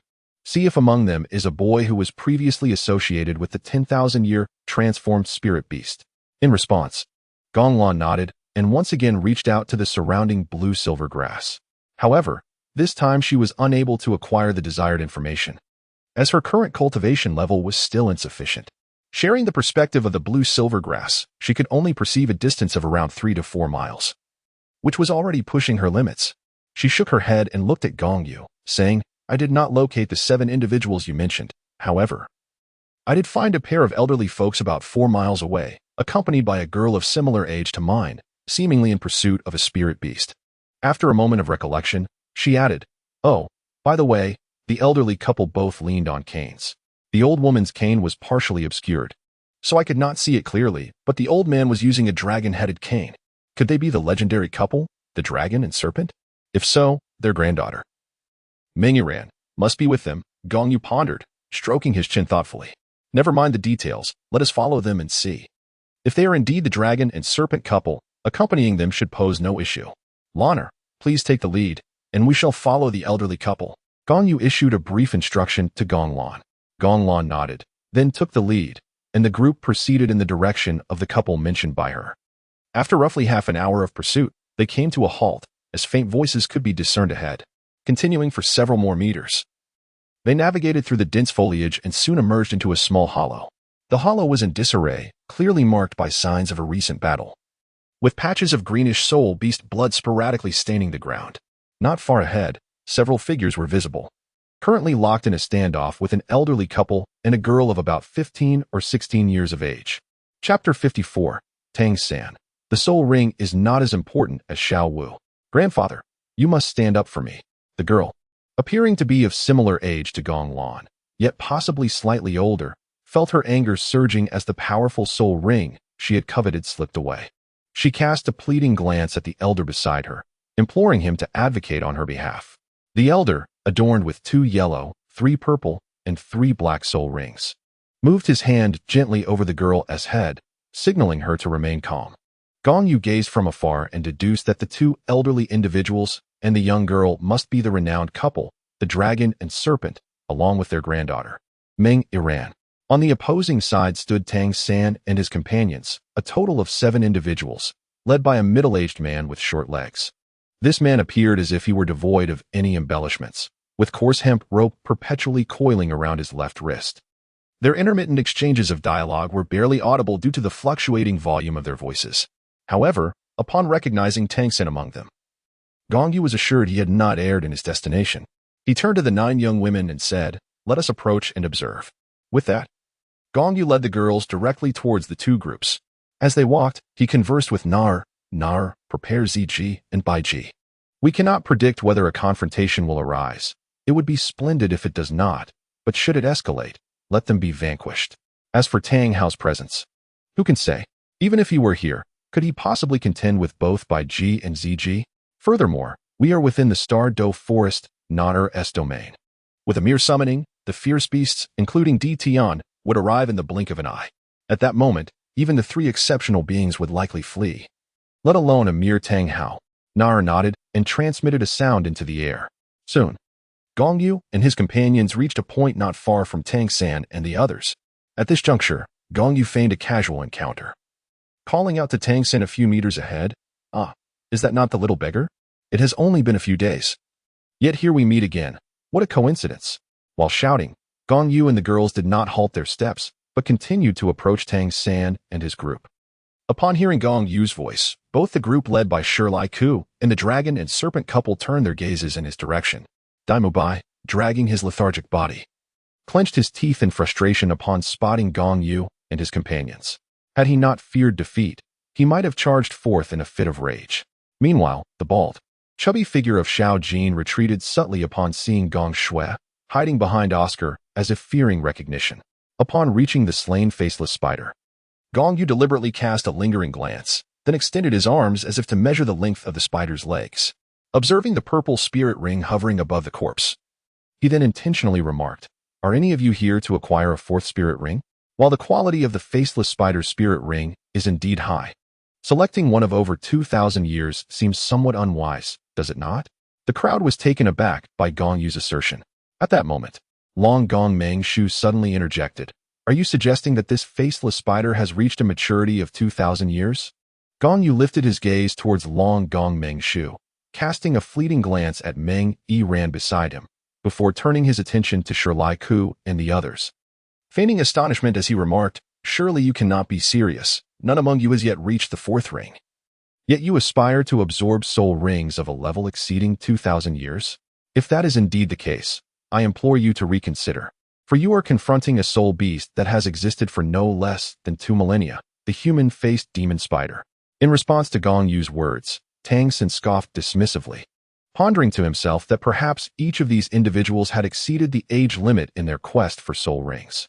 Ironically, when it came to others, they cautioned against surpassing the age limit, as if fearful that others might eclipse their own achievements. Although Gong Yu did not directly answer Long Gong Meng Shu's inquiry, his words nonetheless provided an implicit response. Thus, Long Gong pressed further, asking, "How do you ascertain that this human-faced demon spider possesses a cultivation of 2,000 years? Old man," he continued, "I see you stand upon 8 soul rings. Yet I am genuinely perplexed as to how you have attained the rank of Soul Douluo while lacking such fundamental knowledge as to dare lead others into the perilous hunt for soul rings." Gong Yu feigned exasperation, stating that the strength of the human-faced demon spider could be assessed by the length of its legs. Did you not know that the cultivation of a millennium soul beast exhibits distinct changes every 1,000 years?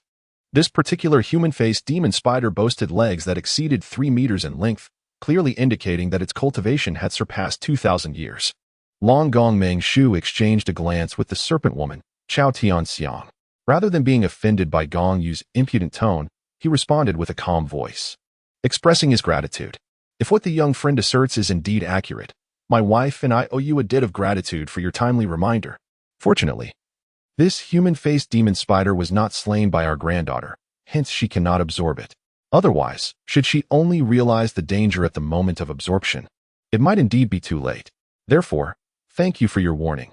It appears we, as elders, must immerse ourselves in literature upon our return, lest we inadvertently jeopardize our descendants. Gong Yu smiled faintly and remarked, "Oh, there is no need for such formality. We are merely passing by and happen to notice, so we thought to offer a gentle reminder. Please do not take my words amiss. However, I gather that you wish for your granddaughter to hunt a soul-eating spider, correct? We happened upon a specimen approximately 1,500 years old about 4 miles away, of a quality surpassing that of the human-faced demon spider. It may be worth your consideration." Indeed, the dragon and snake couple's eyes brightened at this revelation. They were well aware of what a soul-eating spider represented. When such a spirit beast reaches the age of 10,000 years, it is referred to as the soul-eating spider king, a soul beast associated with Bibi Dong, the Pope of the Spirit Hall. Consequently, Lord Long pointed in the direction from which Gong Yu and the others had come and inquired, "Is it in that direction?" Gong Yu nodded slightly, affirming, "Indeed, it is approximately 4 to 5 miles in that direction." "Very well, I extend my gratitude to you, young friend." Long Gong, wearing a broad smile, turned to Meng Yiran and remarked, "Yiran, it appears that this human-faced demon spider and you are truly not fated to be. However, now that we are aware of a more advantageous target, let us disregard this one and pursue the soul-devouring spider instead." Subsequently, the formidable couple, Long and Shi, exchanged nods with Gong Yu before departing with Meng Yiran. At this moment, Gong Yu turned to Tang San and said, "Little beggar, you are quite audacious. I wondered why you abandoned that rabbit alone in the forest. It seems you encountered a high-quality soul beast and brought others to hunt it, leaving her behind." Upon hearing this, Tang San rushed forward, gripping Gong Yu's arm in excitement. "Are you saying you saw Xiao Wu?" "Indeed, I did." Gong Yu pointed towards the direction marked by the Titan Great Ape's trail. "In that direction, it is quite a distance from here. But she seems to be in no danger. When we spotted her, she was in the process of absorbing her 3rd spirit ring. Xiao Wu is only at level 29. How could she possibly be absorbing her 3rd spirit ring?" "You are clearly deceiving us," interjected Daimubai, casting doubt. "The rabbit is so exceedingly unattractive that I could not possibly be mistaken," Gong Yu replied, raising his hands in a gesture of indifference. "However, whether you choose to believe it or not is entirely up to you, for she is not my responsibility." Gong Yu is also spouting nonsense. In any case, Xiao will return soon. Upon her return, to safeguard her own secrets, she will certainly not expose Gong Yu. No, I believe Xiao Wu's aptitude is no less than mine, since I was able to break through to level 30 in the heat of the moment. I have faith that she can too. Tang San smiled, for the first time finding Gong Yu not so disagreeable. He then addressed Shirlai Ku and the others, stating, "I shall head in that direction to search for Xiao Wu. What about you?" Since Tang San intended to seek out Xiao Wu, Shirlai Ku and the others could not allow him to go alone. Thus, they ultimately decided to accompany him. Tang San was so preoccupied that he did not even concern himself with the human-faced demon spider's soul ring. As he observed Shirlai Ku and the others departing, Gong Yu shouted, "Hey, little beggar, are you not going to take your soul ring? It is a 2,000-year-old human-faced demon spider soul ring. It would be quite wasteful to leave it behind." Tang San, however, replied from a distance, "No, I do not want it. It is an expired soul ring, whatever happens. Xiao Wu is far more important." Upon hearing this, the corners of Gong Yu's mouth curled into a triumphant smile, and he whispered, "Since you do not want it, I naturally will not take it either." However, he left his sentence unfinished, his gaze shifting to the corpse of the human-faced demon spider. Chapter 55. 8 Spider Spears and Wind Thunder Wings. "Big brother, that smile of yours is quite sinister, as if a villain revels in the success of their wicked deeds," exclaimed Gong Shui, observing Gong Yu's inexplicable grin. Gong Yu rolled his eyes and remarked, "Go on, what do you know?" He approached the colossal corpse of the man-faced demon spider and stomped on it twice. Raising his gaze, he found the purple soul ring suspended in the air rather bothersome. So he unleashed his soul power to disperse it. However, although the purple soul ring was shattered, it did not vanish completely. Instead, it transformed into a stream of purple energy that re-entered the corpse of the man-faced demon spider. The onlookers, witnessing this phenomenon, expressed their astonishment, as they had never encountered a situation where a soul ring, after dispersing, could revert to energy and reattach to the corpse of a soul beast. They wondered why this occurred. It is simple. Xiao Shui, ignite this man-faced demon spider's corpse to ash and see what remains. Then you will understand.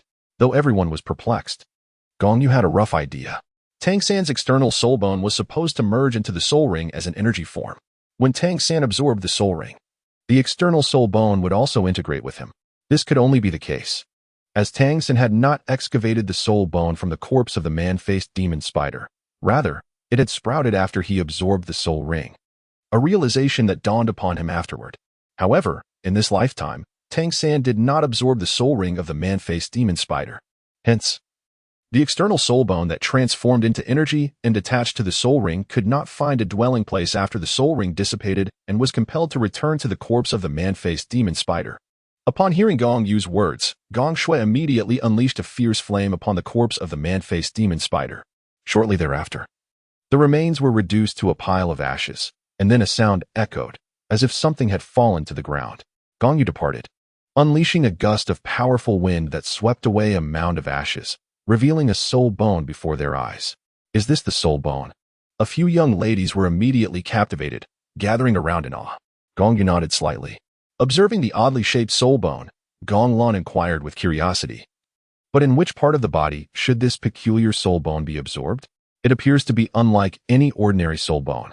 This is an external soul bone. Gong Yu replied nonchalantly. However, it is an external soul bone dropped by the man-faced demon spider. It seems that only you, Lan, are suited to absorb it. Your blue-silver emperor martial spirit has already assimilated soul rings from spider-type creatures, and you are proficient in the use of poison. This external soul bone contains potent toxins, making it perfectly suitable for you to absorb. Upon hearing this, Gong Lan shook her head. Although it was her first encounter with an external spirit bone, she had heard of its rarity. Thus, she remarked, such a precious item should be absorbed by you, dear sir, for your martial soul is also the blue silver grass. Gong Yu remarked, there's no need. This item does not suit me, and I already possess one. With that, he stepped aside, and with a mere thought, a pair of ebony wings unfurled majestically from his back. Upon these dark wings, the forces of wind and thunder subtly intertwined. Are those the wings of the dark demon, evil god tiger? Nar exclaimed, her wide eyes filled with awe as she gazed at the magnificent stormy wings behind Gong Yu. Gong Yu nodded and remarked, after absorbing the soul ring of the dark demon evil god tiger, I sensed the emergence of something within me. However, at that moment, it seemed to be still gathering power, not yet fully formed, so I refrained from revealing it. Just as he spoke, an inexplicable voice interrupted him. No wonder you were so eager to dissuade them from absorbing the soul rings. It turns out you were coveting the soul bones. Though I am unaware of how you came to know that this man-faced demon spider would yield soul bones, it was my son who vanquished it. And thus all that it possesses rightfully belongs to him. As the strange voice faded, a man clad in black, shrouded in a hood, suddenly materialized not far from Gong Yu and his companions. The hood obscured most of his face, revealing only the unkempt lower half of his visage. His scruffy beard, coupled with his tattered attire, rendered him akin to a beggar. Upon sighting the disheveled figure, Gong Yu and his companions instinctively went on high alert. The man, however, merely scoffed dismissively, regarding the group of children with disdain. His gaze then shifted to the wings behind Gong Yu, and he spoke. I have taken an interest in the wings upon your back as well. I would not typically target a child, but you are replete with treasures. At this, Gong Lan stepped forward, positioning herself protectively in front of Gong Yu. The moment the hooded man laid eyes on Gong Lan, he was momentarily taken aback, exclaiming, Ain. Yet, he quickly regained his composure, shaking his head and asserting, No, you are not Ain. While you bear a slight resemblance and your aura is somewhat similar, you are a person, not her. Due to her prolonged consumption of the blue-silver emperor's essence, Gong Lan's hair has transformed into a delicate shade of azure. Additionally, owing to the evolution of her martial spirit, her appearance bears a striking resemblance to Ain, leading Tang Hao to mistakenly believe that she is Ain for a moment. Gong Yu gently pushed Gong Lan aside and, with a composed demeanor, remarked, Tang Hao, the mighty Tang, you have finally chosen to reveal yourself. I was beginning to wonder how long you intended to hide. Are you aware of my presence nearby? Tang Hao turned his gaze towards Gong Yu, his face reflecting a moment of astonishment. Gong Yu scoffed, saying, do you truly trust Zhao Wuji, a man of limited intellect, to lead Tang San into the Stardow Forest? Moreover, Zhao Wuji must also attend to the other 6. Tang Hao nodded slightly, acknowledging Gong Yu's assertion, then sighed, you were quite astute. What a pity. However, if you agree to one condition, I might spare you. Only taking the external soul bone of the man-faced demon spider. Upon hearing this, Gong Yu displayed a peculiar expression and remarked, oh, pray do enlighten me. I am curious to know what the esteemed Haotian Douluo wishes me to consent to. Tang Hao replied, as long as you agree to assist my son, Tang San. Stop right there. What is your son, Tang San, to merit my assistance? Is it that the Tang family simply lives in a world of delusion? Gong Yu interjected before Tang Hao could finish. Upon hearing Gong Yu's words, Tang Hao's brow furrowed suddenly, and a murderous intent surged forth from his eyes. He gazed coldly at Gong Yu and the others, declaring, in that case, I cannot allow you to remain. Gong Yu retorted with a chilling smile. You do not wish to keep us, yet I have no desire to remain with you either. Tang Hao, 12 years ago. Your battle at the entrance of Blue Silver Village affected the entire village, resulting in countless casualties. I shall seek retribution for that grievance, and in the future, I will take good care of your son. At Gong Yu's words, Tang Hao's body trembled slightly, and with a quivering voice, he inquired, are you a survivor of Blue Silver Village? That battle had harmed so many innocents. Tang Hao felt a fleeting pang of guilt, though it was merely momentary. Chapter 56. The misfortunes of Tang Dechui. Back then, I was but an infant in swaddling clothes. The shockwaves of your battle collapsed the surrounding houses. My parents, in a desperate bid to shield me from the falling debris, bent over to protect me beneath them. Gong Yu's gaze was icy as he fixed his eyes on Tang Dechui, expressing his anguish with bitterness. He recalled how village chief Tom had told him that when his parents were unearthed, their bodies were so contorted from prolonged burial that they could not be straightened. As he recounted this, Gong Yu's emotions surged, a frenzied light igniting in his eyes. He gritted his teeth and declared, do you know what the village elder said? When I was excavated, I was found with my mother's fingertip in my mouth. My mother, fearing that I would perish from hunger before I could be rescued, had bitten off her finger and placed it in my mouth for me to suckle. In essence, my survival stemmed from the blood and flesh of my deceased mother. This was Gong Yu's genuine memory. As a transmigrator with consciousness from birth, he vividly recalled those harrowing days of entrapment. When his mother had forced her bitten finger into his mouth, he was unable to expel it, and despite his unwillingness to suckle, he was ultimately compelled to do so. Yet, he could only attribute this revelation to the village elder's words, articulating sentiments he had long suppressed. This was the first time Gong Yu had bared his soul. And upon hearing his story, Gong Lan and the others felt a sharp pang in their hearts.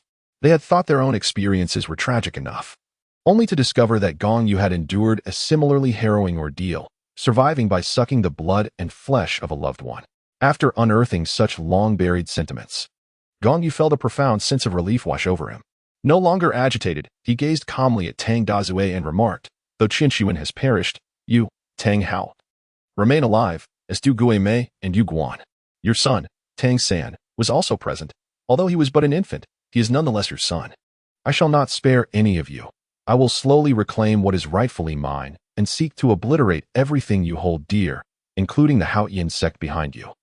Not far away, Tang Dechui, who had initially contemplated sparing Gong Yu upon learning he was a survivor from Blue Silver Village, found his resolve shifting upon witnessing the depth of Gong Yu's hatred.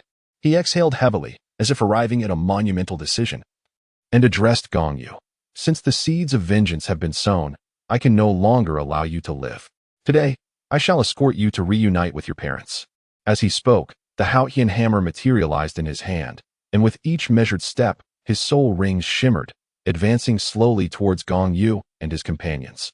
Gong Yu let out a cold laugh and remarked, if you wish to kill us, I fear you lack the capability. As soon as Gong Yu's words fell, the figures of Bai Ji and Zi Ji materialized. Gong Yu then addressed them, saying, Sisters Bai Ji and Zi Ji, I implore you not to take his life. Merely take one of his hands and one of his feet. As for his life, I shall retrieve that myself in due time. Upon hearing Gong Yu's command, Bai Ji and ZG exchanged glances, nodded in agreement, and unleashed their formidable presence as they advanced toward Tang Hao. Sensing the overwhelming aura emanating from ZG and Bai Ji, Tang Hao's pupils constricted, causing him to halt abruptly. He muttered to himself, "The strength of the purple attire must be at level 97. No, it should be even greater. The aura of the green attire is not inferior to that of my grandfather in his prime. This is dire." With a mere glance, Tang Hao surmised the cultivation levels of ZG and Bai Ji, and his expression turned grave, with thoughts of fleeing taking root in his mind. However, to escape, he realized he needed to create an opportunity. Thus, he bellowed, "Great Samurai Hammer, Blast Ring." Tang Hao was not one to dally. He bore old injuries that would only worsen with delay, so he immediately unleashed the Great Samurai Hammer, intending to strike and then find a chance to flee. His first soul ring flickered and suddenly detonated, merging its power into the massive Haotian hammer. After absorbing the soul ring's energy, the hammer swelled nearly to double its size. Meanwhile, ZG and Bai Ji surged forward in alternating strikes toward Tang Hao. Though Tang Hao raised the great hammer, he had no intention of attacking ZG and Bai Ji directly. Instead, he aimed to strike at Gong Yu and the others. Although the distance was too great for the hammer to actually reach Gong Yu, the resulting shockwave from such a blow would be unbearable for them. However, Bai Ji seemed to have anticipated Tang Hao's treachery. As he swung the hammer, she altered her trajectory and swiftly positioned herself in front of Gong Yu and the others. Emerald Guardian. Bai Ji immediately activated this group defense soul skill, which could convert the enemy's attacks into vitality for her allies or herself. Yet, sensing that one soul skill might not suffice, she parted her lips once more and uttered 4 words: "Green light defense." Suddenly, a radiant glow enveloped Bai Ji, transforming into a vast luminous shield that cast a verdant hue over the surroundings. At that moment, Tang Dazue's hammer had just struck the ground, unleashing a violent explosion that sent shockwaves rippling outward, causing debris to scatter and trees to topple in chaotic disarray. However, as the energy waves surged forward, they collided with Bai Ji's protective green barrier, sparing the onlookers from harm while Tang Hao was left spitting blood. Bai Ji's emerald defense skill not only served as a protective measure but also possessed a rebound effect. Tang Hao's assault not only failed to inflict any damage but instead boomeranged back upon him. At that juncture, ZG had approached Tang Hao, and seizing the opportunity while he was wounded, Bai Ji unleashed a wave of darkness that enveloped her and Tang Hao entirely. A pained cry echoed from within the shadows. And soon after, the oppressive darkness dissipated, revealing ZG's figure, now holding an additional arm, while Tang Hao had vanished without a trace. That wily individual, aware of his inability to contend, feigned a self-detonation, a tactic I had never encountered in battle. I instantly halted my advance. ZG approached the others, discarding Tang Hao's severed arm upon the ground, exclaiming in irritation, yet that crafty rascal seized the moment to escape. In his flight, I managed to tear away a portion of his arm. Gong Yu, however, paid no heed to the matter and remarked, "Sister ZG is already quite formidable." It is worth noting that Tang Hao, that fellow, once faced 3 titled Douluos single-handedly during his time as a Soul Douluo. And he even managed to escape under the relentless pursuit of a rank 99 ultimate Douluo. Casting a glance at Tang Hao's severed arm discarded by ZG, Gong Yu merely expressed a sense of regret. It was unfortunate that it was the left hand that had been severed. Had it been the right, the legacy soul bone of the Haotian sect could have been preserved. Chapter 57, The Battle Against the Shrek Team, Part 1, with a sudden motion. As Gong Yu grasped Tang Hao's left hand, a soul bone fell from it. Gong Yu picked up the soul bone and, after a moment of contemplation, slowly remarked, "This appears to be a power amplification soul bone, no less than 40,000 years old. That fellow Tang Hao must have already gathered a complete set of soul bones. Unfortunately, his left arm bone now belongs to us." Casting a sweeping glance around, his gaze finally settled on Gong Xiao, and he continued, "Xiao Xiao, among everyone here, you are the most suitable for absorbing this soul bone. However, I have decided against granting it to you, for its age is simply too inferior to match your potential." Gong Xiao softly inquired, "What do you plan to do with this soul bone?" In truth, she held little regard for soul bones. Having listened to Gong Yu extol the virtues of battle armors for years, she found herself yearning more for the prospect of wielding one. Yet, it must be said, possessing both a battle armor and a soul bone is not inherently contradictory. Gong Yu cast another glance at Tang Hao's left arm, a thought emerging in his mind. A playful smile graced his lips as he remarked, "Of course, I shall take it to the auction house in Tiandu for sale. With the additional bonus of Tang Hao's arm, I intend to publicize this matter throughout the entire continent." With that, he unleashed his icy power, encasing Tang Hao's arm in frost. This chilling ability was derived from the second soul ring he had absorbed, which originated from the ice attribute creature, the ice jade spider. Though his ice was not of the utmost purity, it sufficed to freeze inanimate objects. The girls exchanged glances, their expressions revealing a shared understanding. The young master possessed a rather dark sense of humor, even contemplating the gift of an arm. Gong Lan pondered that the young master's hatred for Tang Hao had likely reached an extreme level. Otherwise, it would not be so. Alas, never mind. After all, the young master's enmity is my own. Tang Hao, await your fate. Gong Yu remained oblivious to the thoughts swirling in the minds of the other girls. Otherwise, he would have vehemently protested his innocence. His action stemmed purely from a mischievous penchant for tormenting Tang Hao. At that moment, Tang Hao had already escaped the Douluo forest. Due to the severing of one of his arms, his soul power had diminished by 10 levels, leaving him at level 85. Should Gong Yu catch sight of Tang Hao now, he would undoubtedly be perplexed as to why Tang Hao's loss of limbs resulted in a decrease in strength, while the sword Douluo, having lost an arm, had instead ascended from level 96 to 97. Fortuitously, or perhaps ironically, that individual collapsed to the ground half a day after exiting the Douluo forest, having bled excessively from his injury, and fortuitously encountered Yu Xiaojing. One might wonder what a mere level 29 individual was doing near the Douluo forest. Nevertheless, after being rescued by Yu Xiaojing, the two quickly formed a bond.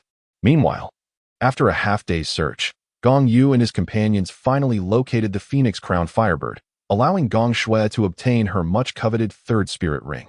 Yet, she still lamented her inability to acquire a 10,000-year spirit ring, dreaming of the day she could obtain a spirit beast of such age for sacrifice. Once Gong Shui secured her spirit ring, the group commenced their journey back. After a day of travel, the 10 of them finally returned to Soto City. In Soto City, Gong Yu and his companions did not purchase any real estate. Their primary purpose for returning was to enable Gong Lan and the others to face off against the Shrek 7 Devils. As 3 months swiftly passed, Gong Yu advanced only one level in his soul power, dedicating most of his time to the crafting of a one-character battle armor.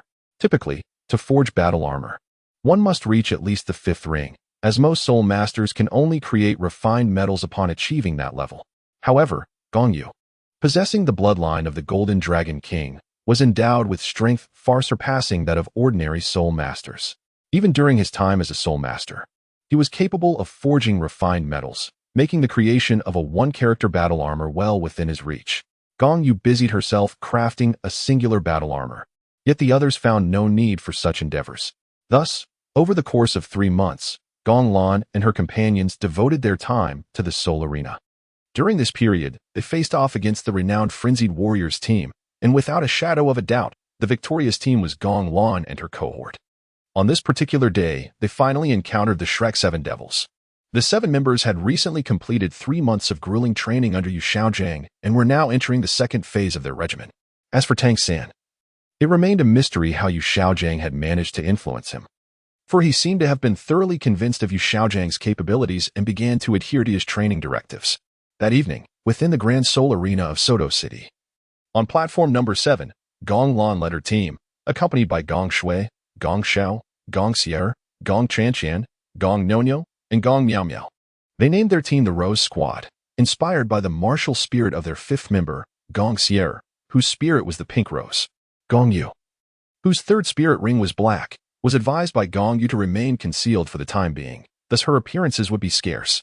Meanwhile, the Shrek 7 Devils, under the leadership of Dai Mubai, also took to the stage, donning masks akin to those of the Rose Squad. Shortly thereafter, the host inquired if both teams were prepared. As captains, Gong Lan and Dai Mubai simultaneously affirmed their readiness. The countdown commenced. 5, 4, 3, 2, 1. The team battle at platform number 7 had begun. Brothers, unleash your martial spirits. Dai Mubai bellowed, his presence surging as his muscles expanded instantaneously. He extended his arms to either side, manifesting his martial spirit, the White Tiger. Witnessing this, Gong Lan and her team were instantly enlightened. If they could not deduce the identities of their opponents now, they would truly be foolish. Prior to taking the stage, Gong Yu had refrained from disclosing the identities of the Shrek members, merely stating that they would understand once they commenced. Moreover, she stipulated that only 4 members were permitted to engage in this battle: Gong Xiao, Gong Xier, Gong Qianqian, and Gong Miao. Gong Lan is unable to take action. 4 Dai Mubai and Tang San are aware of her presence, and her martial soul exerts a suppressive influence over Tang San. Should she engage, Tang San would find himself rendered ineffective throughout the entirety of the match, unless he dares to unleash the Houghton and Hammer martial soul. Even Gong Shui was unable to take action, for Ma Hongjun was acquainted with her. Restrained from intervening, she simmered in frustration backstage for quite some time, only relenting after numerous attempts by Gong Yu to persuade her. As for the 6th member, Gong Nyonyo, she too was prohibited from engaging, for her fierce flames were far too formidable. A moment's carelessness could result in catastrophic consequences for the Shrek team. Thus, on the side of the Rose Squad, only Gong Xiao, Gong Xier, Gong Qianqian, and Gong Miao revealed their martial souls, which were the Golden Bamboo Staff, Pink Rose, Frigid Aura, and Chrysanthemum, respectively. Meanwhile, the Shrek 7, comprised of Dai Mubai, Oscar, Tang San, and Xiao Wu, exhibited identical soul ring colors, each possessing 2 yellow and 1 purple soul rings. The remaining 3, Ma Hongjun, Ning Rongrong, and Zhu Zhuqing, boasted 200-year soul rings each. In Chapter 58, The Battle Against the Shrek Team, Part 2, when Gong Xiao, Gong Xier, Gong Qianqian, and Gong Miao displayed their soul rings, it caused all present to turn and gaze in astonishment. Under the feet of Gong Xiao, Gong Xier, and Gong Miao, 3 soul rings of yellow and purple hues intertwined. In contrast, Gong Qianqian's presence was marked by 3 pulsating purple soul rings, the third of which was a deep violet, evidently nearing the threshold of 10,000 years.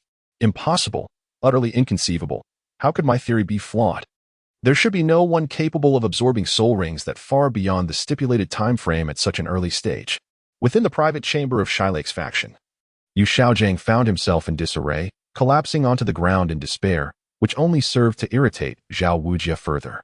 Zhao Wujia had always regarded Yu Xiaojiang as a jester, and had it not been for Flander's presence, he would have had little hesitation in delivering a reprimanding blow. "I need to step out," Zhao Wujia declared with evident annoyance, wishing to avoid any confrontation with Yu Xiaojiang. As Zhao Wujia exited, Flander approached the now disheveled Yu Xiaojiang, offering words of comfort. "Xiaojiang, while the evidence is stark, it merely indicates that your theory regarding soul ring age is flawed. One miscalculation is inconsequential. You still possess 9 other theories. You remain a master in your own right." However, Yu Xiaojiang harbored a truth he dared not voice. He believed he had only 8 theories left.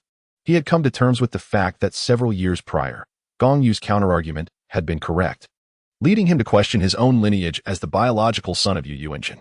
To validate his suspicion, he had discreetly investigated his mother's past, yet found nothing, an absence of information that seemed deliberately obscured, further deepening his doubts about his heritage. Yet, Yu Xiaojiang was merely a troubled soul, for the truth about his mother was likely mundane, and his lack of findings stemmed from his own baseless conspiracy theories. Flander's attempts to console him failed to alleviate his distress, yet Yu Xiaojiang graciously accepted Flander's goodwill, rising to tidy his disordered attire before resuming his observation of the ongoing match. As he watched, he advised Flander, we must ensure we recruit that team afterward.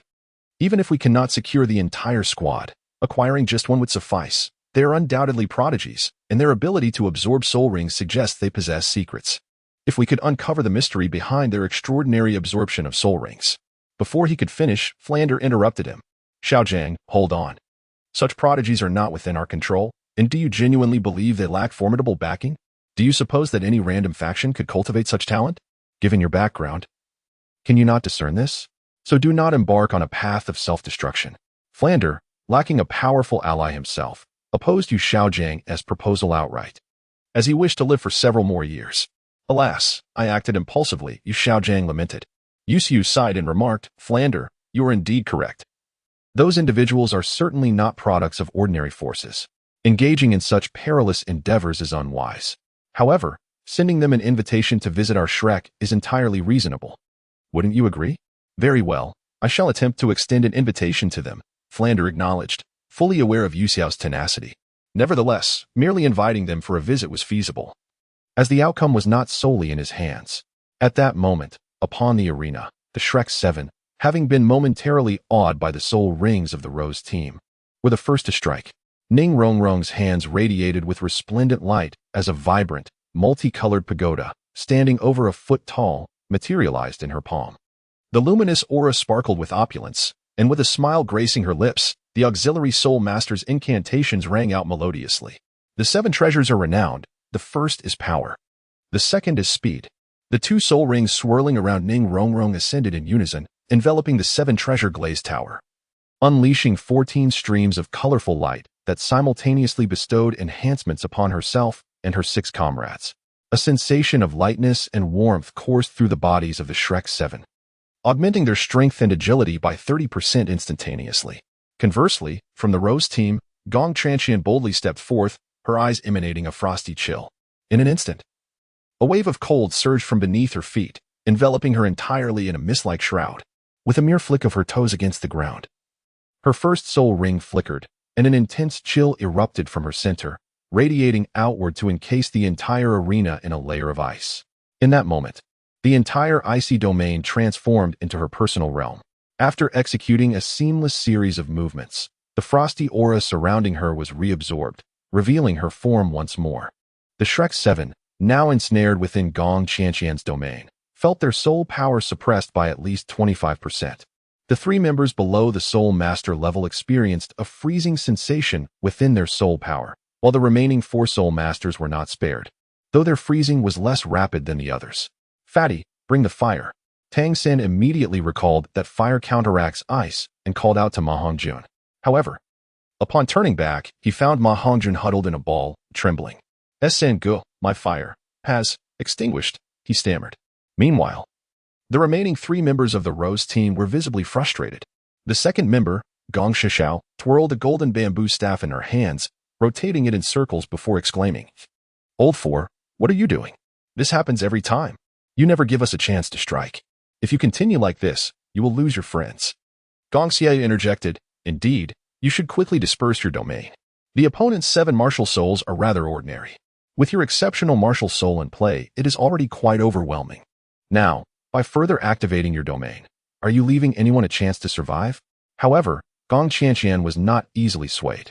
She retorted, "Fifth sister, your first soul skill is hardly inferior. Once your pink devourer is unleashed, it envelopes the entire arena. And yours is both illusory and capable of consuming other soul power. It's even more formidable than mine. How can you dare to criticize me?" At that moment, the previously unassuming Gong Miao Miao timidly spoke up, "What about me? Am I not the most wronged one by joining you on stage? Since we began participating in team battles, my opportunities to strike have not exceeded 10 times. Gong Chanqian responded, "So what should we do? Release them and engage in a slow battle?" Gong Sierra retorted with annoyance. "What use is it to untie them? They are nothing more than a pitiful bunch, akin to a pile of excrement." Shylik has indeed been reduced to a mere shadow of himself, frozen beyond any capability to fight back. The exchange of words among a few individuals, each taking a jab at one another, was particularly grating on the ears of the Shylik 7. Each remark felt like a derisive taunt. However, the expressions on Shylik and his companions' faces betrayed their inability to articulate their feelings, whether they were gritting their teeth in anger or shivering from the cold. Their bodies trembled uncontrollably, rendering their speech incoherent. Gong Sha suddenly had an idea, and she said, "How about we let Lao Lu warm them up a bit and see the results? Is that really feasible?" The young master explicitly stated that Lao Lu should not intervene. Gong Miao Miao timidly remarked. However, Lao Lu Gong Nyonyo's voice unexpectedly chimed in, "It's fine. I won't use my martial soul. Just a little flame will suffice." Chapter 59, Golden Bamboo Stick versus Soft Bone Rabbit. "Shall I take a turn?" volunteered Gong Shui, who was watching the commotion. Instantly, Gong Nyonyo expressed her disdain, saying, "With your mixed flames, how could you possibly counter the extreme attributes of Fourth Sister? Don't embarrass yourself. Remember what the young master said. You are not permitted to act. You old 7th, I will never speak to you again." Gong Shui fumed, stepping aside and falling silent. Observing the heated debate, Gong Lan decisively stated, "Forget it. Lao Lu, you go ahead and unleash some flames. If we delay any longer, I fear they might freeze into popsicles. I will explain to the young master. And since he instructed us to deal with them, we will have one without truly completing the task. All right, I shall follow your lead, eldest sister." Laolu Gong Yu stepped forward, her gaze sweeping over the Shrek 7 monsters. Her expression hardened, as if two flames ignited in her eyes. Taking a deep breath, she exhaled a torrent of blazing fire toward the Shrek 7 monsters. In an instant, the position of the Shrek team was engulfed by a sea of flames. As the inferno raged, the Shrek 7 monsters felt a wave of warmth enveloping them. The ice that had frozen their soul power gradually melted away. Even their masks began to dissolve, revealing their true faces. Such a powerful flame was incomparable to the pathetic flames of the portly one. Tang San privately compared Ma Hongjuan's phoenix fire with Gong Yu's flames, and the disparity was evident. There was simply no comparison. Before long, the Shrek 7 monsters were finally thawed. Yet they were left with frostbite. Even with their freedom from the ice, they seemed devoid of any combat strength. At that moment, Gong Xiao stepped forward, pointing at the Shrek 7 monsters and asked, "Are you not convinced?" The Shrek 7 monsters did not respond, but their expression spoke volumes. How could they be convinced? They had not even had the chance to fight before their defeat. Yet, even if they were unconvinced, they lacked the strength to continue battling. Leaving them with little to say, Gong Xiaowei smiled faintly and remarked, "I understand your reluctance to accept this. So I propose a challenge. Let one of you face me in a duel. We shall provide free healing to the challenger, restoring them to their prime condition for the battle. Should they triumph over me, we shall concede defeat." Upon hearing this, the 7 monsters of Shailik brightened at the prospect, deeming it a reasonable proposition. After deliberation, they chose Xiaowu to confront Gong Xiaowei. Stepping forward, Xiaowu was met by Gong Miao, who, taking a few strides closer, invoked her innate skill, the Holy Light Healing, which was awakened alongside her chrysanthemum martial soul during the absorption of her first soul ring. A golden radiance gently cascaded from above Xiaowu's head, and soon enough, she was restored to her full vigor. It was unexpected that the girl's chrysanthemum martial soul possessed such potent healing capabilities, as Tang San observed and gradually deduced. However, this display by Gong Miao led Tang San to mistakenly perceive her as a healing-type soul master, thereby subtly concealing her true strength. Nearby, Ning Rongrong nodded in agreement, stating, "My 7 Treasures Glazed Tower also possesses a degree of healing ability, yet its effects are not instantaneous. Moreover, the primary function of our sect's 7 Treasures Glazed Tower is not healing, making it somewhat inappropriate for comparison." After her healing, Xiaowu, emboldened, shamelessly requested Gong Miao to extend her healing to the other members of Shailik. Miao cast a cold glance back and retorted, "What are you thinking?" Xiaowu, taken aback by the sharpness of the response, found herself at a loss for words. Despite having something to say, she could not articulate her thoughts. "What do you mean? You ugly rabbit, I would consider it a waste of soul power to heal you. What worth do your teammates hold?" Miao shot another glare at Xiaowu before returning to her group. In frustration, Xiaowu stamped her foot, her temper ignited, and pointed at Miao Xiao, declaring, "If you want to fight, then come on. Once we're done, I still need to return to my teammates to tend to my injuries."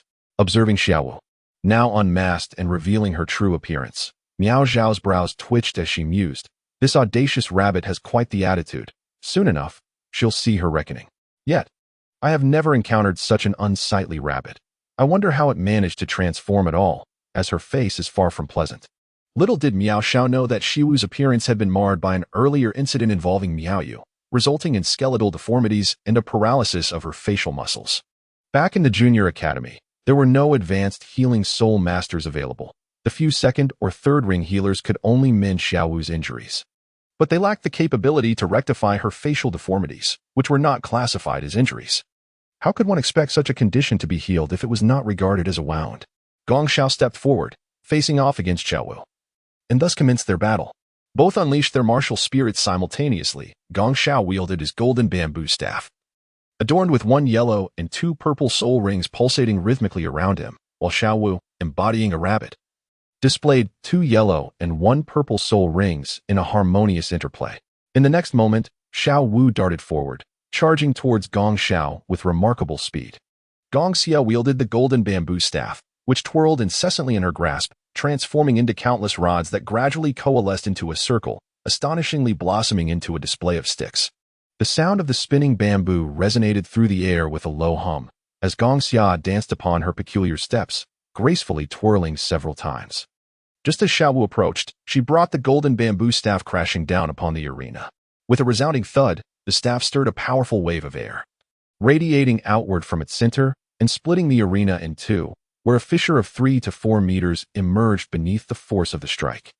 The sheer momentum of the staff bore down upon Xiao Wu, who had initially intended to close the distance with her speed and deliver a swift blow to Gong Xia's waist. Unfortunately, faced with the fierce assault of the bamboo staff, she found it impossible to even enter Gong Xia's effective range. In desperation, Xiao Wu activated her third spirit ring, instantly manifesting her third spirit ability, teleportation, and in the blink of an eye, she appeared behind Gong Xia. The scorpion whip lashed out, coiling around Gong Xia's neck, the dark scorpion tail ensnaring her tightly. Excellent. Victory was assured. Not far away, Tang San observed this scene, smugly convinced that Xiao Wu was destined to win, for he had witnessed her execute the prelude to the 8 in precisely this manner before. Gong Xiao felt an immense force emanating from her neck, as if she were being yanked away from the ground entirely. Gong Xiao, possessing immense strength, found that Xiao Wu's feeble tugging was utterly ineffective against her. In fact, if she so desired, she could easily pull Xiao Wu back to her side. However, a spark of inspiration ignited in Gong Yao's mind. She resolved to use Xiao Wu's pull to her advantage, orchestrating a clever counter. As Gong Xiao soared through the air, Xiao Wu braced herself with one foot against Gong Xiao's lower back, activating her first spirit ring ability, the bow of the waist. With her waist strength propelling her upward, she arched her neck back and thrust her feet forward, sending Gong Xiao's body aloft. The scorpion tail released its grip, and Xiao Wu leapt after the airborne Gong Xiao. Chapter 60. Gong Xiao's second spirit skill. As Gong Xiao reached the pinnacle of her ascent, Xiao Wu caught up with her, poised to grasp Gong Xiao's waist with both hands, intending to unleash the bow of the waist once more. At that moment, Gong Xiao revealed a peculiar smile and executed a sudden spin, swinging her golden bamboo staff with precision, striking Xiao Wu's slender waist. Unbeknownst to Xiao Wu, when Gong Xiao had initially devised her counter, she had already invoked the dragon elephant prajna, channeling her vitality to form a protective barrier. Thus, while Xiao Wu's first bow of the waist had propelled Gong Xiao into the air, it inflicted no harm upon her. Gong Xiao's cultivation of the dragon elephant prajna had reached the 3rd level of perfection, and she was on the cusp of advancing to the 4th level, enabling her to easily withstand the force of Xiao Wu's kick. Having suffered no injury, Gong Xiao was determined not to allow Xiao Wu to succeed in her second attempt at the bow of the waist. With a deft spin, she evaded Xiao Wu's grasp and retaliated with a strike to her waist, causing tears to spring forth from Xiao Wu's eyes in pain. In midair, Xiao Wu lost her point of leverage due to the failure to initiate her second bow of the waist, compounded by the pain from Gong Xiao's blow. Consequently, she found herself unable to control her descent, plummeting uncontrollably toward the arena below. Conversely, Gong Xiao utilized the momentum from her strike to stabilize herself, slowing her free fall. In an instant, her second spirit ring illuminated, enveloping her in shimmering golden arcs of electricity. Calmly, she intoned, second spirit skill, Thunderbolt Flash. In the blink of an eye, Gong Xiao, who had been gently descending, vanished with a swift whoosh, leaving behind several afterimages, and reappeared on the arena floor, her speed rivaling that of lightning itself. Gong Xiao's second soul ring originates from a thunder leopard that is nearly 1,700 years old. Upon absorbing the soul ring, Gong Xiao found a remarkable enhancement in her speed, acquiring the extraordinary swiftness of the thunder leopard. If she were to push her speed to the utmost limit, she could even achieve instantaneous movement. At that moment, the speed she displayed was merely average. The unyielding staff technique was about to be unleashed. Just as Xiao Wu was on the verge of descending, Gong Xiao executed the unyielding staff technique, striking Xiao Wu's pert posterior with a single, decisive blow.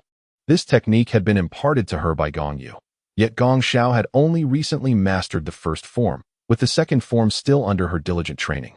Showing little progress thus far, Xiao Wu, receiving yet another strike, let out a pained cry but was unable to react, being once more propelled into the air. Gong Xiao transformed into several afterimages, and when she reappeared, she was already suspended in midair, awaiting Xiao Wu. Just as Xiao Wu was about to reach the apex of her ascent, Gong Xiao struck once more, this time landing a blow to Xiao Wu's abdomen. A sharp pain surged through her, causing her body to arch instinctively, and in that moment of agony, she involuntarily expelled a frothy mist into the air. As Xiao Wu plummeted back toward the arena, the force of the blow accelerated her descent. Yet, Gong Xiao's onslaught was far from over. She vanished in a flash, moving with such velocity that no afterimage remained, transforming instead into a streak of light that swiftly reappeared atop the stage. Just as Xiao Wu was about to touch the ground, Gong Xiao delivered another strike, sending her soaring once again, followed by yet another blow. This relentless exchange continued, with Gong Xiao skillfully altering her angles of attack. Her speed was so astonishing that her figure darted between various points, resembling a series of interconnected lines that gradually formed a multifaceted shape. Since Xiaowu had willingly leaped into the air to launch her second attack, she had yet to touch the ground again. The spectators in the stands were utterly entranced, watching as Xiaowu moved through the air like a ball, darting from one direction to another without pause. The intensity of their conflict raised questions of deep-seated animosity. I would rather provoke the fourth and sixth than the third, Gong Shui remarked calmly from the sidelines, unable to watch the scene unfold any longer. She silently mourned for Xiaowu for 3 seconds. Upon hearing Gong Shui's words, the remaining 5 members of the Rose Squad instinctively nodded in agreement. However, after this unconscious gesture, the 4th, Gong Chanxian, and the 6th, Gong Nyonyo, exchanged glances, realizing that they were indeed the subjects of Gong Shui's comment, leading them to question the necessity of their nodding. Enough, please stop. In the realm of Shilik, Tang San gazed upon the gravely injured Xiaowu, his heart twisted in anguish. At that moment, a crimson glimmer ignited in his eyes, embodying a palpable intent to kill. With a resounding crash, Xiaowu's body slammed into the ground. After Tang San's anguish cry, Gong Xiao felt it was indeed enough, and thus activated her first soul ring, unleashing her initial soul skill, Golden Rod. However, Gong Xiao refrained from exerting her full strength, fearing she might inadvertently deliver a fatal blow to Xiaowu, and instead employed merely 30% of her power. Yet, that fraction was still formidable. Under the impact of the golden rod, Xiaowu was sent hurtling through the air like a struck ball, crashing into the arena and creating a substantial crater. Although she was not dead, she lay there, barely clinging to life, her face bruised and swollen, her entire body seemingly on the verge of collapse. The remaining 6 from Shilik rushed to the edge of the pit, and Tang San leaped into the crater, cradling Xiaowu in his arms. The crimson light in his eyes flared once more, his expression contorted with rage as he declared, "You, how dare you harm Xiaowu? Anyone who dares to inflict harm upon her shall face death." With that proclamation, he gently laid Xiaowu down and, consumed by fury, unleashed his spectral shadow technique, charging towards Gong Xiao. His hands brushed against the 24 Bridges bright moon knight, poised to wield a hidden weapon at any moment. Yet, for Gong Xiao, Tang San's actions were nothing short of a blatant provocation. That rabbit refuses to admit defeat even when outmatched. Then I shall strike her down without mercy. Is there any issue with that? Gong Xiao let out a cold snort. Yet her gaze remained fixed on Tang San as he executed the ghost shadow perplexing steps. This was her first encounter witnessing an outsider perform such an intricate technique, and her ire only intensified. The ghost shadow perplexing steps. How dare you, an outsider, steal the art of our young master? You deserve to perish. For a long time, Gong Lan and her companions had firmly believed that Tang Sek's ultimate skills and techniques belonged solely to Gong Yu. Without his express permission, they would never dare to impart such knowledge to others. Thus, upon witnessing Tang San's demonstration of the ghost shadow perplexing steps, they were quick to conclude that he must have surreptitiously learned from Gong Yu. To practice the young master's secrets without authorization was a crime punishable by death. Gong Xiao's eyes radiated a murderous intent. At that moment, she was indeed determined to eliminate Tang San. Consequently, her second soul ring illuminated once more, enhancing her with the thunder flash, while the ghost shadow perplexing steps was further augmented. The 4th layer of her dragon elephant prajna commenced its vital flow, allowing her to instantly materialize before Tang San. In the next instant, the dragon elephant prajna empowered her palms, and with the momentum derived from the thunder flash enhancing the ghost shadow perplexing steps, she struck Tang San's chest with both hands. Chapter 61. Pink Rose. First soul skill with a resounding crash. As Gong Xiao's palms connected, Tang San felt an overwhelming force surge into his chest. His lungs were instantly thrown into disarray, and in that very moment, he was propelled backward, sent flying by the sheer impact. Gong Xiao's speed was astonishingly swift. Before Tang San could even react, Gong Xiao had already closed the distance, delivering 2 fluid strikes to his chest with the grace of flowing water. Just as he had begun to sense the Zhuge divine crossbow amid the serene beauty of the moonlit night at the 24 Bridges, he had intended to retrieve the crossbow and launch a decisive attack to eliminate Gong Xiao, along with all of his companions, lest they become future threats. After all, one must eradicate the roots of weeds, for the spring breeze might bring them back to life. The Xiantian treasure record once stated, When one is certain that an opponent is an enemy and possesses the means to kill, one must show no mercy, otherwise one only invites further trouble. Anyone who dared to harm his beloved Xiao Wu was marked for death. Unfortunately, he had not yet managed to draw the Zhuge divine crossbow before suffering those 2 strikes. At that moment, Tang San was sent flying to the edge of the arena. Yet he did not come to a halt. Instead, with no cushioning whatsoever, he arced through the air like a parabolic trajectory towards the audience. Little San, in the private box of the Shirlai Ku faction, Yu Xiaojiang, witnessing his beloved disciple being hurled from the arena, was instantly filled with anxiety and rushed out towards the audience. Upon the arena, observing Tang San being sent flying, the remaining 6 from the 6 monsters, with the exception of the injured Xiao Wu lying on the ground, rose in fury, their faces contorted in rage as they charged towards the Rose Squad, ready to fight to the bitter end. Oh, unable to defeat one, so you wish to gang up on me? Very well. I have been itching for a fight. On the side of the Rose Squad, Gong Yu, seeing the enraged 5 monsters, immediately stood up, welcoming the challenge as she activated her first soul skill, Pink Devour, as Gong Yu gracefully executed delicate steps akin to a ballet dancer. A pink rose materialized in her exquisite hand. Beneath her feet, 3 soul rings pulsed in harmony, 1 yellow and 2 purple, intertwining beautifully. The yellow soul ring shimmered, causing the pink rose in her grasp to transform into an ethereal energy form, ascending gracefully. This energy rose soared towards the approaching 5 adversaries, erupting amidst them with a resounding explosion. In an instant, the burst of energy manifested as a swirling pink mist, enveloping half of the arena, ensnaring the 5 foes, including the unconscious Xiao Wu within its embrace. Xiao Wu, on the brink of consciousness, remained unaffected, while the 5 adversaries suffered greatly, enveloped in the mist. They inhaled the pink vapor, soon succumbing to vivid hallucinations. Laughter erupted among them, a cacophony of distinct tones, giggles, hearty guffaws, and sinister chuckles, each revealing an array of emotions. Yet, the laughter dissipated, swiftly replaced by the innermost thoughts of the 5. Ning Rongrong mused. I am merely indulging in boredom by toying with them. What a repugnant name, the Shrek 7. This motley crew comprises 2 lecherous fiends, a vengeful woman, an unattractive girl, one who fancies the ugly, and a brooding soul who resorts to distasteful incantations for soul techniques. How absurd. I possess 2 thick slices of bread, while they prattle on about sausages. None of them are worthy of my friendship. Dai Mubai reflected. Zhu Qing, my little kitten, cease this pretense. You traversed great distances to seek your husband. Why feign modesty? Come forth and let me elevate your spirits. And Ning Rongrong, how dare you threaten me? I shall have my revenge upon you. Zhu Qing seethed inwardly. That wretched Dai Mubai? Why must he frolic freely while I bear the brunt of everything? That insufferable lecher. Twin brothers, is it? If he can indulge, why can't I? I swear, I shall make him green with envy. Ma Hongjun chuckled. 3rd brother. Xiao Wu is so unappealing that only you would fancy her. I'd rather frequent a brothel than gaze upon her visage. Fear not, though I am an omnivorous creature, I shall not vie for Xiao Wu.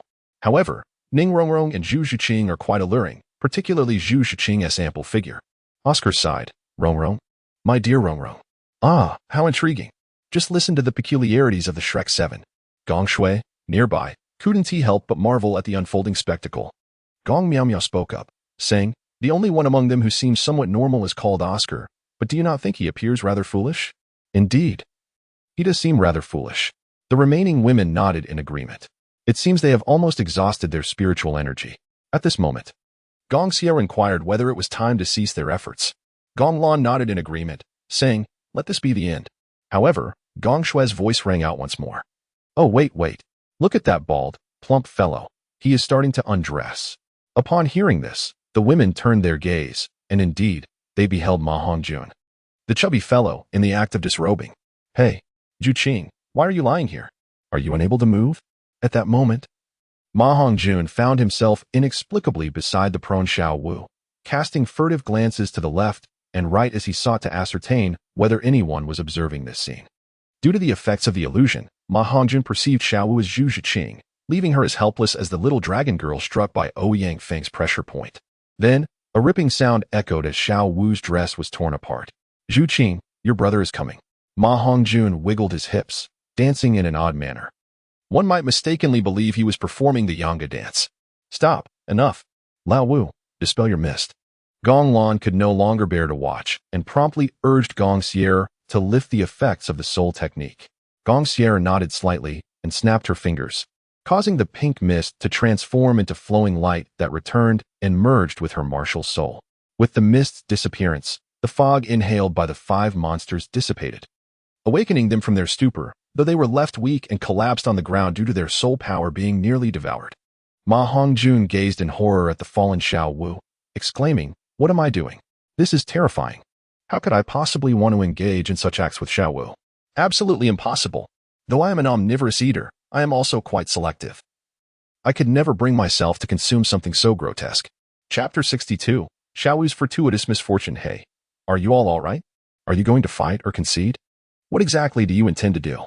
Gong Shui remarked exasperatedly. This arena match has lost all meaning if you do not concede soon.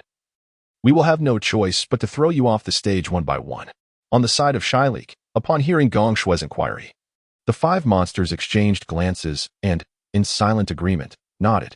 Subsequently, Dai Mubai directly declared their concession to the host, who then announced the Rose team as the victors. After their victory, the Rose team returned to their private box. On the Shilik side, Flandra appeared and carried Xiao Wu away to seek treatment from a healing soul master, while Tang San had already been taken away by Yu Xiaojiang after being knocked off the stage. As for Yu Xiaojiang, as promised to send an invitation to the Rose team, Flandra had long since forgotten about it. In the private box, upon the return of the Rose team, Gong Yu smiled warmly and stated, "You all performed admirably. As a reward, you will have 7 days of rest upon returning, after which I will journey to Tiando City." Wonderful. Gong Yu had barely finished speaking when Gong Shui leaped up in excitement. "What is so wonderful about it?" "You are the laziest of all," Gong Lan retorted, casting an exasperated glance at Gong Shui. "Humph." Gong Shui pouted, turning her face away, only to inadvertently direct a disdainful gaze towards Gong Yonyo before swiftly turning her face the other way. Subsequently, Gong Yu and the others went to collect their earnings from today's bets before departing the Great Fighting Soul Arena and returning to the hotel. On the Shilik side, the 5 monsters returned sluggishly to their dilapidated academy, each retreating to their rooms to recuperate. Meanwhile, in the classroom, 2 makeshift beds formed by merging desks lay occupied by individuals. Nearby, Yu Xiaojiang paced restlessly. The sound of his footsteps alone was enough to evoke irritation. After a while, he halted and gazed anxiously toward the classroom door, expressing his concern. "What is taking Flandra so long? Is it truly so difficult to summon a healing soul master?" At that moment, Tang San, who lay nearby, coughed twice, blood trickling from the corners of his mouth. "Xiao-san, are you all right? Just hold on a little longer. Flandra will soon return with a healing soul master to attend to you." As Yu Xiaojiang tended to Tang San, wiping the blood that trickled from the corner of his mouth with a handkerchief, it was evident that Tang San was gravely injured. His chest had caved in, several ribs were fractured, and his internal organs had shifted. Had it not been for the protection of the Shantian skill, he might have already succumbed to his injuries. After a while, when Flinder had yet to return, a figure entered the classroom, an individual missing an arm, none other than Tang Hao. At that moment, Tang Hao bore a burlap sack over his right shoulder, which contained a person. Upon lowering the sack and unfastening it, the face of the occupant was revealed. "Master Yao Tian," Yu Xiaojiang exclaimed in astonishment. No wonder he hadn't seen Tang Hao during Tang San's ordeal. He had been off capturing someone. Tang Hao nodded slightly at Yu Xiaojiang before addressing the person within the sack, saying, "Treat them. Once they are healed, I shall release you." However, the individual inside merely kept her eyes shut, showing no inclination to respond. "Who is she?" Yu Xiaojiang inquired. "The head of the Jiuxin Haidang family. One of the only 2 wielders of the Jiuxin Haidang martial spirit in this age," Tang Hao replied coolly. He had witnessed the battle between the Shrek 7 Devils and the Rose Squad at the Do Sol Arena, but when Tang San was unexpectedly attacked, he had been unable to intervene in time. After Tang San was thrown from the stage, Tang Hao had initially intended to eliminate the Rose Squad, but he sensed the presence of Bai Ji and ZG, powerful adversaries who had locked onto him. As a seasoned fighter, he recognized the danger and refrained from acting against them. Consequently, he sought a healing soul master to tend to his son. Fortune favored him, as he encountered the head of the Jiuxin Haitang family, who was in Soto City for consultations, and he had apprehended her.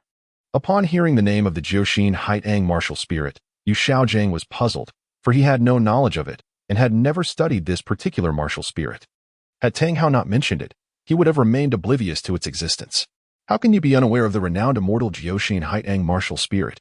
It seems you truly ought to delve into the study of this martial spirit, Tang Hao remarked, observing Yu Xiaojing's bewilderment with a furrowed brow. A master should possess a wealth of knowledge, yet he seemed ignorant of the Jiuxin Haitang. Yu Xiaojing felt a wave of embarrassment wash over him. Unable to refute the truth in Tang Hao's words, ignoring Yu Xiaojing's discomfort, Tang Hao turned his attention back to the individual in the sack, stating, "Head Yi, it would be wise for you to treat these two youngsters. Once healed, I shall allow you to leave. However, should you prolong this further, and if my son's condition deteriorates, I will have no choice but to take your daughter's life in compensation." Feeling cornered, Head Yi opened her eyes and let out a cold huff. So, the illustrious Haotian Douluo is merely a shameless scoundrel. No. I should now refer to you as Haotian Soul Douluo. Rising to her feet, she realized that despite her reluctance to treat Tang San and Xiao Wu, she had little choice, given that she was at a disadvantage. Despite being firmly held, she did not hesitate to wield her words, casting sharp jabs at Tang Hao. Yet, Tang Hao, with an air of indifference, replied, "Say whatever you wish. After all, my life is of little consequence. What matters is that you heal these two." With Tang Hao displaying such apathy, the head of the Yi family found little reason to engage further. What purpose was there in wasting words on such a person? Thus, she summoned her 9 hearts begonia martial spirit, allowing it to illuminate her presence, and directed 2 beams of healing light into Tang San and Xiao Wu. The 9 hearts begonia martial spirit, possessing only 1 soul skill, healing, required no additional soul rings, rendering the head of the Yi family uninterested in assessing Tang San and Xiao Wu's conditions. She proceeded directly with the healing process. Approximately half an hour later, Tang San began to show signs of recovery. Though still unconscious, his injuries had nearly healed, the fractured ribs had been mended, his sunken chest had resumed its form, and the disordered organs had realigned. Xiao Wu's wounds were similarly on the mend, and fortuitously, her previously disfigured face had been inadvertently restored to its former beauty thanks to the earlier assault. The once misshapen facial structure had been mysteriously corrected. And following the head of the Yi family's treatment, it was entirely restored. No longer was her visage unattractive. It was as if she had undergone a transformation, regaining her beauty, surprising all as the once ugly rabbit had found fortune amidst misfortune. "May I leave now?" After tending to Tang San and Xiao Wu, the head of the Yi family felt no desire to linger in the classroom. Each glance at Tang Hao filled her with disdain. "What is their condition?" Tang Hao inquired first. "They will not perish. I have treated all that needed healing. The rest is no longer my concern. They can recuperate on their own once they awaken." The head of the Yi family responded coldly. "Then you may depart," Tang Hao replied in a similarly indifferent tone. Without a backward glance, the head of the Yi family exited, and shortly thereafter, Flender arrived in haste, accompanied by 2 healing soul masters. Chapter 63. The girls' plan in 3 days. Gong Lan and her companions had thoroughly explored every corner of Soto City. Gong Shui had grown weary of the city and wished to depart soon. However, Gong Yu was at a crucial point in the crafting of the word armor, necessitating a further delay. Observing the girls with time to spare, Gong Yu encouraged them to find their own pursuits, suggesting that if all else failed, they could devise a plan to prank the Shrek 7 devils. After all, with Bai Ji and ZG providing protection, it would not matter if they inadvertently caused harm to one of the Shrek members. The words of Gong Yu resonated deeply within Gong Shui, as she contemplated the idea of pranking the Shyleek 7 monsters, a notion that delighted her. With a few days to spare, she regarded it as a splendid means to alleviate her boredom. Old 7, have the Shyleek 7 monsters made their appearance yet?" Gong Shui inquired, accompanied by her 2 sisters, as they awaited outside the Grand Soul Arena in Soto City. They're coming. It won't be long now." Old 7, Gong Miao Miao, dashed into the Grand Soul Arena to check, only to confirm that they had just emerged. "What are your intentions, Old 8? Questioned Old 5, Gong Sierra, who was idly drawn into this escapade by Gong Shui. As of now, she remained oblivious to the purpose of her presence. "Sister 5, I merely wish to borrow your first soul skill." When seeking assistance, Gong Shui affectionately addressed her as sister, a stark contrast to her usual casual reference of Old 5. "What do you need my first soul skill for?" Gong Sierra inquired with curiosity, for she was aware that her first soul skill was not to be used lightly.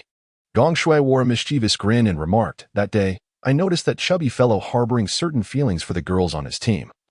So I thought I might indulge his desires." "You, why are you so wicked?" Gong Xiu feigned anger, yet her expression swiftly transformed, revealing her own playful smirk. Next time such an opportunity arises, do let me know in advance. I have to prepare a milk bottle. Otherwise, while they are engaged, I might find myself devoid of the spiritual energy necessary to support my soul techniques. Sister, it seems you two harbor a hidden playfulness, Gong Shui continued, still grinning mischievously. How can you speak so carelessly? If you continue, I shall refuse to play with you. Gong Xiu pretended to assert her elder sisterly authority. Well, if you choose not to speak, so be it. I'm content to keep my knowledge to myself. Gong Shui pouted and then turned her gaze toward the entrance of the Great Spirit Arena, where she spotted Yu Xiaojiang leading the 7 monsters outside. Today, it was solely Yu Xiaojiang at the helm, as Flinder and the others were absent. At that moment, Gong Miao Miao interjected. I wonder who administered treatment to Tang San and that rabbit. Tang San was severely injured from the 2 strikes by our second sister. And that rabbit is also gravely hurt. However, it seems she turned misfortune into fortune. That unsightly face has been rendered more presentable thanks to the second sister's intervention. Gong Xiu nodded in agreement and remarked, Indeed, even I felt a twinge of jealousy upon gazing upon that face. Gong Shui cast an envious glance at Xiao Wu's delicate features before turning to Gong Xiu, saying, Elder sister, cease your envy and jealousy. Quickly prepare your soul skill.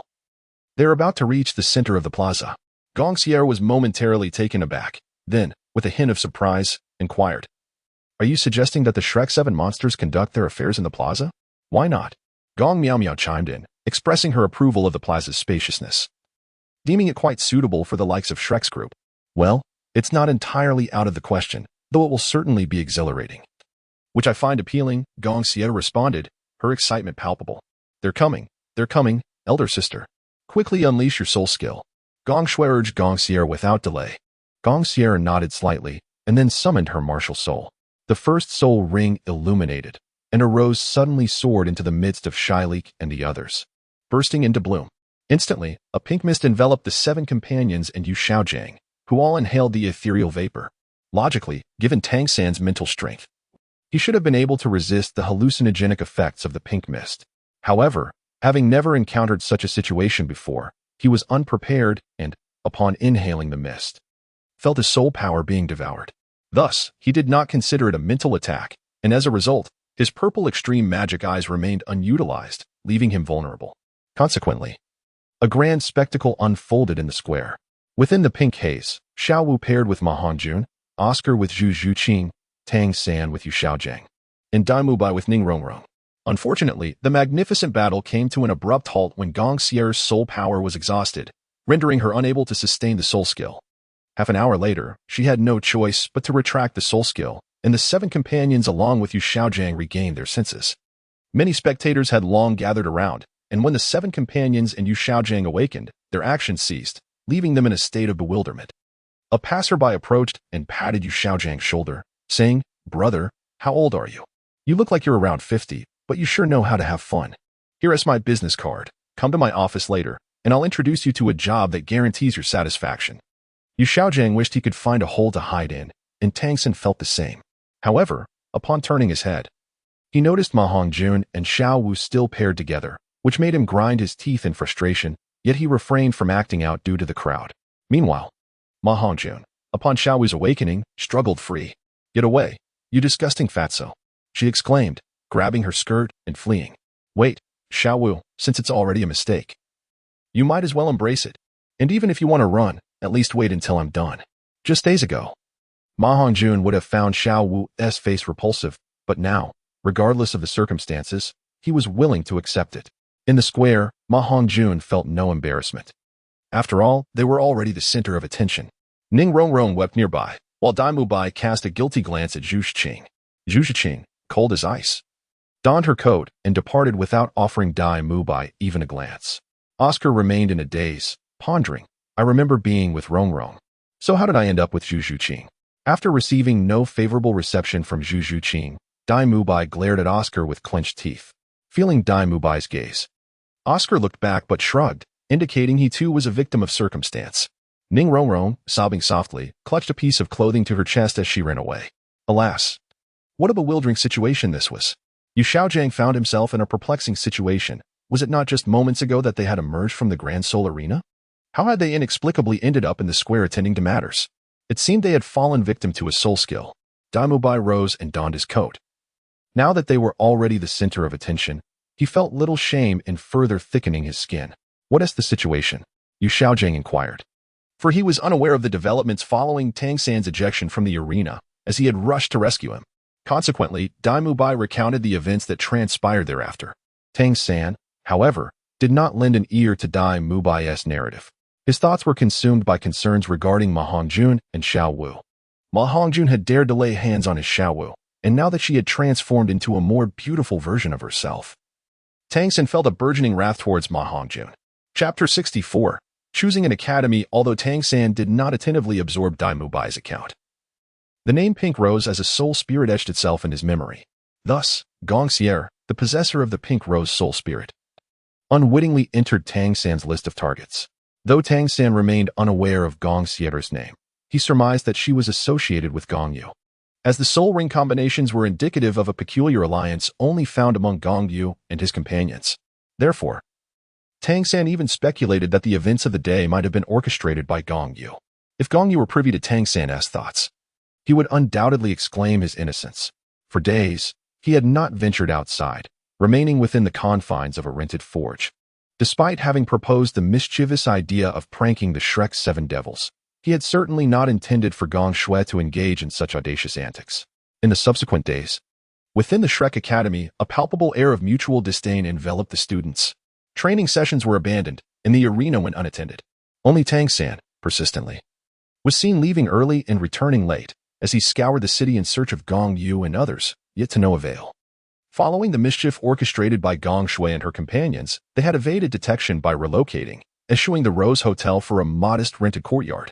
After several days of fruitless searching in Soto City, Tang San found himself at a standstill, and thus the matter faded into obscurity.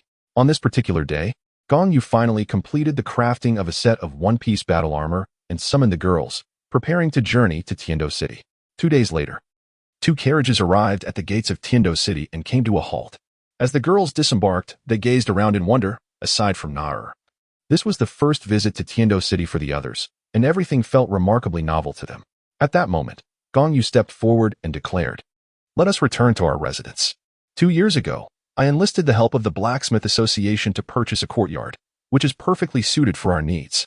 We shall establish our home here in Tiando City for the foreseeable future." Before long, several individuals moved into the courtyard, each selecting their respective rooms, thus settling in for the time being. Early the next morning, Gong Yu set out with Naer. Being a strikingly handsome duo, they attracted considerable attention, particularly Naer, whose flowing silver hair and unparalleled beauty captivated many, causing some passers-by to gaze at her so intently that they forgot their surroundings and ended up colliding with walls. "Brother Yu, where are we heading?" Naer suddenly inquired. Gong Yu remarked, "I intend to acquire an academy, as the Rose Squad has yet to affiliate with any institution, thus rendering us ineligible to participate in the prestigious Continental Senior Soul Master Academy Elite Competition." Naer inquired, "Is there a particular academy you have in mind, Brother Yu?" "Indeed," Gong Yu replied, gesturing towards an academy that emerged in the distance. "It is the Blue Ba Senior Soul Master Academy." "Blue Ba? That name sounds rather peculiar," Naer pouted, still groggy from being roused early in the morning by Gong Yu, which left her with a hint of irritation. Gong Yu smiled faintly and said, "The reason this academy is named the Blue Tyrant Academy is that its principal hails from the Blue Electric Tyrannosaurus family." Upon hearing this name, Naer's eyes instantly brightened. For the Blue Electric Tyrannosaurus is quite renowned among the Dragon Clan. Do not be overly excited. It is merely a martial soul of the Blue Electric Tyrannosaurus, not the actual Dragon Clan, Gong Yu remarked. "Oh," Naer replied, her interest waning significantly upon learning it was merely a martial soul. She continued, "Since the Blue Tyrant Academy is backed by the Blue Electric Tyrannosaurus family, how could Brother Yu purchase this academy?" Aware of Naer's impending inquiry, Gong Yu explained, "Though the principal is a member of the Blue Electric Tyrannosaurus family, she is an illegitimate daughter. For various reasons, she is unwilling to return to her family or acknowledge her lineage, which has led to the academy being suppressed by the Blue Electric Tyrannosaurus family and now facing a financial crisis." Naer immediately understood. "So now is the opportune moment for Brother Yu to intervene, right?" With a smile, she gazed at Gong Yu, sometimes thinking he had a bit of mischief in him, taking advantage of others during their crises and striking with precision. Understanding without speaking it aloud, Gong Yu smirked, thinking to himself, well, I do enjoy seizing opportunities, and it would be foolish to let them slip by. After all, it is merely a small pleasure of mine. What harm is there in it? Nar giggled beside him. Soon, they entered the Blue Tyrant Academy, where a teacher named In Shu came to receive them. Although Lu Erlong was the principal, she mostly left matters in In Shu's capable hands. Greetings. Are you two here to enroll in our academy? In Shu inquired, but he quickly added, however, if I may be so bold, you both appear rather affluent and do not resemble children of commoners, whereas our academy specifically recruits students from humble backgrounds. So, before In Shu could finish, Gong Yu interrupted, we are not here to enroll. We have heard of the financial troubles your academy is experiencing, and we have come bearing assistance. I am willing to offer 200,000 gold soul coins to purchase your academy. Can you make a decision on this, Teacher In? Well, upon hearing the sum of 200,000, In Shu felt that the price was exceptionally generous, yet he reluctantly declined. Our principal has stated that she will only accept investments. She does not intend to sell the academy. Gong Yu furrowed his brow slightly, but it soon relaxed. His request was simple, merely the qualification to participate in the elite tournament of the continent's Senior Soul Master Academy. Thus, he inquired, what is the maximum share you can accept? 50%. Teacher In Shu held up 5 fingers. However, Gong Yu shook his head. No, 50% is insufficient. I require 85%. This left In Shu momentarily at a loss. If he were the principal, he would have sold the academy for 2 million without hesitation, as running a financially struggling institution held little meaning. Yet, he genuinely lacked the authority to make such decisions. He replied, this matter exceeds my jurisdiction. I will take you to meet our principal, and you may discuss it directly with him. Very well, Gong Yu nodded in agreement. In Shu then rose, leading Gong Yu and Nar towards the modest dwelling of Lu Erlong. As they walked, they exited the pointed roof building and followed a narrow path leading to the rear of the academy, quickly entering the bordering forest of the main campus area. Continuing forward for several hundred meters, the trees grew sparse, revealing a particularly robust tree adorned with a sign that read, Academy Restricted Area, Unauthorized Entry Prohibited. Upon passing this grand tree, the scenery transformed before their eyes. A small lake appeared, its diameter no more than 50 meters, with a gentle stream approximately 3 meters wide quietly feeding water from the opposite side of the woods, ensuring the basin remained perpetually refreshed. Beside the lake stood a humble thatched cottage, constructed from wooden planks and straw, seamlessly blending into the surrounding environment. In Shu brought Gong Yu and Nar to a halt before the cottage. Chapter 65. Lu Erlong after halting outside the thatched cottage. Teacher In Shu approached to knock on the door. Surrounding the cottage was a fence, within which a variety of flowers bloomed in vibrant colors, creating a delightful and picturesque scene. Nar, in high spirits, casually picked a blossom. Gong Yu sought to intervene, yet it was already too late. The flowers in question were cultivated by the fierce lady Tyrannosaurus, Lu Erlong. Having plucked her blooms, Gong Yu could vividly envision the wrathful scene that would unfold upon her return. Indeed, when In Shu led Lu Erlong into the fray, her fury erupted instantly. How dare you? Who are you to dare pluck my flowers?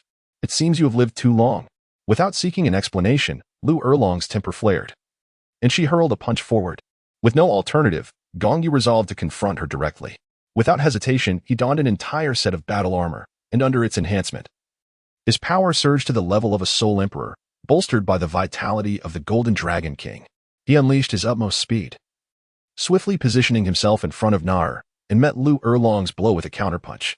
The impact resounded as their fists collided, releasing a shockwave that shattered the surrounding fence and scattered the flowers into disarray. Lu Erlong was pushed back several steps before regaining her footing. Yet Gong Yu remained steadfast and unwavering in his stance.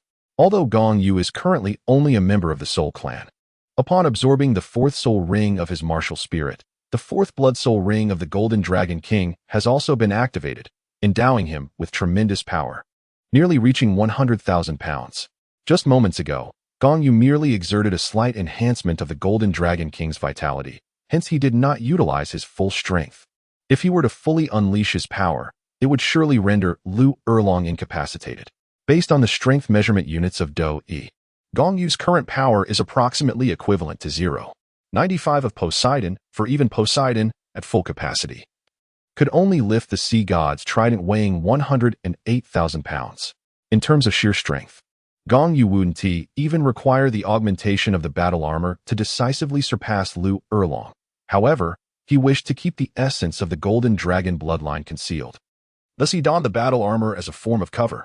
This fellow possesses extraordinary strength, Lu Erlong thought to himself, stabilizing his stance and shaking off the numbness in his hand. He quietly mused about the formidable presence he had sensed earlier, which seemed to exert a strong sense of oppression upon him. Could it be that this individual's martial spirit is also a dragon, and of a quality surpassing my fire dragon?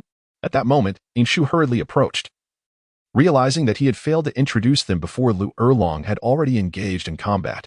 Director, your temper is too impulsive.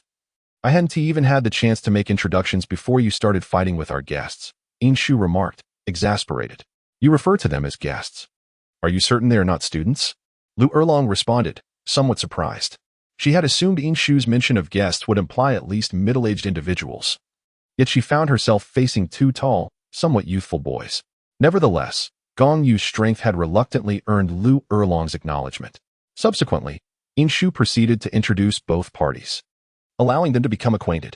Lu Erlong ushered Gong Yu, Nar, and Inshu into a small thatched cottage, served them tea, and then shifted to the main topic. Young brother, are you certain you wish to invest in our academy? Lu Erlong initiated the conversation, initially intending to address Gong Yu as a child. But feeling that such a term was inappropriate, she opted for young brother instead. Gong Yu, however, felt a sense of being at a disadvantage, yet it mattered little. After all, it was merely a temporary designation. Gong Yu remarked, to be precise, I wish to acquire this academy. It would be ideal if Dean Lu Long were amenable to selling it.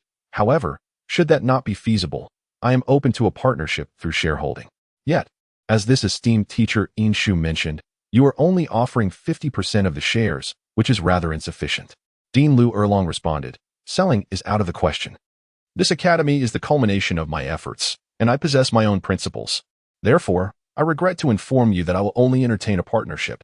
Gong Yu was indifferent, his sole objective being to secure a place in the prestigious Continental Elite Soul Master Competition, along with ensuring the eventual dissolution of the Shylek Academy. Given the capabilities of Flanders and his associates, the Shylek Academy would have never survived had they not fortuitously acquired the Lambo Academy to rename it. Gong Yu continued, however, regarding the partnership, 50% is too little. We must negotiate for a greater share. Lu Erlong inquired, what percentage do you desire? 75%, Gong Yu stated. 75% is unacceptable, Lu Erlong shook her head, adding, in fact, I consider 50% to be too generous. Lu Erlong's statement held truth. Sharing ownership of an academy with equal shares between the stakeholders and the dean creates a scenario with two authoritative figures, leading to potential conflicts over decision-making. Nonetheless, Lu Erlong was reluctant to manage the affairs, which is why she was willing to concede 50% of the shares, typically deferring to the stakeholders. However, this did not imply she intended to allow stakeholders free rein, hence her desire to retain 50% as a safeguard. Gong Yu interjected, I understand that you, Dean Lu, are concerned that granting me a larger share might lead to exclusion of underprivileged students, as seen in many academies. Rest assured, I can vow upon my martial soul that I will never discriminate against impoverished students. Lu Erlong furrowed her brow, wanting to voice her reservations, but momentarily at a loss for words. After all, the fact that he was willing to swear upon his martial soul indicated that her apprehensions may have been unwarranted. Observing Lu Erlong's hesitance, Gong Yu decided to unveil a powerful bargaining chip. Thus, he declared, I can provide you with information regarding Yu Xiaojiang in exchange for either the outright purchase of the academy or, if that is not possible, I would accept 75% of the shares. How do you know of my connection to Xiaojiang? Do you know where he is? Upon hearing the name Yu Xiaojiang, Lu Erlong immediately lost her composure. Gong Yu chuckled softly. When entering into business negotiations, one must thoroughly investigate the counterpart's background. Naturally, thorough research would unearth certain secrets. Otherwise, it would reflect poorly on my capabilities. Yet Lu Erlong reiterated, selling the academy is not an option. However, I can agree to offer you 60% of the shares if you provide me with information about Xiaojiang.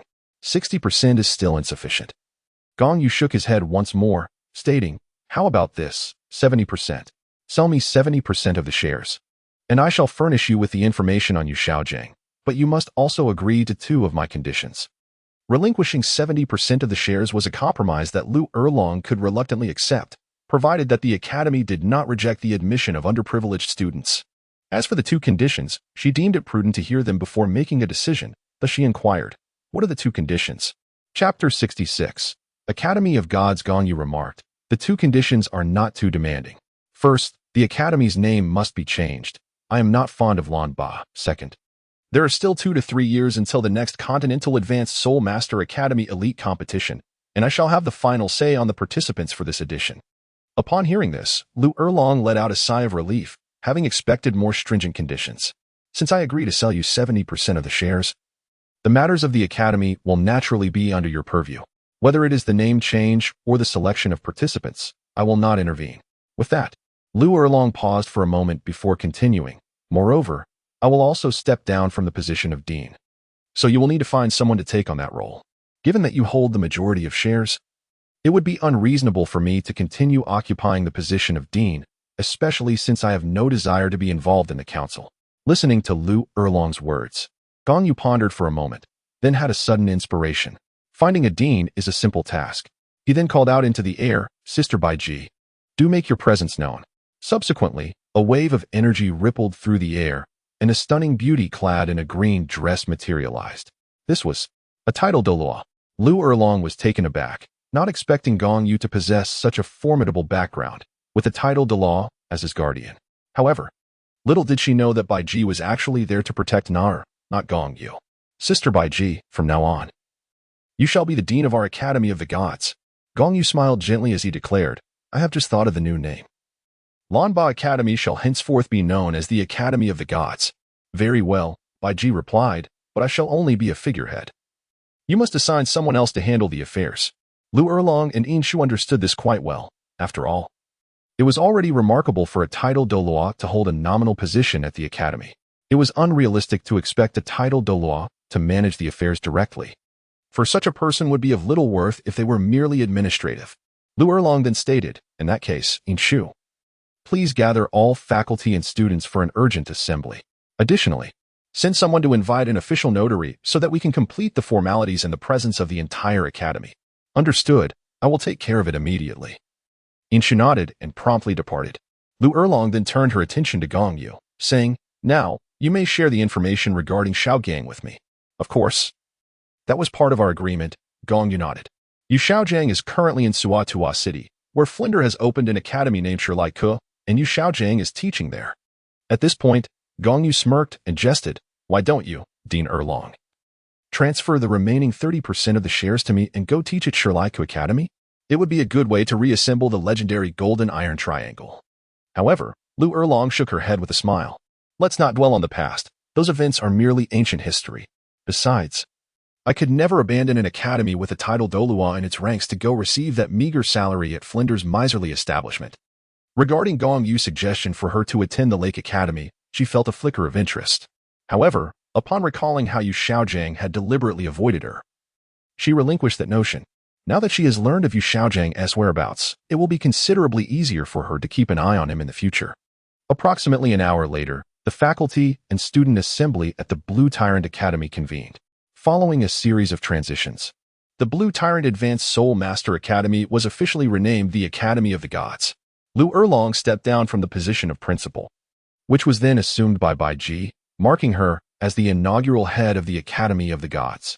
Upon her appointment, Baiji promptly announced a 10% salary increase for all faculty members and established scholarships and financial aid programs across every grade level. Additionally, she declared the commencement of expansion and recruitment efforts. Henceforth, the Academy of the Gods would no longer merely serve as an advanced institution, but would encompass primary, secondary, and tertiary education within a unified establishment. Following the expansion, the Academy would be divided into 3 distinct teaching zones corresponding to these educational levels, with instructors rated and assigned according to their respective areas of expertise. Naturally, these initiatives were orchestrated by Gong Yu, who desired the expansion and recruitment primarily to transfer the training of the information network to the academy. Consequently, once Gong Lan and the others commenced their operations, the children they rescued would predominantly be relocated to the Academy of the Gods for further development.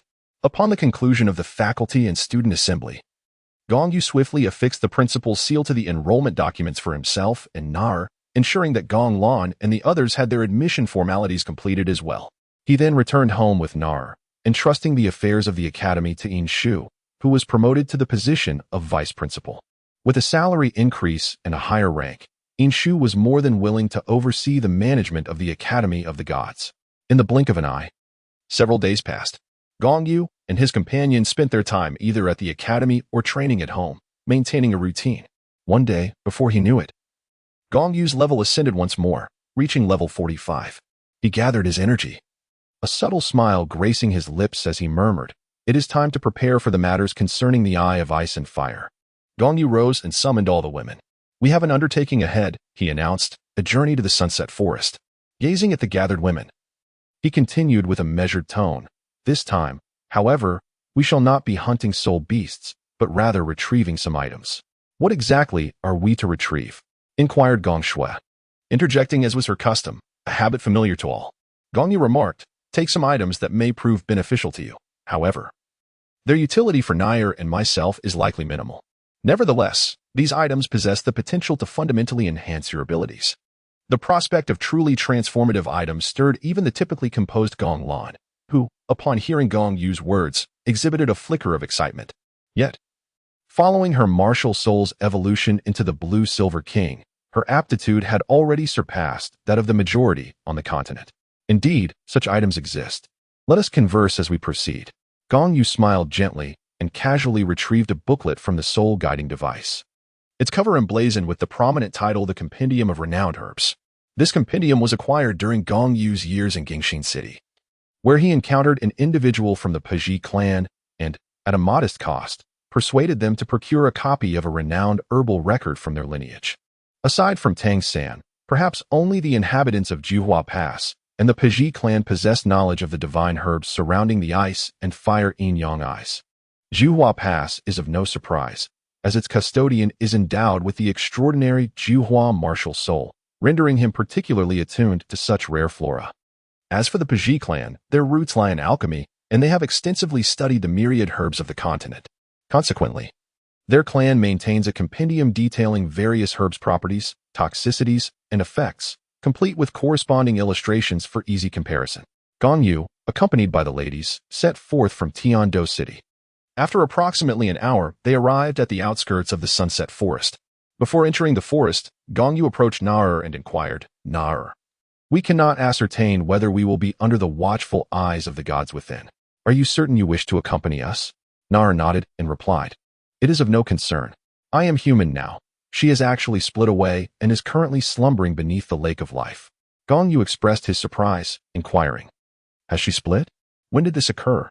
How was I unaware of it?" Nar replied, "It happened just yesterday, knowing you would be here. She chose to temporarily separate from me, planning to merge once more upon our return." "I see. Then there is nothing to worry about." Gong Yu responded with a faint smile. He then turned to the group of women, declaring, "Let us venture into the forest." As they entered the woods, their resolute purpose propelled them forward without pause. Gong Yu invoked the bloodline of the Golden Dragon King to sense their direction, making their way toward the Eye of Ice and Fire. After approximately an hour, they finally arrived at a region thick with toxic miasma. At that moment, Bai Ji and ZG suddenly appeared. ZG stepped forward, stating, "I sense a powerful call." Gong Yu remarked, "Your intuition is correct. Within lies the final resting place of two Dragon Kings." "Dragon Kings?" ZG interjected, placing particular emphasis on the word kings. Gong Yu nodded, comprehending ZG's implication, and thus responded, "Indeed, the first Dragon King is one of the two Dragon Kings who followed the Dragon God." As a member of the Dragon clan and the leader of her lineage, ZG naturally understood the significance of the Dragon King. However, upon hearing Gong Yu's words, her breath quickened with anticipation, yet she also felt a tinge of melancholy for the two Dragon Kings. "Let us proceed. I shall guide you," Bai Ji suddenly interjected. As a powerful healing spirit beast, the poison array set by Dugu Bo was as simple to her as a child's game. In an instant, they were led through the poison array by Bai Ji, with ZG following closely behind. "Let us move on. We are not far now," Gong Yu said calmly, sensing an intensified stirring within his bloodline. Everyone nodded in agreement, while ZG took the lead, for at this juncture, Gong Yu's guidance was unnecessary.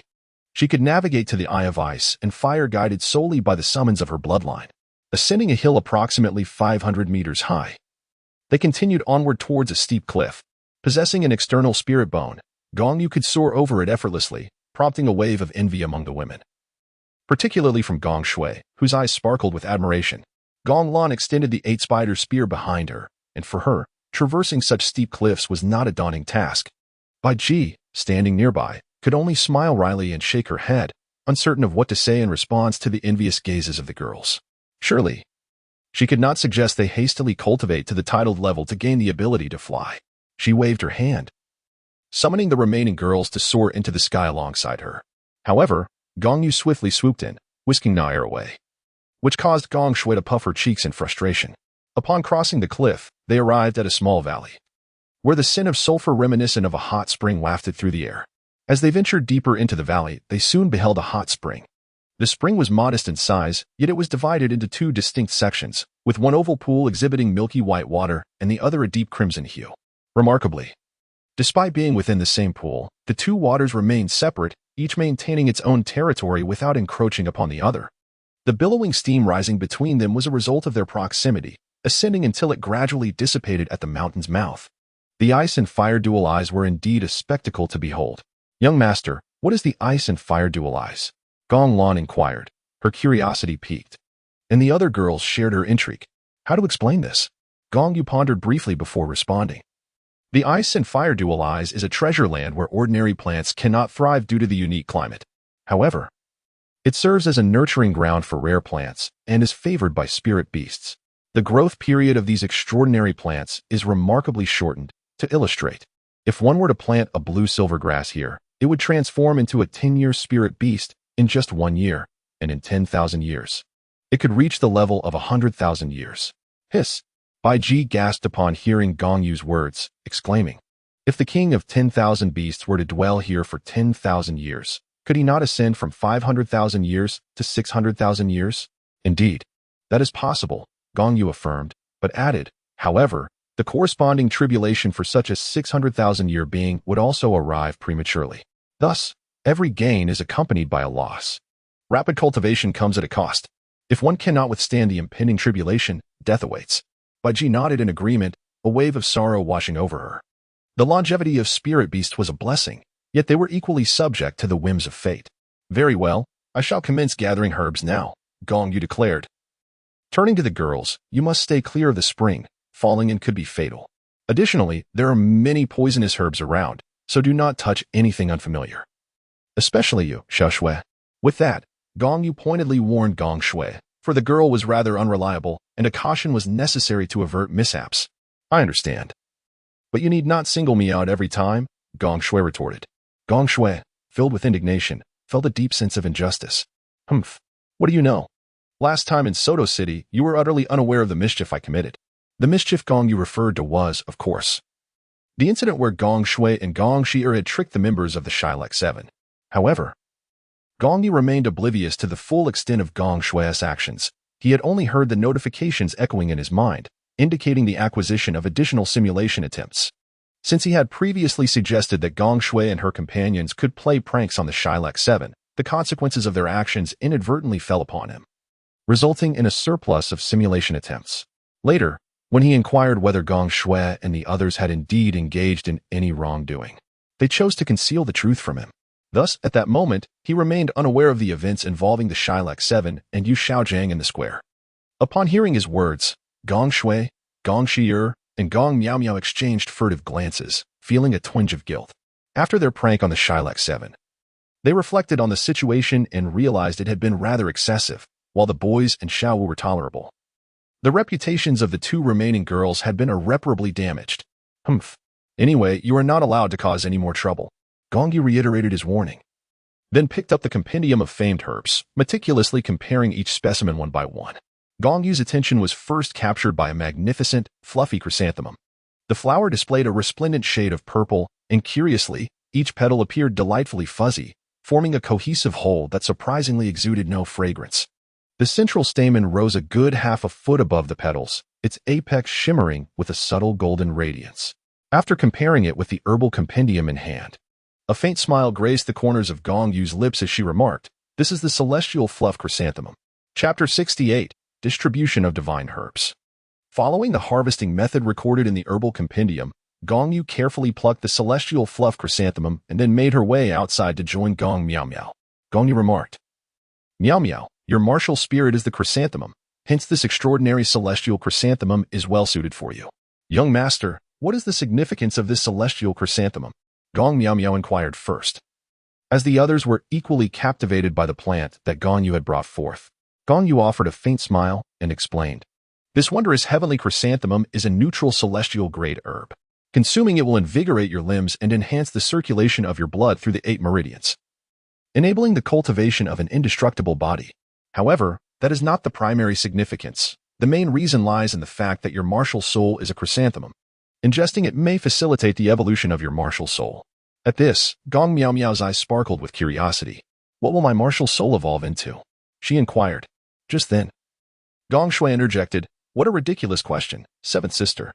Your martial soul is a chrysanthemum. Even if it evolves, it will still belong to the chrysanthemum family. Do you expect it to transform into a beast martial soul?" "Silence, and let the young master speak," Gong Lan chided, pulling Gong Shui aside, which made her comply. With Gong Shui's interruption quelled, Gong Yu continued, "I cannot predict what your martial soul will evolve into, but I tend to agree with Xiao Shueft. Even if it were to evolve, it would likely remain within the chrysanthemum family." Upon hearing this, Gong Shui pouted in pride. Yet Gong Yu swiftly delivered a playful smack to her head, causing her to tear up in pain, standing aside with a face full of grievance. Gong Yu continued, "On the continent, the most renowned chrysanthemum martial soul undoubtedly belongs to the elder of the spirit hall, Chrysanthemum Douluo, whose martial soul is the extraordinary Qirong Tong Tianju. It is a supreme martial soul, and perhaps your martial soul may evolve into the Qirong Tong Tianju, though it is not guaranteed." "Qirong Tong Tianju?" Gong Nyonyo's eyes glimmered with anticipation, and she inquired further, "How should I consume it?" Gong Yu remarked, "First consume the celestial flower's core. Then proceed to savor each petal individually, while abstaining from the roots and stems. Upon completion, commence your cultivation in place." "Understood, my lord," Gong Nyonyo replied with a nod. Promptly settling into a meditative position and following Gong Yu's instructions to partake of the extraordinary celestial chrysanthemum, Gong Yu cast a glance at the aggrieved Gong Shui beside her and couldn't help but shake her head, saying, "Oh, you?" Upon hearing Gong Yu's words, Gong Shui immediately broke into a joyful smile.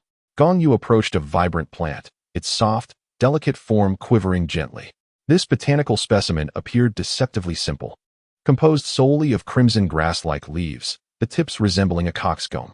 Yet, upon closer examination, one could discern its unique qualities. The leaf veins shimmered with a golden hue, and the ambient temperature around this plant was noticeably elevated. Following the method documented in the famed herbal compendium, Gong Yu carefully harvested it and returned to Gong Shui's side. Presenting the plant to her, Gong Yu remarked, "This is known as the coxcomb phoenix sunflower. It must not be chewed or swallowed. Instead, focus your soul energy to channel its essence. The process may be excruciating, but you must endure, for faltering will lead to failure. The effects of this plant are profound, promising to significantly enhance your soul power and flame efficacy. Should you abandon the endeavor prematurely, its potency will diminish greatly." Gong Shui felt a twinge of uncertainty. She was acutely aware that among her sisters, she possessed the least potential. Previously, she had the third sister, Gong Yu, lagging behind. But ever since Gong Yu had received the offering of the Emerald Swan and underwent her martial soul's evolution, her aptitude had surged, and her cultivation speed had accelerated remarkably. Resolutely, Gong Shui clenched her teeth and vowed, "I will succeed, no matter how painful it may be. I will endure." Upon hearing this, Gong Yu smiled with relief. Subsequently, she procured the 8-petal xianlon for Gong Yu. This plant's properties were to consolidate one's foundation and expel impurities from the body, addressing the slow cultivation speed typically faced by food-type soul masters, with effects lasting until level 70, making it perfectly suited for Gong Yu.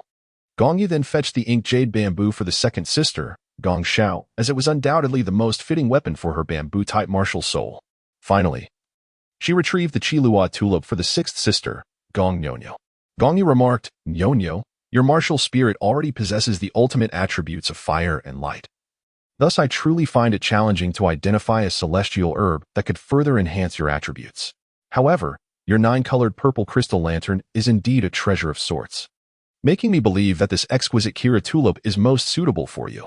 Consuming it will allow you to absorb the essence of heaven and earth, as well as the brilliance of the sun and moon.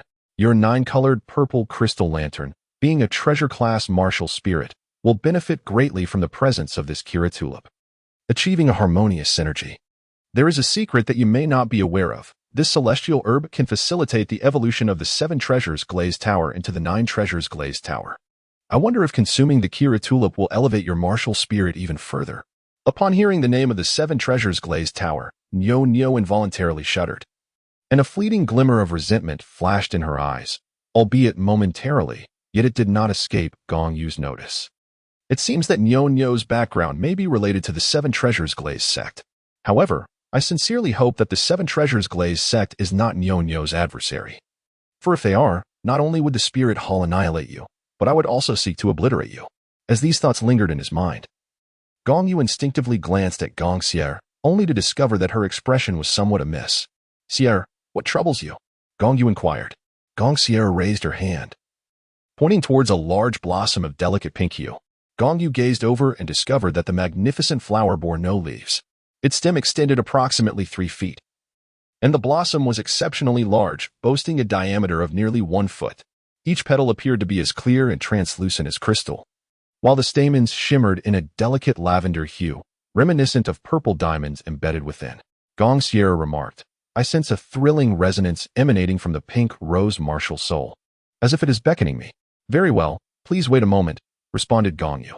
He then turned to Gong Nyo and said, Nyo, the method for consuming the Chihuahua tulip involves gently inhaling its stamen, allowing the essence to be gradually absorbed into your body. Following this, you must cultivate your soul power, allowing the medicinal effects to permeate through every limb and sinew. It is imperative that you do not swallow it. Upon hearing this, Gong Nyo nodded in agreement. Subsequently, Gong Yu led Gong Xier directly to the delicate blush-colored flower that she had previously indicated. This exquisite bloom is known as the Chihuahua Yuxiang, Immortal Blossom. Gong Yu introduced it to Gong Xiech, explaining that this flower serves as a formidable antidote to poisons, possessing the remarkable ability to neutralize all toxins. While it does not directly detoxify, it is capable of counteracting toxic effects. Gong Xiao extended her right hand, yearning to touch the enchanting Chihuahua fragrant immortal product. At that moment, an extraordinary phenomenon unfolded upon her hand. To her astonishment, the pink rose martial soul manifested itself autonomously, as if it possessed a consciousness of its own, radiating a brilliant light.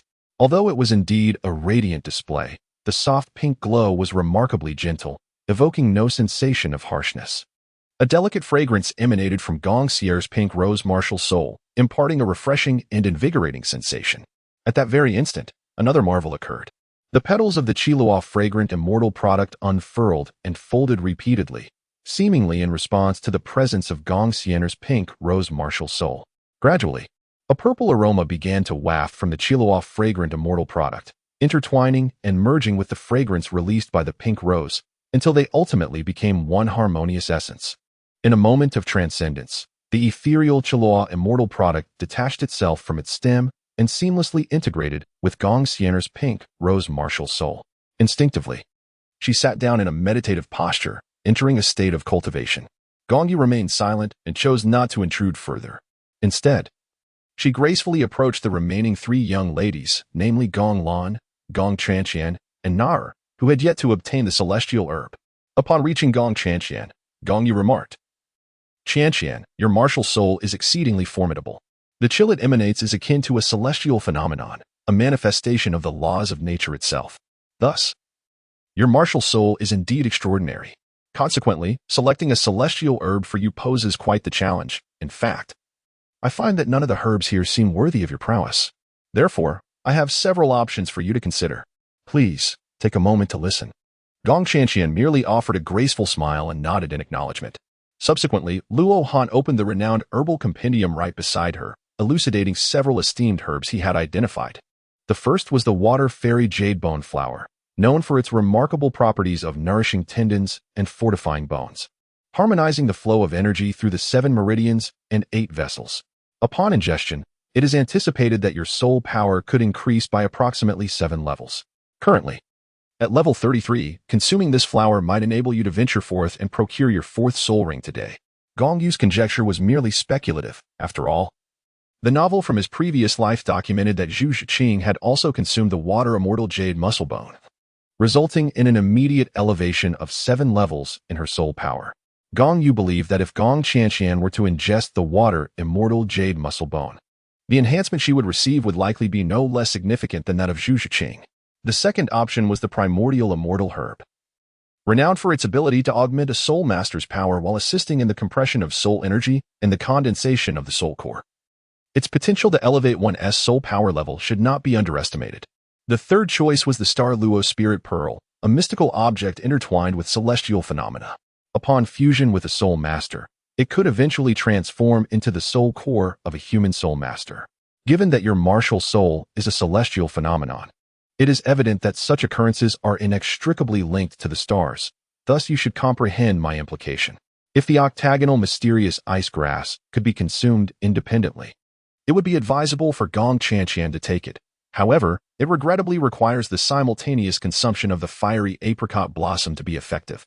Moreover, considering that Gong Qianqian's martial soul has already reached its utmost potential, the benefits of ingesting the octagonal mysterious ice grass would be negligible, rendering it an unnecessary choice.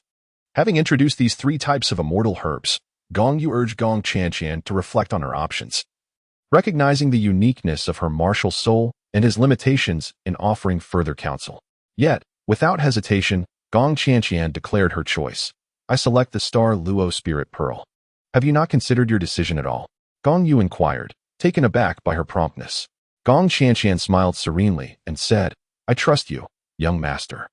If what you say holds true, then the starry spiritual pearl should complement me, and therefore, I need not deliberate further. Gong Yu nodded with a smile and replied, Very well, come with me. The starry spiritual pearl can only be harvested by your own hand. Gong Yu brought Gong Qianqian to a plant, and they both paused. He pointed at the plant and said, This is the starry spirit pearl. Gong Qianqian followed Gong Yu's and was immediately captivated by the starry spirit pearl. This enchanting spiritual entity bore a remarkably exquisite appearance, with its trunk presenting an exceedingly rare black hue among flora, while at its pinnacle blossomed a golden fruit, as large as a palm. This resplendent golden fruit resembled a magnificent pearl. However, upon closer inspection, one would discern that the golden surface was actually composed of countless tiny golden specks, rendering it an extraordinary sight. Gong Qianqian approached, manifesting her martial soul beneath her feet. As if treading upon ethereal energy, she extended her right hand to gently caress the golden fruit. Instantly, the fruit trembled slightly, and in a heartbeat, its surface erupted with countless starry lights, which shattered the vibrant poisonous miasma enveloping the valley, soaring skyward to mirror the celestial bodies above. In that fleeting moment, the previously unveiled celestial realm, freed from the colorful toxins, was suddenly shrouded in darkness, as if daylight had abruptly surrendered to night. Immediately, beams of starlight cascaded from the heavens, enveloping Gong Qianqian within their luminous embrace. Beneath this celestial canopy, the chill under her feet transformed into a nebulous formation, gradually unfurling across the ground. Dots of shimmering stars adorned the night sky, and radiant beams of light descended, landing upon both the starry spirit orb and Gong Qianqian herself. At this juncture, a marvel unfolded. As the starlight permeated her being, the vast chill beneath her feet, reminiscent of a nebula, began to manifest points of luminescence akin to stars, as if within that frosty expanse, myriad celestial bodies were being born. Gong Qianqian closed her eyes, seemingly attuned to some sensation, while the starry spirit pearl quivered gently, emanating concentric circles of golden radiance. In a mere moment, Gong Yu discerned that the starry spirit pearl appeared to be vying with Gong Qianqian for the starlight cascading from the heavens. Gong Qianqian let out a cold snort, and then 3 soul rings beneath her feet illuminated, joining the fray to seize the starlight. The originally trembling Douluo spirit pearl suddenly became still, its golden aura, which had been radiating, retracted in an instant, unable to continue its release. Observing the compliance of the Douluo spirit pearl, a faint smile appeared at the corner of Gong Qianqian's lips. She then withdrew her soul rings, allowing a portion of the cascading starlight to fall upon the Douluo spirit pearl. It seemed as if the pearl had gained consciousness, swaying gently from side to side, akin to a playful child, expressing its delight through its movements. It drew even closer to Gong Qianqian. Sensing the pearl's affection, she reached out her hand beside it. And to her astonishment, the spirit pearl rolled down on its own and settled into her palm. Gong Qianqian, filled with exuberance, cradled the starry spirit pearl in her arms. Reveling in the pure starlight emanating from it, her face alight with joy. Before she could fully savor her elation, the starry spirit pearl in her grasp suddenly shimmered with golden light, swiftly diminishing in size, and then transformed into a golden beam that darted into her mouth. Vanishing without a trace, Gong Qianqian stumbled momentarily, and in the next instant, an ethereal radiance enveloped her entire being. The stars within the frigid nebula at her feet blazed with unparalleled brilliance. She swiftly settled into a cross-legged position, and in a hazy vision, the entire frigid nebula seemed to transform into a vast expanse of starlit sky, with Gong Qianqian resembling a colossal figure meditating amidst that celestial realm. Gong Yu offered a faint smile, choosing not to disturb Gong Qianqian, and instead strolled away to join Gong Lan and Nar. Chapter 70, Celestial Spirit Herb. Gong Yu first addressed Gong Lan, saying, "Laner, your martial soul is blue silvergrass, thus selecting the celestial herbs is rather effortless. I have chosen for you the 8-pointed mystic ice grass and the fiery apricot blossom, for each of these, when consumed alone, harbors potent toxins. Therefore, they must be ingested together.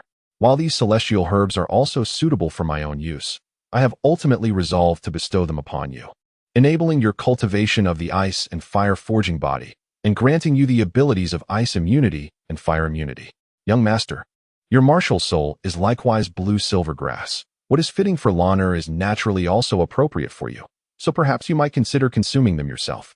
Although Gong Lan felt deeply touched by Gong Yu's selection of celestial herbs for her, she resolutely declined, acknowledging that her martial soul was already on the path to evolving into the blue-silver emperor, which she deemed sufficient. Gong Yu, with a beaming smile, reassured, "Lana, do not fret. I have prepared celestial herbs for myself, and my blue-silver grass contains the bloodline of the Golden Dragon King. Even if your martial soul evolves into the blue-silver emperor in the future, it will still pale in comparison to mine. Therefore, do not refuse."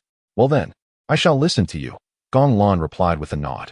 Gong Yu continued, "However, this is not sufficient. The 8-angled ice grass and the fierce fire apricot blossom merely possess the ability to temper your body. They do not enhance your soul power. Thus, you must consume another celestial herb to elevate your soul power, lest you fall far behind your sisters." Upon finishing his words, Gong Yu approached a patch of grass that subtly emitted a gentle white mist, reminiscent of moonlight. He reached out to pluck it and returned to present it to Gong Lan. "This is the celestial spirit grass. Consuming it will significantly enhance your physique, attributes, and potential, including your soul power. There exists a legend regarding the celestial spirit grass, one that holds truth and is entwined with the tale of the One-Out King, one of the 10 fearsome beasts, and the Eye of Demon's Tree. Once feeble, the Wan-Yao King fortuitously found a celestial spirit grass beside it. After devouring the herb, it gradually grew stronger, becoming the most formidable plant-type soul beast, ruling over more than a third of the Star Do Forest periphery. The Eye of Demon's Tree clan was merely a rare class of high-level plant-type soul beasts, not the apex. Had it not been for the Wan-Yao King's consumption and integration of a celestial spirit grass, leading to a remarkable enhancement of its physique, attributes, and potential, elevating it to the level of top-tier plant-type soul beasts, the Wan-Yao King would likely have lacked the qualifications to be counted among the 10 fearsome beasts. Noticing Gong Lan hesitating to take the herb, Gong Yu urged, "Take it. Consume it. I hope you can journey further with me in the future." Rather than being confined to the mere title of a soul master, the Douluo Continent is too small. You should broaden your horizons and gaze towards the stars and the vast sea. At his words, Gong Lan gazed intently at the sky, as if resolving her determination. She promptly accepted the celestial spirit grass from Gong Yu and seated herself to begin the consumption. Subsequently, Gong Yu approached Nar, offering a gentle smile. "Nar, it is your turn." Nar stood with her legs crossed, hands clasped behind her back, her head slightly bowed, appearing somewhat shy yet demure. Her cheeks tinged with a slight flush. She softly murmured, "I am actually fine with whatever. It does not matter to me." Gong Yu sighed deeply. When a woman casually states that it doesn't matter, it is often the most challenging response to navigate. In that moment, Gong Yu replied, "How could it be insignificant? Just wait and see." Gong Yu ventured into the lush greenery, approaching a flower that flourished atop a black stone. It was an unassuming white blossom, roughly the size of a palm, resembling a peony, devoid of leaves, with its stem anchored to a sizable, jet-black rock. Adorning the white petals were several striking crimson spots, vivid as blood, evoking a sense of both beauty and trepidation. As Gong Yu lifted the stone along with the flower, the immense weight of the obsidian rock became apparent. This exquisite flower was known as Xiangxi Duanchang. Arriving beside Nar, Gong Yu remarked, "This flower is a supreme treasure among celestial medicinal herbs. It is enshrined in a legendary tale. Long ago, there lived a youth of serene disposition who adored nurturing flowers and plants, cultivating a garden filled with azure lotuses and lotus roots." As she listened intently to Gong Yu recount the tale of Xiangxi Duanchang, Nar found herself enraptured. Gong Yu solemnly remarked, "The extraordinary flower, known as the heartbreak red, chooses its master. When one seeks to pluck it, one must do so with thoughts of their beloved, pouring forth genuine sincerity. A drop of blood must be shed upon the petals, should there be even a hint of hesitation, even at the cost of one's life. The flower shall remain unyielding. Once harvested, as long as it remains by its master's side, it shall never wither. However, if one were to forcibly destroy it, the heartbreak red would lose all its potency. Consuming this flower grants one the power of immortality akin to that of the heavens, greatly alleviating your wounds. No, not your wounds, but rather, her wounds. To be precise, it benefits the affliction shared between you. Yet, first and foremost, you must successfully pluck it." Nara gazed at the heartbreak red, a shy smile gracing her lips as she said, "Are you testing my feelings for you, brother Yu? Whether I succeed or not is of no consequence. I am certain I cannot pluck it." Gong Yu wore an expression of nonchalance, neither denying nor confirming his intention to gauge Nara's affections. If, after all these years, Nara harbored no genuine feelings for him, merely fulfilling the task of bearing his offspring, then it was clear the heartbreak red would remain unattainable. Should that be the case, once the seeds were sown, he would not entangle himself further with Nara, but instead devote himself wholly to Gong Lan and the others, allowing Nara to return to her own slumber. "Humph. I will succeed," Nara declared, pouting defiantly at Gong Yu. "I too hope for your success," he replied earnestly. Yet Nara added, however, "I find it difficult to trust in your method of plucking. Therefore, brother Yu, you must demonstrate it first." "Very well, truth be told, I harbor my own doubts. Let us give it a try." With that, Gong Yu spat forth a mouthful of blood upon the heartbreak red. As the crimson droplets fell upon the petals, the flower trembled gently, and both Gong Yu and Nara fixed their gazes upon it, awaiting the outcome. Soon, however, the tremor subsided, and it showed no signs of falling. "Do you see? It truly seeks a master, though regrettably, it does not recognize me." Gong Yu chuckled awkwardly. "Humph. Who told brother Yu to be so sentimental?" Nara teased, sticking out her pink tongue playfully. "Watch me. I shall surely succeed, for my heart belongs only to you." With that declaration, Nara mimicked Gong Yu's actions, unleashing a spurt of fresh blood onto the heartbreak red. This time, however, the flower did not quiver in the slightest. Instead, it quietly detached from the Wujua stone, falling gracefully into Nara's delicate hands. "See, I told you, my feelings for brother Yu are genuine," she proclaimed, puffing out her cheeks in a display of pride. Gong Yu's spirits lifted significantly in an instant. With a joyful smile, he remarked, "Very well, it is now my turn." Chapter 71. Dragon Soul. The choices of celestial items available to Gong Yu were rather limited. The 8-angled mystic ice grass and the blazing fire apricot blossom were intended for Gong Lan, and he would not partake in them again. However, he could consume the fiery sap from the blazing fire apricot blossom. Likewise, the 8-angled mystic ice grass bore a crystal akin to the fiery sap, which Gong Yu was uncertain how to name. For the time being, he would refer to it as frost crystal. Consuming both the fiery sap and the frost crystal simultaneously could yield effects comparable to ingesting the 8-angled mystic ice grass and the blazing fire apricot blossom. However, that was a matter for later, as he had no intention of consuming those items at present. He first approached the primordial celestial herb, a plant as pure and white as jade. He intended to ingest this herb, as he planned to attempt to condense his first soul core upon reaching level 50. Although the primordial celestial herb lacked any extraordinary attributes, it could assist a soul master in compressing soul energy and forming a soul core. Thus, this herb was precisely what Gong Yu urgently required at this moment. Naturally, it was also a treasure for enhancing a soul master's soul power. And Gong Yu estimated that after consuming the primordial celestial herb, his soul power would increase by at least 5 levels. Yet, It was not easy to pluck the primordial celestial herb. He needed to earn its favor first. Standing before the herb, Gong Yu extended his right hand and gently touched the jade-like plant. The primordial celestial herb trembled slightly, and a powerful white light surged forth from it, radiating a robust energy that caused Gong Yu to stagger back several steps. Before him, the white light coalesced rather than dissipated, swiftly transforming into a form strikingly similar to his own, at least in terms of the outline, a white orb of light that mirrored his figure. With a clap of his hands directed at the white light, an overwhelming force of elemental energy surged toward Gong Yu. Gong Yu smiled faintly, refusing to retreat. With her feet positioned in an inward 8, she stood firm, channeling the power of the dragon-elephant prajna. In unison, her palms struck out. When the hands of the primordial immortal grass approached her, their palms met with a resounding clash, resulting in Gong Yu being propelled backward by a burst of white light. After being thrown back, she swiftly transformed into a cascade of white luminescence, returning to hover above the primordial immortal grass. However, it was not long before the grass radiated with immense brilliance, releasing dozens of white beams that surged toward Gong Yu's form with relentless force. Gong Yu let out a cold snort, and in an instant, his entire body was enveloped in battle armor. With the enhancement of this armor, his strength surged to the level of a soul emperor. Subsequently, he unleashed the potent essence of the Golden Dragon King's bloodline, scattering the dozen or so incoming beams of white light. Without affording the primordial celestial herb another opportunity to mount an attack, he pressed one hand firmly upon it. The essence of the Golden Dragon King's bloodline, a harbinger of destruction, caused the primordial celestial herb to tremble violently.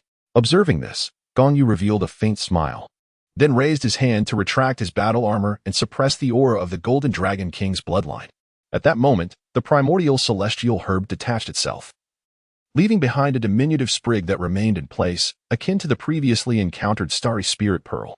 Its seeds would take root here once more, perpetuating the cycle of life. Gong Yu returned to Nar, holding the primordial celestial grass, only to find her surrounded by 2 dragon souls, one red and one blue, joyfully flitting about her. Nar, her face alight with excitement, playfully engaged with them. They must be the dragon souls of the Ice Dragon King and the Fire Dragon King, Gong Yu mused, recalling his earlier encounter. When he had harvested the primordial celestial grass, he had released the essence of the Golden Dragon King's bloodline, capturing the attention of both the Ice and Fire Dragon Kings, who then emerged. As they drew closer, they sensed the Silver Dragon King's bloodline within Nar, compelling them to pursue her. Although both the Golden Dragon King and the Silver Dragon King are incarnations following the fall of the Dragon God, the Silver Dragon King inherits the powers of the 7 elemental forces of the Dragon God, whereas the Golden Dragon King is a legacy of the Golden and Mountain Dragon bloodlines. Therefore, the Ice and Fire Dragon Kings naturally resonate with the essence of the Silver Dragon King, akin to children recognizing their mother, momentarily disregarding the presence of the Golden Dragon King. Indeed, Little Blue and Little Red are the dragon souls of the 2 mighty Dragon Kings, Nar affirmed with a smile. Nodding at Gong Yu, Gong Yu raised his hand, a majestic aura of the Golden Dragon King's bloodline enveloping his palm. Upon sensing this, the 2 dragon souls approached and circled around him twice, yet ultimately, they did not exhibit the same intimacy as they did with Nar. Gong Yu immediately set his sights on the 2 Dragon King soul bones. He turned to Nar and said, "Nar, the soul bones located beneath the eye of Ice and Fire are likely of little use. You might as well have them bring the soul bones to me for fusion." Upon hearing this, Nar's expression instantly grew peculiar, leaving one to wonder what thoughts occupied her mind. Gong Yu, feeling somewhat reluctant, elucidated, "Once I have integrated the soul bone, they shall take residence within it, nourished by my soul power and the bloodline of the Golden Dragon King. Furthermore, when the time comes for me to advance to that stage, they may be revived through this means. Otherwise, if they remain here, they will inevitably dissipate one day." Nar nodded and replied, "I will first communicate with them to ascertain their intentions." "Very well," Gong Yu responded, observing Nar as she engaged in a conversation with the 2 dragon souls, presumably in their ancient tongue, which he could not comprehend. After a brief moment, Naj approached Gong Yu and said, "They have consented. However, dear brother Yu, which part of the soul bone do you wish to acquire? Is selection still an option?" Gong Yu's countenance brightened, realizing the extraordinary nature of the divine level, as the soul bone was not randomly assigned. Nar explained, "Since the dragon souls of the Ice and Fire Dragon King retain awareness, they can offer you a choice. had they been in a dormant state. The selection would have likely been random. Gong Yu pondered for a moment before speaking. Then let it be the left leg bone of the fire attribute and the right arm bone of the ice attribute. All right. Na-er replied, promptly engaging in animated conversation with the two dragon souls. Subsequently, the two dragon souls, one crimson and the other azure, plunged into the eye of ice and fire with two splashes. Moments later, they returned, each carrying a soul bone, which they placed before Luo Han. Wonderful! Gong Yu exclaimed with delight, wondering how much his soul power would increase with these two soul bones. Yet, before he could fully savor his joy, Na-er's voice interrupted. Brother Yu, don't get your hopes up. There will be no increase in soul power. Both Dragon Kings are divine beings, and the soul bones contain no soul power, only remnants of divine energy. However, Brother Yu currently cannot absorb divine energy, so your level cannot be elevated. Nevertheless, the feedback from the dragon souls of the Ice and Fire Dragon Kings will significantly enhance your mental strength. Enhancing mental strength, is it? Gong Yu mused, a hint of satisfaction in his tone. His mental strength had recently been measured at 2,000 points, indicative of a mid-stage spiritual sea realm, though that was 2 months prior. If he were to integrate the soul bones of the two Dragon Kings and receive their feedback, reaching the pinnacle of the spiritual sea realm seemed plausible, if not the spiritual abyss realm. Should he truly attain the peak of the spiritual sea realm and consume the autumn water elixir, advancing to the spiritual abyss realm would be a certainty. Chapter 72. Fusion of Ice and Fire Dragon King Soul Bones after placing the harvested primordial immortal herb into a jade box. Gong Yu casually picked up the Fire Dragon King's left leg bone. As he prepared to absorb it, he turned towards Bai Ji and Ziji, who were not far away, and said, Sisters Ziji and Bai Ji, I must trouble you to protect everyone. If a feeble green-haired tidal Douluo appears, seize him immediately. But be cautious. Although that old man is the weakest tidal Douluo on the continent, he wields a potent poison, so guard against his desperate measures. Ziji nodded in acknowledgement from a distance, while Bai Ji smiled calmly and replied, Rest assured. Even the poison of the 10,000 Demon King is no challenge for me. Dispelling a mere tidal Douluo's poison will be trivial. Gong Yu offered an awkward smile, realizing that his prior concerns had been unfounded. He then settled himself into a meditative position, placing the left leg bone of the Fire Dragon King against his left thigh, commencing the process of absorption. As the soul bone was of ice and willingly bestowed by the Fire Dragon King, it seamlessly initiated its fusion with Gong Yu, allowing the integration to occur in a mere 5 minutes. He then proceeded to grasp the right arm bone of the Ice Dragon King, embarking on the fusion process anew. Much like the Fire Dragon King's bone, the Ice Dragon King's soul bone also engaged in a nearly voluntary fusion with Gong Yu, resulting in a similar time frame for completion. Upon the successful amalgamation of the two soul bones, Gong Yu suddenly felt his consciousness extending outward, with the entirety of the external world vividly imprinting itself upon his mind. There was no need for sight. He could perceive everything with remarkable clarity. This signified that his mental prowess had seemingly ascended to a new echelon, albeit hindered by an invisible barrier that prevented him from fully entering that realm. At this moment, Gong Yu rose and ventured among the blooming flora, approaching an unassuming herb. This plant was entirely verdant, and intriguingly, at its center were 3 pristine white leaves adorned with glistening droplets of water, reminiscent of morning dew.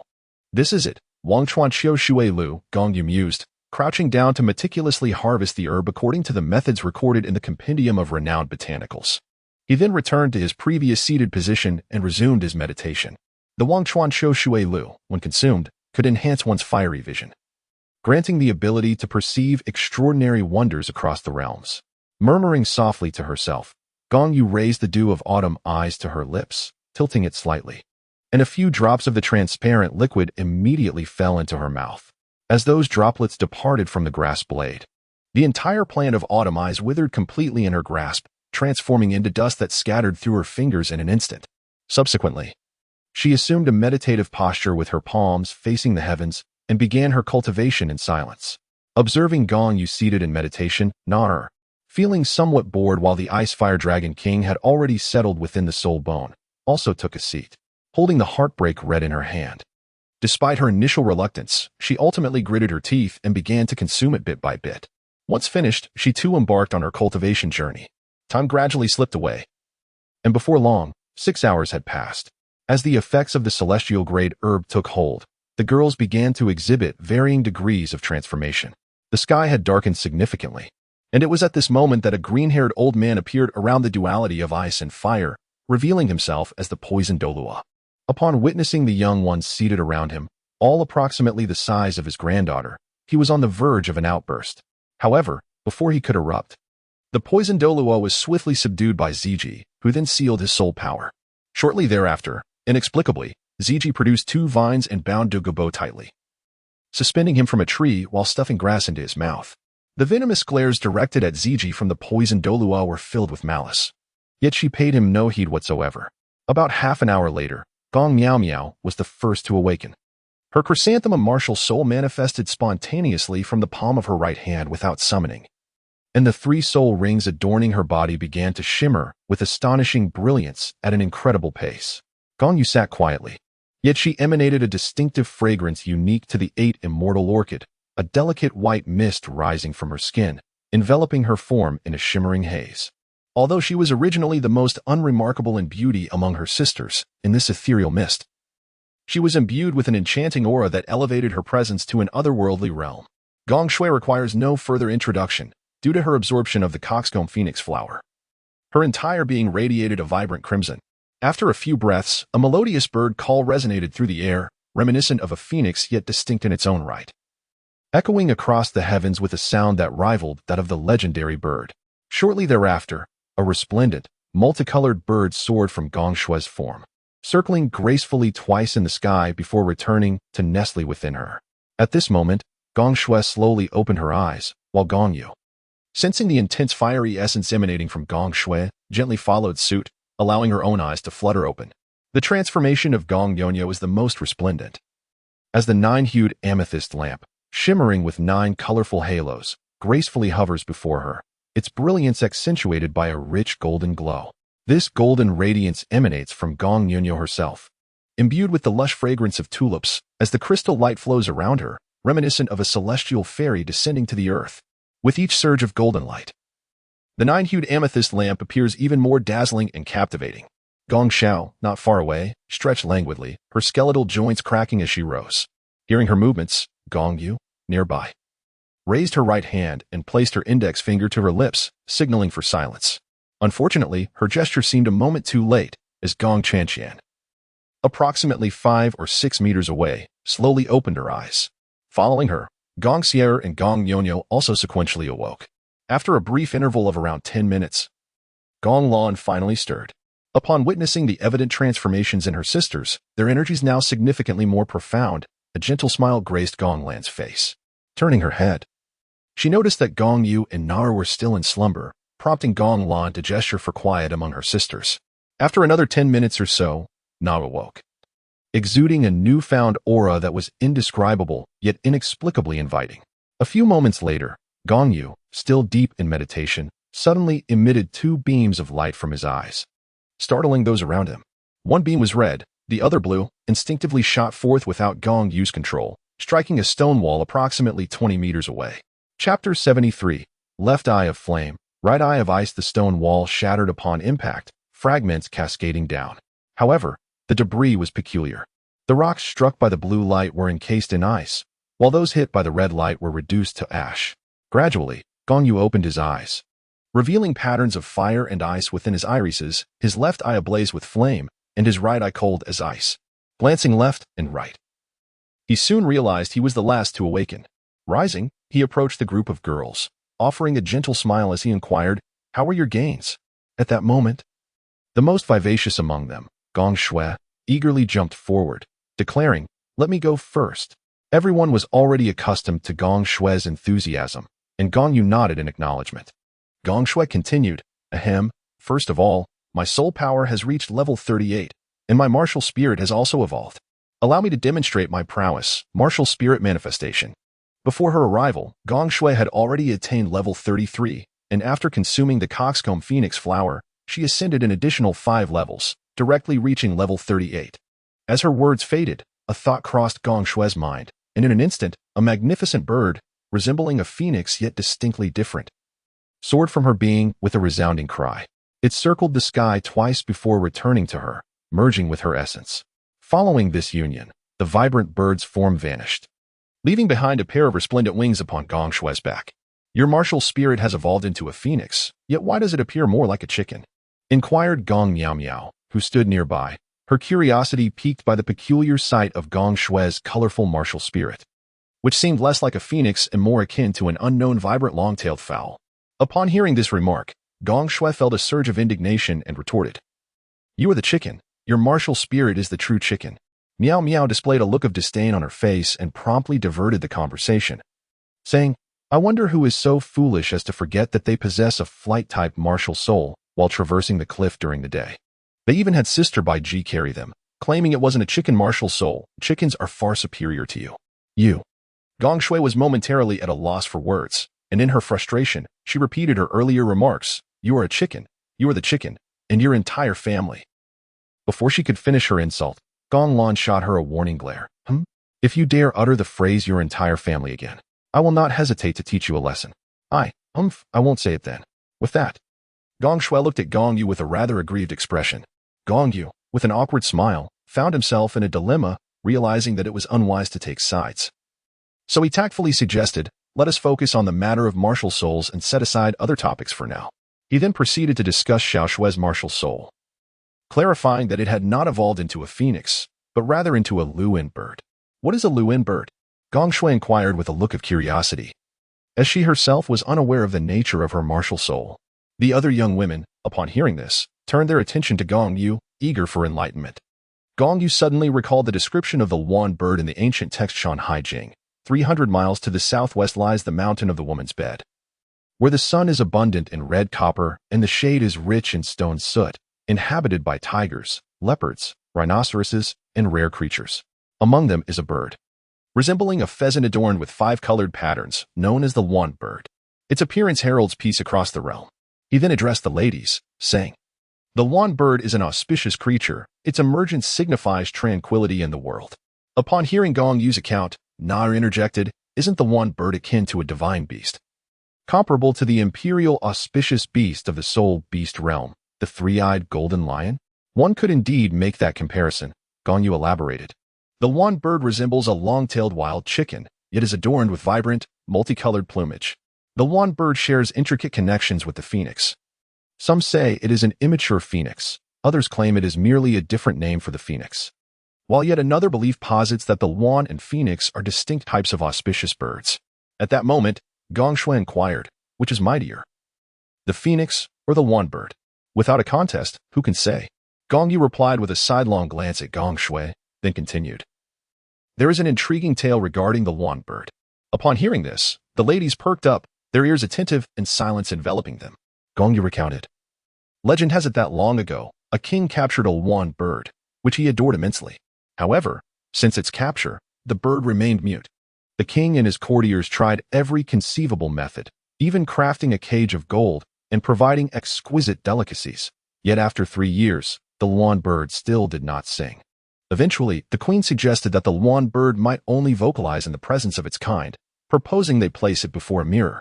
The king heeded her advice, and to his astonishment, upon seeing its reflection, the Luan bird emitted a mournful cry that resonated through the heavens, ultimately perishing from sorrow and indignation. Upon concluding the tale, the ladies felt a wave of sorrow and anger welling up within their hearts. Gong Shui, feeling a sense of melancholy, remarked, "Those are birds, yearning to dance alongside their companions, longing to soar through the skies, and craving freedom. What significance does it hold to confine them within a cage, even if it is gilded?" As a bearer of a bird spirit, I empathize deeply with the Luan bird from the story. However, recognizing that it is merely a tale, she redirected the conversation. Gong Yu continued, "To be precise, Xiao Shui's spirit cannot be classified as a true Luan bird. It has evolved from a fire kite. At best it can be termed a Luan kite. Nevertheless, its flames are exceptionally potent, rivaling those of the phoenix. How does my flame compare to Sixth Sister's ultimate fire?" Gong Shui invariably posed her questions at the most inappropriate moments, entirely unaware of the discomfort they might cause. Such inquiries were hardly suitable to be made in front of others, and they were simply infuriating. Moreover, with both parties present, Gong Yu found himself in a precarious position. Praising one would incite discontent in the other. Fortunately, Sixth Sister Gong Nyonyo quickly recognized Gong Yu's awkward predicament and took the initiative to speak. "I am currently at level 40. If you wish to discern whose flame is more formidable, a comparison will reveal the answer. A hint of disdain curled at the corners of Gong Yu's lips. After sensing the fiery aura of Gong Shui, she was aware that her own flames surpassed those of Gong Shui. However, she had no intention of overshadowing Gong Shui, choosing instead to conceal her prowess. But now that Gong Shui had initiated the provocation, she could hardly be blamed for responding. Gong Yu twirled gracefully on the spot, a spectrum of colors swirling around her feet. With a flourish of her right hand, she twisted it in the air before bringing it back to her chest. In an instant, a purple crystal lamp, encircled by a radiant halo of 9 colors, materialized in her palm. Wait, something seems amiss, Gong Lan exclaimed, her keen observant nature detecting the subtle changes in Gong Yu. What seems to be wrong? Gong Xiao inquired, glancing at her sister beside her. Have you all not noticed? Gong Lan questioned, casting a puzzled look at her younger sisters before shifting her gaze to Gong Yu. Gong Yu nodded slightly, then turned to Nar. The two exchanged a knowing smile and simultaneously uttered 2 words. 10 colors. Chapter 74. 10-color amethyst lamp. Following Gong Yu and Nar's simultaneous exclamation. Aside from Gong Lan's faint smile, the remaining girls were left in astonishment. Gong Shui stood up and circled around Gong Yu, exclaiming, yellow, green, blue, purple, orange, red, white, gold, and even 9 colors. You were colorblind, Gong Miao retorted. Having already noticed the changes in Gong Yu and her martial spirit after hearing the reminders from Gong Yu and Nar, you are the one who is colorblind. Gong Shui shot back, though a hint of embarrassment crossed her face, for she indeed failed to perceive any alterations in Gong Yu. Enough, both of you, stop bickering. Gong Lan interjected, unable to bear the back and forth between her 2 younger sisters. The gap between the red and white is clearly wide enough to accommodate another color. However, under the reflection of the red, that color appears somewhat subdued. Upon hearing this, Gong Shui leaned in closely and finally discerned the clue, shouting, yes, yes, it's pink. Not too dull after all, Gong Miao remarked nonchalantly. Humph. Gong Shui huffed, turning her head away. The others chose to ignore the quarrel, knowing that they would soon reconcile. Then Gong Yu stated, now Nyonyo's martial spirit is no longer a 9-colored one. It has transformed into a 10-colored one. Henceforth, it should be referred to as the 10-colored amethyst lamp. Immediately, Gong Yu turned to Gong Shui and said, come on, don't you wish to know whose flame is stronger? Let us compete, and you shall find out. However, Gong Shui, resembling a wilted eggplant, weakly replied, no need for a competition. Once I felt the fiery aura emanating from your lamp, I knew my flame could not compare. Having self-awareness is indeed a virtue, Gong Miao interjected unexpectedly. Yet, this time, Gong Shui surprisingly refrained from retorting back. Gong Yu smiled softly and then said to Gong Shui, unleash your flames for everyone to behold. Gong Shui nodded, her eyes seemingly ignited by 2 flickering flames.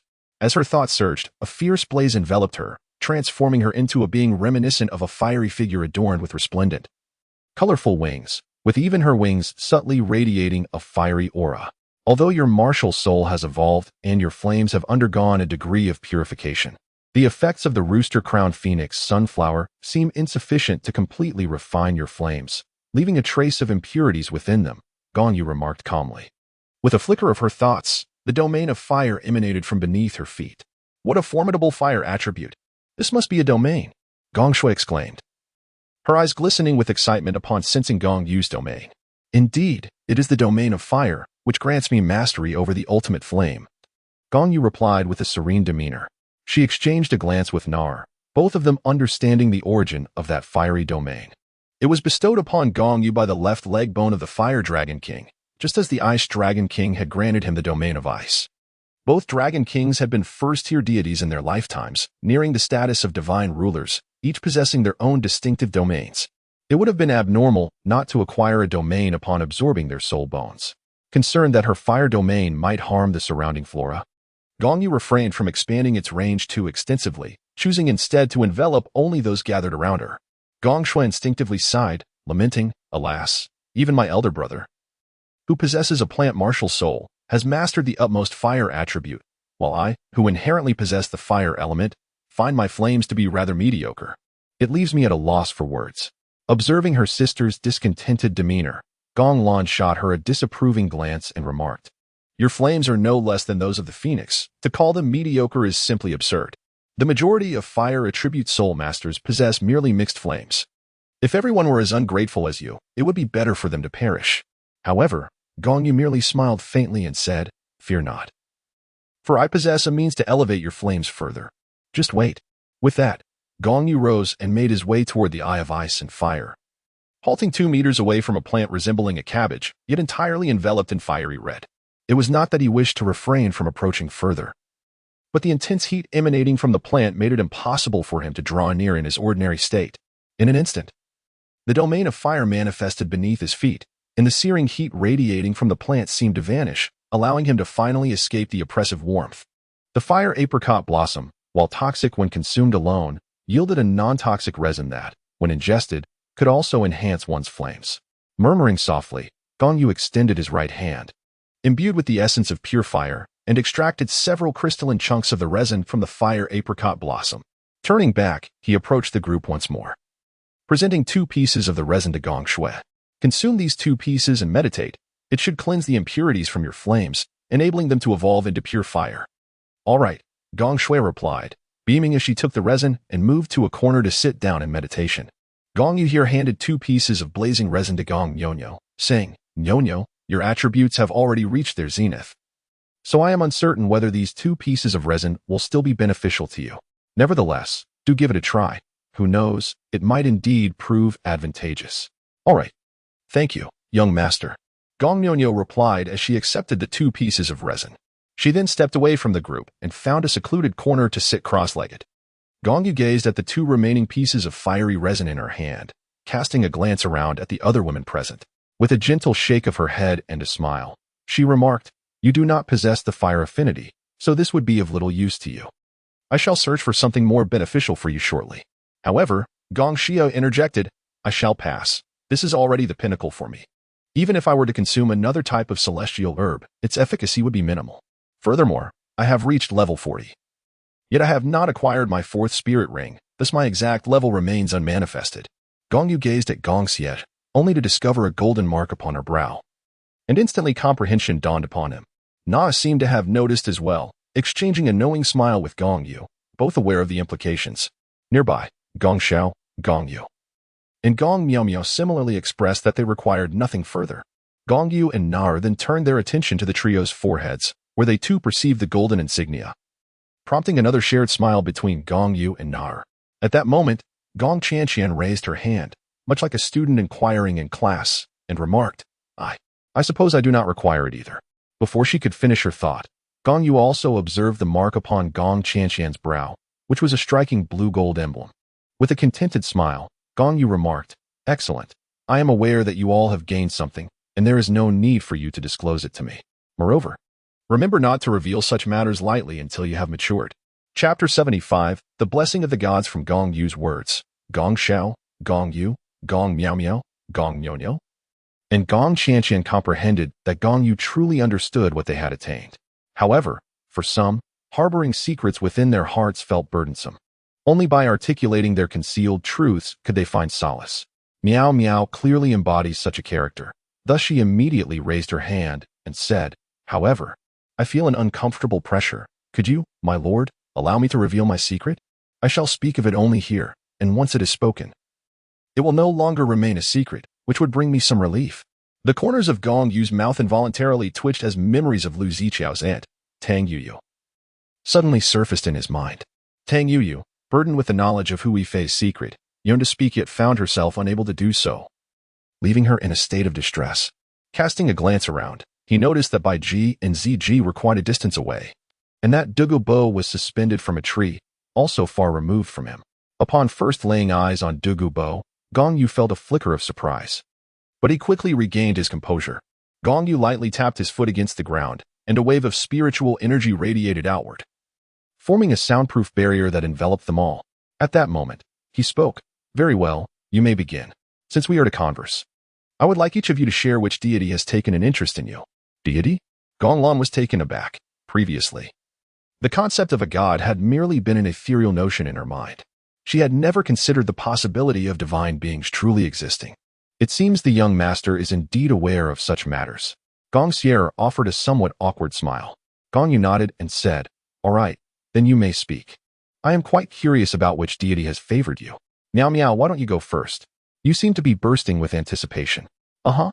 Meow Meow nodded enthusiastically, her face alight with joy. I have been favored by the autumn god, one of the deities of the seasons. The autumn god, you say? Gong Yu replied, nodding in acknowledgement. Given that Meow Meow's martial spirit is a chrysanthemum, he found it quite fitting for her to be chosen by the autumn god. However, he felt a twinge of curiosity and promptly inquired, does the Douluo god realm even have deities of the seasons? It seems that Douluo Continent lacks even a winter season. Even if there are deities of the seasons, it is unlikely that all 4 seasons could be represented. Gong Meow Meow shook her head and replied, I do not know. However, from the information I have gathered, it appears that the autumn deity is not a divine entity of the Douluo divine realm. What she has bestowed upon me is merely a legacy, not a divine position. She does not possess a divinity. I can sense from her tone that she harbors a certain disdain for the Douluo divine realm. She referred to divine positions as a distorted creation, elegantly termed as divinity. Yet in reality, it is merely a form of constraint. Ah, I see now. This implies that the autumn deity is an external god. Gong Yu spoke in a calm manner, then turned to others and inquired, what about you all? Gong Xiao raised his hand and proclaimed, I have obtained the legacy of the summer god, and I am also one of the deities of the seasons. Gong Yu remarked, I have inherited the legacy of the spring god, and I too am one of the deities of the seasons. Gong Xiao's martial soul is of the bamboo variety, which corresponds to summer, thus making her acquisition of the summer god's legacy quite fitting. Gong Yu smiled faintly, then teased, however, Gong Yu, your martial soul is a cabbage, which seems rather unrelated to spring. How is it that the spring god has taken notice of you? Gong Yu's face flushed immediately, and then she humorously remarked, I am uncertain. Perhaps she felt a sense of shyness upon witnessing her 2 sisters receiving their legacies. It could also be that she beheld my cabbages, resplendent in their emerald hue, bursting with the vitality of spring, and thus decided to bestow her legacy upon me. Hiki, regardless of the circumstances. The fact that I have received a legacy is undoubtedly a fortunate occurrence. Luo Han replied indifferently, then turned her gaze towards Gong Chanqian and inquired, Now, it is your turn, Chanqian. I presume the winter deity's choice must be you? Gong Chanqian shook her head and replied, No. What I have received is the legacy of the god of the starry sky. Similarly, the god of the starry sky is not a deity of the Douluo divine realm. Are the foreign deities out for an excursion today? Gong Yu's face displayed astonishment as he turned to Gong Sierra and inquired, Surely the winter god has chosen you, Sierra? Yet, I believe Chanqian's attributes should align more harmoniously with those of the winter god. Gong Sierra, however, shook her head and said, No. What I have acquired is the inheritance of the flower goddess, as well as the divinity from the outside world. Gong Yu shrugged her shoulders and teasingly remarked, Well, it seems that the winter god has opted not to accompany those deities on their excursion today. Perhaps so. Gong Lan chuckled softly beside her, feeling a sense of joy for her few sisters, yet harboring a tinge of regret. The sorrow stemmed from the fact that neither she nor the remaining sisters had received the inheritance. However, she felt an even greater sense of disappointment for Gong Yu, as, in her eyes, Gong Yu was the one most deserving of the legacy among them all. Gong Yu remained oblivious to the thoughts swirling in Gong Lan's mind. He turned his gaze towards the several young women who had received the inheritance and inquired, What levels have you all attained now? Has your martial soul undergone any changes? I have reached level 40, but my martial soul has not changed much, replied Gong Sierra. Then, Gong Chanqian raised her hand and chimed in. I too have attained level 40. My martial soul has transformed. It now resembles a murky cloud. It no longer exudes the same chilling aura as before. Yet the attributes it carries remain unchanged. Upon finishing her words, Gong Chanqian summoned her martial soul, and instantly a vast expanse of murky, cloud-like substance materialized beneath her feet. Although it still emanated a formidable chill, it was evident that it no longer resembled the previous misty form. Moreover, upon closer inspection, one could discern a few twinkling points of light within that cloud, reminiscent of stars. Chanqian, are you certain that your martial soul is indeed of a chilling nature? Gong Yu asked, regarding Gong Chanqian with a hint of curiosity. Gong Chanqian awkwardly remarked, In truth, I am also uncertain. During the awakening of my martial soul, the steward of the spirit hall, sensing the chilling aura emanating from my martial soul, but unable to identify its nature, declared it to be an embodiment of coldness.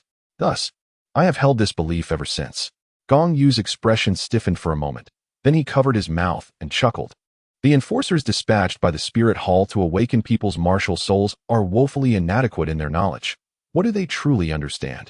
In Nodding City, there is a fellow known as Su Yu Tao, nicknamed the Blind-Eye Douluo.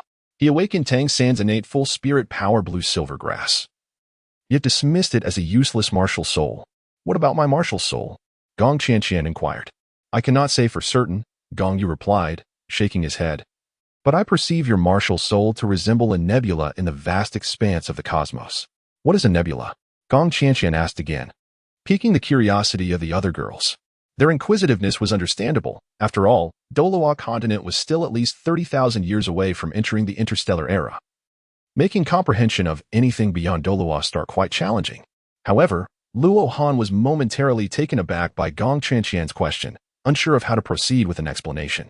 In his recollection, a nebula was merely a concept, something he had only glimpsed through images online in his past life. Yet, an idea struck him, and he countered. You received the legacy of the god of the starry sky. Logically, he should have imparted some knowledge about the cosmos to you. Did he not enlighten you on what a nebula is? No. It seems he did not. Gong Qianqian stammered, a hint of sheepishness creeping in. Really? Gong Yu regarded her with skepticism, remarking, Qianqian, you wouldn't lie. You stutter whenever you do. All right, the truth is I have received a wealth of knowledge, but I have yet to process it all, so I am unsure if it includes information about nebulae. Gong Qianqian sighed, candidly confessing. She then curiously queried Gong Yu. But how do you know so much? Everyone harbors their own secrets. I am no exception. Some secrets can be shared, while others must remain unspoken. Gong Yu's countenance turned awkward as he thought to himself, how could he possibly reveal that he was a transmigrator? Upon hearing Gong Yu's evasive response, the girls exchanged peculiar glances. Even Nao appeared intrigued. She had long been curious about Gong Yu's origins. After all, his background was exceedingly simplistic. Yet he seemed to possess a wealth of knowledge that defied explanation given his modest history. Nevertheless, the girls had grown accustomed to such mysteries, accepting that some things simply could not be elucidated. Feeling increasingly embarrassed by their expressions, Gong Yu promptly shifted the topic, asking, what about the rest of you? Meow meow. You have your martial souls undergone any changes? Gong Yu remarked, my martial soul remains unchanged, still the emerald cabbage. However, my soul power has now reached level 39. Gong Yu nodded and remarked, you were previously at the 34th level of soul power.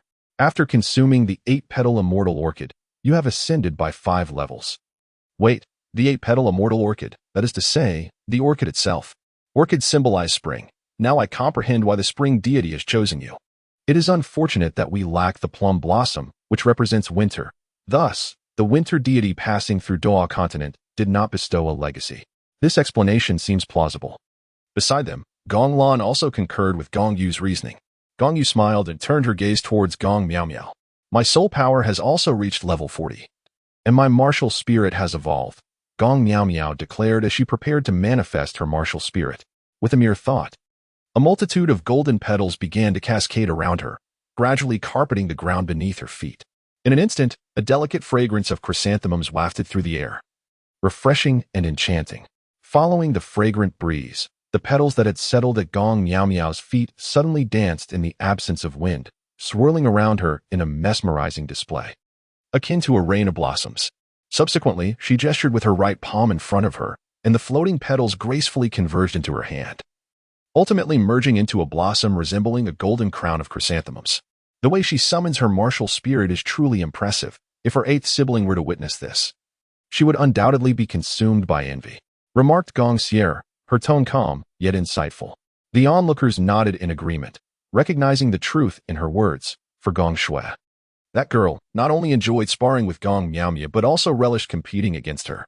Gong Miao Miao remarked, young master, my martial soul has not evolved into the wondrous Qitong Tianshan chrysanthemum.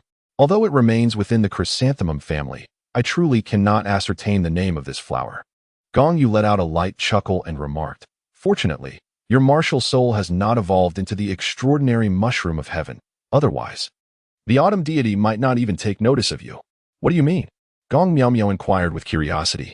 Gong Yu remarked, there are already individuals on the continent who possess the extraordinary Qirong Tongtian chrysanthemum martial soul, and one of them is a formidable 95th level title Douluo. Yet, the autumn deity does not seem to favor him. Do you truly believe that if you were to possess the Qirong Tongtian chrysanthemum martial soul, the autumn deity would take notice of you? I highly doubt it. Gong Miao Miao, with a shy smile, inquired, then what variety does my chrysanthemum belong to, that it could be even more captivating than the Qirong Tongtian chrysanthemum? Gazing at the large chrysanthemum in Gong Miao Miao's hand, Gong Yu replied nonchalantly, like a golden crown. It exudes nobility and grandeur. Your chrysanthemum is indeed a rare gem, the Golden Empress, which far surpasses the humble Qirong Tongtian chrysanthemum. Is this chrysanthemum truly called the Golden Empress? Gong Miao Miao nodded in agreement. The name is quite fitting. It does resemble a golden crown. However, I am utterly perplexed about how to design the incantation for my soul skill. Gong Miao Miao displayed a visage of deep frustration, piquing Gong Yu's curiosity. He inquired, wasn't your soul technique previously devoid of incantations? Why is it necessary now? It can be performed without incantations, replied Gong Miao Miao. Yet I feel that something is amiss when I forego them. Each time I employ my soul technique, I sense a certain lack of essence. Gong Yu slightly parted his lips, his expression momentarily taken aback. He had imagined that Gong Miao Miao was perhaps enveloped in an aura of mischief, akin to a flower's bloom that had closed, leaving behind a trail of sorrow, as if to evoke a sense of poetic tragedy. Nevertheless, since a spell was required, it was a trivial matter. Spells are often employed for the sake of grandeur. As a time traveler from Earth's Huaxia, he possessed an abundance of grandiose verses at his disposal. Thus, Gong Yu leaned closer to Gong Miao Miao's ear and whispered a few words. Upon hearing them, Gong Miao Miao's face lit up with joy. Clearly her spell had been resolved. After clarifying the circumstances surrounding Gong Xiao, Gong Yu, Gong Chanqian, Gong Sierra, and Gong Miao Miao, Gong Yu turned his gaze towards Gong Lan and inquired, Lan what is the state of your situation?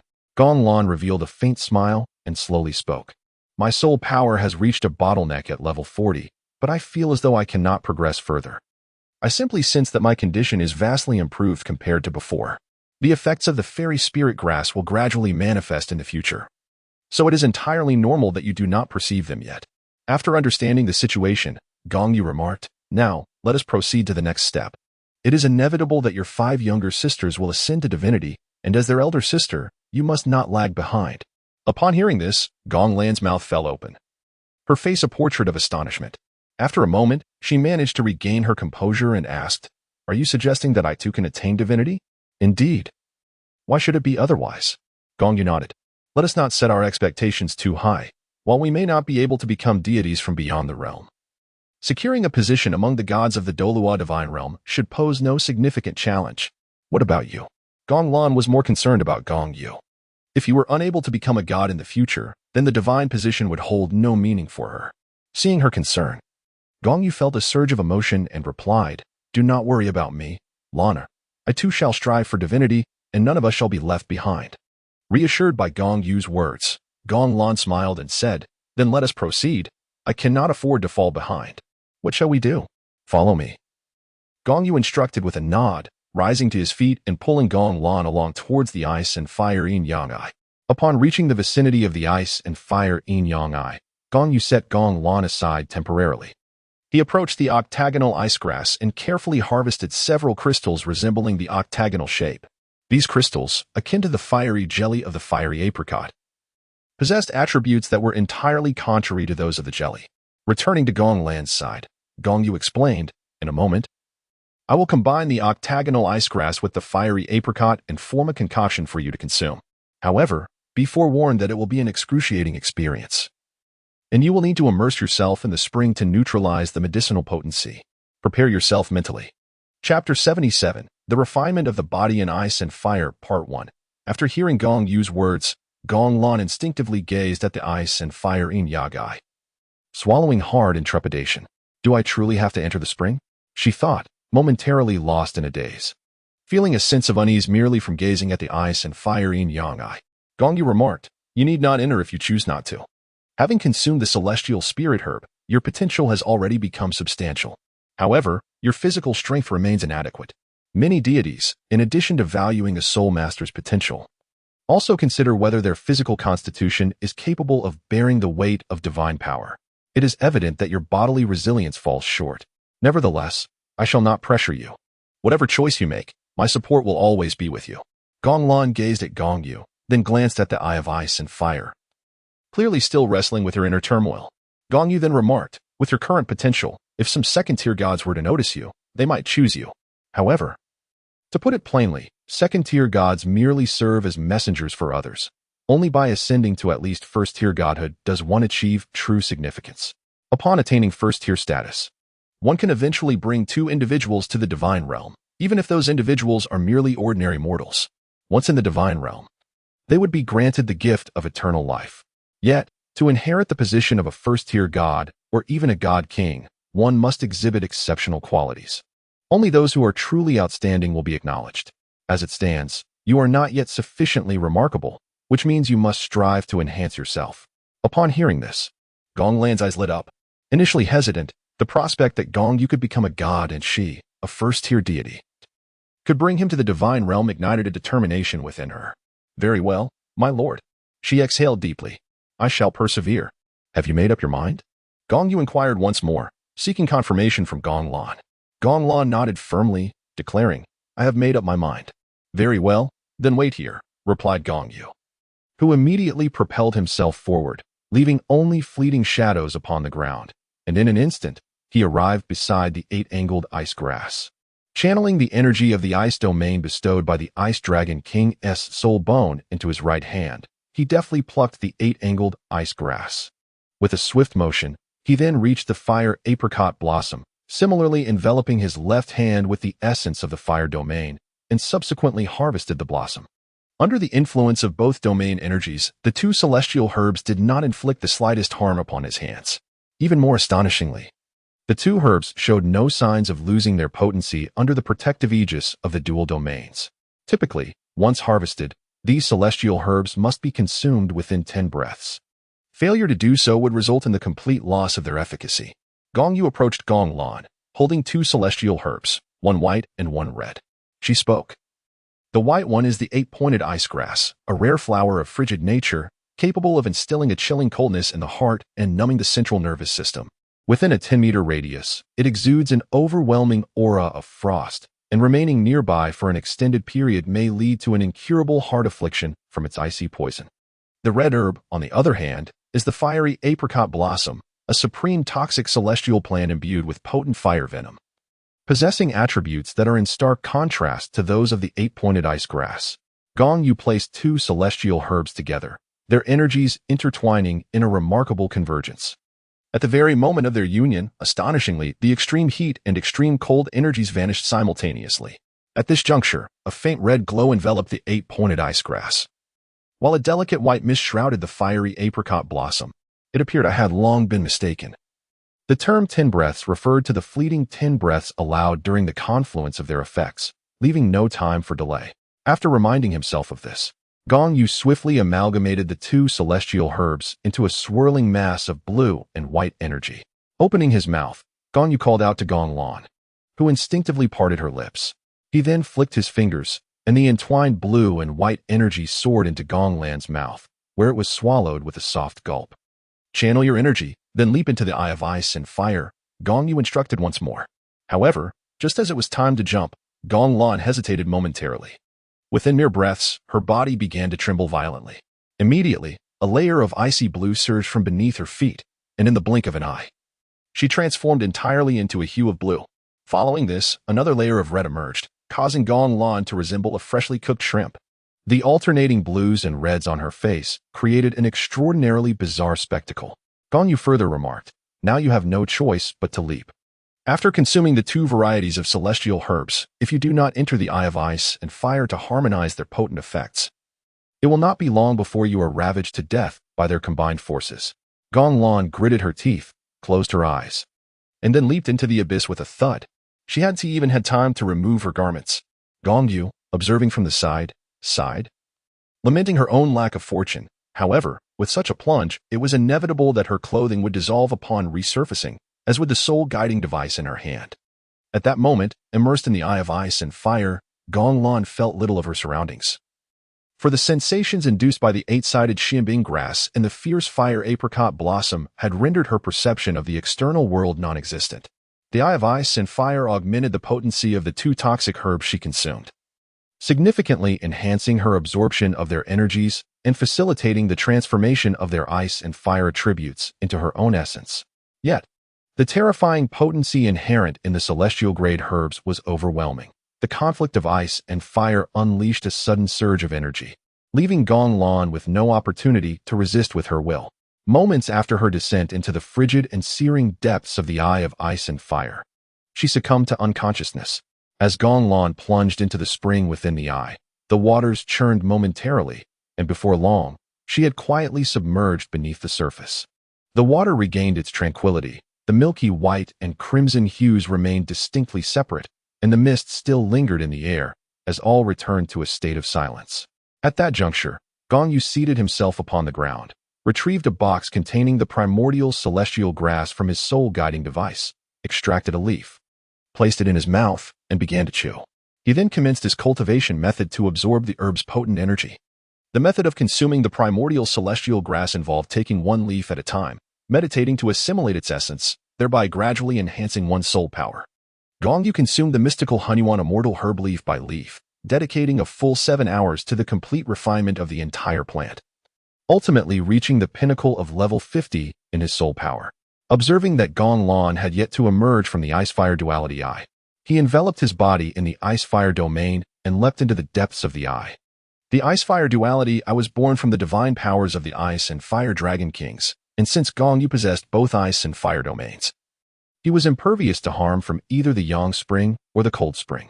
Upon diving into the ice-fire duality eye, Gong Yu swiftly located Gong Lan, who appeared utterly devoid of color, stripped bare as the elements had melted away all that was left of her. "Lan, awaken," he urged, swimming to her side. With little regard for modesty, he embraced her, expanding the ice-fire domain to envelop her entirely. Under the dual hues of red and blue, Gong Lan seemed to don a new garment, finally shedding her pallor. Master Gong Lan murmured as she stirred, her voice frail and lacking vitality. "I nearly thought I would not endure." Holding her close, Gong Yu whispered softly in her ear, "The potency of 2 supreme attribute herbs is indeed overwhelming for a girl like you. Yet, you have persevered.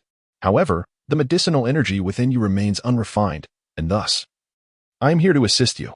Upon completing his words, Gong Yu expanded the ice and fire domain, creating a radiant shield interwoven with red and blue hues, enveloping them within. Within this luminous barrier, it felt as if 2 disparate worlds were separated. Gong Yu, in his realm, shed his garments as necessary. The method of refining the 2 medicinal energies was not limited to the neutralization via the ice and fire duality eye. The harmonious interplay of yin and yang would suffice as well, for the ultimate goal was the refinement of medicinal potency. Achieving the objective was paramount. Moreover, at the tender age of 13, it was indeed permissible. Unbeknownst to them, a faint dawn began to illuminate the horizon, causing the women above to grow increasingly anxious. Since last night, Gong Lan had initially plunged into the ice and fire duality eye, and as dawn approached, Gong Yu followed suit. Neither had resurfaced. And even if something untoward had occurred, one would expect some signs of struggle in the spring water. Yet, inexplicably, neither exhibited the slightest resistance. Not even a hint of a head emerging, leaving everyone bewildered. Fortunately, it was not long before Gong Yu finally surfaced. Thanks to the protective ice and fire domain enveloping him, his attire remained intact, unscathed by the heat. However, Gong Lan was not as fortunate. Following Gong Yu's emergence, Han quickly brought Gong Lan to the surface. Yet, due to her garments having been completely melted away, Gong Yu had no choice but to carry her out, enveloping her in the ice and fire domain for modesty. Once Gong Lan was placed in a concealed corner, Gong Yu instructed Gong Xiu to deliver a clean set of clothing to her, for their figures were similar, and their garments would fit each other well. The remaining young women were compelled by Gong Yu to commence their training in the purple extreme demon eye, for the dawn was just beginning to break, an opportune moment indeed. After changing into a new outfit, Gong Lan joined Gong Xiu in their cultivation practice. However, when she glanced at Gong Yu, a hint of shyness washed over her. Her cheeks flushed, resembling 2 ripe apples adorning her face. Over an hour later, as the sun rose high in the sky, the group concluded their training. It was then that Gong Yu turned his gaze towards the old man Du Gubo, who was suspended from a tree. The old fellow had been stripped of his soul power and left hanging for an entire night. One could only wonder how he managed to endure the torment of his own poison the previous evening. Yet, upon casting a glance at Bai Ji, Gong Yu quickly deduced the truth. Bai Ji's attention was fixed on Du Gubo. and it was likely her kind-hearted nature that prompted her to intervene during the old man's affliction. Douluo, what gives you the right to occupy my family's medicinal garden? Gong Yu boldly claimed the ice-fire duality, I, as his own. As he spoke, he removed the grass that had been stuffed into Douluo's mouth. The suspended Douluo's eyes widened in disbelief. However, reflecting on the various antics Gong Yu had performed throughout the day and night, he began to entertain the notion that this place might indeed belong to Gong Yu. When he originally discovered the location, he was uncertain whether it was already claimed by someone else. Yet, as a titled Douluo, how could he admit to having forcibly taken over someone else's territory? Thus, he retorted, how can you prove this place is yours? Is proof really necessary? Gong Yu responded somewhat unreasonably. I recognize all the herbs surrounding the ice-fire duality eye. They are cultivated by my family. I can also utilize the innate spring water. Do you truly believe that I would possess the ability to interact with that spring water if it were not my family's property? If you have the capability, feel free to give it a try. Douluo was instantly left speechless. He had no means to utilize the innate spring water, unless he sought his own demise. He quickly replied, so that spring is called the ice-fire duality eye. When I discovered this place many years ago, I was unaware that it was already owned. I assumed it was a natural formation. What natural formation?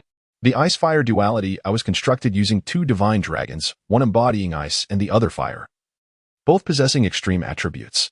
It is a man-made creation, Gong Yu shouted emphatically.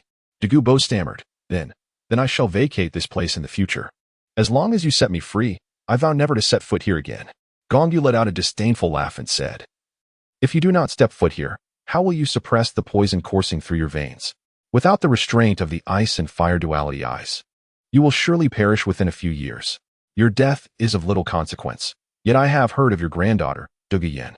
The toxic essence of your martial soul is likely to be inherited by your descendants.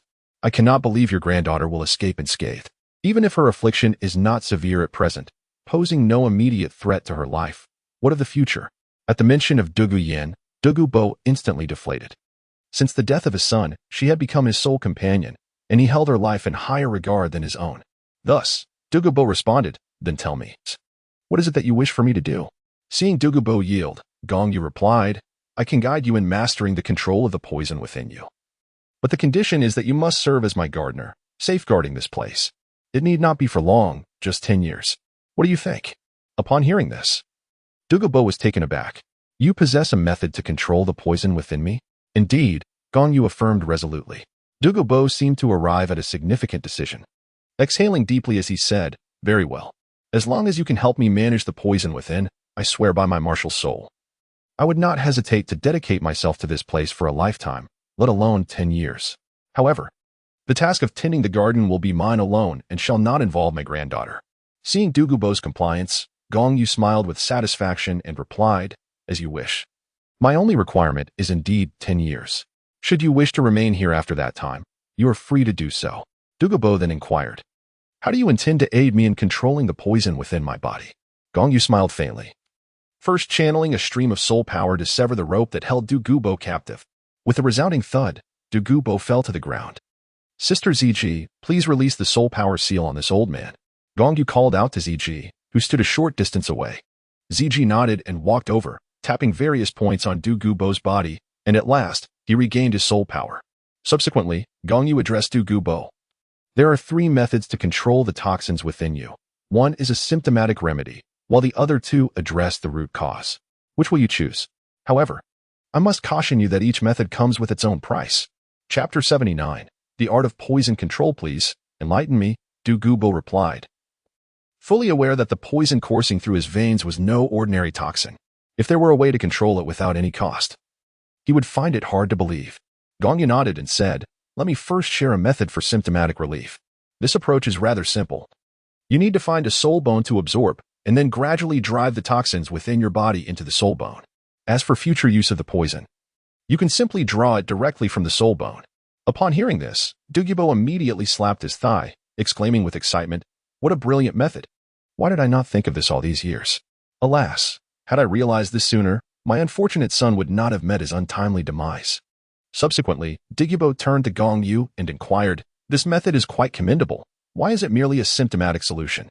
Gong Yu sighed and remarked, Alas, If you do not even comprehend this, it is no wonder you are merely considered the sixth in the realm of poison users among the soul masters of Douluo Continent.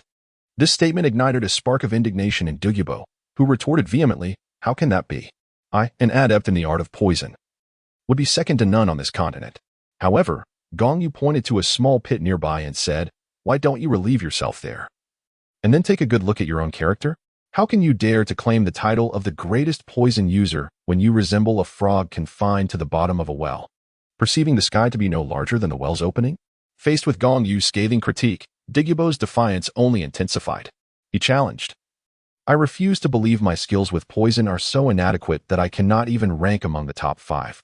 Pray, enlighten me as to who surpasses my prowess in this domain." "Very well, if you seek knowledge, I shall impart it," Gong Yu replied with a faint smile. At the pinnacle stands Bibi Dong, the Pope of the Spirit Hall. She wields the soul-eating spider emperor spirit, and her venom has reached an unparalleled level, far exceeding your mere 91st level emerald-scaled serpent's poison. Indeed, Bibi Dong had attained the utmost pinnacle, yet, due to the trials of the Rakshasa god, she could only exert the strength of a 98th level spirit. Nonetheless, her venom undoubtedly belonged to the highest echelon. Gong Yu continued, "In the second position is Yang Wudi, the current patriarch of the Pa family. The Yang clan, with its roots in pharmacology, is a renowned family of poison users, far beyond your capabilities. Ranking third is Yang Wudi's brother, Yang Wushuang. In the past, the Haotian sect had to retreat after Tang Hao killed the Pope of the Spirit Hall, resulting in the 4 major attribute families being forsaken as subsidiary sects of the Haotian sect. Nevertheless, they continued to resist the Spirit Hall, until Yang Wushuang was captured and ultimately pledged allegiance to it.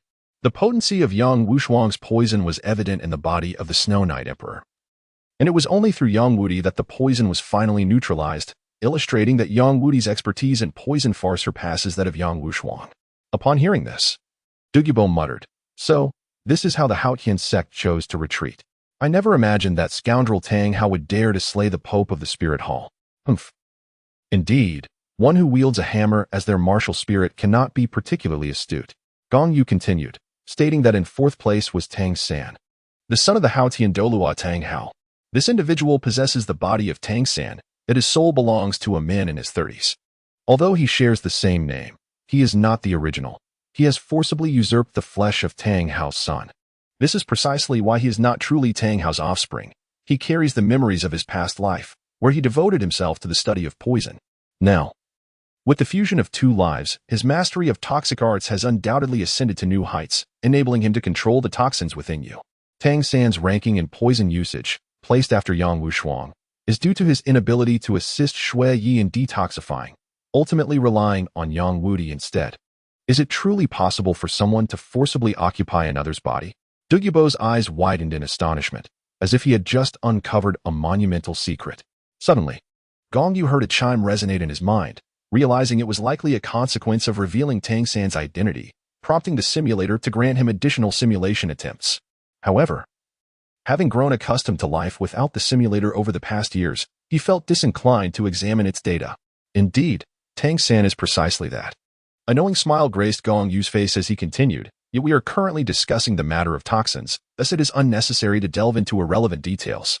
He then stated that in 5th place was the Douluo of the Spirit Hall. The Douluo? Douluo furrowed his brow, having never heard of such a title before, leaving him unfamiliar with the abilities of this title Douluo. "Indeed, it is the Douluo," Gong Yu clarified. "While the Douluo may not be exceptionally skilled in poison, the spirit itself inherently possesses potent toxins, specifically effective against your biling snake emperor's venom. His poison, being weaker than yours, can be absorbed without harm to himself, which naturally places him above you, relegating you to 6th place." Douluo's expression soured, although he was unaware of the implications of being 6th. He understood it was not a compliment, and he was taken aback by the realization of his own inadequacy. "You have yet to explain why one would use a soul bone to store toxins. This is merely a palliative approach." Douluo was unwilling to continue discussing the matter of toxins, promptly redirecting the conversation. Nodding, Gong Yu replied, "The capacity of soul bones is ultimately limited. Even if you acquire a complete set, there will come a day when they reach full capacity with toxins.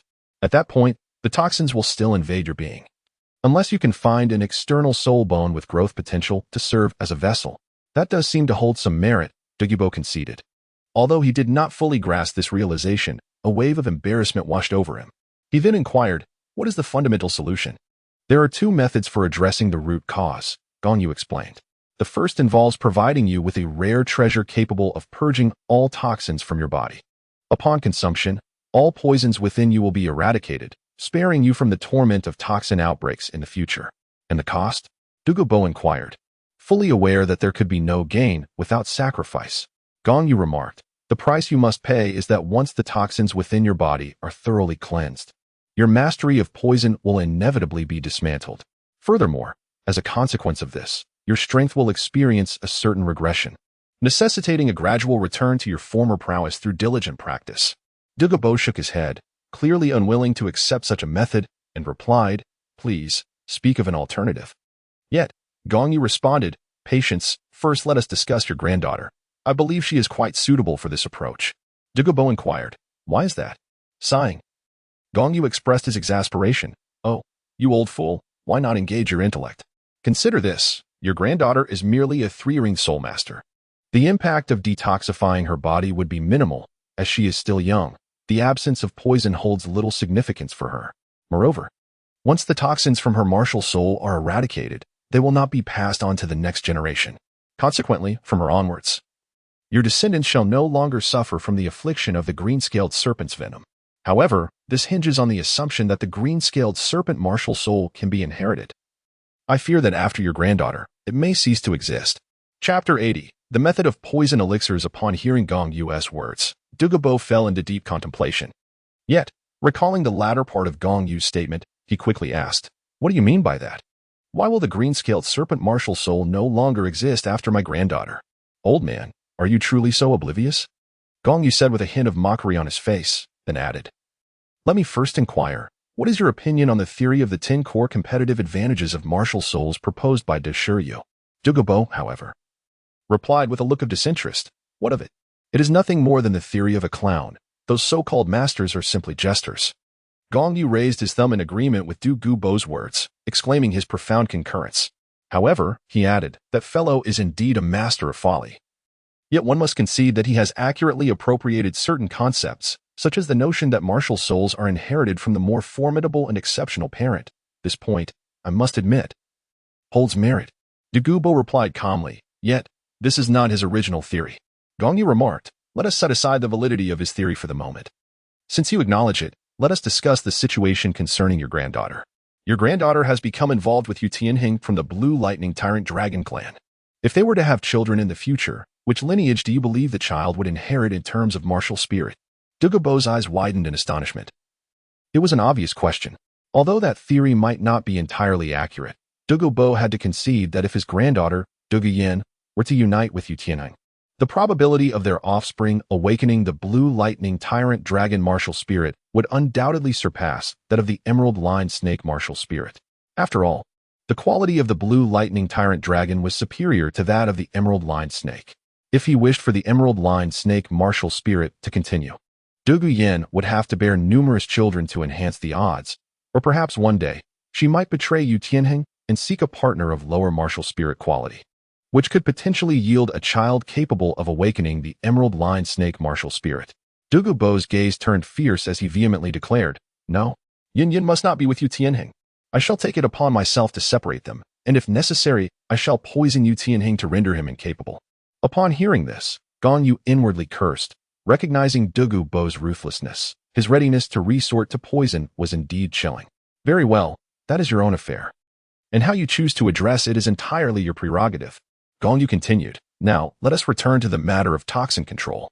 Instantly, Douluo regained his focus, realizing that controlling the toxins was paramount. As for Yu Tianheng, if it came to that, he would find a way to eliminate him discreetly. Noticing Douluo's newfound composure, Gong Yu stated, "The second fundamental method requires minimal expense, and, while resolving the issue of the toxins within your body, it will also preserve your toxic abilities intact. However, should you wish to know, you must offer something in exchange." Douluo was taken aback once more and then confirmed, "Is there truly a method to preserve my toxic abilities while resolving the toxins within me?" "Indeed," Gong Yu nodded. "Very well, tell me what you desire in return." Douluo replied earnestly, "As long as it is within my capacity to provide, I shall not refuse." Gong Yu remarked. For you, it may not hold great significance. Yet I am aware that you have successfully condensed an inner elixir, thus I seek your method for achieving this inner elixir. Although Douluo may be somewhat lacking in strength, he possesses numerous commendable qualities, particularly in regards to his technique for condensing the inner elixir. The essence of what he produces is not a soul core, but rather an inner elixir. Douluo's inner elixir fundamentally differs from the soul core, resembling more closely the inner elixirs of Taoist tradition. Gong Yu cultivates the song of the complete truth, a practice that, once mastered to a certain degree, naturally aligns one with the Taoist path of refining the inner elixir. However, the song of the complete truth does not explicitly delineate the method for condensing the inner elixir. Fortunately, the old man Douluo possesses this knowledge, though it seems he may have inadvertently stumbled upon the technique while achieving the rank of title Douluo and condensing his soul core. Curiously, this method of condensing the inner elixir is precisely what Gong Yu requires. Douluo, underestimating the significance of the technique, thought it would come at a great cost. Yet, to him, the method appeared to be of little worth. Thus, he readily agreed, stating he could provide the method without hesitation. He then retrieved a tome from his soul-guiding device and handed it to Gong Yu, saying, I have meticulously documented my lifetime of cultivation experience within this book. You may take it, for the method of condensing the inner elixir is included therein. Thank you, Gong Yu replied, not wishing to be overly courteous. He accepted the tome, recognizing that although Douluo's cultivation insights might not be directly beneficial to him, possessing the book was certainly advantageous. And what of the method for controlling toxins? Douluo inquired. Gong Yu nodded and said, in truth, this method of detoxification is intricately linked to your inner elixir. I refer to it as the method of the poison elixir. You may condense the toxins into your inner elixir, forming a poison elixir. When needed, you can simply draw upon the toxins directly from your inner elixir. Is this truly feasible? Douluo inquired with a hint of skepticism. Gong Yu smiled and remarked, why not attempt to infuse a trace of poison into your inner core? After all, the poison is inherently yours, as is the inner core. So there should be no rejection. His reasoning was sound, and thus the old man, Douluo, nodded in agreement and began his experiment. After a period of endeavor, he was struck by a sudden epiphany. He exclaimed in astonishment, I never anticipated that the key to cultivating my lineage's green-scale serpent martial soul lies within the inner core. Upon hearing this, Gong Yu continued, in truth, your method of cultivation has been fundamentally flawed. You have erroneously separated the poison from your soul power, which is utterly inadvisable. Your martial soul inherently possesses poison. Yet you have confined the toxins within your body while concentrating the soul power in the inner core. This approach only causes you to expend twice the effort on both poison and soul power. Therefore, it is imperative to integrate the poison with the soul power in your cultivation, transforming it into toxic soul power and directly coalescing it into a poison core. Gong Yu's words once again illuminated Douluo's mind. Had someone offered him such advice earlier, he might have successfully condensed the poison elixir long ago, thus avoiding the dire state of his body. However, he now faced another dilemma and once again inquired of Gong Yu. What if the concentration of soul power within her remains insufficient to condense an inner elixir until she reaches the rank of title Douluo? What then for my granddaughter? Surely, she cannot be expected to attain title Douluo before she can condense the poison elixir. Gong Yu, with a faint smile, remarked, your granddaughter may not bear the title of Douluo, yet I have already provided you with a method. You may either adopt the first fundamental approach or combine it with the symptomatic treatment currently at hand. It is indeed brilliant to merge both symptomatic and fundamental methods. Douluo, struck by inspiration, clapped his hands together, his spirits soaring. Gong Yu continued, you too must integrate both approaches. For the toxins within you have penetrated deeply into your very marrow and can only be expelled gradually. To prevent the toxins from wreaking havoc within your body, it would be prudent to first drive some of them into your soul bone, thereby alleviating part of the burden, before subsequently merging with the inner elixir. Chapter 81. Nar departed I understand. The old man said, the toxins within me are excessively potent. Recklessly transferring too much poses a genuine risk of upheaval. Should the toxins erupt, it would herald my demise, and I shan't gamble with my life. Douluo lamented with a wry smile. Gong Yu nodded and said, it is good that you understand. Moreover, the poison within you cannot be entirely eradicated, as it has penetrated deeply into your very marrow. The process of extraction would entail excruciating pain. Under such circumstances, it is uncertain whether you can still muster the focus to control the poison. If you falter, the toxins may erupt, and that would spell your doom.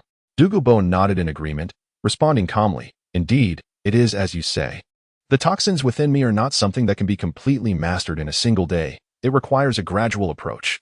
However, now that I am aware of the methods to control the poison, the pace is of little consequence. As long as I can alleviate the suffering during relapses, I shall find great contentment." Gong Yu smiled slightly beside him and remarked, "Have you not noticed the changes within yourself?" "What changes do you speak of?" Douluo replied, his expression one of confusion, somewhat perplexed by Gong Yu's words. "You suffered from poison last night. Did my sister not attend to your ailment?" The sister referred to, of course, was Bai Ji, and Gong Yu feigned curiosity, having already received a message from Bai Ji that elucidated the situation. Douluo turned his gaze toward Bai Ji. His eyes filled with reverence, and then nodded, saying, "Indeed, I was treated by her grace last night. I have never encountered such a formidable healing soul master. Should her grace emerge into the world, I fear the title of the foremost support would surely have to be relinquished by the 7 treasures, glazed tile pagoda." Gong Yu merely chuckled softly and remarked, "What is the 7 treasures, glazed tile pagoda? Merely a collection of worthless entities forever unable to transcend the 79th level. My sister, on the other hand, is a 99th level limit healing soul master, far beyond the trifling 7 treasures glazed tile pagoda, given by Ji's extensive cultivation period. If her abilities were to be translated into those of a human soul master, she would undoubtedly attain the 99th level, even if she fell short. She would at least be at the pinnacle of the 98th level. Thus, Gong Yu felt no hesitation in spinning tails before Douluo limit. Upon hearing Gong Yu's words, Douluo's eyes widened for the 3rd time that day, and he secretly began to envision Gong Yu's background, even considering the possibility of matchmaking his granddaughter with him. However, a glance at the group of young ladies nearby led him to shake his head. Although Du Guyan's beauty did not place her among the least attractive, she certainly did not stand out prominently. Moreover, in terms of innate talent, Du Guyan lagged significantly behind the other girls present. Thus, the prospect of pairing Du Guyan with Gong Yu appeared almost impossible. Gong Yu was uncertain of what Douluo was contemplating. However, he spoke again, stating, "You have been treated by my sister. Thus there should be no risk of toxic manifestations for a month. This accounts for the changes in your body. A month without manifestation?" Douluo was taken aback, reflecting on the formidable prowess of a level 99 healing soul master. "Indeed," Gong Yu nodded, recalling how Bai Ji had conveyed all pertinent information to him. He continued, "With this month at your disposal, you may transfer a portion of the toxins into your soul bone, thereby alleviating the situation. As for the toxins that need to be transferred to your inner core, that process requires patience. The transfer is not merely a matter of relocation. It necessitates a fusion with your soul power afterward. Therefore, haste is ill-advised. Had you initially separated your soul power from the toxins during your cultivation, matters would not have become so complicated." Douluo sighed, "Given the circumstances, what options do I have? I can only proceed slowly. However, having learned this lesson, I shall ensure that my yin does not continue down the misguided path. Upon my return, I will adjust her cultivation method." Seeing that Douluo's matters were nearly resolved, and that the rest depended on him, Gong Yu remarked, "Now that I've shared the method of controlling the toxins with you, our agreement is fulfilled. I trust you will not renege on your word. Guard the medicinal garden for 10 years, should you dare to break your promise. Do not blame me for my ruthlessness." Douluo replied, "Rest assured, while I am not a paragon of virtue, I am a man of my word. Unless I am dead, I shall fulfill my promise." Gong Yu remarked, "Very well, you may take your leave. We shall remain here to cultivate for the next 2 months. So do return then." Douluo rose to his feet, offering a subtle nod to Bai Ji before turning away to depart. He did not dare to cast a glance at Ziji. At that moment, he felt a lingering trepidation towards her. It was astonishing that he, a dignified title Douluo, had been so effortlessly subdued from behind by Ziji. What an extraordinary strength she must possess, surely at a level of utmost prowess. Gong Yu was unaware that after Dong Guobo's departure, he had conjured so many thoughts. If he were to know, he might find himself doubled over in laughter. Ziji's elusive nature stemmed from her mastery over the profound essence of darkness, allowing her to operate undetected. However, she had yet to attain the pinnacle of her abilities. Following Dong Guobo's exit, Na-Er approached Gong Yu's side. Upon seeing her expression, Gong Yu immediately sensed that she had something to convey. So he took the initiative to inquire, "Na-Er, what troubles you?" Na-Er replied, "Brother Yu, I must take my leave." "Take your leave?" Gong Yu was momentarily taken aback and asked, "Where are you headed?" Nara responded, "I am returning to the Star-Do Forest. It is time for me to slumber once more." Gong Yu felt somewhat taken aback and inquired, "Why must you return to slumber all of a sudden?" Nara, with a hint of reproach, replied, "Oh, brother Yu, how naive you are. It is, of course, due to the effects of that herb. I had no idea its potency would be so great. Thus I must unite with it swiftly and then enter a deep sleep to assimilate its healing powers." Gong Yu inquired, "How long will you slumber this time? It won't be another few millennia, will it?" "Nay," Nara replied with a gentle smile gracing her lips, her eyes sparkling with affection. "With brother Yu by my side in this world, how could I possibly sleep for eons again? It shall be but a year at most. Perhaps 2, for I will fully assimilate the medicinal essence. Once I have absorbed it completely, my wounds could heal by at least 30%. Ah, so it is merely a year or 2.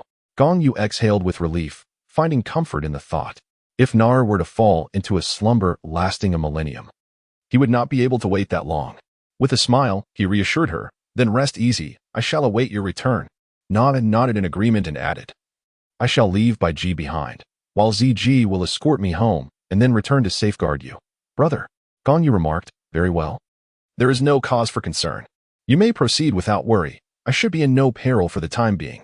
My greatest adversary, Tang Hao, is likely preoccupied with safeguarding his son and will not make an appearance in Tiando City. Even if he were to arrive, he would merely evade us. Thus I am confident in my safety." Subsequently, Nara took a moment to confer with BG before departing alongside ZG. Turning back, Gong Yu approached the group of girls, who naturally inquired about Nara's whereabouts. Gong Yu casually fabricated an excuse to dismiss their curiosity. In the days that followed, the group entered a state of dedicated training. Chapter 82. Attracting soul beasts among the girls. Only Gong Shui and Gong Yu remained shy of reaching level 40, though they were nearing that milestone. Gong Yu has now reached level 39. Since her last sacrifice to the Emerald Swan, her aptitude has surpassed that of Gong Shui, and her cultivation speed has significantly accelerated. Consequently, she has surpassed Gong Shui in soul power level as well. Moreover, after consuming the 8-petal immortal orchid, she has gained an additional 5 levels, bringing her directly to 39. Although Gong Shui also benefited from the consumption of the Coxcomb Phoenix Sunflower, elevating her soul power by 5 levels. She originally lagged 1 level behind Gong Yu, resulting in her soul power only reaching level 38. However, her soul power at level 38 is nearing its full capacity, and it is anticipated that she will soon ascend once more. As expected, after 7 days of cultivation near the Eye of Ice and Fire, Gong Shui broke through to level 39. Everyone eagerly awaited the ascension of both Gong Yu and Gong Shui to level 40, after which they would venture forth to acquire their soul rings. Cultivating near the Eye of Ice and Fire would be inappropriate for most, especially for soul masters lacking plant-type martial souls. However, the group led by Gong Yu was an exception, as they had all consumed the surrounding immortal herbs. Among them, many possessed plant-type martial souls such as bamboo, cabbage, blue silvergrass, chrysanthemum, and rose. The remaining 3, although not possessing plant-type martial souls, included one with the tin-colored purple crystal lamp martial soul, exhibiting attributes of ultimate light and fire, and another with the nebula martial soul, characterized by extreme cold. These 2 could cultivate at the Yang Spring and Cold Spring surrounding the Eye of Ice and Fire. The last member, Gong Shui, had also evolved her beast martial soul into a top-tier 1, and after consuming the blaze resin, the impurities in her flames had been eradicated, allowing her flames to reach an ultimate level, thus enabling her to cultivate near the Yang Spring without issue. Moreover, due to their ability to adapt to the conditions of the Eye of Ice and Fire, their cultivation in the vicinity proved beneficial, particularly for those with plant-type martial souls, as the Eye of Ice and Fire provided a slight acceleration in their cultivation. In the days that followed, the group remained dedicated to their training. Gong Yu, having reached the level 50 bottleneck, found his soul power significantly higher than the others. Thus he focused less on soul power cultivation and instead concentrated on mastering the dragon elephant prajna, while the women diligently cultivated their soul power. He would periodically enter and exit the Eye of Ice and Fire, harnessing its energy to refine his dragon elephant prajna. 2 months swiftly passed. One day, while cultivating within the Eye of Ice and Fire, Gong Yu suddenly sensed a barrier within his body shatter. An overwhelming surge of energy erupted from him, prompting him to slowly open his eyes. "Haha, I have finally broken through to the 6th layer of Dragon Elephant Prajna. Feeling the newfound strength in his body, Gong Yu unfurled his wings and soared out of the eye of ice and fire. Upon joining the women, he found them eagerly awaiting his return, as they had previously agreed that today would be devoted to hunting soul beasts for soul rings. Gong Yu had reached level 40 half a month ago, and Gong Shui had also broken through to level 40 just 3 days prior. However, Gong Yu had sensed an opportunity for a breakthrough just before their departure, causing him to delay for half a day to achieve it. All right, now we can set forth. Gong Yu glanced at the women and calmly remarked, however, we need not venture far. Remaining within the poison array will suffice to draw the soul beasts toward us. Upon hearing Gong Yu's words, the gathered individuals exchanged peculiar glances, including Bai Ji and Du Gubo. 2 months had elapsed, and Du Gubo had indeed returned as promised. His hair now darkened and the green hue in his eyes noticeably faded, a clear indication that the poison control had yielded some effect. Moreover, following the detoxification, his soul power had advanced by 1 level. Among the assembly, only Gong Xier comprehended Gong Yu's intent, prompting her to articulate. What the young master means by attracting the soul beast refers to me. However, it is unnecessary for me to personally draw them in, as it can be accomplished through my martial soul. At that moment, the ever-curious Gong Shui interjected, can your martial soul truly attract soul beasts? I have never heard you mention this before. Gong Xier remarked, in the past, it was certainly impossible. But ever since my pink rose merged with the ethereal fragrance of the enchanting celestial treasure, my martial spirit has inherently carried the alluring aroma of that celestial item. It is precisely this enchanting fragrance that most soul beasts find irresistible, drawing them in incessantly. Gong Shuexin comprehended the situation, realizing the implications. Henceforth, their endeavors in hunting soul beasts would become significantly more convenient. Upon hearing her words, the others grasped her reasoning. Her numerous inquiries stemmed from a desire for ease due to her inherent laziness. Shortly thereafter, the group arrived at the periphery of the poison formation. At that moment, Gong Xier summoned her martial soul, which emanated a fragrant aroma. The waves of violet essence she released promptly dispelled the surrounding toxic miasma. Witnessing this, Du Gubo was left astounded and immediately exclaimed, halt! Your fragrance can dissipate the poison. If this continues, the entire poison formation will be obliterated. We must preserve this formation to safeguard the medicinal garden. It cannot be destroyed. Upon hearing this, Gong Xier's face immediately displayed a hint of embarrassment. Nodding slightly, she concentrated her thoughts, commanding the pink rose to cease emanating its fragrant aroma. She then turned her gaze towards Gong Yu and inquired, my lord, what shall we do now? Gong Yu approached Gong Xier and retorted, can the energy-type rose you conjured using your first soul skill emanate such a fragrant aroma? Gong Xier nodded in agreement. Gong Yu, comprehending the situation, spoke, very well, create an energy rose and place it beyond the toxic formation. There is no need for it to explode. It should simply release its delicate fragrance gradually. This way, your soul power utilized to maintain the soul skill will not deplete too rapidly. I understand, young master, Gong Xier nodded, her first spirit ring glowing as she summoned her initial soul skill. Soon, an ethereal pink rose materialized, which she deftly controlled with her mind, casting it outside the toxic array, where it began to gently emanate its aromatic scent. As a gentle breeze wafted through, the violet fragrance was carried far and wide, swiftly attracting several small soul beasts. The first to arrive was a king of the earth, approximately 4,500 years old. However, the others dismissed it disdainfully. A soul beast of such age was deemed too trivial, suitable only as a third spirit ring for the ladies, who had already acquired theirs. To prevent the king of the earth from becoming a nuisance, Gong Yu instructed Du Gubo to send it flying, leaving its fate unknown upon landing. Over the past 2 months, Gong Yu had gathered numerous potent herbs for the ladies to consume, aiding their cultivation of the dragon elephant prajna. Thus, even the laziest among them, Gong Shui, had reached a perfect 4th layer of the dragon elephant prajna, making the absorption of a 10,000-year spirit ring a trivial matter. Consequently, their target for hunting soul beasts had shifted away from those of merely 1,000 years. Moments after Du Gubo had sent the king of the earth soaring, another soul beast was drawn in, a faceless demon spider, aged between 5 and 6,000 years. While still unsuitable for a spirit ring, Gong Yu addressed Du Gubo, old poison. Assist me in capturing this faceless demon spider, but make sure to remove its legs and fangs. Nodding slightly, Du Gubo surged forth from the toxic array, descending with tremendous force. Upon landing, his powerful presence caused the faceless demon spider to flip onto its back. Douluo leapt into the air, executing no unnecessary movements. His right hand transformed into a blade, swiftly unleashing 2 soul power blades that severed the spider's 8 legs in an instant. With a few deft flicks of his fingers, he unleashed soul power strikes against the spider's fangs, and in the blink of an eye, the fangs were all gone. He then executed a spinning kick, propelling the massive body of the faceless demon spider into the toxic formation. Douluo turned and re-entered the array, returning to the group. The faceless demon spider, after such treatment, lay on the brink of exhaustion. At this juncture, Gong Yu looked towards Gong Lan and gently instructed, "Lana, proceed.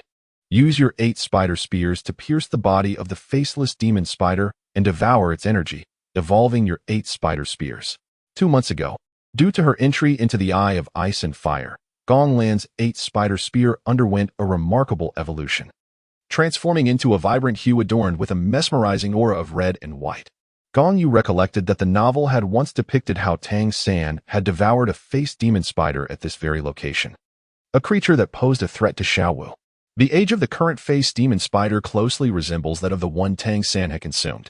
After devouring the face demon spider, his 8 spider lances underwent a remarkable evolution.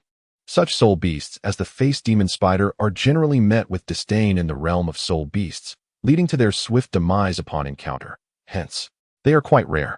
Although Ling Yun could not ascertain with absolute certainty that this particular face demon spider was the same one that Tang San had devoured, the likelihood was exceedingly high. Therefore, allowing Gong Lan to use the 8 spider lances to consume it was a prudent choice, even if it were not the same. There would be no significant loss. Upon hearing Gong Yu's command, Gong Lan promptly nodded and stepped forward, allowing the 8 spider spear to extend from the opening in her garment, thereby substituting her legs as she walked. In that moment, Gong Lan resembled a humanoid spider. Those of lesser understanding who happened upon her might mistakenly perceive her as a transformed spider soul beast. Douluo observed quietly from the side, profoundly astonished. With his vast knowledge, he readily recognized the 8 spider-like appendages on Gong Lan's back as an external spirit bone. However, the fact that such a precious artifact was bestowed upon a mere girl seemed to elicit no concern from Gong Yu, as if the external spirit bone held no value in his eyes. Yet, little did Douluo realize that Gong Yu already possessed an external spirit bone. The question remained, where could he possibly accommodate the 8 spider spear? Gong Lan descended beside the man-faced demon spider and plunged the 8 spider spear directly into its body, initiating the process of absorption. Beneath her, the man-faced demon spider trembled incessantly, powerful waves of energy coursing through the 8 spider spear into her being. At that moment, Gong Yu transmitted a message to Gong Lan, advising her, "Lan, remember to channel the absorbed energy according to the route of your cultivation method. First, circulate it for a full cycle, and then return it to the 8 spider spear. Otherwise, the ferocious aura of the man-faced demon spider may affect you." Upon hearing this, Gong Lan, who was previously lost in the ecstasy of the energy absorption, snapped back to reality. Just moments ago, she had indeed felt the influence, as her thoughts were solely consumed by the desire to consume energy. Now, regaining her composure, she exhaled a sigh of relief and began to follow Gong Yu's instructions. To her astonishment, the energy, once filled with a violent aura, transformed into a state of tranquility after she circulated it through her body for one complete cycle. As if the ferocity had vanished entirely, it then flowed back into the 8 spider spear and condensed along her spine. Remarkably, her spinal column and the 8 ribs to which the 8 spider spear was affixed became intensely warm, resembling an abyss that absorbed the energy. This was the first time Gong Lan had employed the absorption skill of the 8 spider spear, and intriguingly, her target was also a man-faced demon spider. Ordinarily, the absorption skill could only temporarily channel the absorbed energy into her body, which would dissipate after a short while. However, since the object of her absorption was the same as the source of her 8 spider spear, it elicited an automatic response from the spear, leading to a transformation or, perhaps, a new evolution. The energy siphoned from the man-faced demon spider was autonomously absorbed and converted by Gong Lan's external spirit bone, transforming into the energy required for its evolution. The evolution of an external spirit bone is contingent upon serendipity. Had Gong Lan not reached level 40, no amount of energy absorbed by her 8 spider spear would have resulted in evolution. The uniqueness of an external spirit bone lies in its progression alongside the spirit master. This progression pertains not merely to minor levels but to major realms. Only when a spirit master ascends to a higher realm and accumulates sufficient energy can the external spirit bone evolve again. The conditions for evolution mirror those for obtaining a spirit ring. The spirit master must elevate their strength to the next tier. Thus, with Gong Lan having reached the 40th level and having absorbed energy most compatible with her, the 8 spider spear showed no signs of hesitation. At this juncture, the spear, originally 3 meters in length, gradually extended to 4 meters, sprouting a row of orderly barbs, mirroring those of the man-faced demon spider beneath her. The distinction was that Gong Lan's 8 spider spear now radiated a ghastly white color during the process of absorption, beneath which swirled a dazzling pattern of red and white hues. Lanner, remember, if the soul ring of the man-faced demon spider appears, do not absorb it. Its age is too low and unsuitable for you. The affairs concerning Gong Lan are progressing in an orderly manner, and she finds herself in no immediate danger. Consequently, Gong Yu has entrusted a brief instruction before redirecting his attention to the exterior of the poison formation. At this moment, outside the formation, a soul beast resembling an ant emerges, not from the open air, but from beneath the earth. Is this the Qianjun ant? Gong Yu widened his eyes, scrutinizing the creature. This is his first encounter with the Qianjun ant, having only seen images of it in the Soul Beast Compendium. However, the compendium provides little information about the Qianjun ant, offering only a brief introduction. According to the descriptions, a Qianjun ant with a decade of cultivation measures approximately 3 inches in length, possessing a pair of saber-like mandibles capable of severing hard materials. A century-old Qianjun ant will not exceed 6 inches in length, while a millennium-old specimen may grow to a foot long. Such millennium-level Qianjun ants are exceedingly rare, as they lack formidable means of self-preservation, and instances of cannibalism frequently occur within their own ranks.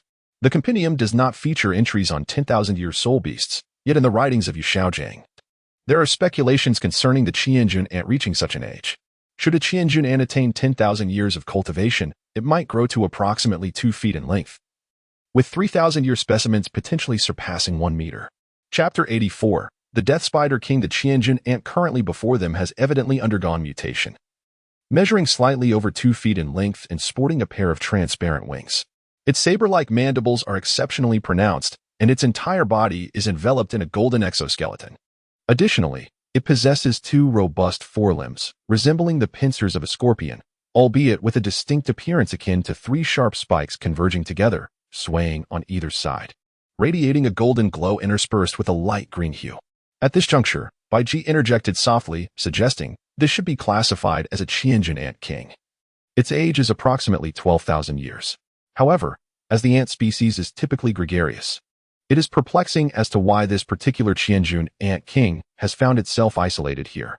She then turned to Gong Xiao, stating, I believe the soul beast would be highly suitable for you. Why do you say it would be highly suitable for me?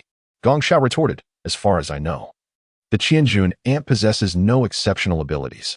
What soul skills could it possibly provide me? Her disdain for the creature was palpable. Yet, Gong Yu elucidated, the Qianjun ant is a soul beast of remarkable vitality, exhibiting exceptional defensive capabilities and immense strength, far exceeding its physical proportions. Given your proficiency in strength, it would significantly enhance your abilities. Is that so?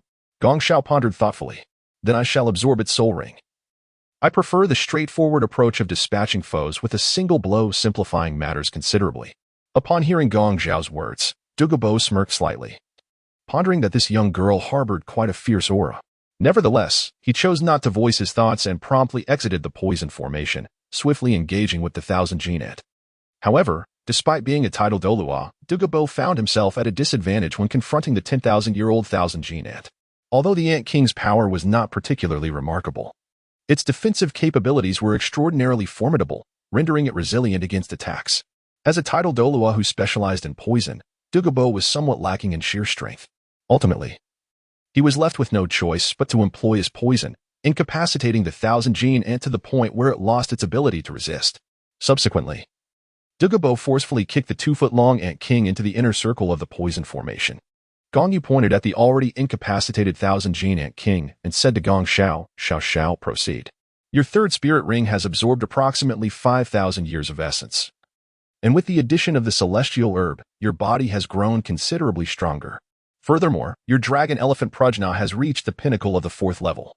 Thus absorbing this 12,000-year-old thousand-gene ant will pose no challenge for you. Gong Xiao nodded slightly, then strode towards the incapacitated Titan Ant King, effortlessly lifting it before retreating to a secluded corner to absorb its soul ring. After Gong Xiao departed with the Titan Ant King, Gong Lan finally completed the process of devouring. A faint halo began to emanate from the human-faced demon spider, and she could, if she wished, absorb the soul ring at that moment. However, recalling Gong Yu's previous admonition to refrain from absorbing such a low-aged soul ring, she chose not to do so. Instead, she retracted the 8 spider lances into her body and hastily approached Gong Yu. Gong Lan gazed affectionately at Gong Yu and softly spoke, "Young master, I have completed the devouring." "Excellent," Gong Yu replied, a faint smile gracing his lips.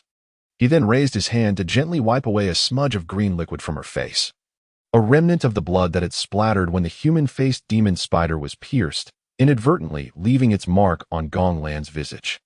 The intimate gesture of Gong Yu caused a faint blush to appear on Gong Lan's face, prompting her to lower her gaze. At that moment, 2 soul beasts approached, one a white tiger, the other the Death Spider King. Bai Ji, observing the Death Spider King from a distance with an expression of disdain, could not help but exclaim, "Yet another wretched arachnid, how utterly vexing." Her aversion to spiders was palpable. As her words echoed, she swiftly flickered twice and emerged beyond the poison array, raising her right foot to strike the ground. A formidable force surged forth, rendering both the white tiger and the subterranean demon spider unconscious. Du Gubo's eyes widened in astonishment at the unfolding scene, his mouth agape. He had initially intended to exit the poison array to capture the 2 soul beasts, yet he was taken aback by Bai Ji's preemptive action. Observing her fierce demeanor and recalling her earlier remarks, he pondered the extent of her animosity towards spiders. Bai Ji delivered a swift kick to both the white tiger and the Death Spider King, sending them tumbling into the poison array, approximately 15 meters apart. Upon their re-entry into the poison array, Bai Ji addressed Gong Lan, stating, "The Death Spider King has reached a remarkable age of 20,000 years. Consider whether you wish to absorb its soul ring. The others are not suitable.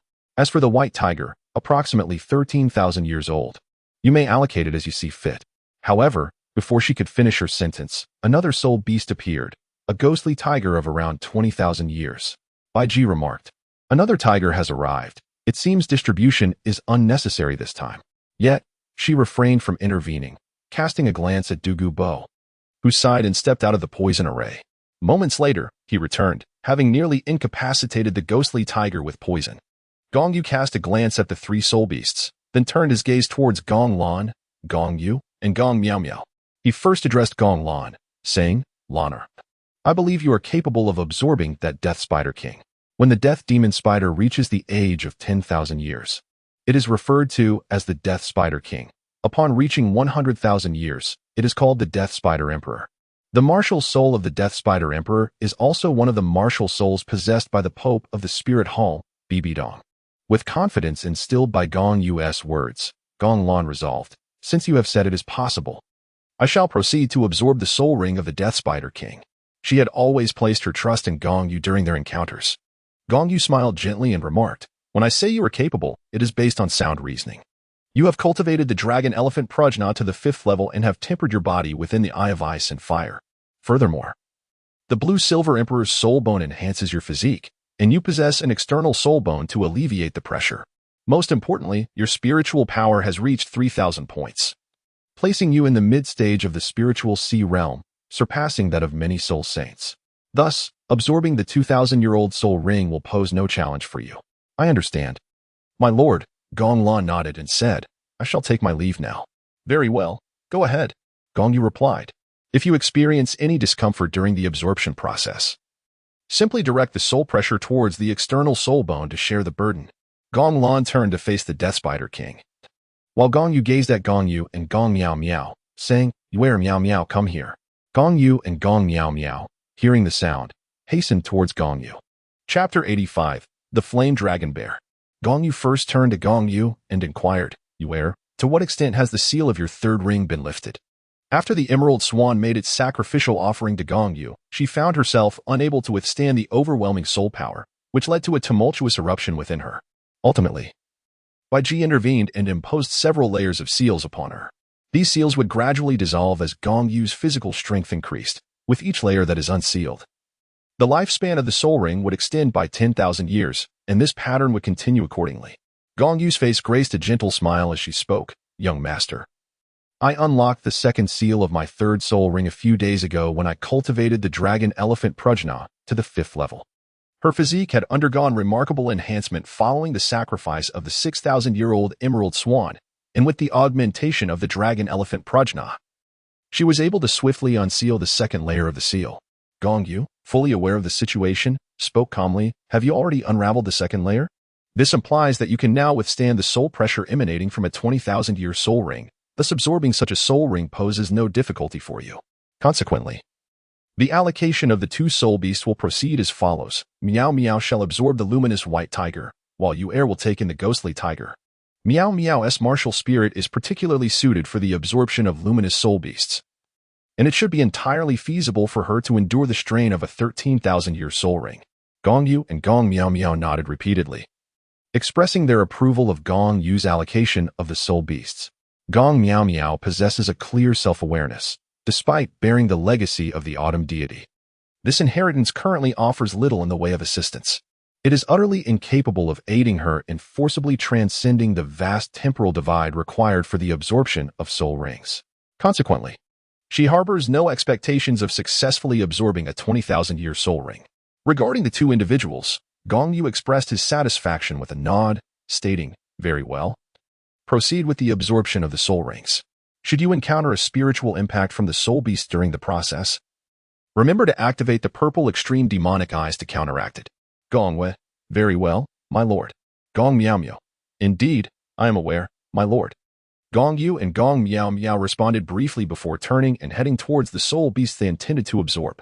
Gong Yu redirected his attention beyond the poisonous formation, where only Gong Xier, Gong Nyonyo, Gong Qianqian, and Gong Shui remained, along with himself, who had yet to acquire a soul ring. Before long, several soul beasts appeared, yet none were suitable for the others. However, there was a ghost fox, approximately 15,000 years old, that could potentially suit Gong Xier, although its age slightly exceeded the desired limit. Gong Yu turned to Gong Xier and inquired, "Xier, the lifespan of the ghost fox may exceed a millennium or 2. Are you certain you can withstand such a burden? If so, we shall choose it. Judging from the characteristics of this ghost fox's abilities, it aligns perfectly with you, as it is fundamentally a spirit-type soul beast, proficient in conjuring illusions to bewilder its adversaries." Gong Xie spoke, "My lord, rest assured. After the enhancement from the ethereal fragrance of the exquisite fairy product, I am certain I can absorb this 15,000-year-old ghost fox." "Very well, then it shall be chosen."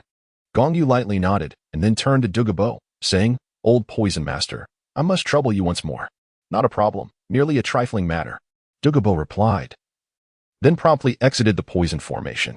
Shortly thereafter, he brought in a ghost fox that was half poisoned and placed it within the inner circle of the formation. At this moment, Gong Yu addressed Gong Xier once more. "Xier, you must detonate the energy-type rose outside the poison formation, allowing the fragrance to disperse on its own. Whether it can attract soul beasts is secondary. First, take a moment to adjust your breathing, and once you have regained your state, proceed to absorb the soul ring." Gong Xier nodded slightly, and then detonated the energy rose crafted with soul skills. Instantly, the surrounding fragrance intensified, and soon a gentle breeze swept by, carrying some of the aroma away into the distance. Gong Yu waited for a while, yet no suitable soul beasts had been attracted. Most were merely millennium soul beasts. As the fragrance in the surroundings gradually faded, those soul beasts began to disperse slowly.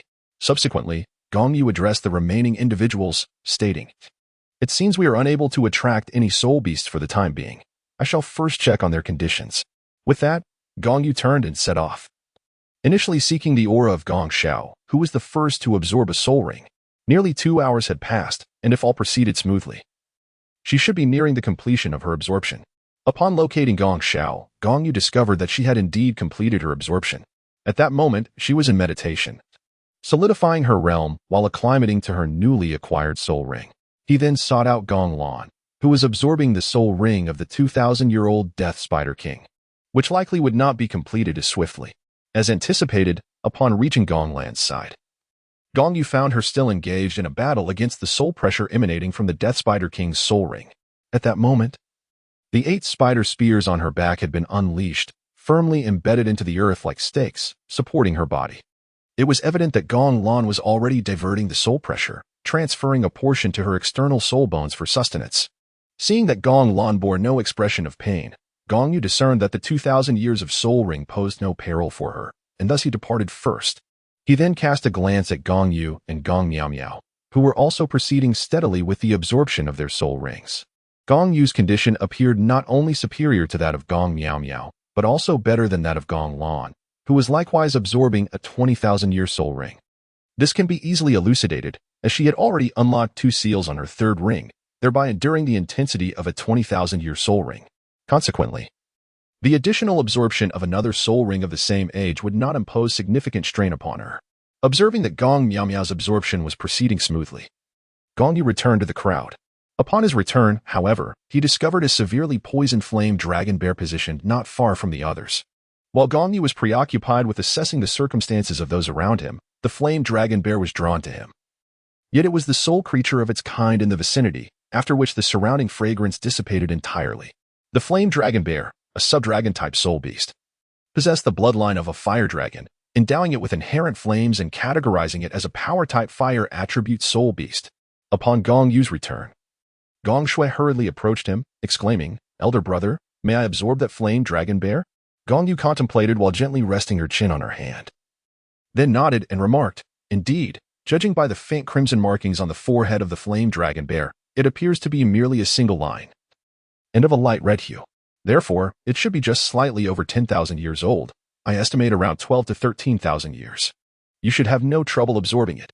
However, Gong Shui interjected, "Yet, the attack patterns of the flame dragon bear are rather simplistic. I fear it may not offer me a sufficiently potent soul skill." Gong Shui speaks the truth. The attacks of bears are indeed somewhat simplistic, characterized solely by tearing and biting. This is precisely why Gong Shui hesitates, for her martial spirit is of the flying type, and it would be rather impractical for her to engage in battle by emulating a bear's ferocity. However, Gong Yu smiled and remarked, "On the contrary, I believe this flame dragon bear is exceptionally suited for you." Gong Shui inquired why. In Chapter 86, the individuals from Shrek arrived in Heaven Do. At that moment, Gong Yu began to elucidate to Gong Shui, firstly, the flame dragon bear possesses a fire attribute. Secondly, the flame dragon bear has claws, and your martial soul also features claws. Hence, I deduce that if you absorb the soul ring of the flame dragon bear, the soul skill should manifest in the claws of your martial soul. Claws? Gong Shui murmured, lifting her hand and transforming it into a claw, attempting to grasp the air a few times. Observing this, Gong Yu smiled and continued, "Moreover, whenever the flame dragon bear strikes with its claws, it invariably carries the searing heat of flames. Just imagine, if every time you soared through the air, your adversaries believed you were about to unleash fire, but instead, you delivered a claw strike from a distance. What effect would that have?" Gong Shui attempted to envision such a scenario, and it seemed quite agreeable, prompting her to instinctively nod in affirmation. However, as a thought crossed her mind, she added, "But what if the soul skill does not manifest in the claws?" Gong Yu remarked, "What does it matter? If the soul skill is not manifested in the claws, then so be it. At most, you will simply lack a claw-type soul skill. However, your absorption of the flame dragon bear is primarily to enhance your flames, not for the sake of some so-called claw soul skill. I understand now. The flames are my essence, while the other so-called soul skills are merely auxiliary means." Although Gong Shui may be lazy, she possesses considerable intelligence, allowing her to grasp the essence quickly. She added, moreover, "That bear possesses great strength and should also amplify my power." Gong Shui, the young girl, had always yearned for the thrill of close combat. If she could acquire an enhancement of power and master a claw technique, perhaps her desires would truly be fulfilled. Hearing her words, Gong Yu nodded with a sense of reassurance and said, "Then go ahead and absorb the soul ring from that flame dragon bear." "All right, I shall," Gong Shui replied, a glimmer of joy illuminating her face as she turned and made her way towards the flame dragon bear. Observing Gong Shui successfully subduing the creature and commencing the absorption of the soul ring, Gong Yu smiled faintly before settling down in a meditative posture, patiently awaiting the completion of the others' endeavors. Now, only Gong Yu, along with Gong Chanshan and Gong Nyonyo, remained without soul rings. The soul rings suited for Gong Chanshan and Gong Nyonyo were particularly elusive, given the uniqueness of their martial spirits, making the search for compatible ones exceedingly challenging. However, Gong Yu's own soul rings were more readily attainable, In fact, if fortune smiled upon him, he could find a blue-silver emperor within the Sunset Forest, enabling him to directly acquire his destined soul ring.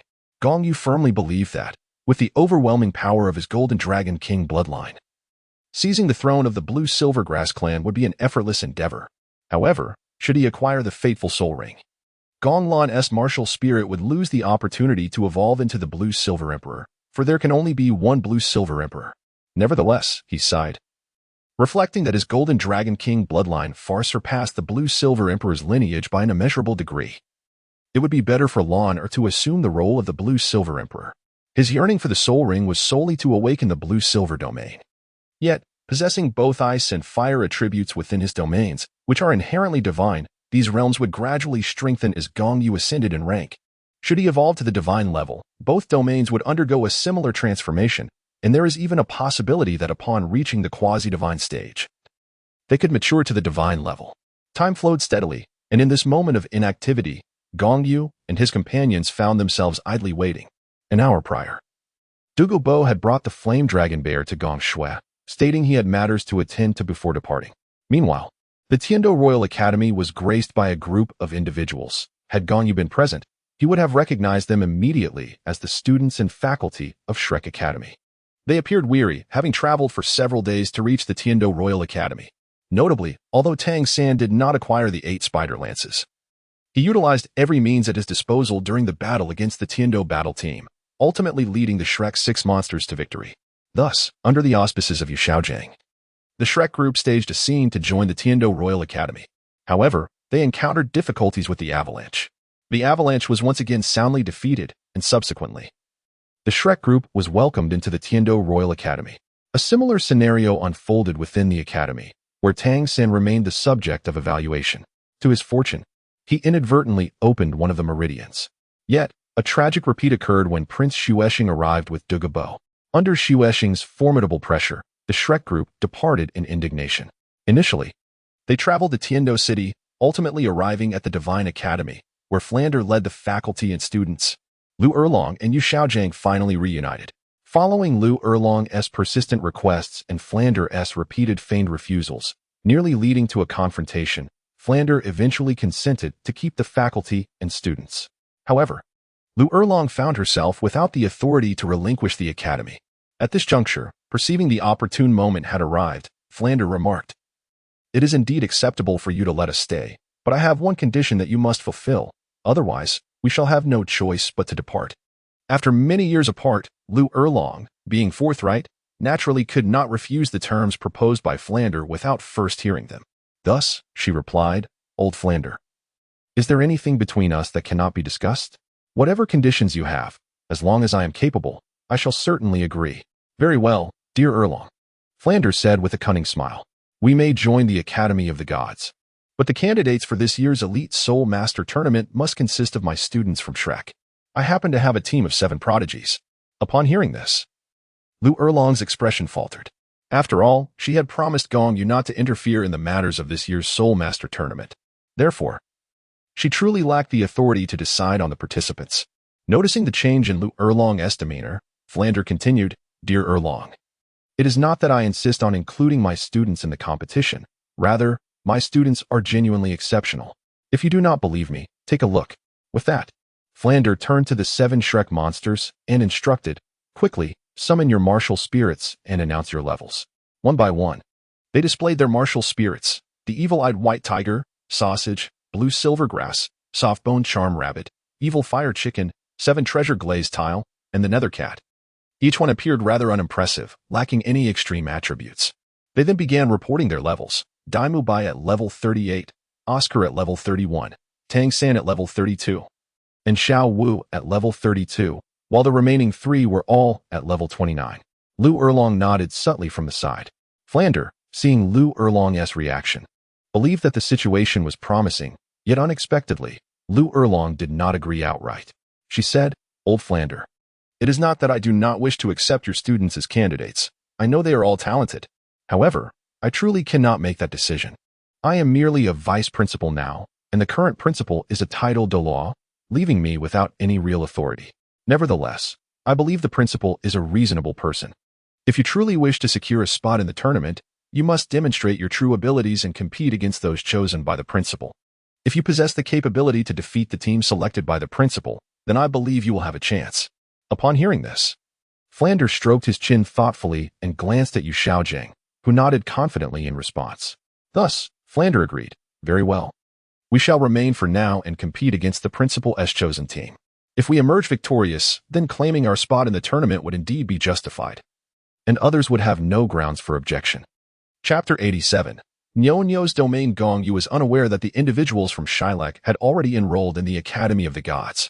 At that moment, he patiently awaited the completion of the soul ring absorption by the ladies, while simultaneously racking his brain to determine the type of soul beast he should hunt for his fifth soul ring. Additionally, he had to consider the soul rings required by Gong Qianqian and Gong Nyonyo.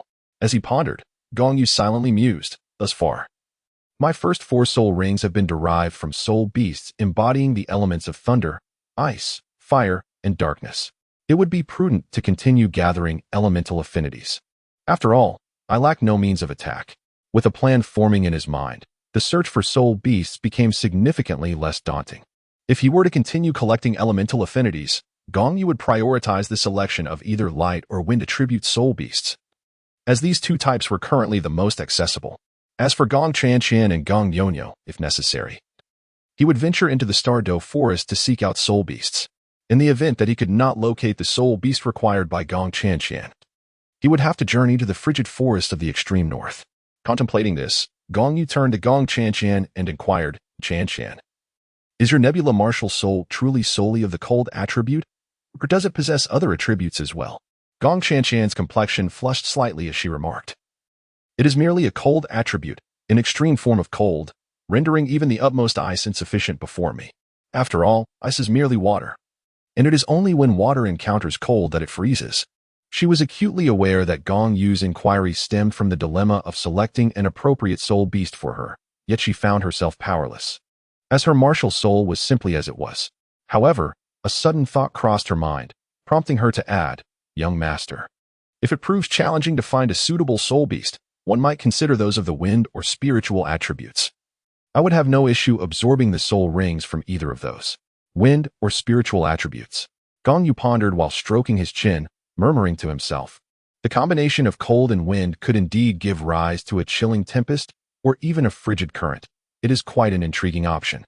As for the spiritual attribute, mastering a cold essence that surpasses even the utmost ice would undoubtedly require formidable mental strength." At that moment, Gong Nyonyo interjected, "Young master, my martial soul also allows for the selection of wind or spiritual attribute soul beasts, and I additionally possess a light attribute." Gong Yu nodded slightly and said, "Indeed. Nyonyo, the soul beasts you require are quite accessible. Fire-type soul beasts abound. However, when you mention the wind, it appears to be an excellent complement, as wind enhances the flames. Yet, I desire for you to elevate the singular elements to a higher echelon.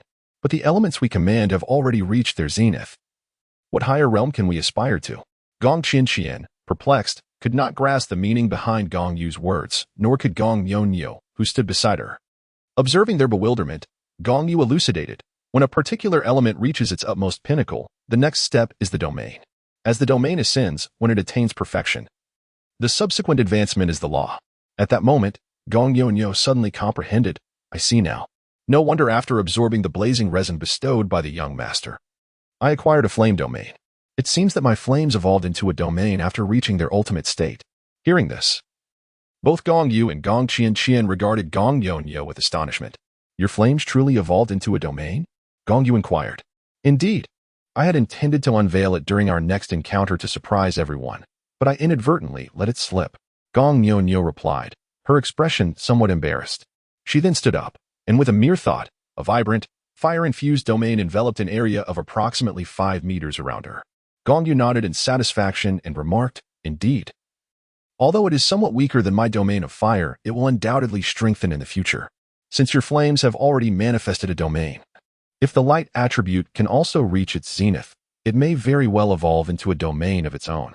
Upon hearing this, Gong Nyonyo inquired, "Should I continue to absorb the soul rings of fire attribute soul beasts, or should I pursue those of the light attribute?" Gong Yu remarked, "There is no issue. You inherently possess 2 extreme attributes. However, if one must choose between the two, I I would naturally recommend pursuing the path of flames, as you have already taken a step in that direction. Yet, should you encounter a soul beast that resonates profoundly with your light attribute, we can certainly consider that option as well. I understand, young master, Gong Yu replied, thus I shall continue to advance towards the realm of flames, striving to further deepen my mastery of this fiery domain. Gong Yu nodded in agreement, then turned to Gong Chanqian and remarked, Chanqian, since Nyonyo has made further progress by absorbing the fiery resin, why don't you also try consuming the frost crystal from the star anise frostweed to see if your domain can evolve further? As he spoke, Gong Yu retrieved 2 frost crystals from his soul guide and handed them to Gong Chanqian. All right, young master, Gong Chanqian replied, nodding as she accepted the frost crystals. She then seated herself cross-legged, swiftly placing the 2 crystals into her mouth, swallowing them with a single, smooth motion before commencing her cultivation technique. Before long, Gong Chanqian entered a state of deep meditation, a clear indication of her fruitful endeavor. A gentle smile graced Gong Yu's face as he observed her. Then he turned to see Gong Xiao approaching with an expression of delight, suggesting she had made considerable gains as well. As Gong Xiao reached Gong Yu's side and prepared to share her discoveries, he placed a finger gently on her lips, interrupting her. Not just yet. Wait for your sisters to join us. Otherwise, you'll have to recount everything again later. Oh, Gong Xiao puffed out her cheeks. Her intention merely to share her findings with Gong Yu first. She did not mind repeating her words to her sisters later, but unfortunately, Gong Yu failed to grasp her sentiments.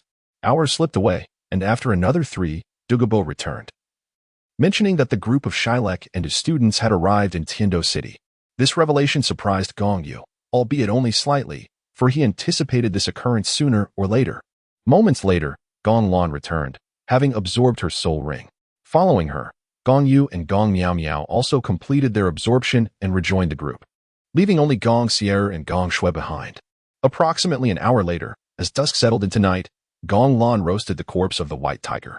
The ghost tiger, tainted by Douluo's poison, was deemed inedible, as was the fire dragon bear. Considering Gong Yu's considerable appetite, Gong Lan requested Douluo to procure another bear, which they then placed on the fire to roast. An hour later, both soul beasts were perfectly cooked, and just as everyone prepared to feast, Gong Sierra completed her absorption of the soul ring. After half an hour, Gong Shui too finished absorbing her soul ring and joined the others in their revelry. The only one remaining was Gong Chanqian, who was still in deep meditation at a distance, a circumstance beyond her control. As they dined, Gong Yu said, since everyone is enjoying their meal, let us share our respective gains while we eat. Allow me to go first. Gong Shui, as ever, was exuberantly carefree. She had just taken her seat when she picked up a piece of tiger leg meat and brought it to her mouth, gnawing on it with abandon. Her cheeks stuffed full. Remarkably, she still managed to articulate her words clearly, leaving Gong Yu utterly astounded. The other ladies, accustomed to her antics, no longer felt the need to compete with Gong Shui. If she arrived first, so be it. They allowed her to indulge in her ostentation. Gong Yu smiled and said, all right, you go first. After all, it's always you who goes first. With a playful giggle, she added, I'm currently at level 41, and this time I intend to surprise everyone. As she spoke, Gong Shui handed over a piece of tiger leg meat, noticing the grease on her hands. She wiped them on her clothes before stepping outside. Observing her sister's behavior, Gong Lan couldn't help but cover her forehead, feeling embarrassed. At her age, still wiping grease on her clothes, she could easily clean it off with a fire, being a fire attribute. Everyone, watch closely. The phoenix spirit is manifesting. As her words echoed, Gong Shui activated her martial soul. 4 soul rings, 1 yellow, 2 purple, and 1 black, began to pulsate. Her 4th soul ring illuminated, and she proclaimed, 4th soul skill, Flame Phoenix Claw. At that moment, Gong Shui's right hand curled into a claw shape, and the ethereal silhouette of the phoenix claw enveloped her hand, making it appear as if she possessed a genuine claw. Without hesitation, she unleashed a claw strike towards a large stone several meters away. An illusory claw shot forth from her hand and, in the blink of an eye, struck the stone with a resounding crash, shattering it into fragments. After showcasing her prowess, Gong Shui turned back with a smug expression, exclaiming, impressive, right? I can now engage in close combat too. With this 4th soul skill. Both ranged and melee attacks are no problem. At that moment, Gong Miao Miao, who often opposed Gong Shui, rolled her eyes and disdainfully remarked, is this it? Don't tell me that with a 10,000-year soul skill, this is all the power you can muster, and you still have the audacity to show off? What nonsense! I merely demonstrated the technique using 10% of my soul power. Gong Shui retorted, her temper flaring as she insisted. When I unleash my claw technique to its fullest potential, it will surely exceed this power, and it possesses the searing flames of ultimate fire. Gong Miao Miao stuck out her tongue at Gong Shui and made a face, and soon the two began to bicker among themselves. Gong Yu, feeling disinterested in the two individuals, spoke up, who among you shall go next? Beside him, Gong Xia set down her food and declared, I shall take my turn. However, I shall forego the demonstration and simply explain. I'm currently at level 42, and my fourth soul skill allows me to create an illusion. Anyone ensnared within my illusion will be replicated by a doppelganger that bears an uncanny resemblance to the original. I have full control over this duplicate. I can direct it to attack whomever I choose, and it can even infiltrate the enemy S ranks. Upon hearing this, the others could not help but murmur in astonishment. Recognizing the formidable nature of such a soul skill, the potential to sow discord within the enemy's team by deploying a doppelganger was indeed a game-changer. While the group expressed their admiration, Gong Yu inquired, does your soul skill possess any weaknesses? Gong Xia nodded and said, indeed. The duplicate can only be manifested within the confines of my illusion, and it cannot venture beyond this realm. Furthermore, the creation of each duplicate depletes a portion of my spiritual energy, approximately 1%. Upon hearing Gong Xia's explanation, the crowd collectively sighed, realizing that the duplicate was not as formidable as they had initially thought, as it bore certain limitations. Gong Yu inquired, what is the extent of your current illusion? Additionally, how many duplicates are you capable of creating? Gong Xia remarked, my illusion can envelop a fundamental diameter of 15 meters. However, with each level I ascend, the diameter expands by 1 meter, and it currently measures 17 meters due to my advancement of 2 levels. As for my replicas, I can presently create 4. With each additional ring, an extra replica will be generated. Gong Yu nodded and remarked, quite impressive. The illusion, with a diameter of 15 meters, has already enveloped more than half of the arena. It will certainly prove useful in the Soul Master Elite competition, and its range will expand with the growth of your level, as will the number of replicas. Upon finishing, a sly smile crept across Gong Yu's lips, as he contemplated the delightful mischief that awaited Tang San in the future. Upon observing the smile that graced Gong Yu's face, Gong Lan immediately surmised that he was likely contemplating some mischief. She then glanced up at Gong Xia, noticing that she seemed to have something on her mind, yet hesitated to voice it. Thus, Gong Yu broke the silence, saying, is there anything else? If not, please do share your thoughts. Gong Xia nodded and remarked, there exists another vulnerability. Those with stronger mental prowess than mine possess the ability to discern the authenticity of the real and the replica. Gong Yusen comprehended the situation and spoke again. Such circumstances are quite normal. However, I perceive this as a positive development. The fact that there are those with stronger mental fortitude who can discern the replicas only enhances the significance of your illusions. Upon hearing Gong Yu's words, the others were even more bewildered. What does that mean? Is it truly beneficial to have flaws? Gong Xia inquired. Meanwhile, Gong Lan, seemingly in tune with Gong Yu's thoughts, had already grasped the meaning behind her words. Thus, she articulated, what the young master implies is that your illusions are designed to confound the enemy. If someone can identify the replicas, it instills greater fear and confusion within the opposing ranks. Once their morale is shaken, they will be preoccupied with the concern of whether those around them might suddenly turn hostile, thus rendering them ineffective in confronting the actual threat. Conversely, if your replicas bear no discernible flaws and go unnoticed, you may only eliminate a few adversaries, ultimately diminishing the intended impact. After listening to Gong Lan's explanation, Gong Yu nodded in appreciation, thinking to herself that Gong Lan truly exemplified the role of a wise and supportive partner. The others gradually began to understand as well. I see now. Thank you, elder sister. And thank you, young master. Gong Xia beamed with joy, reflecting in her heart how impressive her elder sister was, as she had deciphered the young master's intent immediately upon his utterance. A tinge of envy arose within her. After Gong Xia shared her circumstances, Gong Yu turned her gaze to the right, where Gong Lan sat. With a gentle smile, she said, Lanner, it is your turn now. You have absorbed a soul ring of a 2,000-year caliber. I am eager to learn what soul abilities you have acquired. Gong Lan smiled gently, then rose to her feet and softly remarked, my current soul power stands at level 43, excluding the additional level gained from the absorption of the soul ring. The effects of the celestial herb continue to manifest after my assimilation of the soul ring, bestowing upon me a total enhancement of 6 levels in soul power. Gong Lan consumes the immortal spirit grass, which, while a remarkable substance for enhancing potential, is somewhat redundant for her as her martial soul has already ascended to the rank of Blue-Silver King. Her potential is already quite elevated. Thus, the true benefits of the immortal spirit grass manifest more in the enhancement of soul power and the augmentation of all attributes.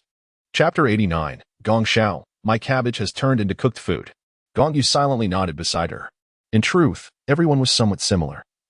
The medicinal potency of the celestial herb would continue to manifest after acquiring the soul ring, albeit with varying degrees of conspicuousness. Following this, Gong Lan continued. The 4th soul skill I obtained is called Death Siphoning Stab. This ability enhances the resilience of my blue-silver grass, allowing me to pierce my adversaries. And it possesses a vampiric effect. This skill can be employed for singular attacks, as well as for group assaults, and can even be utilized in conjunction with other abilities. For instance, when my first soul skill ensnares an enemy, the tendrils of my blue-silver grass can sprout siphoning stabs to launch an offensive. Upon hearing Gong Lan's account, Gong Yu nodded and remarked, in this manner, prior to your acquisition of the 5th ring, you have indeed compensated for the inadequacy of the blue-silver grass's offensive capabilities. Startled by this revelation, Gong Lan inquired, is it possible that the blue-silver grass martial spirit can rectify its lack of offensive strength upon attaining the 5th ring? Gong Yu, however, smiled faintly and then said, of course, not all blue-silver grass martial souls, but rather your own. When you reach level 50, I shall accompany you for the 2nd awakening of your martial soul, allowing it to evolve into the blue-silver emperor. At that time, you will acquire a destined soul ring, which will endow you with offensive capabilities. I understand, my lord, Gong Lan replied, a subtle smile gracing her lips, her eyes shimmering with anticipation. Gong Yu picked up a piece of meat and stuffed it into her mouth. After chewing slowly for a moment, she swallowed it with a slight gulp. Then, she cast her gaze around the room before finally settling her eyes on Gong Yu, saying, Yuer, it is your turn now. Please share your circumstances with us. Gong Yu put down the food in her hand and stood up, declaring, my soul power has now reached level 42. As for the soul skills, you shall have to experience them for yourselves. With that, a sly smile crept upon her lips, although none dared to voice it. She was acutely aware that her companions were none too fond of consuming her soul skill, the cabbage, in its raw form, as it was notoriously unpalatable. Upon hearing her words, the assembled guests frowned in unison, retreating slightly at the thought of eating raw cabbage. Meanwhile, Douluo, who was seated nearby, munched on his food in bewilderment, pondering why everyone reacted as though they had seen a ghost at the prospect of a mere dish conjured by soul skills. Nevertheless, he chose to remain silent and observe the unfolding scene. As the lady shrank back, Gong Yu felt a surge of irritation, though she was relieved to see Gong Yu still seated calmly. With a narrowed gaze and a mischievous grin, she turned to him and suggested, why don't you give it a try and taste the cabbage transformed by my 4th soul skill? Taken aback, Gong Yu glanced at the women, noticing that even Gong Lan, who typically held his interests at heart, had retreated to the side. A wry smile crossed his face as he reluctantly nodded, saying, very well. I shall give it a go. Excellent. Then it shall be you. Gong Yu replied with delight. Focusing her thoughts, she recited a chant, you bunch of vegetables. As her voice faded, she opened her right palm, revealing a cabbage that resembled a piece sculpted from jade, with 4 soul rings, 1 yellow, 1 purple, and 2 black, vibrating in harmony. Shortly thereafter, the 4th soul ring illuminated, and Gong Yu announced, 4th soul skill, cabbage wrap with tiger meat. As her words fell, a dish resembling a spring roll, crafted from the jade cabbage leaves, materialized in her hand, which she promptly extended towards Gong Yu. Gong Yu cautiously accepted the emerald green vegetable roll and inquired, is the tiger meat encased in this cabbage roll not raw? You shall discern its quality upon tasting. Gong Yu replied enigmatically with a cryptic smile. Very well. Gong Yu sighed, steeling himself before taking a sizable bite of the roll. As he chewed, a look of astonishment crossed his face, and he exclaimed, surprisingly, it is cooked and quite delectable, unlike before when your vegetables were truly unpalatable. With that, he promptly stuffed the remaining half of the roll into his mouth, continuing to savor the flavors. Gong Yu proudly curled her lips and glanced at her sisters, proclaiming, after my martial soul evolved into the emerald cabbage, my soul skills transformed as well. You need not consume mere cabbage leaves anymore. Instead, you shall indulge in cabbage rolls. For instance, my first soul skill is now a cabbage roll filled with rabbit meat, cooked delicacies. The surrounding girls were taken aback, filled with both astonishment and joy, relieved that they would no longer have to eat Gong Yu's unpalatable cabbage leaves. However, as they recalled their previous performances, a hint of embarrassment crept onto their faces. At that moment, after Gong Yu consumed a cabbage roll, the effects of Gong Yu's soul skill finally manifested. In an instant, Gong Yu's figure appeared to blur, as several silhouettes seemed to overlap behind him. Then, with a swift movement, he dashed forward, transforming into multiple images. Among these figures, only one was the true Gong Yu. The others were mere clones, indistinguishable to the naked eye, yet each clone possessed its own offensive capabilities. The clones would dissipate only after executing an attack. Wow, how impressive! Is this the creation of clones? Gong Shui exclaimed, her excitement palpable as she witnessed Gong Yu transform into several individuals. Yet, casting a glance at Gong Xier, she remarked, "This seems somewhat reminiscent of the effects of the fifth brother's soul skill." At that moment, after Gong Yu's clones executed their attacks, they vanished. And he returned to his original position, stating, "Although there are some similarities with Xier's soul skill, there remains a distinction. For the clones I create are capable of invoking soul skills. For instance, each of my 4 clones possesses one of my soul skills." With that, Gong Yu turned to Gong Xier and inquired, "If I am not mistaken, your soul skill effect allows us to replicate several clones based on the number of soul skills we possess, with each clone embodying a soul skill from a soul ring, without hindering the original body's ability to utilize its soul skills, correct?" "Indeed, just as you have articulated," Gong Xier nodded vigorously. She continued, "However, each clone's soul skill attack is only half as effective as that of the original body, and the creation of these cabbage rolls through my soul skill consumes a significant amount of my soul power. Specifically, it drains 20% of it." Gong Yu smiled lightly, seemingly unconcerned, and remarked, "The more powerful the soul technique, the greater the consumption of soul energy required for its execution. This is quite a natural occurrence. Once your level increases and your strength becomes formidable, expending 20% of your soul energy will hardly be a concern. How many culinary rolls can you produce at present?" Gong Yu remarked, "I can produce 10 at a time, with no limit on the number of attempts, until my soul power is depleted. The shelf life of the vegetable rolls is 1 month. However, as my level increases, the quantity I can create in a single endeavor also grows." Gong Yu nodded in satisfaction. If he could create 10 at once, then with 10 titled Douluos consuming this item, they would be able to produce 90 avatars. And together with the main body, that would amount to 100 individuals. This was truly remarkable. After recounting the situation regarding Gong Yu turned to Gong Xiao and said, "Xiao Xiao, please share your circumstances." Chapter 90. The City Adorned in Golden Armor. Gong Zhao's face flushed slightly as he stood up, feeling a touch of embarrassment. He spoke slowly, "My soul power has reached level 42. Yet my soul skill is rather unremarkable. The King of Thousand June Ants has bestowed upon me a soul skill called Force Break 1,000 June, which merely enhances my strength. Under the influence of this skill, my power is amplified by approximately 35%. Not far away, Douluo finally let out a sigh of relief. Thinking that among these children, there was at last one who seemed somewhat normal, albeit with a mere 35% increase in strength. However, the ensuing conversation between Gong Yu and Gong Xiao left Douluo utterly taken aback, as he nearly choked on his food. Gong Yu inquired of Gong Xiao, "A 35% success rate is quite commendable. Moreover, with the indomitable staff technique I have imparted to you, once you master the 5th form, those soul skills will hold little significance for you. In fact, many soul skills pale in comparison to the indomitable staff technique.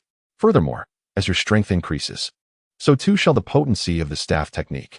Gong Xiao nodded slightly. In truth, she had become quite adept at the unyielding staff technique, relying less on her soul abilities. Moreover, she had successfully mastered the 2nd form and was now delving into the 3rd. With just under a year of dedicated practice, she believed she would undoubtedly excel in the 3rd form. She then remarked, "My strength is now approaching 30,000 pounds.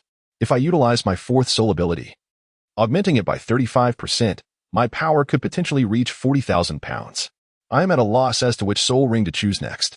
Nearby, Douluo overheard her words and was suddenly seized by a fit of hiccups, evidently choked by his meal. To grasp the magnitude of a 14-year-old child possessing such immense strength, 40,000 pounds, was almost unfathomable, especially considering she was a girl who did not fit the stereotype of a muscular powerhouse and appeared quite delicate. Douluo found it hard to reconcile the image of such a girl with that of a formidable force. Then, as if struck by a thought, he murmured to himself, "No, I must inform Yin Yan. If she ever encounters this girl with the golden bamboo staff martial spirit, she must absolutely avoid engaging her in a duel. Otherwise, it could prove fatal." Gong Xiao did not perceive any ulterior motive in her words. She merely mentioned it casually. However, after hearing her, everyone else interpreted it as a blatant display of boasting. "Monster, you colossal brute," Gong Shui could not help but remark, and the other girls instinctively nodded in agreement, expressing their concurrence. Gong Yu, however, smiled gently and said, "You need not worry about the future selection of soul rings. The Douluo forest is abundant with power-type soul beasts, such as elephants, apes, rhinoceroses, bulls, and bears. Even the subdragon or true dragon species are not beyond reach. I can even promise you that if you reach the 70th level and can withstand a 100,000-year soul ring, I will assist you in hunting down the 100,000-year Titan great ape in the Douluo forest." Upon hearing Gong Yu's words, Bai Ji, not far away, felt her expression stiffen. 100,000-year soul beasts are quite rare, and the thought of Gong Yu seeking to hunt one made her uneasy. For such a beast takes immense effort to cultivate over a millennium. However, she remained silent, as she held great hope for these children. Should they all ascend to divinity in the future, becoming their soul rings would, in fact, yield greater benefits for the soul beasts. Really, 100,000-year Titan great ape? Gong Zhao's eyes narrowed into slits, a flicker of excitement coursing through her heart. "Indeed, I am not deceiving you," Gong Yu replied with a smile, however. "I believe that in order to absorb a 100,000-year soul ring for your 7th ring, you must cultivate the dragon elephant prajna to the 8th layer of perfection, or even the 9th layer, for it to be feasible." Gong Yu estimated that he had reached the 6th layer of the dragon elephant prajna, with the seal of his 4th soul ring unsealed to approximately 48,000 years. In the 5th layer, he could only withstand a soul pressure of 23,000 years. But upon reaching the 6th layer, this capacity surged by an additional 25,000 years. This indicates that since advancing to the 5th layer, each subsequent layer allows for the absorption of soul rings that increase by at least 25,000 years in foundational longevity. Theoretically, if this pattern continues, the 7th layer would correspond to 73,000 years, and the 8th layer would equate to 98,000 years. However, this calculation is based solely on the increment of foundational longevity. After all, Gong Yu had never truly attained such heights, especially considering the augmentation provided by his Golden Dragon King bloodline. Thus, when accounting for his unique circumstances, such calculations may not hold true. Upon hearing this, Gong Xiao immediately felt disheartened and lamented, "Ah, the dragon elephant prajna is exceedingly difficult to cultivate. I have only reached the 4th layer. And to ascend to the 8th or 9th layers, how long must I wait? Furthermore, you mentioned that as one progresses to higher tiers of the dragon elephant prajna, the demands on mental fortitude increase correspondingly. Therefore, we must also balance our training of mental strength alongside soul power. As for me, I have the additional burden of mastering the unyielding staff technique, leaving me with little time to spare.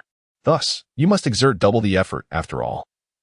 "You have yet to complete your own training," Gong Yu began to say, but hesitated, choosing not to elaborate on Gong Zhao's additional responsibility concerning the legacy of the summer god. It was clear that such matters were not suitable for discussion in a crowded setting. Those among them who had received divine legacies understood the implication of Gong Yu's abrupt silence, although the others remained perplexed. The most spirited, Gong Shui, attempted to inquire why Gong Yu had stopped, only to be silenced by Gong Lan, who recognized that the moment was inappropriate for such revelations. After being hushed, Gong Shui seemed to grasp the underlying reason and refrained from pressing further. Gong Xiao nodded and remarked, "I understand. I shall exert myself twice as much." "Well, just pay attention to yourself. Maintaining a balance between work and rest is, of course, ideal." Gong Yu responded with a smile, then turned her gaze to Gong Miao Miao. Among the 6 girls who had absorbed the soul rings, only she remained. "Miao Miao, it's your turn now. Please share your insights." Gong Miao Miao nodded slightly, stepping forward as she declared, "My soul power has now reached level 42, and the healing ability of my martial spirit has once again intensified. As for my soul skills, I shall allow you to witness them for yourselves." Approaching the front, after an impressive and highly stylish display of martial spirit summoning that evoked much envy from Gong Shui, a magnificent golden chrysanthemum in the shape of a crown manifested in Gong Miao Miao's right hand. This was followed by the emergence of 4 soul rings, 1 yellow, 2 purple, and 1 black, pulsating rhythmically. Soon after, Gong Miao Miao's fourth soul ring illuminated, and she recited her grand incantation. Fourth soul skill, the city adorned in golden armor. This phrase not only served as the incantation for her fourth soul skill but also bore its name. 2 months prior, when she was racking her brain for a flamboyant incantation, Gong Yu had provided her with these 2 lines of poetry, which she now utilized. As her voice faded, numerous petals from the chrysanthemum fell away, transforming into beams of golden light that penetrated the bodies of Gong Yu and the others. Subsequently, they were enveloped in a dazzling golden glow. In the blink of an eye, Gong Yu and the others revealed their forms, now adorned with a layer of golden armor, each exuding a gallant and striking presence. Indeed, this is the skill, Gong Miao Miao remarked softly. The light white tiger soul ring bestowed upon me a protective barrier-like ability, which, under the assimilation of my martial spirit, has transformed into a group defense skill. Thus, I can provide everyone with a set of armor, enhancing each individual's defense by 30. Gong Yu pondered for a moment, gently resting her chin in contemplation, before she spoke softly. Among us, there exists only an inclination towards offense. None possess the capability to provide defense. Your defensive skills have indeed alleviated our concerns. The other women nodded in agreement, as they were accustomed to striking rather than understanding the nuances of defense. While it is often said that the best offense is a good defense, the truth remains that aggression cannot substitute for protection. Their habitual neglect of defense stemmed from facing adversaries weaker than themselves. Once the battle concluded, all was well. However, should they encounter foes of superior strength, the outcome might not be so favorable. There is little to elucidate regarding Gong Miao Miao's soul skills. Thus everyone began to engage in their own conversations. Gong Yu glanced back at Gong Chanxian, who was still deep in meditation, uncertain of when she would awaken. The state of deep meditation is somewhat unpredictable. Some individuals emerge after a few hours, while others may take 1 or 2 days, or even 3 to 4 days. And some can remain in such a state for as long as a week. However, such durations are typically observed during one's first experience of deep meditation. Given that Gong Chanxian had previously entered this state, it was difficult to ascertain her situation.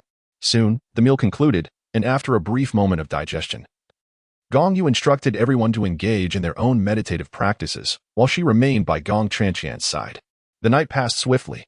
As the first light of dawn began to grace the horizon, Gong Yu commenced her training in the Purple Extreme Magic Eye, a technique from the Tang sect that was indeed worthwhile.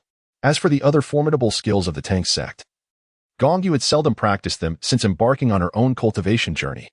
The other girls had similarly developed the habit of rising early to cultivate the Purple Extreme Magic Eye. Thus, as Gong Yu delved into her training, they gradually followed suit. The effective cultivation of the Purple Extreme Magic Eye was primarily confined to that brief window of 1 or 2 hours in the morning. Beyond that time, as the purple aura subsided, further practice became less meaningful unless one had rare celestial materials to enhance their spiritual energy. As the girls concluded their training, it was too long before Gong Chanxian finally emerged from her deep meditation. It was evident that she had garnered significant insights during this session. Upon seeing her awaken, the others gathered around her. Gong Shui, as usual, was the first to speak, though her words carried an unmistakable hint of envy. Are you feeling envious? Gong Miao Miao, who often engaged in playful banter with Gong Shui, seized the moment to tease her. I admit it, I am envious. Are you not? Gong Shui retorted, emphasizing the rarity of deep meditation, which many soul masters spend their entire lives seeking. Well, I suppose I am envious too, Gong Miao Miao conceded, finally rendered speechless by Gong Shui's sharp comeback. Gong Shui was utterly delighted. It was the first time she had gained the upper hand in a verbal sparring match with Gong Miao Miao. Both of you, please rein it in. Have you not realized that you are not the protagonists in this moment? Gong Lan interjected, directly interrupting their banter. After exchanging a playful grimace, Gong Shui and Gong Miao Miao fell silent, recognizing the gravity of their elder sister's words. Chanxian, how are you faring? Gong Yu inquired, noting that she had been in deep meditation, and it was now the following morning. So, it is already the next day, which means I have meditated through the night. Once Gong Chanxian clarified her situation, she spoke. I have indeed made some progress. After absorbing the cold crystal of the octagonal ice grass bestowed by the young master, my domain has undergone a minor evolution. Any progress is good, Gong Yu replied. The cold crystal of the octagonal ice grass holds limited efficacy for you, hence the modest results. However, in the future, I shall lead you to a place where you will find resources beneficial to you. Very well, young master, Gong Qianqian nodded, a flicker of anticipation gleaming in her eyes. If the young master claims such a place exists, then it surely does. Lanner, please prepare some food for Qianqian. She has been hungry all night. Gong Yu then turned to Gong Lan, stating, we shall continue to attract the soul beasts here. Understood, young master. Gong Lan nodded and turned to gather provisions. Gong Yu then looked at Gong Sierre and said, Sierre, I must trouble you once more. Gong Sierre nodded slightly, stepped forward, and summoned her martial soul. She unleashed her first soul skill, projecting an energy-type rose beyond the poisonous array. As the fragrant aroma of the rose wafted away on the gentle breeze, it gradually attracted a few soul beasts. Unfortunately, none of them were suitable for Gong Yu, Gong Qianqian, and Gong Yunyo. As time continued to elapse, the morning slipped away in this manner. During this interval, higher-ranked soul beasts did appear, yet none were appropriate for the three. Gong Yu is currently in search of a soul beast with an age of approximately 4,800 years. Though he believes the range can be extended to 5,500 years. He feels that as long as the age does not exceed 5,500 years, he should be able to endure it. If absolutely necessary, he could rely on an external soul bone to alleviate the soul pressure. As for Gong Qianqian and Gong Yunyo, their third rings are akin to Gong Yu's, both adorned with black soul rings, seemingly around 10,000 years old. Therefore, for their fourth soul rings, they require soul rings within the range of 20,000 to 25,000 years. After noon, however, they had yet to acquire the desired soul beast, prompting Gong Yu to turn his attention to Douluo Bo. He inquired of Douluo Bo, Old Poison, having roamed the Sunset Forest for years. Have you ever encountered any soul beasts within the forest that possess formidable fire or ice attributes? Douluo Bo paused momentarily at the question, his mind racing with thoughts. After a brief moment, he replied, I seem to recall a three-legged fire crow located in the southwestern part of the Sunset Forest. Its flames are quite powerful, and its age is approximately 20,000 years, which should meet your requirements. As for ice attribute soul beasts, they are quite rare in the Sunset Forest. Even if there are a few, they do not meet the age criteria. To hunt ice attribute soul beasts, one would need to venture to the far north, to the frozen forest. In this era, the Sun and Moon continent had yet to merge with the Douluo Continent, and the expanse of the far north was limited to the size of the frozen forest, hence the name had not yet been discarded. Upon hearing this, Gong Yu's eyes lit up as he remarked, the three-legged fire crow, also known as the sunbird, is said to have emerged from the sun itself, containing within it the true fire of the sun, a flame that rivals the most extreme of fires. It is indeed a splendid choice. And Nonyo's soul ring shall be secured. With a faint smile gracing his lips, Gong Yu rose and surveyed the group before adding, it seems we may not attract any suitable soul beasts, so let us proceed. Old Poison, lead the way. We shall hunt that three-legged fire crow. Chapter 92. The Call of the Blue-Silver King. Under Douluo Bo's guidance, the group made their way directly toward the southwestern region of the Sunset Forest. After approximately an hour of travel, Gong Yu began to sense a subtle connection with his blue-silver grass martial soul, as if something were beckoning him. Walking alongside Gong Yu was Gong Lan, who also felt a twinge of summons, causing her expression to shift slightly. Lana, do you sense it as well? Gong Yu asked upon noticing the change in Gong Lan's demeanor.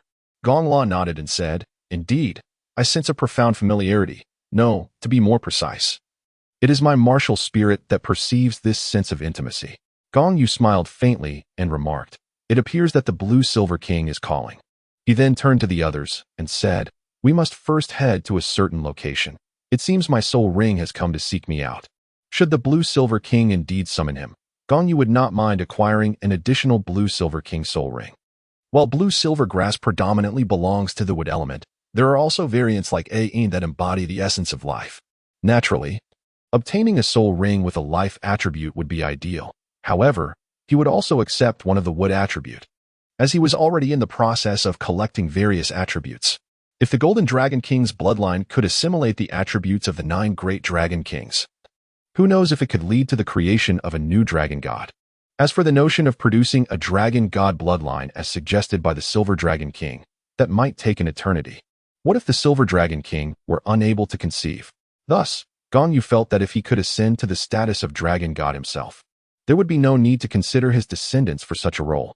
Upon hearing Gong Yu's words, none opposed him, and so he led the group directly toward the direction of the summons. After approximately an hour's journey, they arrived at a small grove seldom frequented by beasts. The grove was lush and verdant, filled with the melodies of birds and the fragrances of blossoms, with dense trees under which delicate blue-silver grass was scattered. Upon reaching this place, Gong Lan felt an overwhelming sense of joy, as if she had returned home. "Young master, the call emanates from this grove," Gong Lan said, unable to conceal her delight as she spoke softly to Gong Yu. Gong Yu nodded and then said, "Lanner, please use the blue-silver perspective to assess the situation in the forest." "Understood, young master." Gong Lan responded and then sat cross-legged, beginning to employ the blue-silver perspective. The so-called blue-silver perspective is merely the nascent form of her blue-silver domain, yet to evolve into the true blue-silver domain. After a brief moment, Gong Lan rose and reported, "Young master, there is no danger within the forest. In fact, there are very few soul beasts. Primarily some avian soul beasts of 10 to 100 years, which are not particularly aggressive and are mainly nesting in the woods." "Very well, let us proceed." Gong Yu first addressed Gong Lan and then turned to the others behind him, saying, "You all should wait here. We will encounter no danger." "Is it truly safe?" "I find that hard to believe. I wish to accompany you." Gong Shui responded skeptically, fully aware that this was the sunset forest and doubting the absence of peril. The remaining young ladies shared her sentiments and held similar doubts. "Indeed, it is safe," Gong Yu replied with a bitter smile, explaining, "This is the territory of the Blue-Silver Grass clan, and a Blue-Silver King has summoned Lanner and me. There is genuinely no danger. Furthermore, if there were, I could simply unleash my fire domain, incinerating this small forest in an instant." Gong Lan then added, "It is indeed safe. Rest assured. We are only going to meet the Blue-Silver King. Having too many people would be counterproductive. You should wait here, for there is truly no danger. Moreover, if there were any peril, a larger group would merely be a burden." Upon hearing Gong Lan's reasoning, the others found it quite sensible and thus ceased to insist on joining them. Gong Yu turned to Bai Ji and Du Gubo, stating, "Sister Bai Ji, and you, Old Poison, I entrust you to protect them. Lanner and I will return shortly." Bai Ji nodded, expressing her concern. "Go ahead, but please be cautious." Du Gubo added, "Rest assured, their safety is in my hands." Subsequently, Gong Yu and Gong Lan ventured deeper into the grove. After approximately 10 minutes, they stumbled upon a colossal tree, its trunk entwined with numerous vines. This ancient tree appeared distinct from the others, resembling a formation crafted entirely from vines. Upon its bark, there was a visage resembling that of an elderly man, complete with intricate wrinkles, a beard, mouth, nose, eyes, and a few strands of roots cascading downward like eyebrows. Though its eyes remained firmly shut. "You have arrived." It seemed the old tree sensed Gong Yu and Gong Lan's approach, transforming into an ethereal figure resembling an elder, manifesting before them. "Are you the Blue-Silver King?" Gong Yu inquired, gazing at the spectral elder. "Did you summon us?" The elder slowly nodded, stroking his beard. First directing his gaze at Gong Lan, he remarked thoughtfully, "Indeed, I sensed your presence. This young lady exudes the aura of a royal lineage, likely the bloodline of our Blue-Silver Grass clan." He then turned his attention to Gong Yu, stating, "As for you, your essence carries a power that surpasses even the royal bloodline. If I am not mistaken, it is the essence of a deity. Your Blue-Silver Grass martial spirit may appear to be merely ordinary, yet it has absorbed divine energy, rendering it more formidable than the royal bloodline of the Blue-Silver Grass clan." Gong Yu nodded, not denying the fact that his Blue-Silver Grass was indeed quite ordinary. However, due to his own fusion with the bloodline of the Golden Dragon King, the Blue-Silver Grass had consequently undergone a mutation. "Then, what is the purpose of your summoning us here?" Gong Yu inquired. The elder replied, "I sense the aura of royal lineage emanating from the young girl. Hence I wish to meet her and see if she required any assistance." "Is that so? So I am merely an afterthought?" Gong Yu chuckled awkwardly and added, "As of now, she doesn't require assistance. She is yet to reach level 50 and doesn't need to awaken her innate soul ring. However, I could use some help. Since you summoned me as well, it would be rather unkind to send me back empty-handed." The elder smiled kindly and said, "Rest assured, you shall not return empty-handed. After all, your Blue-Silver Grass bears traces of divinity and may potentially reach heights our clan has never known. Therefore, on behalf of my kin, I wish to bestow upon you a gift, hoping that in the future, should you truly attain that level, you would offer our clan your protection." "Protection is no issue." Gong Yu nodded, thinking it prudent to secure the gift first. As for the notion of protection, it was merely a formality. He recalled how Yin after ascending to divinity, had never truly safeguarded her so-called clan, allowing the blue-silver grass lineage to thrive or perish on its own, which was, after all, the most suitable mode of existence for a plant species. Chapter 93. The blue-silver domain with Gong Yu's consent. The elder nodded, though in truth, he had merely mentioned it casually. He held little hope for a human to genuinely protect their clan. He glanced at Gong Lan beside him and said to Gong Yu, I observe that the young lady's blue-silver domain has already begun to take shape. In light of this, I shall lend her a hand. Upon finishing his words, the elder raised his right hand, and in an instant, countless branches from the great tree behind him unfurled, gradually extending to envelop Gong Lan's feet, forming a swirling vortex of vines with Gong Lan at its center. The vortex expanded slowly, halting when it reached a radius of approximately 5 meters. Following this, the vines emitted a phosphorescent glow, reminiscent of glowing sticks, and then all the ends connected to the great tree quivered in unison, with a series of soft pops. The glowing vines began to snap one by one, and the entire vortex of vines radiated a powerful emerald light. Gong Lan's martial soul emerged involuntarily, trembling slightly as it did so. In an instant, the verdant light was absorbed at an astonishing rate by her martial soul. Approximately 5 minutes later, every trace of the green luminescence had been completely consumed, and Gong Lan instinctively shuddered. The air around her vibrated with a low hum, and then an intangible aura began to emanate from her, enveloping her in a domain uniquely her own. Within this exclusive realm, she stood visibly before others. Yet it seemed as though she had vanished. Her presence had melded with the essence of the blue-silver grass beneath her. Gong Lan gathered her domain and then approached with a radiant smile, addressing Gong Yu. My lord, I am pleased to inform you that my domain has successfully awakened. Gong Yu nodded slightly, having witnessed the events that transpired earlier. He then inquired, what skills has that domain bestowed upon you? Gong Lan remarked, primarily it is about disguise, the concealment of the soul ring's hue, the masking of one's aura, and even in the depths of the forest. I can utilize the essence of flora to remain hidden. Furthermore, it can be integrated with soul skills, for instance, intertwining with my first soul skill to create a collective binding, or merging with my fourth soul skill for a sweeping thrust. Quite impressive indeed.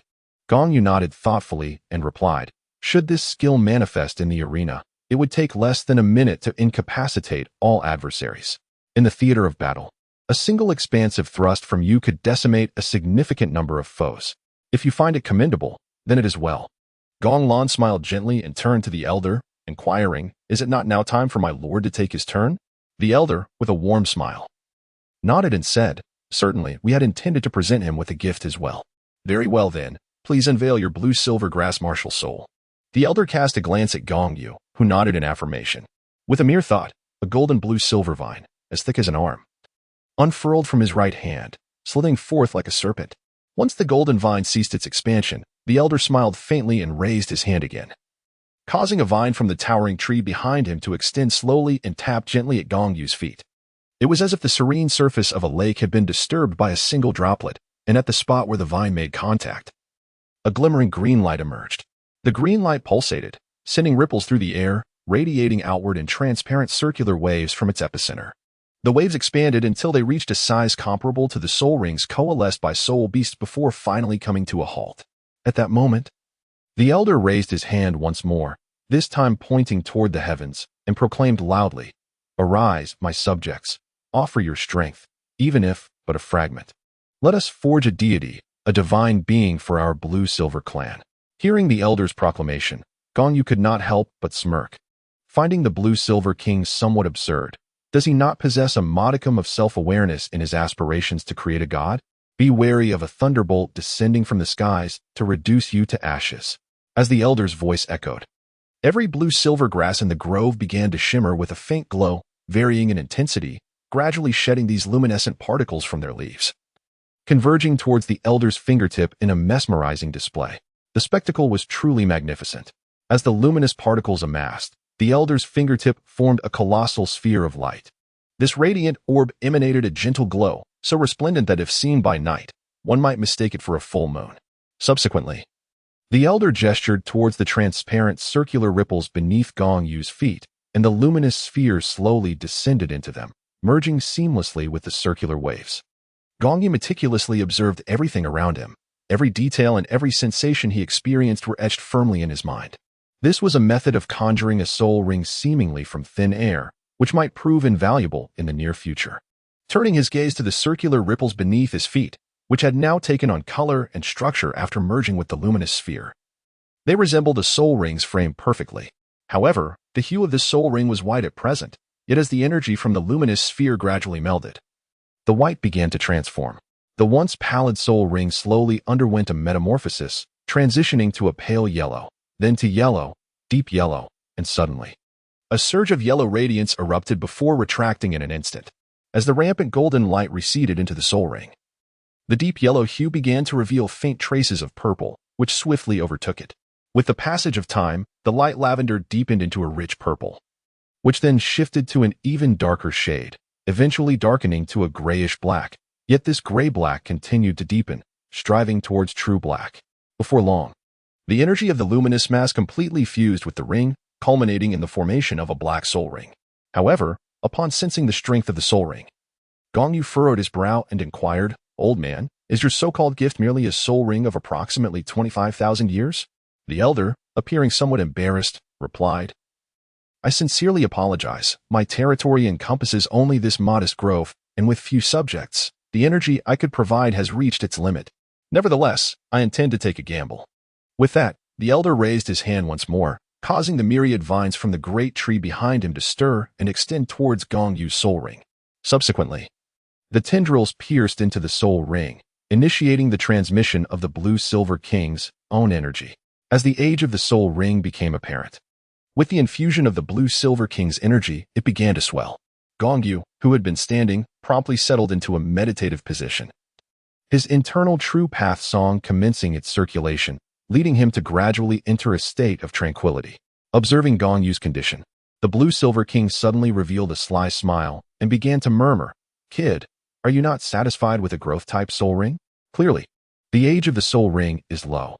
Thus, I shall bestow upon you my nearly 80,000-year cultivation, once our energies merge. The soul ring's age will undoubtedly reach at least 100,000 years. However, I shall claim your body." Chapter 94. Is it seizure or sustenance? What do you mean? Gong Lan, hearing the elder's voice, was taken aback and immediately adopted a defensive stance, questioning the elder. What do I mean? The elder's face broke into a proud smile. Ha ha ha. Of course, I mean it literally. Did you think I summoned you here out of benevolence? Simply to selflessly offer my gifts? The old man was merely fixated on the physical form of this young lad. He intended to lower the boy's guard by allowing him to taste a hint of sweetness. Now, as the lad entered a meditative state, he resembled a lamb awaiting slaughter, utterly incapable of resisting the old man's designs. A maniacal expression crossed the elder's face as he urged the fusion to commence swiftly. Once he absorbed the essence of the boy's soul ring, he would infiltrate the lad's body, and at that moment, he would consume the boy's very soul, thus claiming dominion over this vessel. Ha ha ha. The heavens have indeed favored me, bestowing upon me a host tainted by divinity. A wielder of the blue-silver grass martial soul. It is only fitting that I ascend to godhood. The deity I shall become is none other than myself. I will not allow you to succeed. With a determined step, Gong Lan summoned the Blue-Silver King martial soul, causing tendrils to extend towards the grand tree behind the old man. Simultaneously, she activated her blue-silver domain, her fourth soul ring illuminating as the domain merged with her fourth soul skill. Spikes erupted from the ground, racing towards the Blue-Silver King, which was none other than the elder's tree. Yet, the old man merely scoffed. Your domain is perfected by me. With your rudimentary domain, you dare to display it before me? As his words fell, the old man casually flicked his hand, and the Blue-Silver King unleashed a tremendous aura, instantly sending Gong Lan flying. The overwhelming force created a transparent barrier radiating green light around them, akin to the protective shield formed during a soul beast sacrifice. Once the barrier was established, Gong Lan, having been propelled away, rushed back, only to find herself obstructed by the barrier. In desperation, she began to attack it with all her might, but her efforts were futile, leading her to the brink of tears. What should I do? Her mind raced until she recalled Bai Ji. Yes, Sister Bai Ji must have a solution. I must seek her out. However, just as she turned to leave, she heard a voice from Gong Yu. Lana, do not panic. Listen to me now. I am unharmed, merely feigning. This old man appeared out of nowhere, selflessly offering us aid, Such fortune is rare in this world. I have been on guard against him from the start. He shall not devour me. Instead, he will unwittingly benefit me. Thus, continue with your actions as usual, but feign desperation. Yes, let's leave it at that. Keep pretending. And do so with utmost despair. Do not let him perceive any hints of truth. How could Gong Yu possibly be possessed? Setting aside the fact that he possesses a system, the mere presence of the Golden Dragon King bloodline within him is sufficient to suppress any attempt at intrusion. Furthermore, the will of the evil repelling dragon within him serves as an additional safeguard. Upon receiving the transmission, Gong Lan let out a sigh of relief, murmuring to herself, "It appears that the young master had a plan all along. Very well, I shall continue my assault and coordinate with him."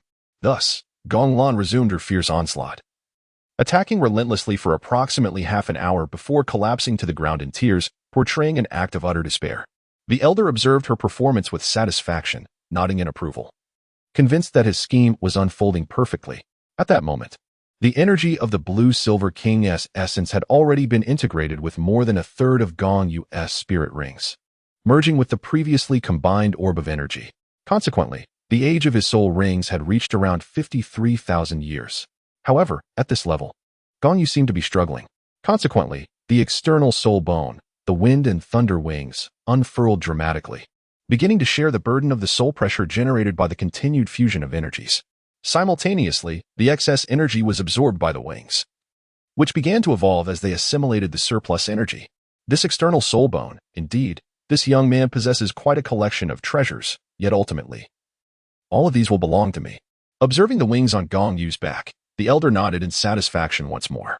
As time flowed steadily on, the color of the soul ring deepened, reaching 60,000, 70,000, 80,000, and 90,000 years. The dark surface of the soul ring began to shimmer with a faint red hue, finally crossing the threshold of 100,000 years. Aha, just one step away.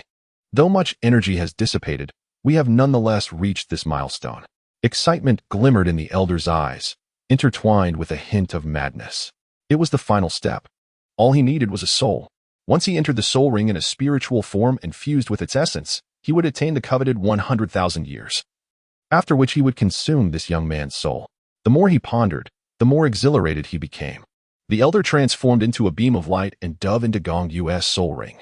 At the moment he entered, Gong Yu's soul ring underwent a complete metamorphosis into a 100,000-year soul ring. The red soul ring radiated a crimson light that tinted the surroundings in shades of red.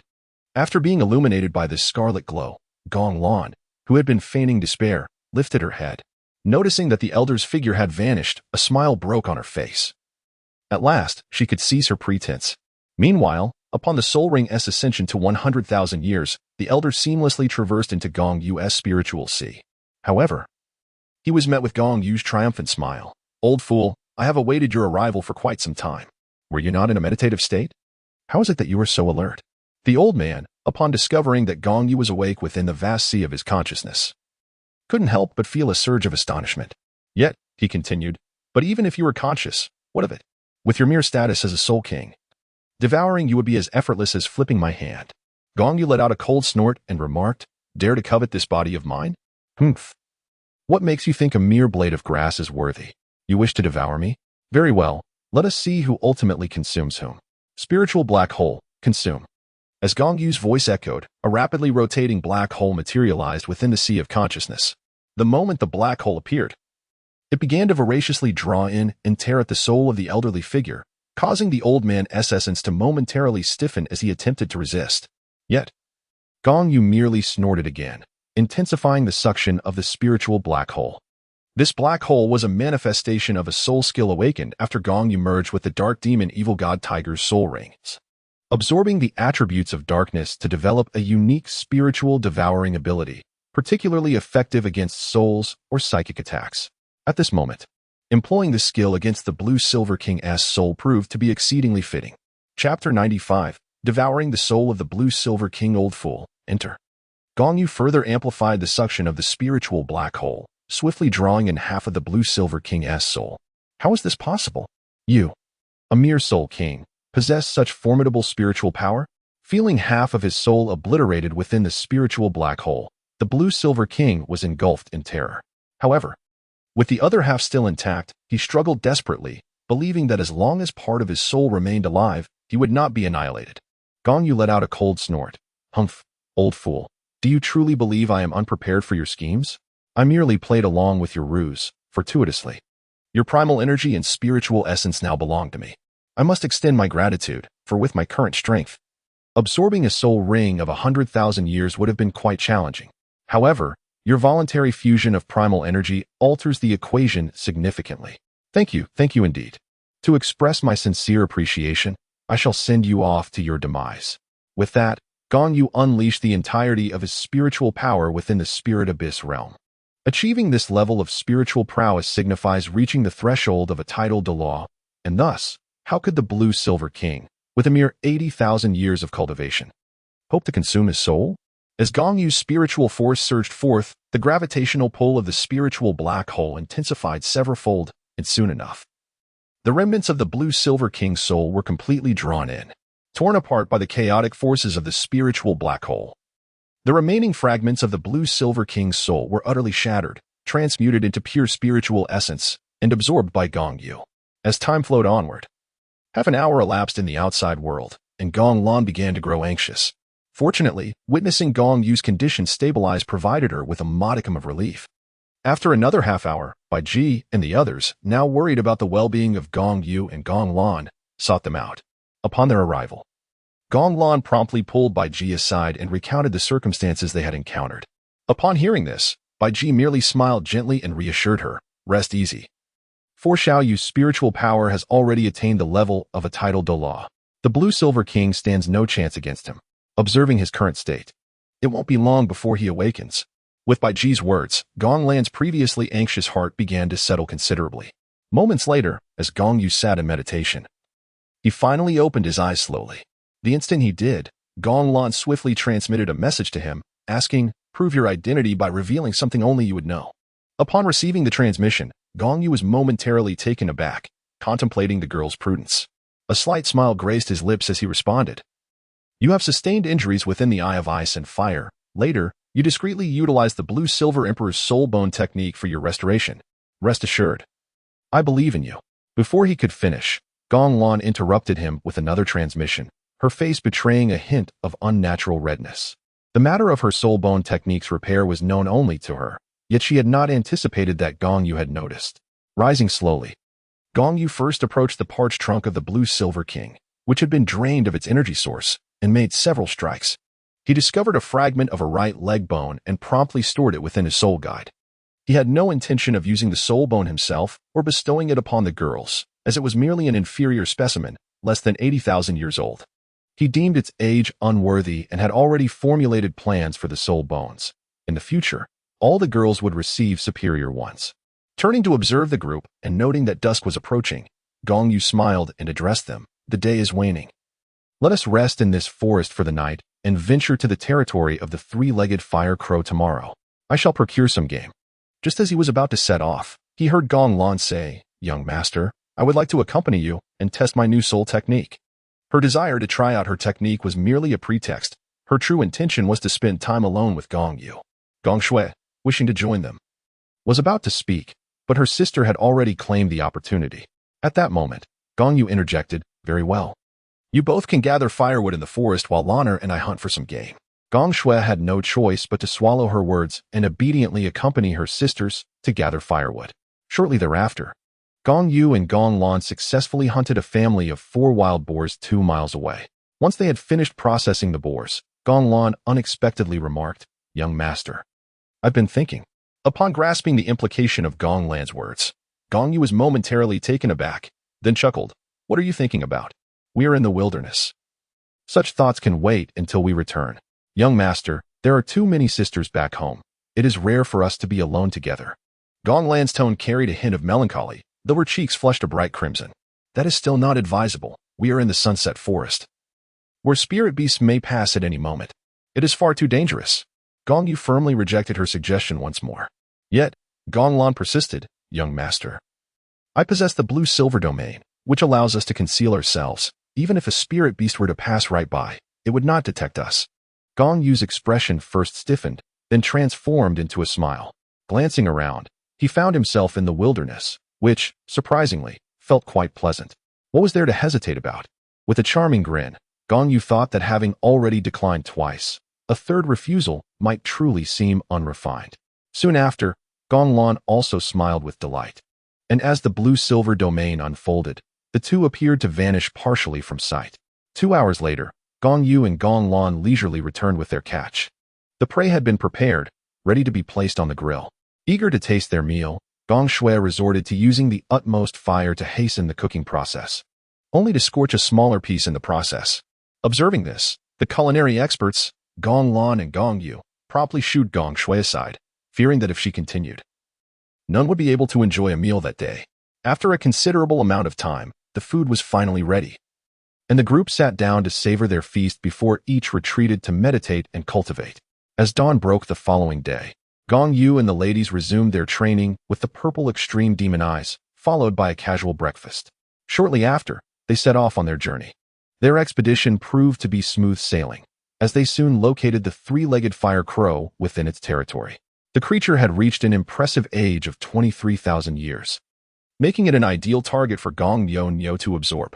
With the assistance of Douluo, Gong Yu successfully hunted the three-legged fire crow, and the process of absorbing the soul ring unfolded seamlessly. Thus, their mission reached its conclusion, though they still required a soul ring for Gong Qian. However, upon the return of Ziji, the group encountered her just as they exited the sunset forest. Consequently, Gong Yu led Gong Qian, accompanied by Ziji, while the others split into two groups. Bai Ji escorted the remaining members back to the Divine Academy, while Ziji followed Gong Yu and Gong Qian toward the frozen forest. The journey to the frozen forest went smoothly, taking a few days to arrive. Within half a day of entering the forest, they encountered a snowstorm queen, a soul beast of approximately 20,000 years. This queen possessed a unique form, half woman and half tiger, with her upper body resembling a woman and her lower half resembling a tiger. Although not of the utmost attributes, her wind and ice qualities were formidable. After successfully acquiring the Snowstorm Queen's soul ring, the trio began their journey back to Heavendo City. A few days later, Gong Yu, Gong Qian, and Ziji returned to Heavendo City. Shortly after entering the Divine Academy, Bai Ji sent someone to summon Gong Yu to the principal's office. Unaware of the circumstances, Gong Yu promptly made his way there. Upon arriving at the office, he was taken aback to see the Shrek 7 devils standing in a row at the entrance. Approaching them, Gong Yu greeted them with a teasing tone. "Oh, little paupers. We meet again. But what brings you to our academy? Surely you're not hoping to enroll. That would be impossible since we only accept common students. And only 2 of you would fit that criterion." Tang San remained silent, his teeth clenched as he glared at Gong Yu, as if he wished to devour him whole. "What have I done to provoke you? Why do you regard me with such a fierce expression?" Under Tang San's intense gaze, Gong Yu felt utterly bewildered. A swift glance at the Shrek 7 monsters revealed that Dai Mubai and Ning Rongrong stood together, while Oscar and Zhu Shiqing were paired, with Ma Hongjun positioned to the right of Xiao Wu and Tang San to her left. However,